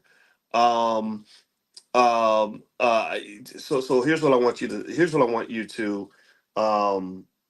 to get. If you are in that category of people that maybe spends $1,000 a month on a car note, you're building a tremendous amount of generational wealth for somebody else. You're literally making somebody else's child a multi millionaire.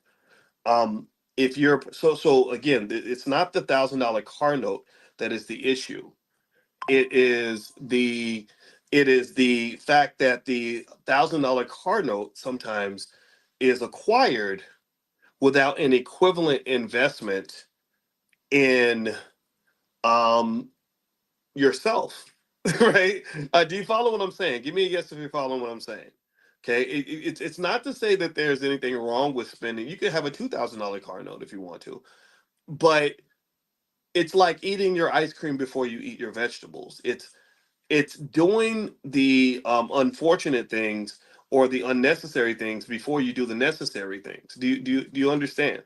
And so if you look at this, so the next time you see somebody driving down the street in a Hellcat, or or some car that costs an insane amount of money, I think the question would become, are you equally the same amount of diligence that it took, and the amount of discipline and commitment and sense of urgency that it took to get that Hellcat?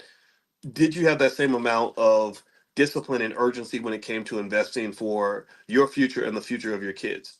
So do we understand this? Give me a yes if you're following. I want to make sure it's clear. I'm not saying that Dr. Boyce is going to shame you if he sees you in a nice car. Okay, let me know if you get this. I'm not saying that I'm gonna look you up and down when you get out of your Bentley or your Mercedes. I hope you understand that. I'm not doing that to you. I'm not one of those people. I'm not a person who's gonna slap the Starbucks coffee out of your hand because you spent $7 on the latte. I'm not saying that at all. Get your damn $7 latte. They're good. It's okay. I do it too. What I'm saying is handle your business. That's it. Stand on your business. And I can tell you, it's a process for everybody. We're all affected by slave culture. All of us are affected by bad habits that somebody else gave us. I still fight them all the time, every day. Every year, if you've been on this platform, you'll notice that I evolve in terms of how I approach things every single year, because I'm fighting my slave habits. I'm trying to stand on business. I'm trying to cut out BS and nonsense. Okay. And so for example, in this space, when people come in and say crazy, weird things, or bring in immaturity from the internet, I instantly block them, like they get blocked from life. Like, I push them. I push them out. I say, you got to go. I don't even, sometimes I don't even announce it. I just delete them. I just ban them because it's okay. This isn't for you. We don't have time for this. We're trying to move forward. We're trying to learn. We're trying to grow. Okay. So with that being said, let me read a little bit more about what's going on with the car notes. And also, just a reminder, I'm going to be in Philadelphia. Jay Ortiz is hosting the Get Money Fest on the 18th.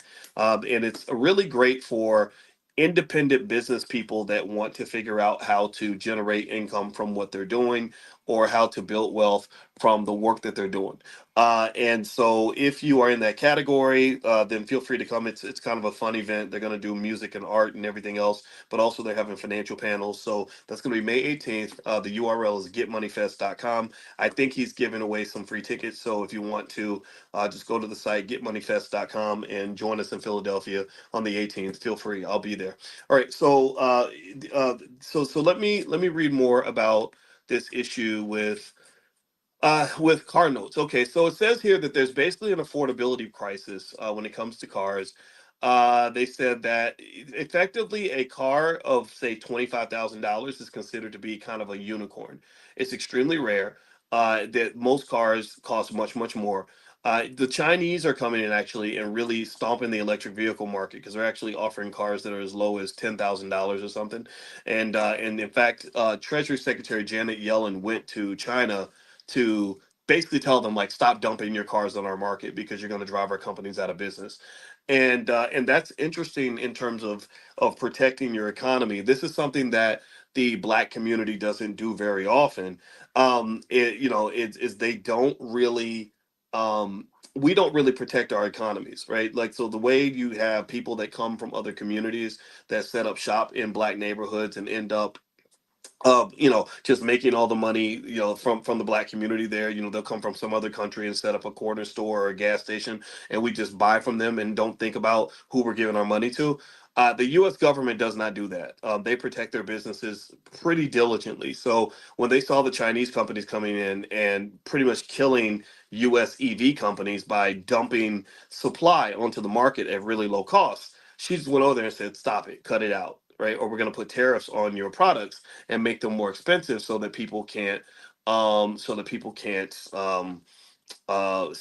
buy your stuff." So anyway, long story short, this sort of protectionism is something that I think we should consider in terms of defending black dollars in the same way, right? Because basically, with cars, let's circle back to the car note issue. So with cars, basically, what's been going on is that for American cars and for most of the cars that are out here that are not EVs, the car notes have just been going up, up, up. A lot of it has to do with higher interest rates. Also, the increase in the money supply from the Fed that caused a lot of problems. And these inflationary issues are not going away. Your big danger in the economy right now is something called stagflation. Stagflation is where you have both a slowing economy and high inflation, where the economy's slowing down and inflation's high. So what happened was the pandemic occurred, and they were worried about the economy slowing down. What's crazy is that it never slowed down, not one bit. But they were worried about it slowing down, so they started to inject cash into the economy. Well, when you inject cash into the economy, what happens is that you're stimulating the economy, but you're also creating an inflationary issue that you have to deal with. So that's why you saw inflation get super, super high. That's why you started seeing all these things, doubling in price and all this other crazy stuff like auto insurance for whatever reason is insanely high. And they didn't have to do any of that. They really could have not done a single thing to the economy and everything would have been fine. But they didn't really know that at the time. But even when they did know that, they were so hesitant to adjust course that they just didn't do anything. Because also, if you remember, a lot of you that were buying stocks around 2020, at the start of the pandemic, you were making money hand over fist. Anybody remember that? Anybody remember stocks going up 30-40% in a day, or prices doubling in a week? Anybody remember that? Like how much money people were? I mean, I don't know if y'all remember, but I remember specifically. I was sitting right in front of you, talking to you every day, like I'm doing right now. And I remember saying like, okay, it should take on average 12 to 14 months for the bear market to end because the market had just crashed right at the start of the pandemic. And I was stunned. I was shocked because it didn't take 14 months. It took about 3 weeks. And so during that time, you would be able to buy a stock for $100 and have that stock be worth 250, a month later, which was unprecedented. It was crazy.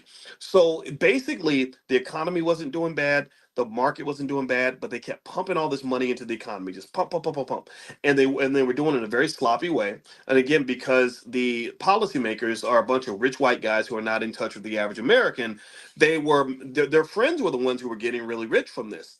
If you ran a business that was adjusted for the pandemic and prepared to deal with the pandemic, you made a ton of money. It was never easier to get loans for your business.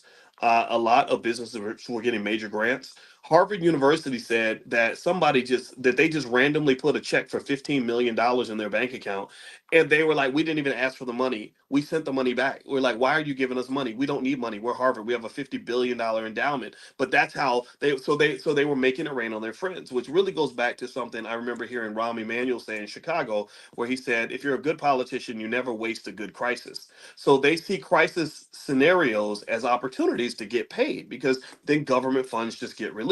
My wife and I own stock in Moderna, one of the companies that made one of the jabs. You know what I'm talking about. And that company stock went up, I want to say 600-700% during the pandemic because they were making more money than they'd ever made before. So this is what happened. So the aftermath of this is multifold. One, government debt is $35 trillion. It grows by about $1 trillion every 3 months, so it's probably 36 or 37 trillion by now. So it goes every 3 months. It grows by about $1 trillion. So at least per year. So in the next, say, 5 years, it's not going to be 36, 37 trillion. It's going to be more like 52, 53 trillion. It's not going to slow down. Number two, when you look at inflation, a lot of you have noticed the prices of everything going up. It's gotten kind of crazy. That's a big deal. Number three, the gap between the rich and the poor has really continued to stretch. Because if you notice in the pandemic, what you saw was feast or famine. You saw businesses that were doing better than they'd ever done, and then you saw businesses that were just dying. If you go to a lot of downtowns and people that own restaurants and stuff like that, or people who didn't have their books together where they could go in and get some of these PPP loans, these businesses died. These businesses are gone. They're never coming back. And so that was another shift in the economy. And then AI is going to further increase that gap, right? So here's where I want to kind of get to. The car note is kind of a symptom of a bigger issue. Do you understand? The whole idea of car notes being insanely high and the average American only being able to afford a $400 car note, that's just one of about 50 things happening that I could describe to you that would explain the shift in this economy. Workers' wages did not go up even as inflation went up. So here's what I want to kind of leave you with in terms of actionable steps and understanding. Number one, everybody has to invest, period. Everyone should be investing in the stock market, period. Most of this time during the pandemic, where all these gaps were occurring, all these issues were occurring, the stock market's been going up, up, up. It hasn't stopped. Real estate's been going up, up, up. So over time, if you can be a property owner, everybody should be a property owner. The only thing stronger than inflation is something they call asset inflation. Asset inflation is the rate of growth in the value of financial assets, including things like real estate, stocks, bonds, crypto, and all that stuff. So asset inflation has been insanely high. So all the rich guys have been getting richer during this whole period. They're not struggling at all. The other kinds of inflation that have been pretty strong are things like the cost of healthcare and the cost of college tuition. All these institutions are able to take advantage of these sort of distorted perspectives when it comes to how the economy is being run. And the distortion is unfortunate because what happens is they tend to overfeed some sections of the economy and then they starve out others. And so I don't want you to be in the section where you're being starved out. I want you to go to the section where the money's at. So this is one of the reasons why I say to you that if you're a person that wants to get the fancy car and have the big car note, just make sure you put the same amount of money in the stock market on a consistent basis. Also, the other mistake I don't want you to make is I don't want you to be short-sighted. I have had people that have said to me, when we did the stock option summit, there was a person who said, "Yeah, I bought 5 stocks last year and they've been doing really bad and they really dropped and I'm thinking about switching and everything else." And I said, "I'm not going to tell you what to buy and not to buy, because I don't give investing advice. You guys know this, right? You do understand this is not investing advice, right? I have to explain that. Like, for example, when there's a black owned business like the Tulsa Fund or something and it doesn't do well, I say, look, I support these businesses. When I see them, I say, hey, so go take a look at it. It's a black owned business, but that's not my business. I don't know what these people are doing exactly, but I do know that they're black, and I do think that you should give them a try if you are interested, but you have to do your due diligence. Okay, so I want to make that clear. I'd like to get a yes from you to know that this is not an investment advice platform. Okay, do we understand this? All right, but what I do say to them is I said, you got to understand stock market investing is not a 1 week, 2 week, 6 month, 1 year process.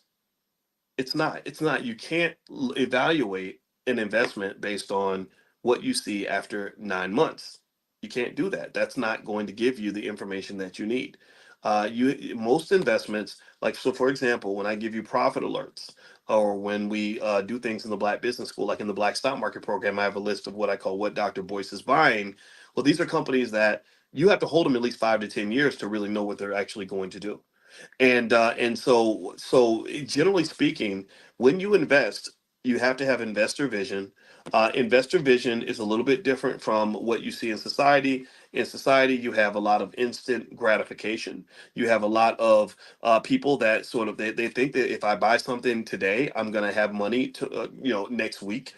No, you may have to watch the value drop a little bit. You have to, but if you've done your due diligence and you believe in the company, then that's one of the companies you own. But then the other aspect of investing that people often forget is that you're supposed to be invested in multiple spaces. If you're ever invested in a way where one bad investment can ruin you, that means you did not properly invest. You should never be invested in such a way where one company going bad just ruins everything for you. If that's how you feel, if you say, "Gosh, Tesla went down and I lost everything," or I'm poor, I'm broke now because Tesla's struggling, that means you didn't invest properly. You shouldn't have 60% of your money in Tesla. And a lot of people will do that, and they think, "Oh, I'm invested. I'm invested." It's like, yeah, you're invested, but not in a healthy way. That's not healthy investing. Putting money out there into something, hoping that the value goes up, is not the same as investing. That's what that because you could go to the casino and say, I put all my money on black at the roulette wheel, and I'm investing now. No, you're not investing. You're gambling. That's called gambling. And so ultimately, what I would say to you is, just invest safely. But everybody has to invest. It's not. I mean, again, well, how about this? I was going to say it's not optional now, but I guess it always is. The problem is that the consequences of not participating in the economy in that way are bigger than they've ever been. So I would argue this, given that in the Black Business School, our Black Core of Three is really simple. We believe Black people should educate our own children, create our own jobs, and support Black owned businesses. Uh, Given that you're educating your own children, even when they come home from school, I'm not saying don't send them to school. I'm saying educate our own children. So when you're educating your own children, I think investing should probably be the first thing that you teach them, but then really remember what you're doing is you're teaching them to manage assets that you're going to help them build. We have a model. It's the KID model. This is a model that would remove all poverty in the Black community if everybody listened. The only reason it won't do it is because everybody ain't gonna listen. People will listen to rappers and basketball players and ignorant people on the internet before they listen to a finance professor, because there are simply people out here who have no respect for scholars. They literally will listen to a rapper with 12 babies mamas before they'll listen to somebody like me. I don't know why. Maybe they hated school. Maybe professors scared them. I have no idea, but I don't talk to those people. I don't have any. If they listen, I'll talk. But if they don't want to listen, that's fine. Go listen to your favorite rapper and see what he can tell you about finance. Right? Good luck to that. But what I'm saying to you is that the solutions are there. The solutions are there. The solutions are clear. It's not complicated, people. This is not complicated. It's very, very, very simple. So when I see this study that says, okay, the average American, half of American families can only afford a $400 car note. The average new car note is $730. Well, number one, I'm gonna say this when it comes to cars. My wife and I never buy new cars. We never buy new cars. We buy cars that are 3 years old, by the way, in case you're wondering what we do with our money. We could probably afford a new car, but then I also think, well, that extra $200 or $300 in the car note, I could probably do something else with that money. I could buy stock with that money. That's what I do with extra money. I buy stock and stuff like that. The other thing is that when you're talking about the impact that investing has on your life, and let's talk specifically about your kids and grandkids, what that does is that if you do those basic things now and you're consistent with it, but you have to be consistent over like a 20-year period. I'm not talking about like 8 months or 3 years or I got a 15-year-old and I invested it for him for 3 years. That can help for sure. That's going to make a difference. But where compound interest really kicks in and accelerates is once you get past a certain critical mass and the momentum, you get this thing called almost like a type of financial momentum that develops after a few years, where then you really start to see the results. In a way, you could think of it like, mathematically speaking, the way investments grow is like, if you're pushing, imagine if you're pushing your car, right? If you're pushing your car and you're trying to get it, over off of a hill. At first it's really really hard to push that car. It's extremely difficult to push that car, but eventually you keep pushing, and it moves faster and faster, and then as you get over the hill, suddenly gravity takes over, and once gravity takes over, the car is flying down the hill and you can't even stop the car. It's growing that fast. That's called convexity. Convexity is what makes that's what makes stock prices rise. That's what makes compound interest accelerate wealth. That's what makes people so insanely wealthy that you're sitting there wondering, like, how in the hell did they get that much money? Well, because if you look mathematically, this is all I see things in mathematical terms. Mathematically, what you're doing, if you're working and you're trying to make money as a laborer and you're trading hours of your life for dollar bills, you're doing what is called a linear wealth plan, right? Linear means that it's like a straight line, right? Linear is like if I'm driving a car and I'm driving 50 miles an hour, and I say, okay, after I drive 10 hours, I'm gonna drive 500 miles. After 100 hours, I'll drive 5,000 miles. That's what linearity is. Linearity is not as powerful as convexity. Convexity would say, okay, the first 10 miles, I'm going to go 50 miles an hour. But the next 10 miles, I'll go 55. The next 10 miles, I'll go 60. Then I'll go 70. Then I'll go 80. Then I'll go 90. And the longer I drive, do you understand? Let me know if you're following this. The longer I drive, the faster I go, right? So after I've been driving for, 30 hours, I'm going 800 miles an hour. That's what money does. That's how money grows.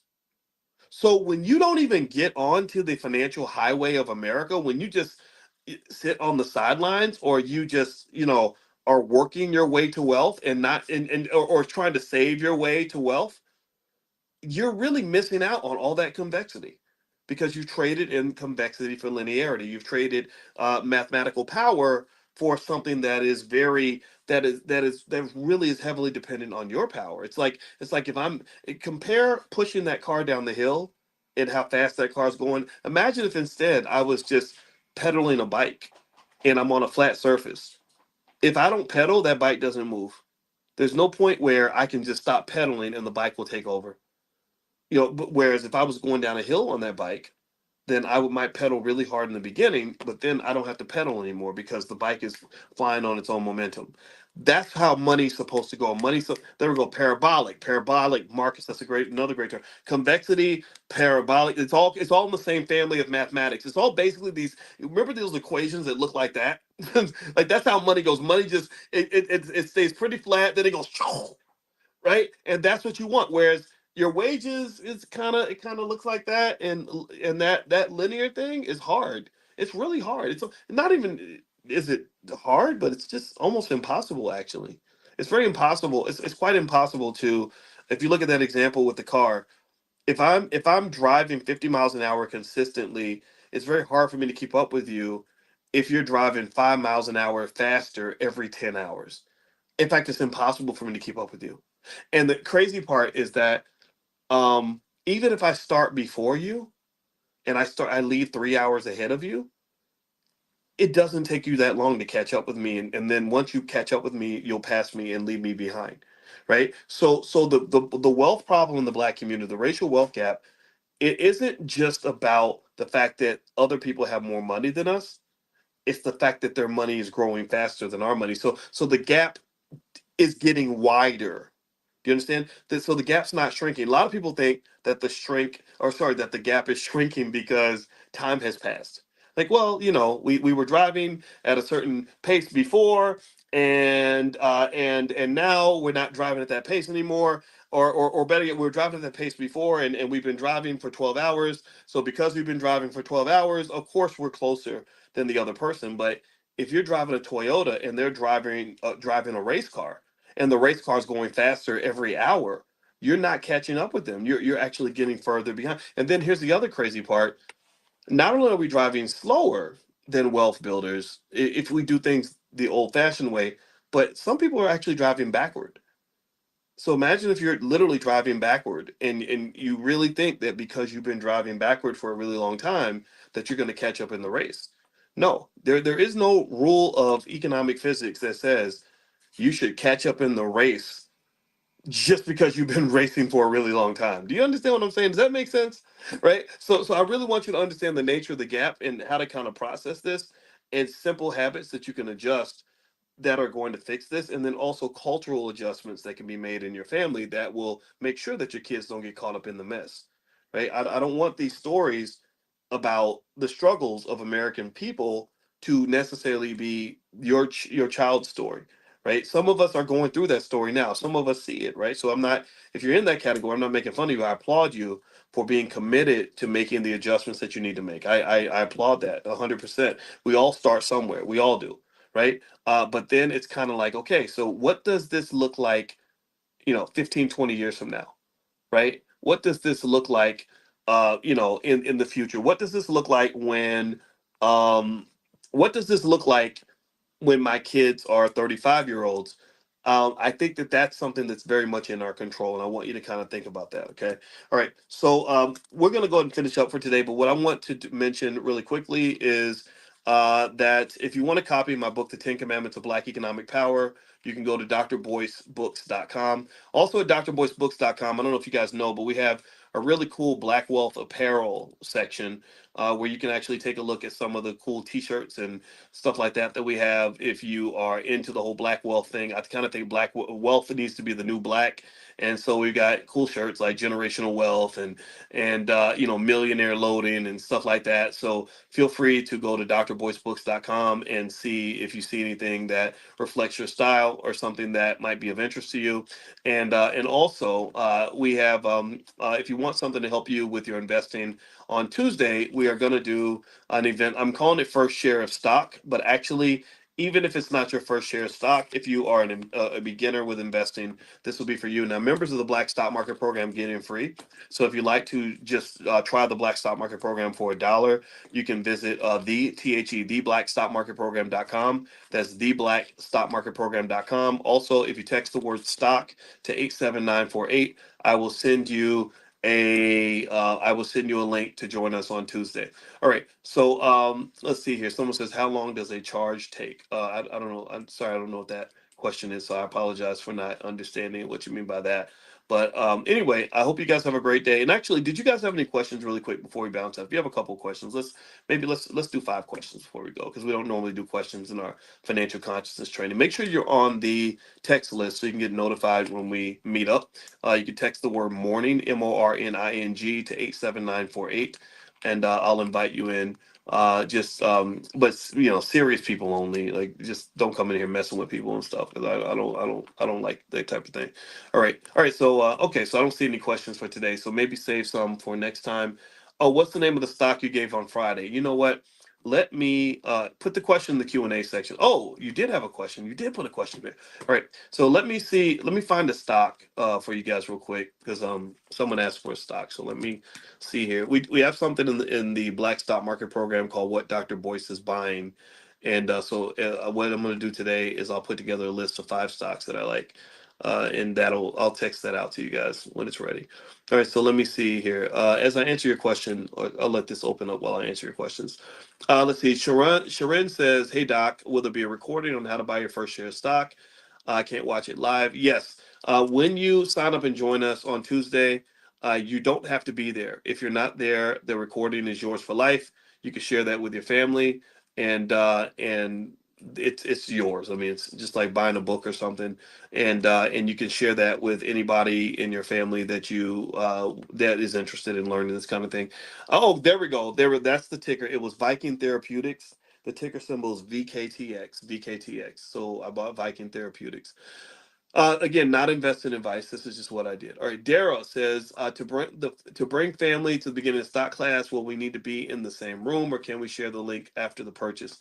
Go ahead and share the link. That's fine. As long as we live on the honor system in the Black Business School, so I assume you'll be honorable and respect the platform. But yeah, if you want to share it with your cousin or something like that, bring them on in. Derek says, right now I only own stocks, but I plan to own real estate. Should I set up a trust instead of an LLC? I think either one of them could work. I would really. That's more of a question for like an attorney, I guess, in terms of which one would be better for what you're trying to do. But both of them are vehicles that can actually give you certain protections. LLCs give you that limited liability, of course, and then a trust also is like an entity that has certain rights and privileges and rules and things like that. So I think both of them could accomplish that same goal. Like both of those things could own assets. Let's see, Antoinette. Good morning, Dr. Boyce. I have a rollover IRA. Can I sell options with that money? I know people that do. So you might have to talk to the people that manage that IRA for you, and that can give you more insight into that. Dominique says, I would like to speak to an actual person, ask more questions about the courses.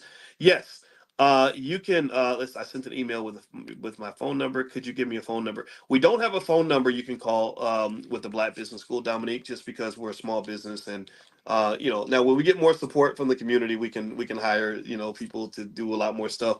But we have to operate on a shoestring budget. But we do have a support team that is available 24 hours a day, and if you send an email, they will respond to you within 24 hours. And if you ask them to call you, then there can be someone that can reach out and make a phone call. We just ask that you be respectful of their time, just because they have a lot of work that they have to do. But anyway, the email address is support@theblackbusinessschool.com. Support@theblackbusinessschool.com. Yeah, thank you, Tracy, for saying that. Yeah, they do respond. Yeah. They're on it. They're on it. We have support team meetings every week, and I want to make sure that they do what we're seeking to do as an institution. How do I gift a stock to someone? If you Google that, there is a company that allows you to gift stocks to other people. Also, your brokerage, if whatever brokerage you're with, maybe reach out to their support and just say, I want to give the stock to someone else. And different companies will have a different procedure for that. Eric, what are your thoughts on investing in lithium? I think lithium is okay. I have no problem with that. I invested a lot recently in uranium and copper. URA is one ticker symbol of a uranium ETF that I just bought, because nuclear power is going to be in high demand in the future. Kathy, I'm new and not sure how to start. Okay, start with try blackwealthmasterplan.com. That's free. That's the $5 a day plan, blackwealthmasterplan.com. Also, if you go to theblackbusinessschool.com, theblackbusinessschool.com, you'll get things from us where we'll invite you into things. Some things are free, some things we can't do for free, but we do have a lot of free stuff as well if your budget's tight. So don't ever think that you can't participate in the Black Business School if the budget's tight. We have something for everybody. But things like the Prime program, which is very effective, by the way, it's been very extremely effective for those that have a little bit of capital to invest for themselves and are looking to make extra income. Like, that's really been extremely successful. So if you want to take a look at the Prime program, just go to drboyceprime.com, drboyceprime.com. And Prime stands for Passive Recurring Income Machine. And it's where I basically show my students what I'm doing when it comes to making my money selling stock options. That's where I make most of my money, selling stock options. You mentioned the KID method. What is that? The KID method is for our Black Millionaires of Tomorrow program, which is our Black Business School for children. The KID method stands for knowledge, investment, and discipline. Knowledge, investment, and discipline. This is a model that I thought about when I was on the faculty at Syracuse University, where I was sitting there and I was thinking about all my students and how I was sitting here and I was teaching all these kids from wealthy families, white families, Asian families, Jewish families, and a lot of them are going to Wall Street and making all this money. And the truth is, a lot of them weren't that smart. They weren't any smarter than a lot of our kids. And I remember thinking to myself, what if we taught this to our people, right? That's where I kind of came with thoughts about having things like the Black Business School and the Black Wealth Boot Camp. And I said, how do I do that? And I was thinking, okay, maybe the internet can help me do that. But then I said, well, I'm not really a person that buys into things like equality. Equality is not a big deal for me. I'm not trying to be equal to anything. Like, what are you trying to be equal to? Like, I'm not a better man because I become equal to a white man. Maybe I'm supposed to be the leader. Maybe I have something that he doesn't have, right? We don't think about that, right? So equality doesn't matter to me as much as winning. I like to win. I like to succeed. I like to get on top of things. So my approach was, I said, okay, what if we trained our kids on economics at the same level that we train them on basketball, football, and rapping, right? We're the best basketball players, best rappers, best twerkers, best football. Like we're great at sports.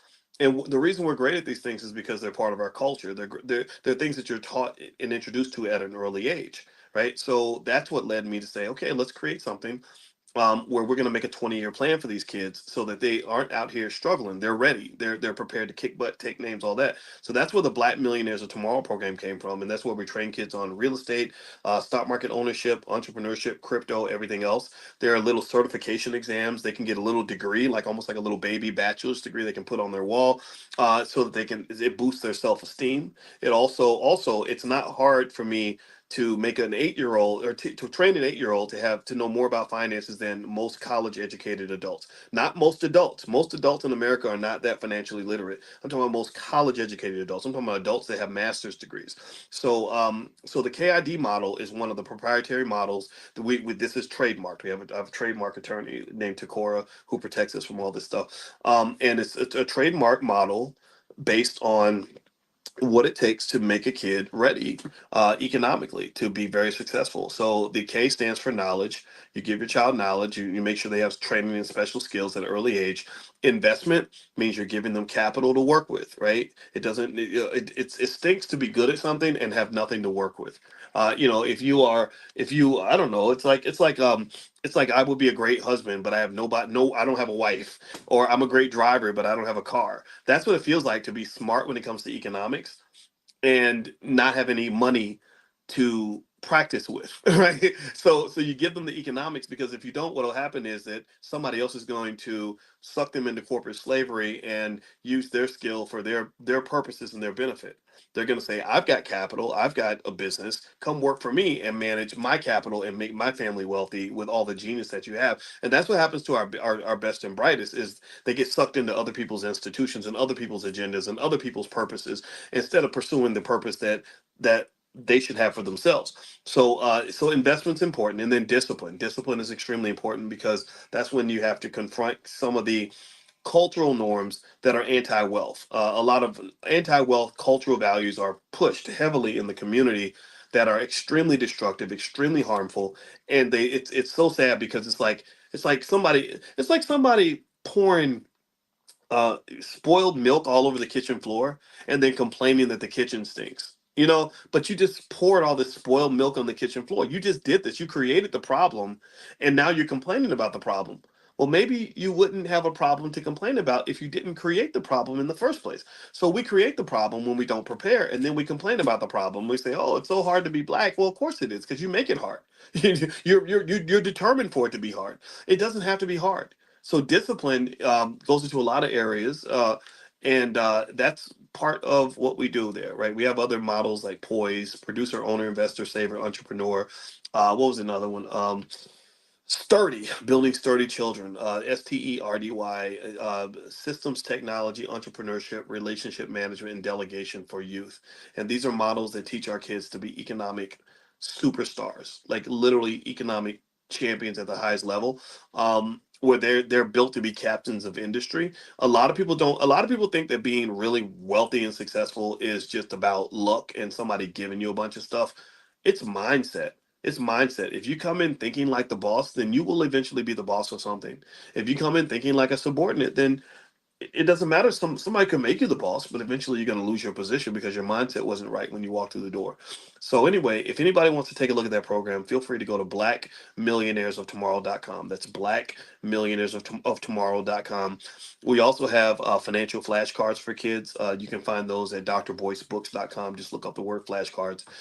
We also have workbooks. We spent years working with Black educators to create a series of economic workbooks that cover all the areas of finances and everything. So we've got everything that we need. We don't need white people to educate us. We have the best educators on the planet. We're the best on earth at what we do. Period. There's nobody out there doing what we're doing the way we're doing it at the level that we're doing it, and that's why we were able to change the culture. When I first left Syracuse and started talking about Black wealth, even when I was at Syracuse, nobody was doing this. Nobody was talking about this. None of this really existed. There were people like Dr. Claude Anderson, but for the most part, it wasn't part of pop culture like it is now.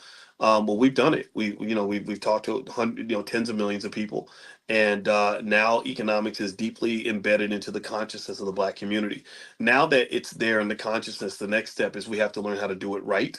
We also have to understand that it is a long-term plan. When I started this in 2013, I made a 60-year plan called Project 2070. It wasn't 60, sorry, it was more like 57 years to be precise. But I said, no, Project 2070. We got to think about where we're going to be in the year 2070.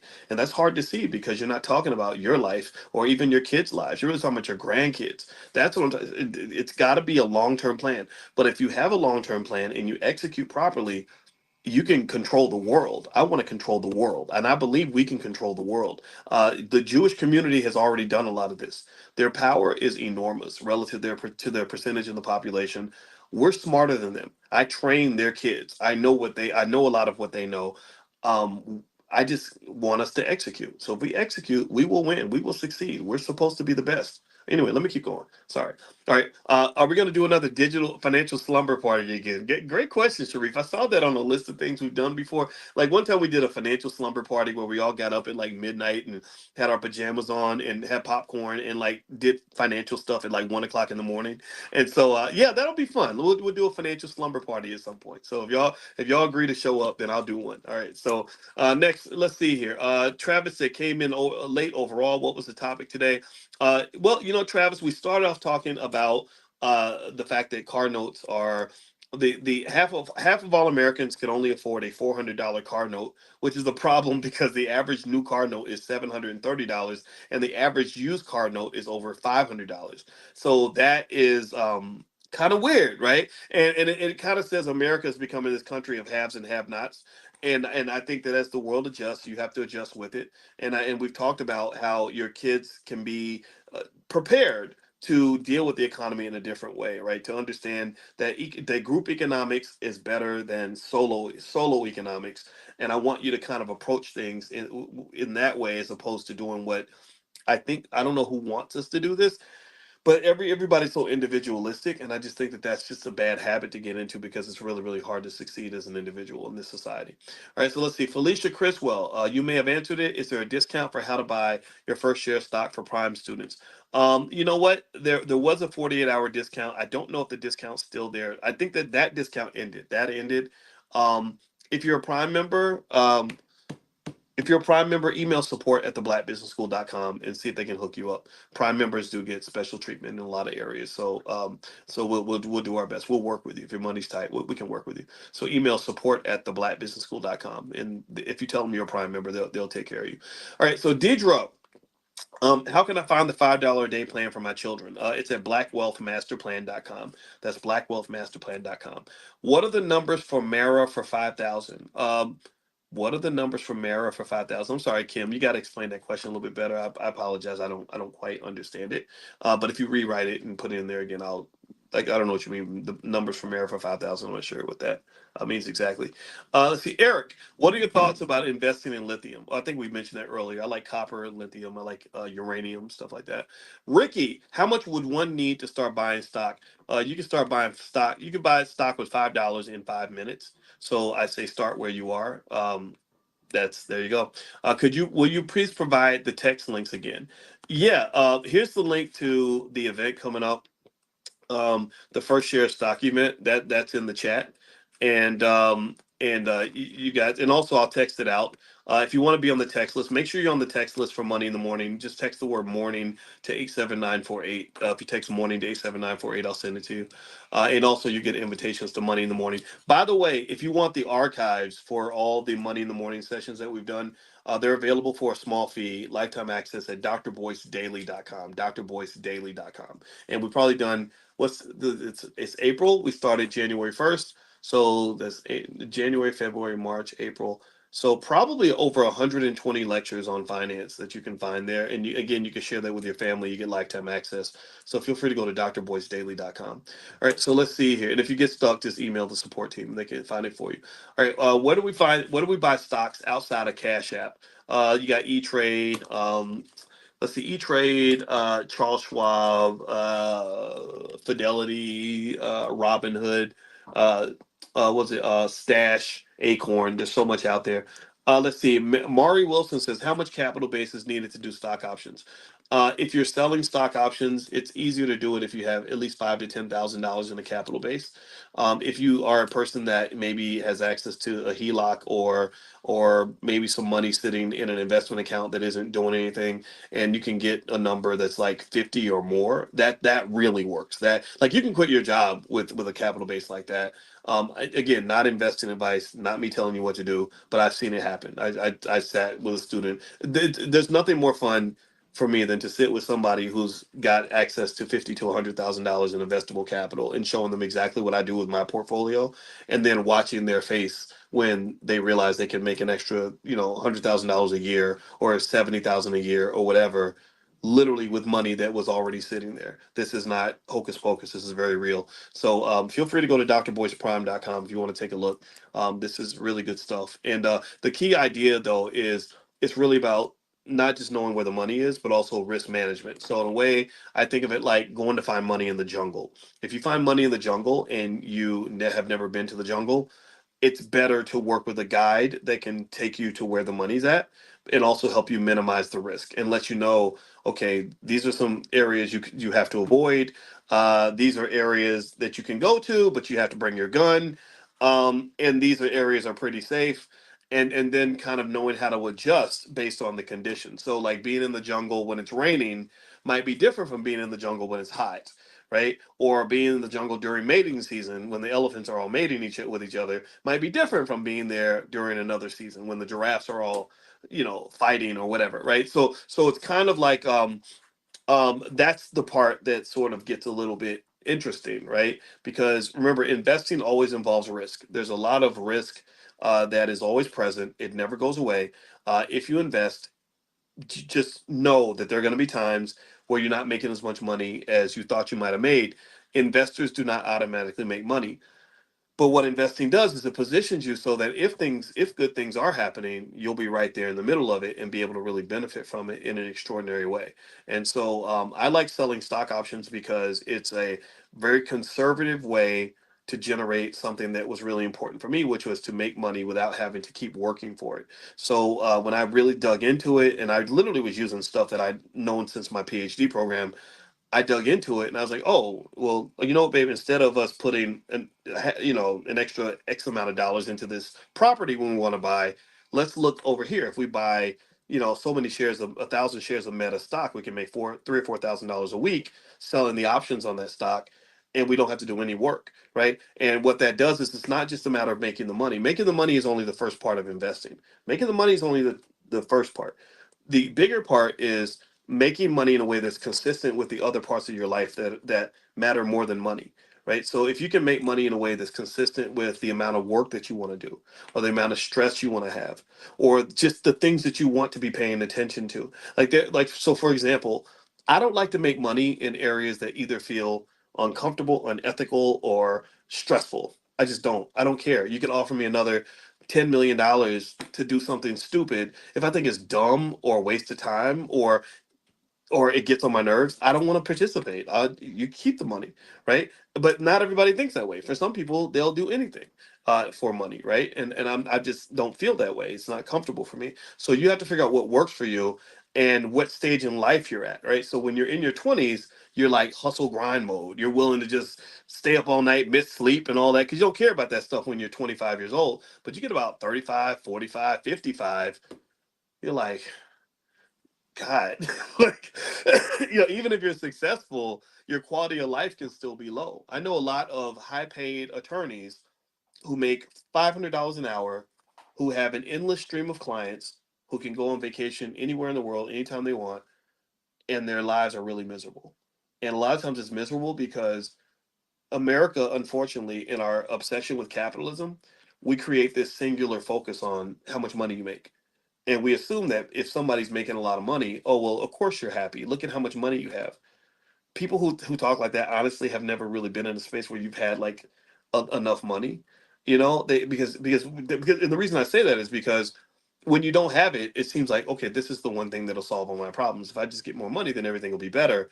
But then you get more money and everything's not better. Like Deion Sanders had all the money in the world. He was world famous. He had all the women. He had all the fame. He was super talented, but he wanted to kill himself. Like, why would you be suicidal if you have all this stuff going on for you? Well, because he learned that there are things more important than money, and that's when he became more spiritual and more conscious. From in his perspective, for him, consciousness was more related, maybe linked to his Christianity and stuff like that. But this is what I encourage you to consider, right? So make the money. Money is a tool. Money is a tool that is supposed to unlock the possibilities in all the areas of your life that are more valuable than money. Like spending time with your kids should definitely be more important than making another dollar, right? So if you get to the point, for example, in life where you say, I made enough dollars, but I have a shortage of time that I put into my son, and he's going to get older and forget all about me. I need to go ahead and catch up on that. I'm at a deficit in that. Then that's how I think you want to think about your investing strategy. I encourage you to consider that. All right. So what's the text number again to get information? I don't know which text number you're referring to, Sheila, but if you text the word stock to the number 87948, so write down that number 87948, and that's usually what I'll do is I'll give you a text word that links to that number 87948. So if you text the word stock to 87948, that's where you get the profit alerts.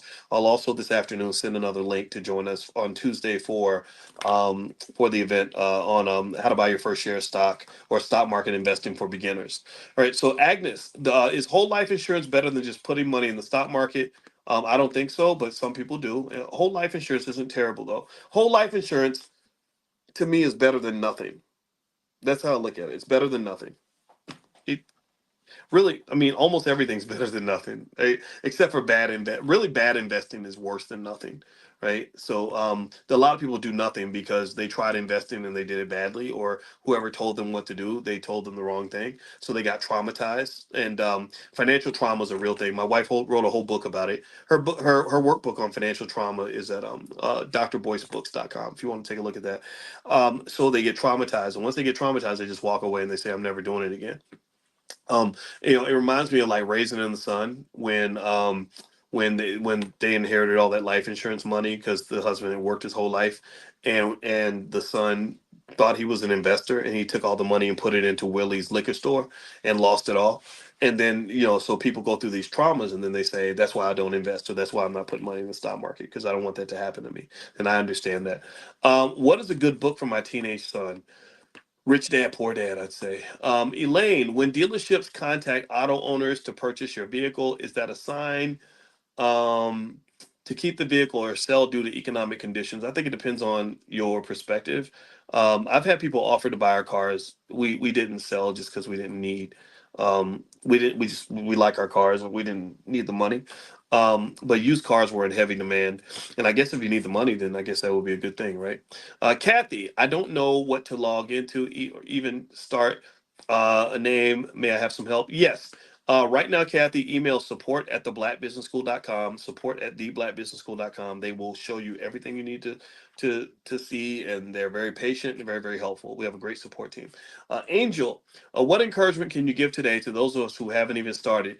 Don't be scared. Don't overthink it. Remember the story I told you about the monkeys. They trained monkeys how to invest, and the monkeys made money.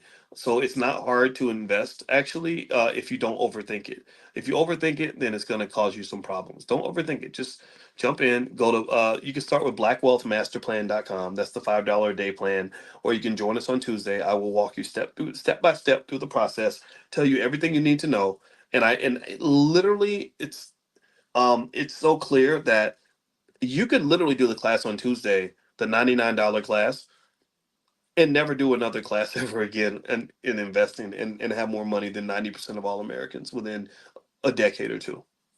Like that's how straightforward it is. It's not um the world of finance is very complex. There's a lot of information, lots of definitions, lots of terminology and mathematics behind it. But the beauty of it is that all that stuff gets collapsed and sank into one simple thing. Think of it like looking at the Earth from space. If you look at the Earth from space, it looks simple. If you move far enough away, it looks like a little dot. It's just this little dot in space. That's all it is, right? But that little dot is a very complex little dot. If you start looking at it with a microscope, you'll find that there's thousands of creatures and all kinds of stuff, weather systems and all kinds of physics and everything that's kind of making that little dot operate, right? It's a very complex thing. So if you want to understand earth sciences, you can study that for 100 years and still not know everything there is to know. Do you understand? It can be very complicated if you want it to be that way. But if you back up, it can just be like this little dot. It's this little dot that's right there in space, right? So with finance, there are all these complicated ideas, very deep, ugly stuff. I can show you math equations that would make your head spin and scare you to half to death, but it can be simplified. Like little things like there's these beautiful little theories like what they call the random walk hypothesis, where they went through all the studies and realized, oh wait, so individual stocks move like a random walk because all the information that is to be had about that stock is incorporated in the price already. And then or things like the efficient markets hypothesis. The efficient markets hypothesis is what they were, and the random walk theory is what they were testing when they taught monkeys how to invest. So they realized, they said, okay, so with this theory we can condense. Pay attention now. This is where I have to give them credit. This is where I have to give the scholars credit. I mean, when you got a bunch of super smart genius level people sitting around obsessing over a problem for a long time, you get really interesting things. So they found that all this complex stuff with the stock market can be condensed to be made so simple that even a monkey could do it. A monkey can make money. So if a monkey can make money, I'm sure as hell no you can't. But if you allow things like fear or overthinking it or feeling like you have to understand every little piece of it to cause you to keep you from moving forward, then none of this will be yours. None of this will happen for you. Okay. So my number one job is to help you get over the fear, get you to do some safe investing, and to be consistent, and also to get over bad culture. There are so many people that I believe fill our brains up with bad, useless, worthless information. Look at what people are doing when they get on the internet. They're spending all their time consuming information that isn't going to make their lives better, that bad financial advice from people that never even taken a finance class. I don't know what to do. I don't know what to say to that. It's okay. Keep doing that. See how that works out for you. All right. So let's see. You want income from Marathon with options. Okay. So you want to figure out how many shares of Marathon you'd have to own in order to make $5,000. Well, let's just say it like this. Let's say you sell your Marathon options for a dollar per week, right? Which I don't think that's out of the question for Marathon. I don't know what the price is right now. Then you'd have to have 5,000 shares. I mean, it's that simple, right? 5,000 shares times $1. You sell them. You sell your options just like you sell eggs or shares or pairs of shoes. So if every unit is a dollar, and you got 5,000 units, then you make $5,000 a week. So the question then would become, how much does it cost me to get 5,000 shares of Marathon, and then still also make sure that I protect my portfolio, right? And we talk about ways to protect. If you log into drboyceprime.com, there's ways to protect. But so if Marathon costs $20 a share, 5,000 shares will cost you $100,000. With margin, maybe you can buy that for like 60,000 or 55,000, right? So you put out that capital, 55, 60,000. You put out some more capital for your protection, for your insurance. So you put out a total of $75,000, and now you're making $5,000 a week, which is pretty good, right? $5,000 a week is $250,000 a year. I've seen people do this. It's not It's not really rocket science. It just, people just don't believe it. But you can go look in your phone and you'll see these are real numbers, right? I don't know if marathon options sell for $1 though. They might sell for like 75 cents or 50 cents, but it depends on what strike price you pick. So there's some variables there. All right, so let's see. Travis, as a Prime member, is it okay to share the content across other social media platforms with our affiliate link and share? That is a proper way to credit you. Yeah, just within boundaries, right? Just it just if you're respectful with it, and that's fine. I don't usually give people a hard time about sharing stuff. Just again, just I think the boundaries of what's respectful and what's not. But yeah, I think and there is the affiliate link. If you're not sure how to be an affiliate and tell people, if you again only if you believe in what we're doing. If you're trying it and you love it, then we do have affiliate links where you can actually get a cut of the revenue if someone signs up. But again, I only want you to mention stuff that you actually believe in that's really benefited you. But if you're not sure where to find that, just email support@theblackbusinessschool.com. That's support@theblackbusinessschool.com. They can show it to you. Let's see. Kamisha says, are stocks under $10 great to earn income and cover call options? We do have, if you log into drboyceprime.com, there is a list of Dr. Boyce moneymakers, and I do have some that are under $10. So there are some that can earn income. Kathy, yes, it's very tight. I need help. Okay. All right. So yeah, email the support team, Kathy. They can take care of you. If you join the Black Business School, do you have access to everything? Not right away, Sharonda. No, there is a fee for certain things. If you want something that's more comprehensive, where you get access to a lot of things at once, again, email the support team. They can take care of you. Kamisha says, part A of my question. Okay, from the stocks under $10, you send us on these. Okay, you already asked that question. All right, great. Let's see, Agnes. Okay, she asked about whole life insurance. We already did that. Okay. Are you invested in REITs? Asked Pat. Yes. REITs are a great way to get into real estate. You don't actually have to buy real estate to be in real estate. You do know that, right? You don't actually have to go and buy you don't have to go to the bank and fill out a bunch of papers and all that. You can actually just buy shares of a real estate investment trust and get exposure to real estate.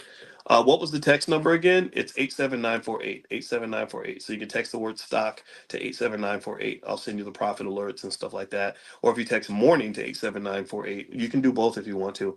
You'll get invitations to our morning class. Just know though, if you're on multiple text lists, you might hear from me a lot.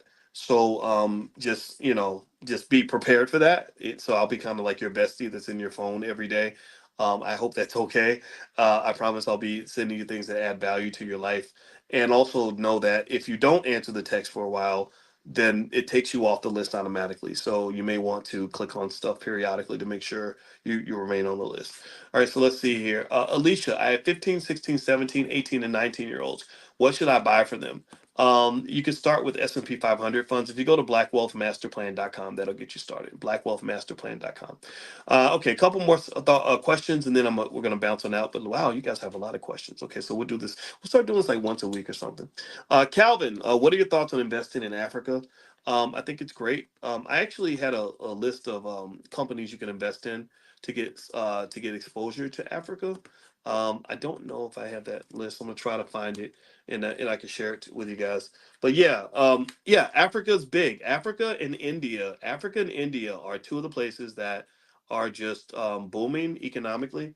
And actually, I'm gonna make a list of things you can invest in to get exposure to India. Um, I've been meaning to do that. I just hadn't had a chance to finish that yet. But yeah, I'm gonna try to find the list of African companies that you can invest into, and I'll tell you, China. I think part of the reason that China is able to do so well right now in the EV space is because of their extensive investments in Africa. I think that all that ownership of land and property and resources that they're engaged in Africa is part of the reason why they're taking over the EV space the way they are. I'm not sure 100%, but that's what I'm kind of guessing. So let me see here. Let me see if I can find um, the list of Africa stuff. I'll give you that. Here we go. Here's the link. All right. So I'm gonna put this link in the chat um, right now. Give me a second, guys. And yeah, so if you have an interest in investing in companies in Africa, this is something that can help you with that. So here is the list. Okay, Derek says I'm listening to Oh, sorry. Natasha says I'm listening to it on Audible. Oh, Seven Habits of Highly Effective People. Yeah, I got that book a long time ago. It's a good book. All right, so let me see here. All right. So there we go. So there's that link to the companies in Africa. I hope that that helps you in your investing journey. Yeah, Africa and India. For the most part, what's really going on is the U.S. and Europe and Japan and stuff like that. These are like aging countries. Like right now in the U.S., the boomers are getting older, and right now you're in the middle of what is considered to be the greatest wealth transfer in American history. This is a multi-trillion-dollar wealth transfer that's occurring as the boomers get older, and but it's not a transfer from boomers to millennials or Gen Z people. It's a transfer mostly. A lot of it is from men to women, because what's happened is a lot of the boomers that are married are getting old, and their wives are outliving them. So this is the greatest wealth transfer to women in American history. So this is just just sort of a snapshot of the economic dynamics that are taking place in America right now that you may just want to kind of think about and be aware of as you start businesses and sort of just see how things are sort of happening here. And also the other thing about Africa and India is that Africa and India are kind of having their time in the sun, mainly because their populations are very young, and also India. The most shocking statistic about India that just floored me was was when I found out that half of all people in India are not even on the internet. I couldn't believe that. I was blown away when they said half of all. Think about how long it's been since half of all Americans, only half of all Americans were on the internet. That was a long time ago. That was like maybe 1998. And you think about how much economic growth has occurred since 1998 in the U.S. Related to the .com companies and all that stuff. So India still has not experienced that, and I'm curious to just see what that looks like. And I know that one thing that's happening is you're seeing Mark Zuckerberg. He was over at the wedding of the son of an Indian billionaire. I don't have the guy's name in front of me, but he was there. And then you saw Jeff Bezos doing a tour of India and all that other stuff. So effectively, India and Africa are big investment havens. So I put that link to the African companies in there if you guys want to take a look at that. And also, if you text the word stock to 87948, I think the list will automatically go out to you at some point as well. So, all right, so let me answer a couple more questions and then I'm going to get out of here. And I've really enjoyed talking to you. Let's see. What do you know about fan-based investment? I don't know much about fan-based. I can look it up though, Garnell. Let's see. Angel, what words of encouragement can you give today for someone who's not even started? Just get started. Don't overthink it. You can do this. Just do a little bit every day. You are worthy. Your children are worthy. You are worthy. You have to prepare for your future. If you don't do it, nobody else will. So that's those are my words. I hope they are somewhat encouraging. Veronica, Chanel says you are to meet with her today to discuss my consult. Okay, all right, great. So I look forward to talking to Chanel today about the consult for sure. Terrence, what are your thoughts on GEO stock? I don't have it in front of me, Terrence, so I'm not able to comment on it, but I can look it up. Let's see. Can we use TribeVest for stock investing? Asked Patricia. I don't know. It's kind of weird. I should know because I invested in TribeVest. And all I know is that I invested a certain amount of money. Last time I checked, they told me my investment was worth four times more than what I put in. But what I hate about investments like that is that they're not liquid. So if I wanted to go get the money out, so I could impress my wife by taking her to like a fancy restaurant or something, I wouldn't be able to do that. So I'm not a big fan of illiquid investments. And now that you mentioned that, I need to go find out about that investment right now. Um, let's see, where's the link to the Tuesday morning stock market class? It should be in your login at the blackstockmarketprogram.com, the blackstockmarketprogram.com. But remember, on Tuesday, we're going to do a special event, how to buy your first share of stock. So all members of the Black Stock Market Program that come to the Tuesday class, you're automatically invited to that event. You can actually come for free. Last question. Do you mentor folks one-on-one? Let's see. You know what, Deirdre, I do have a limited number of one-on-ones. If you email support@theBlackBusinessSchool.com, they can schedule you for something like that. And also, I did actually, we do have a mastermind. We call it the Dr. Boyce Win Mastermind for winners, WIN, and WIN stands for Wealth and Income Network. And I'm kind of proud of that acronym. And wealth and income, those words are important because the goal of the mastermind is to help you increase your asset base, increase your income, and then also network with other people that are doing the same thing. And so this is something more so there are requirements you have to apply. And so if you'd like to apply, you can email support@theblackbusinessschool.com and they can let you sort of apply. But we can't let everybody in just because number one, it does have a higher price point, but then number two, there are capital requirements. I need to make sure every investor is qualified. I'm going to have everybody take an exam to make sure you understand what's going on. And also your capital base has to be at a certain level so that we can really do some things that are a little more advanced. Okay. All right. So last question is how much capital base do I need to start with the Prime program? You know what, Stuart? There are some people that have bigger capital bases than others. There are some people that are there to learn, right? Because in Prime, we give access to a lot of stuff, right? Access to everything you want to know about stocks, everything you want to know about options on the buy and the sell side. And then there's the Prime aspect of generating the income from the options. So to actually execute, it does help to have 5 to 10,000 that you can go where you can go buy at least 100 shares of your favorite company and start generating your income. We literally at the stock options summit, I told the students, I said, I'll show you some stuff today that'll help you make money on Monday. Right? This is real stuff. This is not, hocus pocus or theoretical stuff. But the thing is, making money is easier when you have a capital base, because if you don't have the capital base, then you would have to be on more so of a speculatory side. So speculation means you might make money, you might not, right? But if you have a capital base, you can easily extract income from the capital base in a safe and efficient way. So some people are there more so on the learning stage, like, okay, I'm learning, and we give you ideas on how to build your capital base up. Like there's some ways to do that.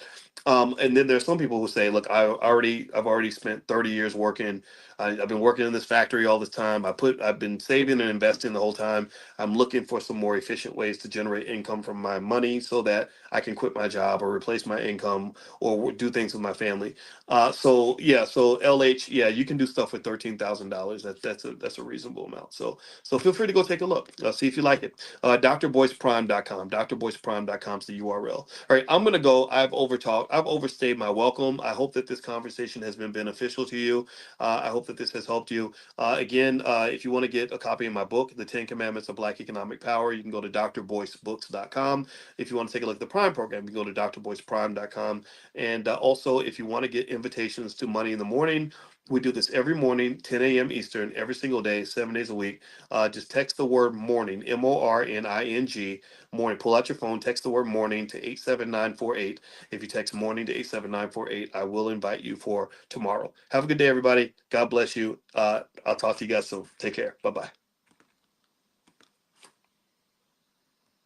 Bitcoin is going berserk. But that's a no-brainer. Everybody knew Bitcoin was everybody that paid attention knew Bitcoin was gonna do this. It's actually over 70,000 now. At some point it will cross 80, in my opinion. I believe at some point it will cross 90 and 100 and everything else. I think Bitcoin is one of the clear investments out there. Although there's nothing that's guaranteed. There's nothing that's guaranteed, and I hope you all really remember that. Never forget that, right? So even if someone says, "Oh yeah, I really, really think this is going to happen," that does not mean it's going to definitely happen. Even as a professor, I can't predict what the stock market's going to do. I can't predict what any asset's going to do. However, there is a lot of evidence to say that if something is going to explode, it's going to be Bitcoin. And also, most of the indicators in terms of where the market momentum is going is pushing Bitcoin upwards. So if you've been consistently buying, congratulations, you're probably seeing this right now.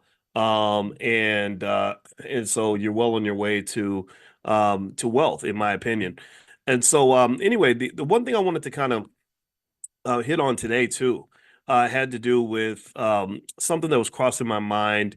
I put something on my Twitter, and I really believe this kind of thing. And I think I said something, sometimes I say stuff in a way that irks people. I don't know. But I said, I really believe that every parent should set a high standard for their daughters so that some guy can't impress her by taking her on a weekend trip to Atlanta.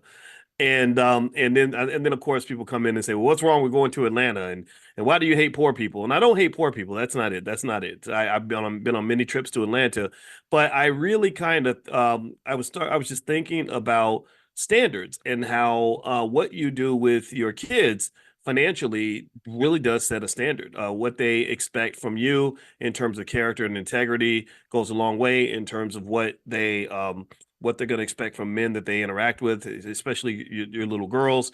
And a lot of times you just see, things that make me kind of sad as a father, like women kind of wanting, like really desiring men that just don't have good character. If you think about it, if you think about Diddy and Cassie, for example, which is kind of the talk of the town right now, there were a lot of women that were happy for Cassie to be dating Diddy. They thought she'd won the prize. They thought that she was looking good. She was in the driver's seat of her life. And girl, won the prize. You got the man everybody wanted. And that's just not the case. A lot of in economics we call that the winner's curse. There's something in economics called the winner's curse. And what the winner's curse is the winner's curse is where you think you won, but really you lost. And, it's when you compete for something that you're dreaming about, but actually you kind of have the wrong dream. And effectively, that is kind of what I see when it comes to the stuff with Diddy and Cassie and all that is like, I don't know. I mean, in hindsight, do you regret this relationship? And how would you have felt if I'd come from the future, if I'd gone into your life 15 years ago and said, don't do this, like, don't date this guy, there's going to be bad things are going to happen? Would you have said thank you for protecting me from something that was going to harm me, or would you have just wanted to learn things the hard way? And I just hate to see that. It really makes me sad. And so actually what I wanted to do in terms of helping you understand how these financial standards can play a part in how your children see the world, let me pull up some data for you. Yeah, so because this is important.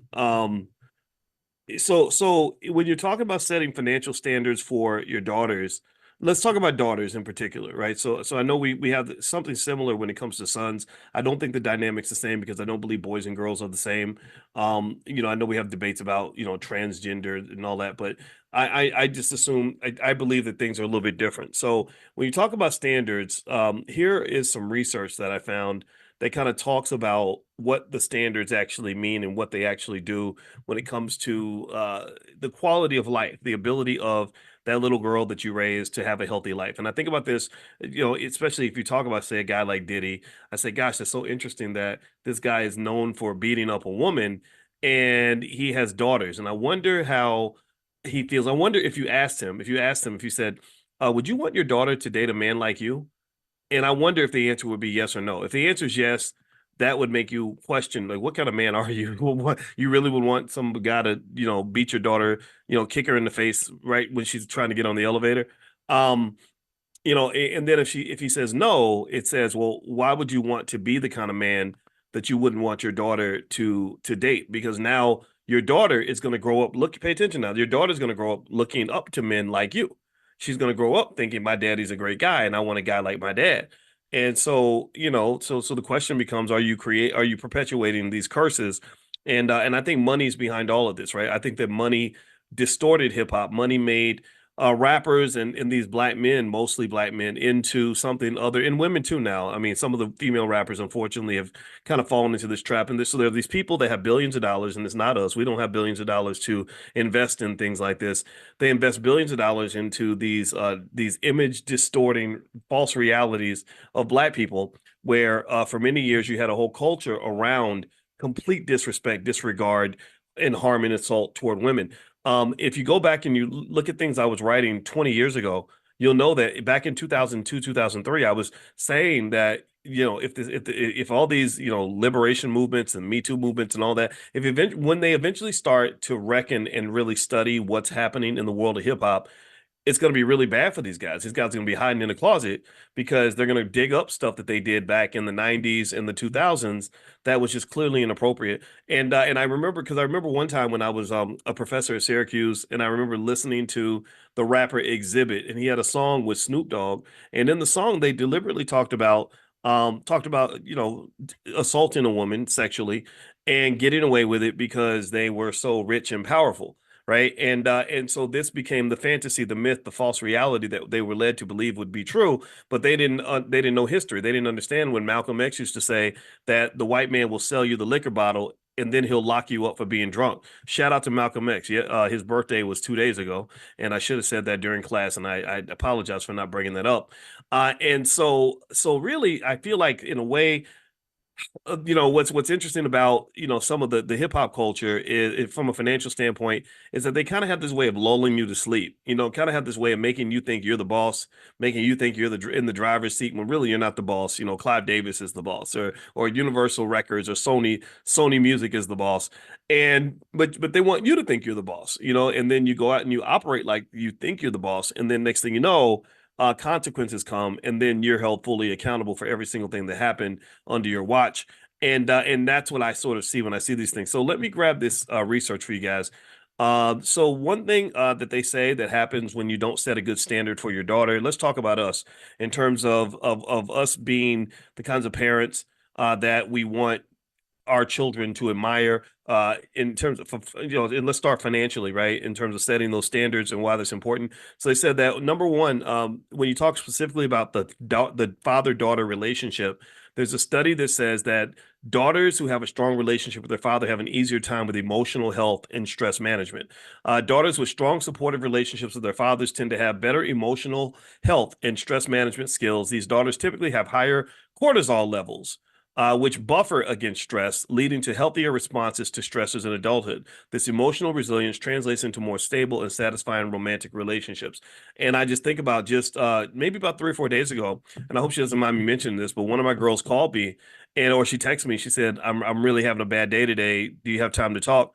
And we got together and we talked for a while, and we talked out what she was feeling, what she was going through. And then she sent me a text saying, thank you so much. You know, this really made a difference for me. And it made me happy because I was able to be there for her.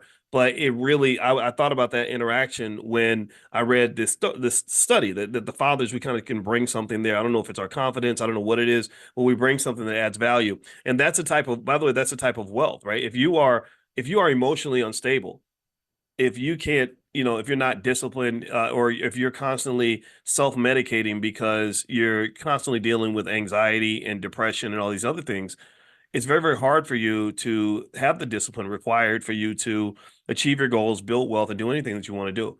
And in fact, you know, when we study in our Black financial therapy department in the Black Business School, what we realize is that emotionally unstable people just have a hard time building wealth because there are too many leaky buckets of you know, pockets that can drain their wealth. Because if you're self-medicating, well, medicine costs money.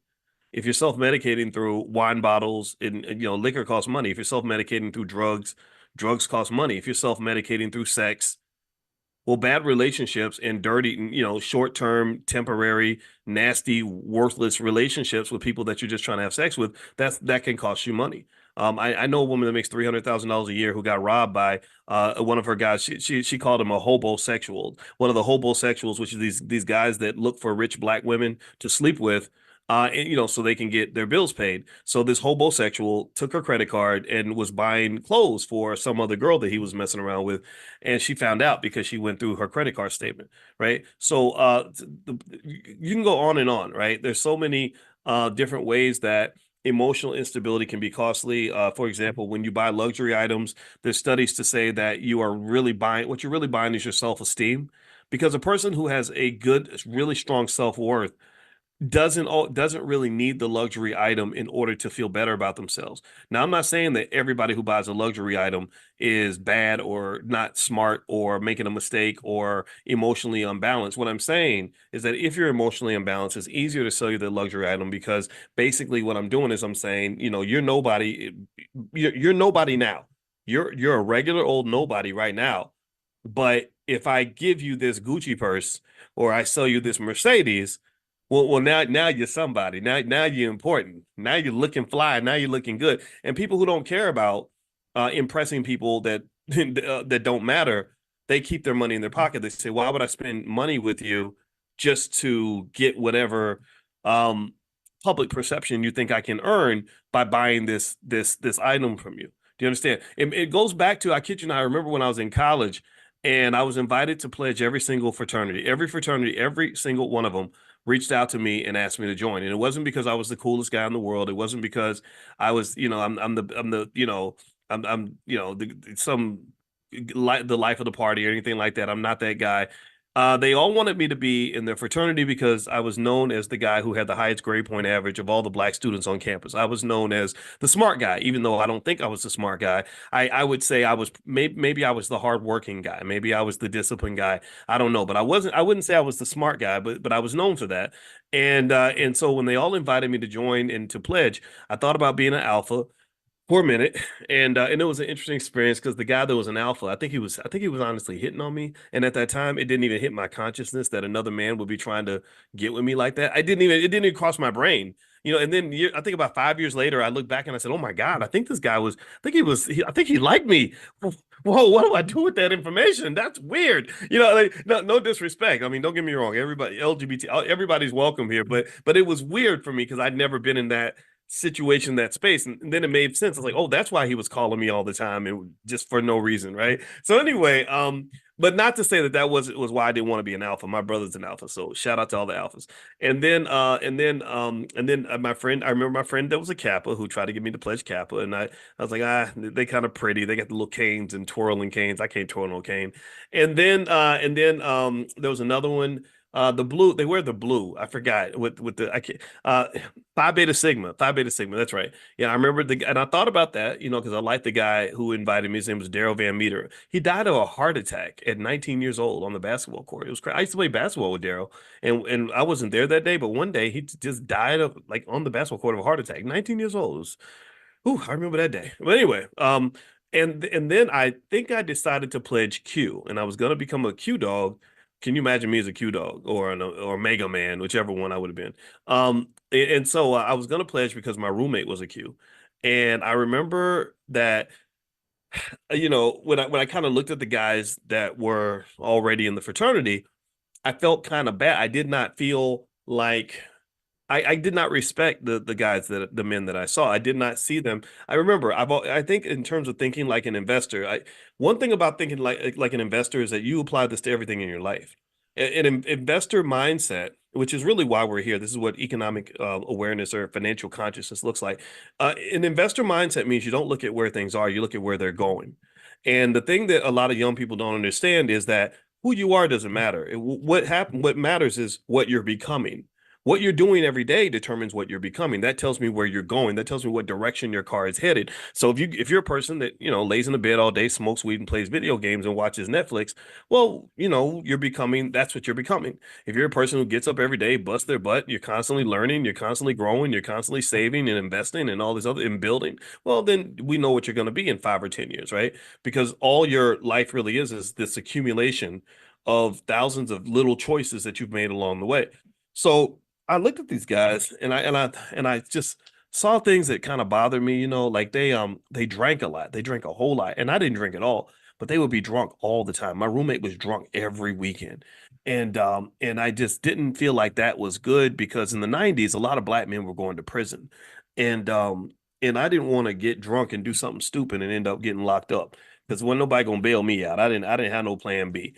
And then also they did this weird thing where they had a party where they picked two girls up on the side of the road. This is the type of stuff in our culture that I think we got to just kind of talk about because it destroys people's lives. But they picked up these two girls on the side of the road, and they told them that if you want to ride home, you have to do things for us at our party, if you know what I mean. And so they had this party. I kid you not, this is a true story. One girl was in one room offering one service, if you know what I mean. The other girl was in the other room offering another service. And I remember thinking, back then, I mean, I'm 20. I'm trying to figure life out, and I was like, that doesn't seem right. That does not seem good. Because I was thinking about things like diseases and all that, but even criminality, right?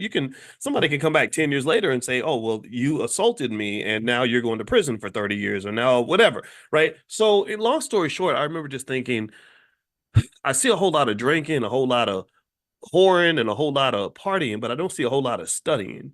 I don't see a whole lot of hard work. I don't see a whole lot of building here, right? And I remember, so that was the thing that kind of got me to say, I don't think this is the right move. And again, this is that part of the culture. I believe other people put this on us, and I think we have to address that because it's very anti-wealth, it's very anti-family. Remember, anti-family is anti-wealth.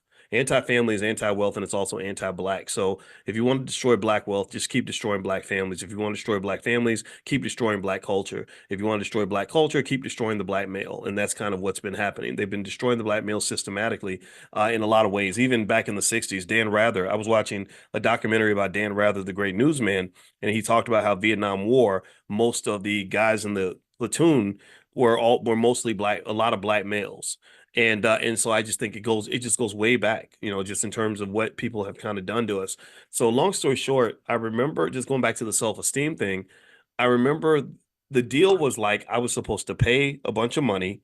Again, I'm a very logical thinker, right? I'm a mathematician. So 2 + 2 is always going to be 4 to me. So the deal was you pay us $600 or $700, which was more money than I had at the time. I did not have a lot of money to burn like that. And they were like, pay us a bunch of money. And then for 6 weeks, we're going to make your life a living hell. And then when you're done, and I was like, well, what do I get when I'm done?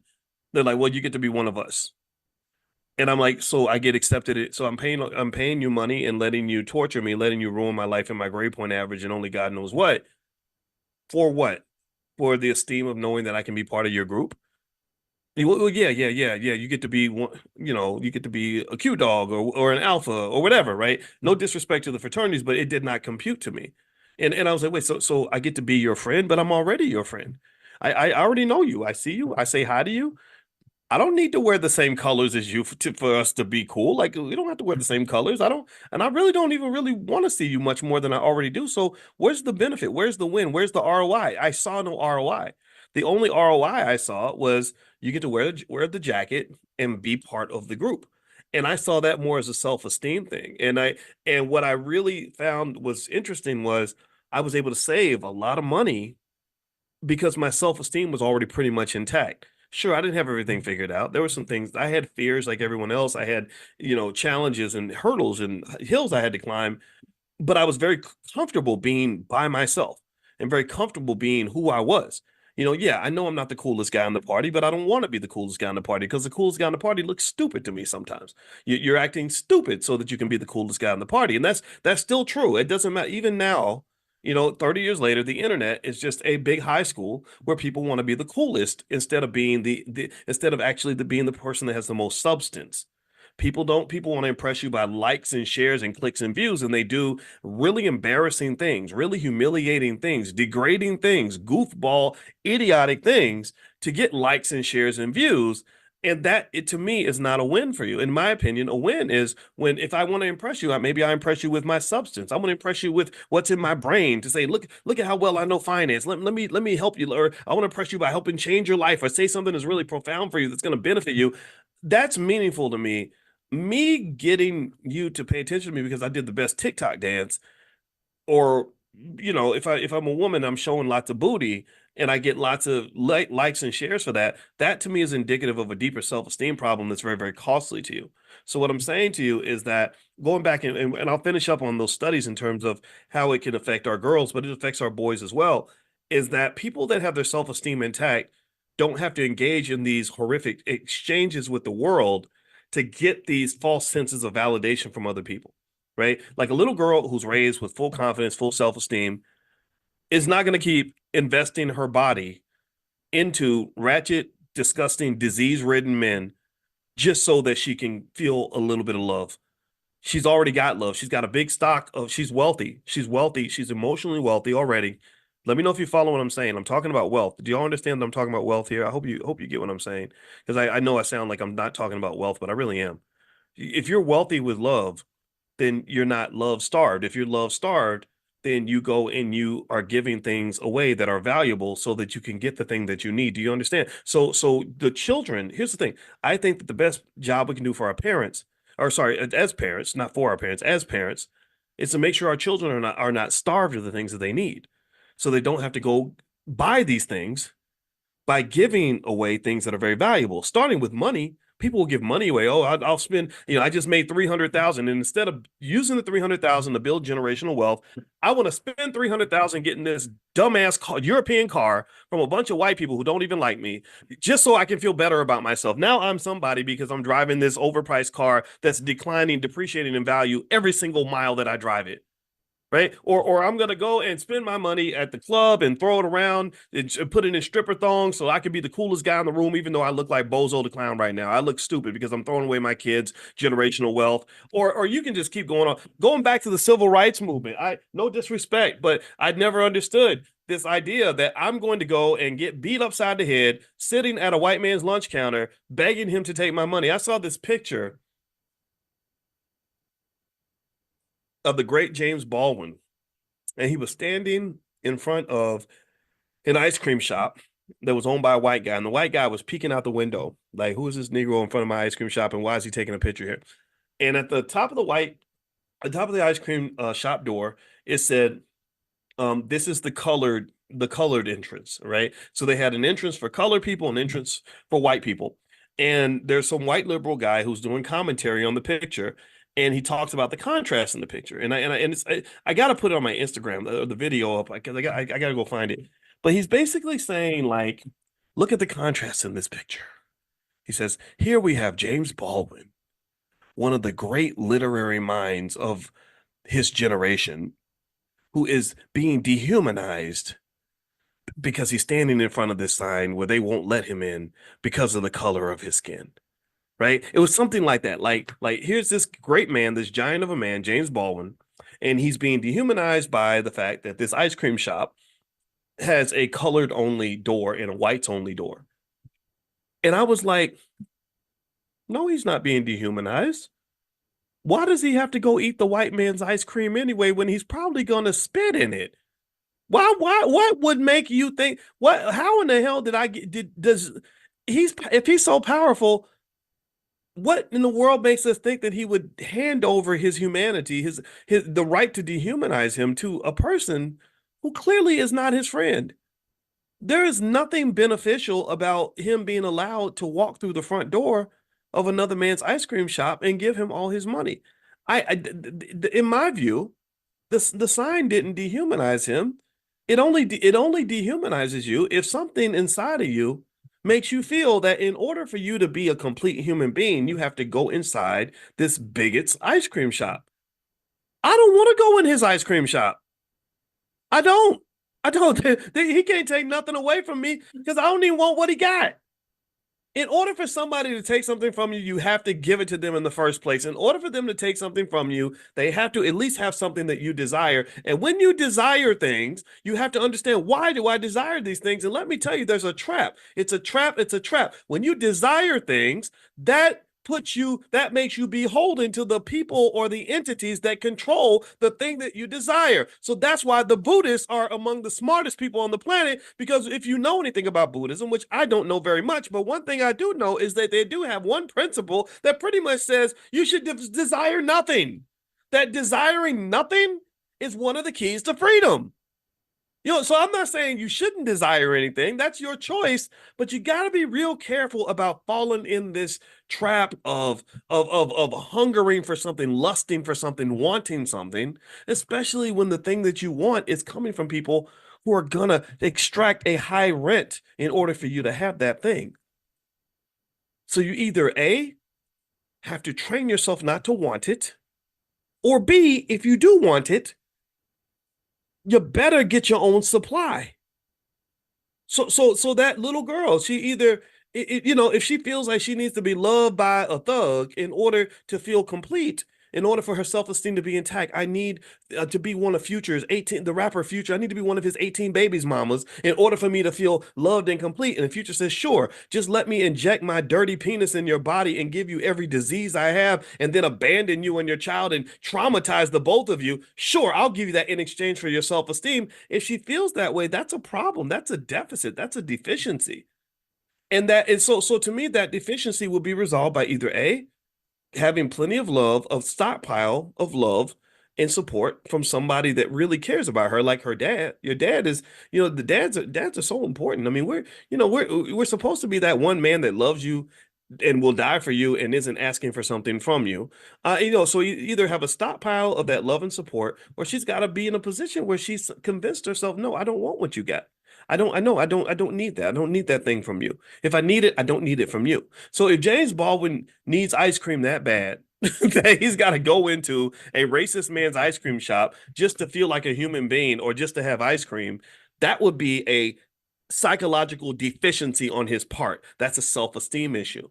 If I'm talking to James Baldwin, I say, let's go get some ice cream somewhere else. There's a black-owned ice cream shop down the block. Or maybe, ice cream is really gonna make us fat. So maybe we should go eat a salad instead. Right? That's what I'm thinking. Right. And I really encourage you to sort of process these things because those emotional deficiencies, those psychological shortcomings that we're raised with, that self-esteem issue, that drives a lot of people being able to take things from Black people.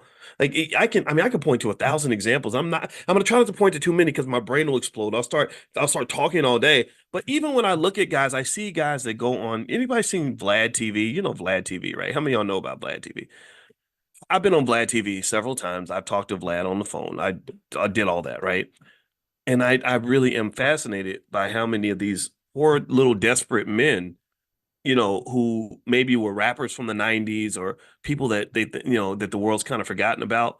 And they're so desperate for attention that they'll go on Vlad TV's show and they literally they will admit to crimes they committed 25 years ago. Like they'll literally be like, yeah, me and Diddy was in the club and we decided to grab a couple of hoes and go and rape them both that night. No, I'm playing, but no, really, like, or I shot him. I died. Well, how many people did you kill? I don't know, probably about 15, 20. I don't know. I shot so many. I probably shot Pac. I just forgot that I did it.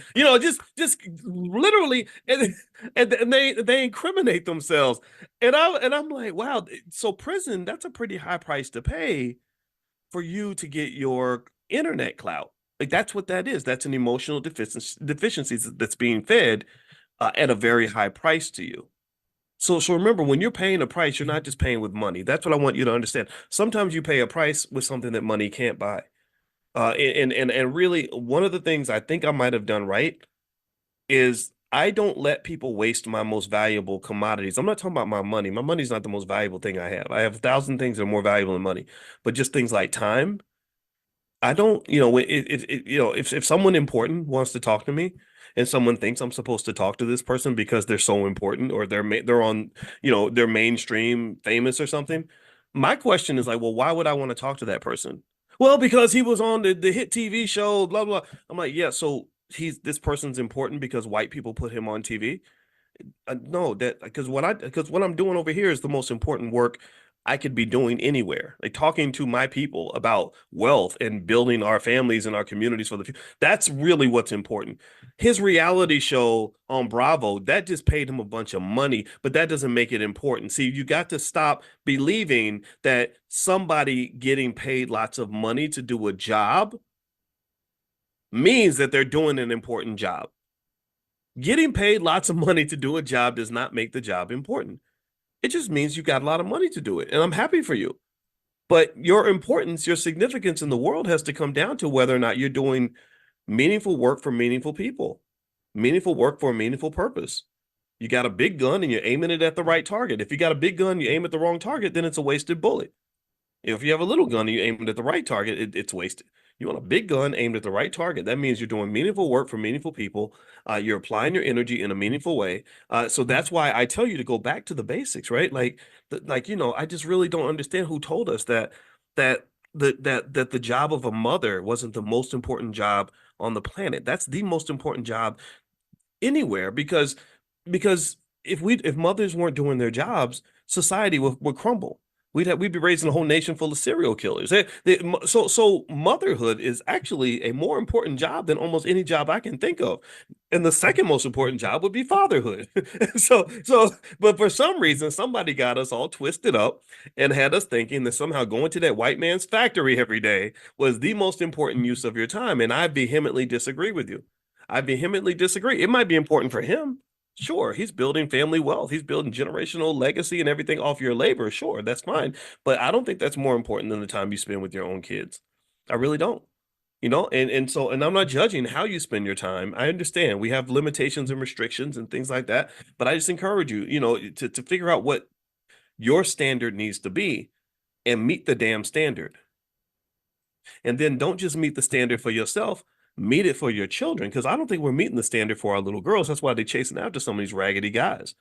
I really do. I'm really fascinated in terms of learning how critical my role is as a father to the self-esteem of my girls. There's something that we give girls, and I think that we understate how important that is because we're so accustomed to the girls not having a father.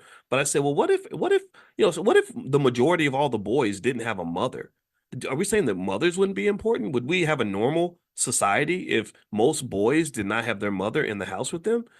I don't think we would. I really don't. So I think that when you see things happening that almost seem like bastardizations of Black culture, or just extreme disruptions in terms of Black society, Black relationships, choices. I'm the guy that would be curious. Like Diddy or Cassie, what made you so attracted to Diddy? What made you think that this pretty gay rapper is an important man? Is it because he had lots of money? Is that what it was? Like, what if Diddy made the same amount of money as a guy at Burger King? That he was still dancing and wearing shiny suits and still a great rapper. Well, he wasn't a great rapper, but still, but still like charisma and all that. But he was making like $5.95 an hour.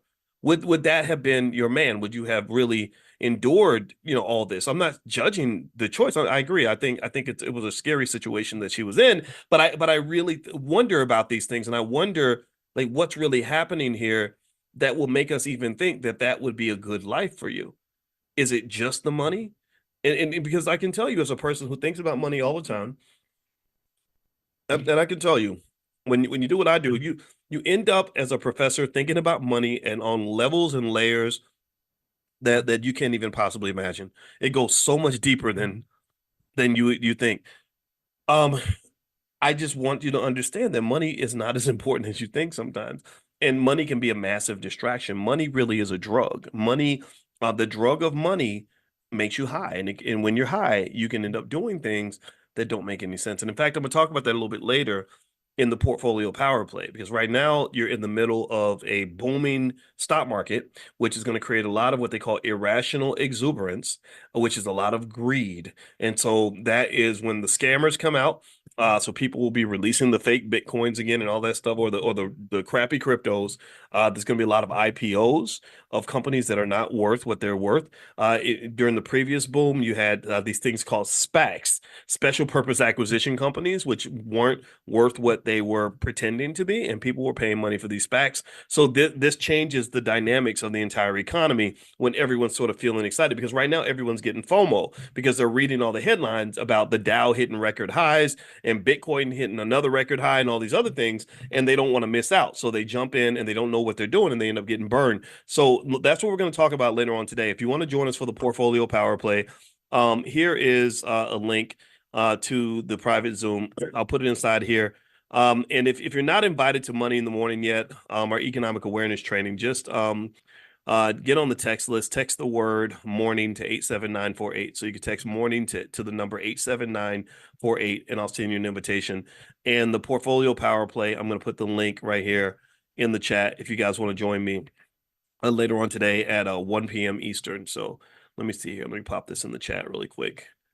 And then what I'll do is I'm going to go ahead and finish us up in a second, because today's my anniversary and I shouldn't be like Mr. Workaholic on the day I got married. So, and then my wife's birthday is right after that. So I got Mother's Day, my daughter's birthday, my wife's birthday, and my wedding anniversary all in the same month.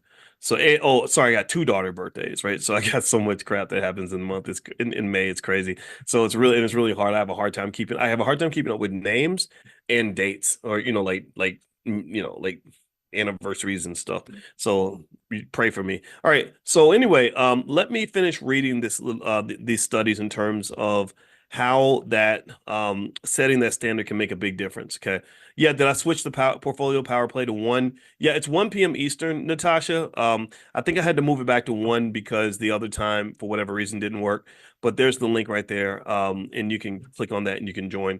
All right. So a couple more things I want to mention before we bounce out. And again, we'll be back tomorrow morning at 10 a.m. Eastern. So feel free to join us. Just text the word morning to 87948. One thing that they say, surprise, surprise, is according to this study by the Institute for Family Studies, they said a father's involvement can set high standards for how a daughter expects to be treated in relationships. Research shows that daughters who have close communicative relationships with their fathers are less likely to engage in risky sexual behavior and are more likely to have fulfilling, long-lasting marriages. These daughters often have higher self-esteem and body image satisfaction, which are crucial for healthy relationships. Also, in terms of academic and career choices, fathers play a crucial role in their daughters' academic and career decisions. Studies indicate that daughters who receive mentoring and support from their fathers are more likely to pursue ambitious career paths and are often influenced positively by their father's career choices.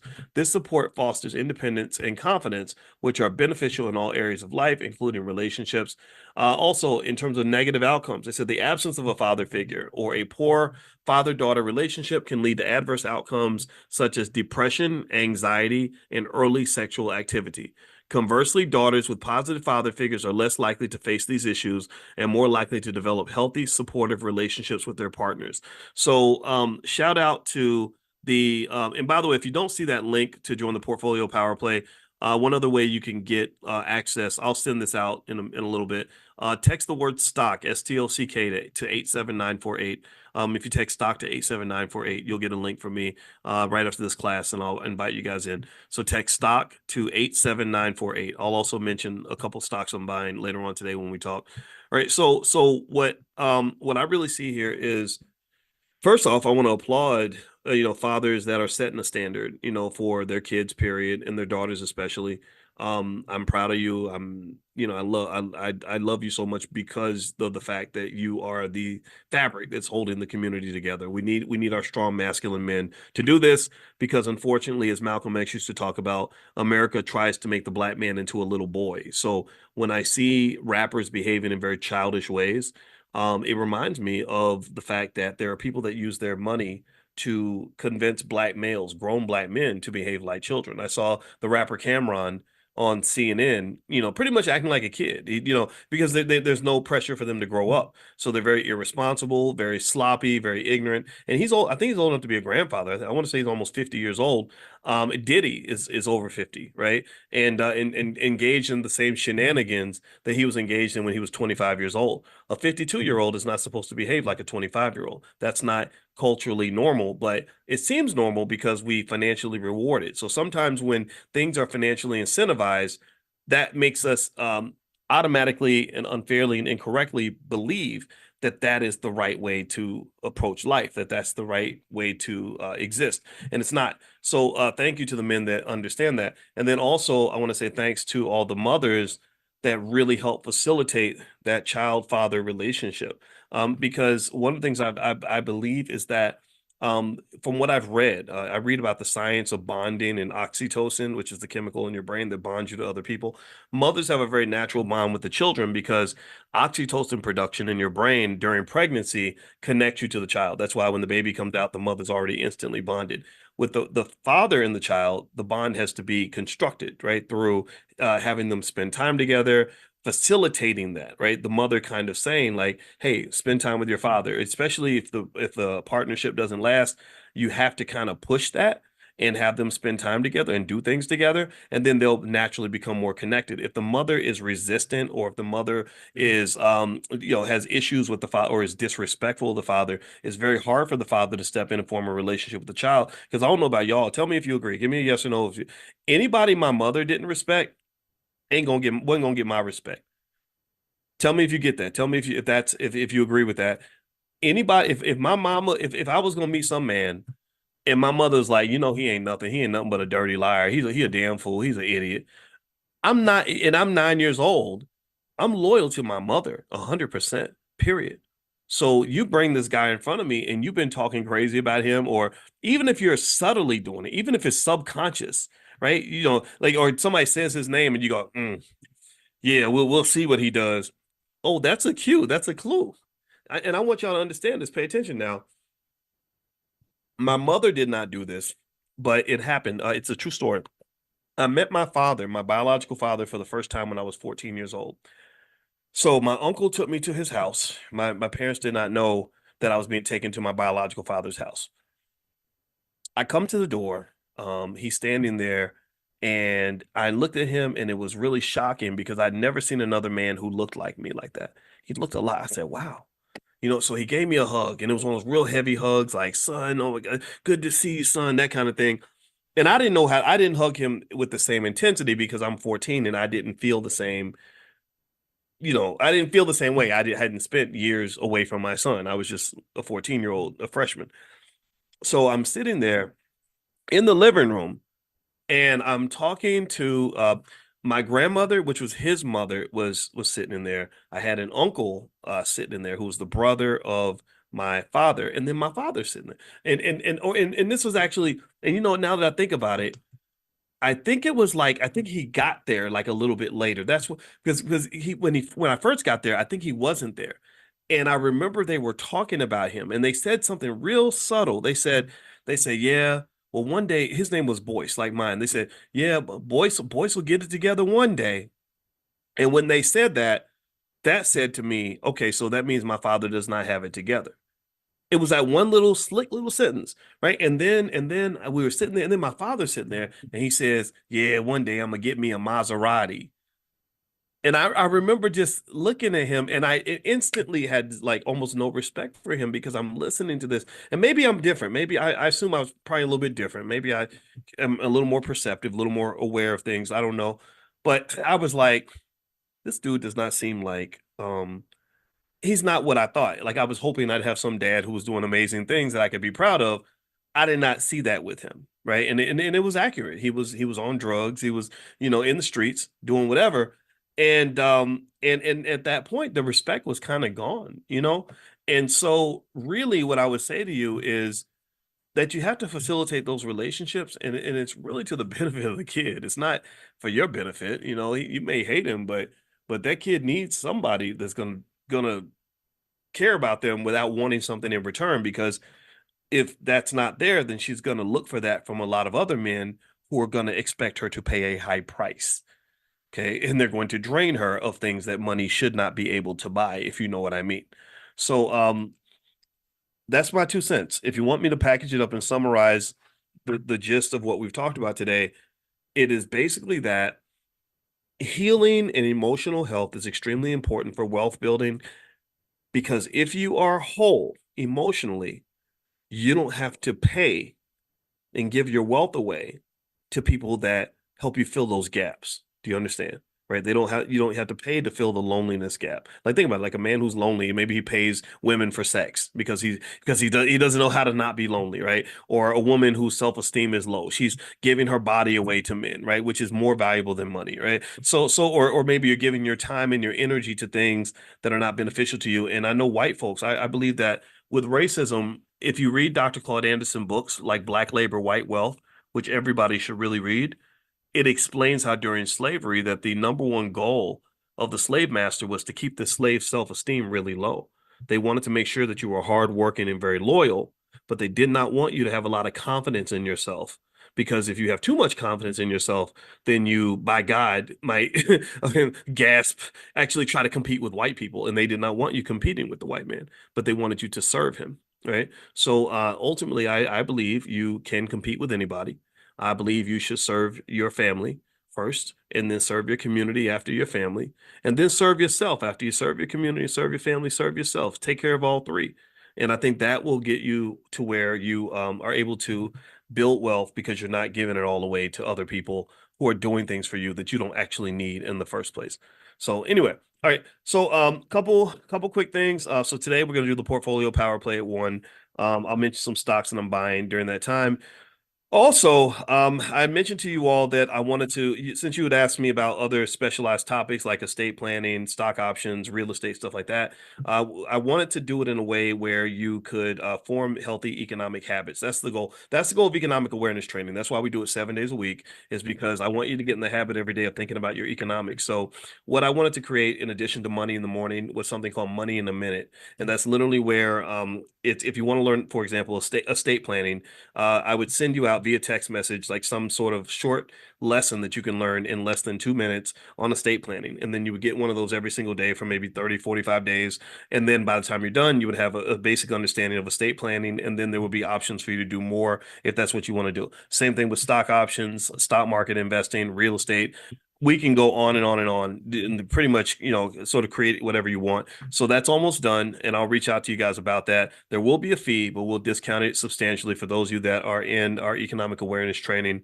And that should be ready probably by the end of the week. Okay. So I'll let you guys know when that's ready. And if you're not already on the text list for Money in the Morning or economic awareness training, make sure you text the word morning, MORNING, to 87948. And also the book that we were covering for a big part of this class is my book, The 10 Commandments of Black Economic Power, which you can get a copy at our Black Wealth Mastery store, which is at drboycebooks.com. So it's drboycebooks.com. So take care, everybody. Have a good day. Thank you so much for hanging out. It was great. And maybe I'll see you guys later on this afternoon. And thank you for your well wishes on the anniversary. I appreciate that.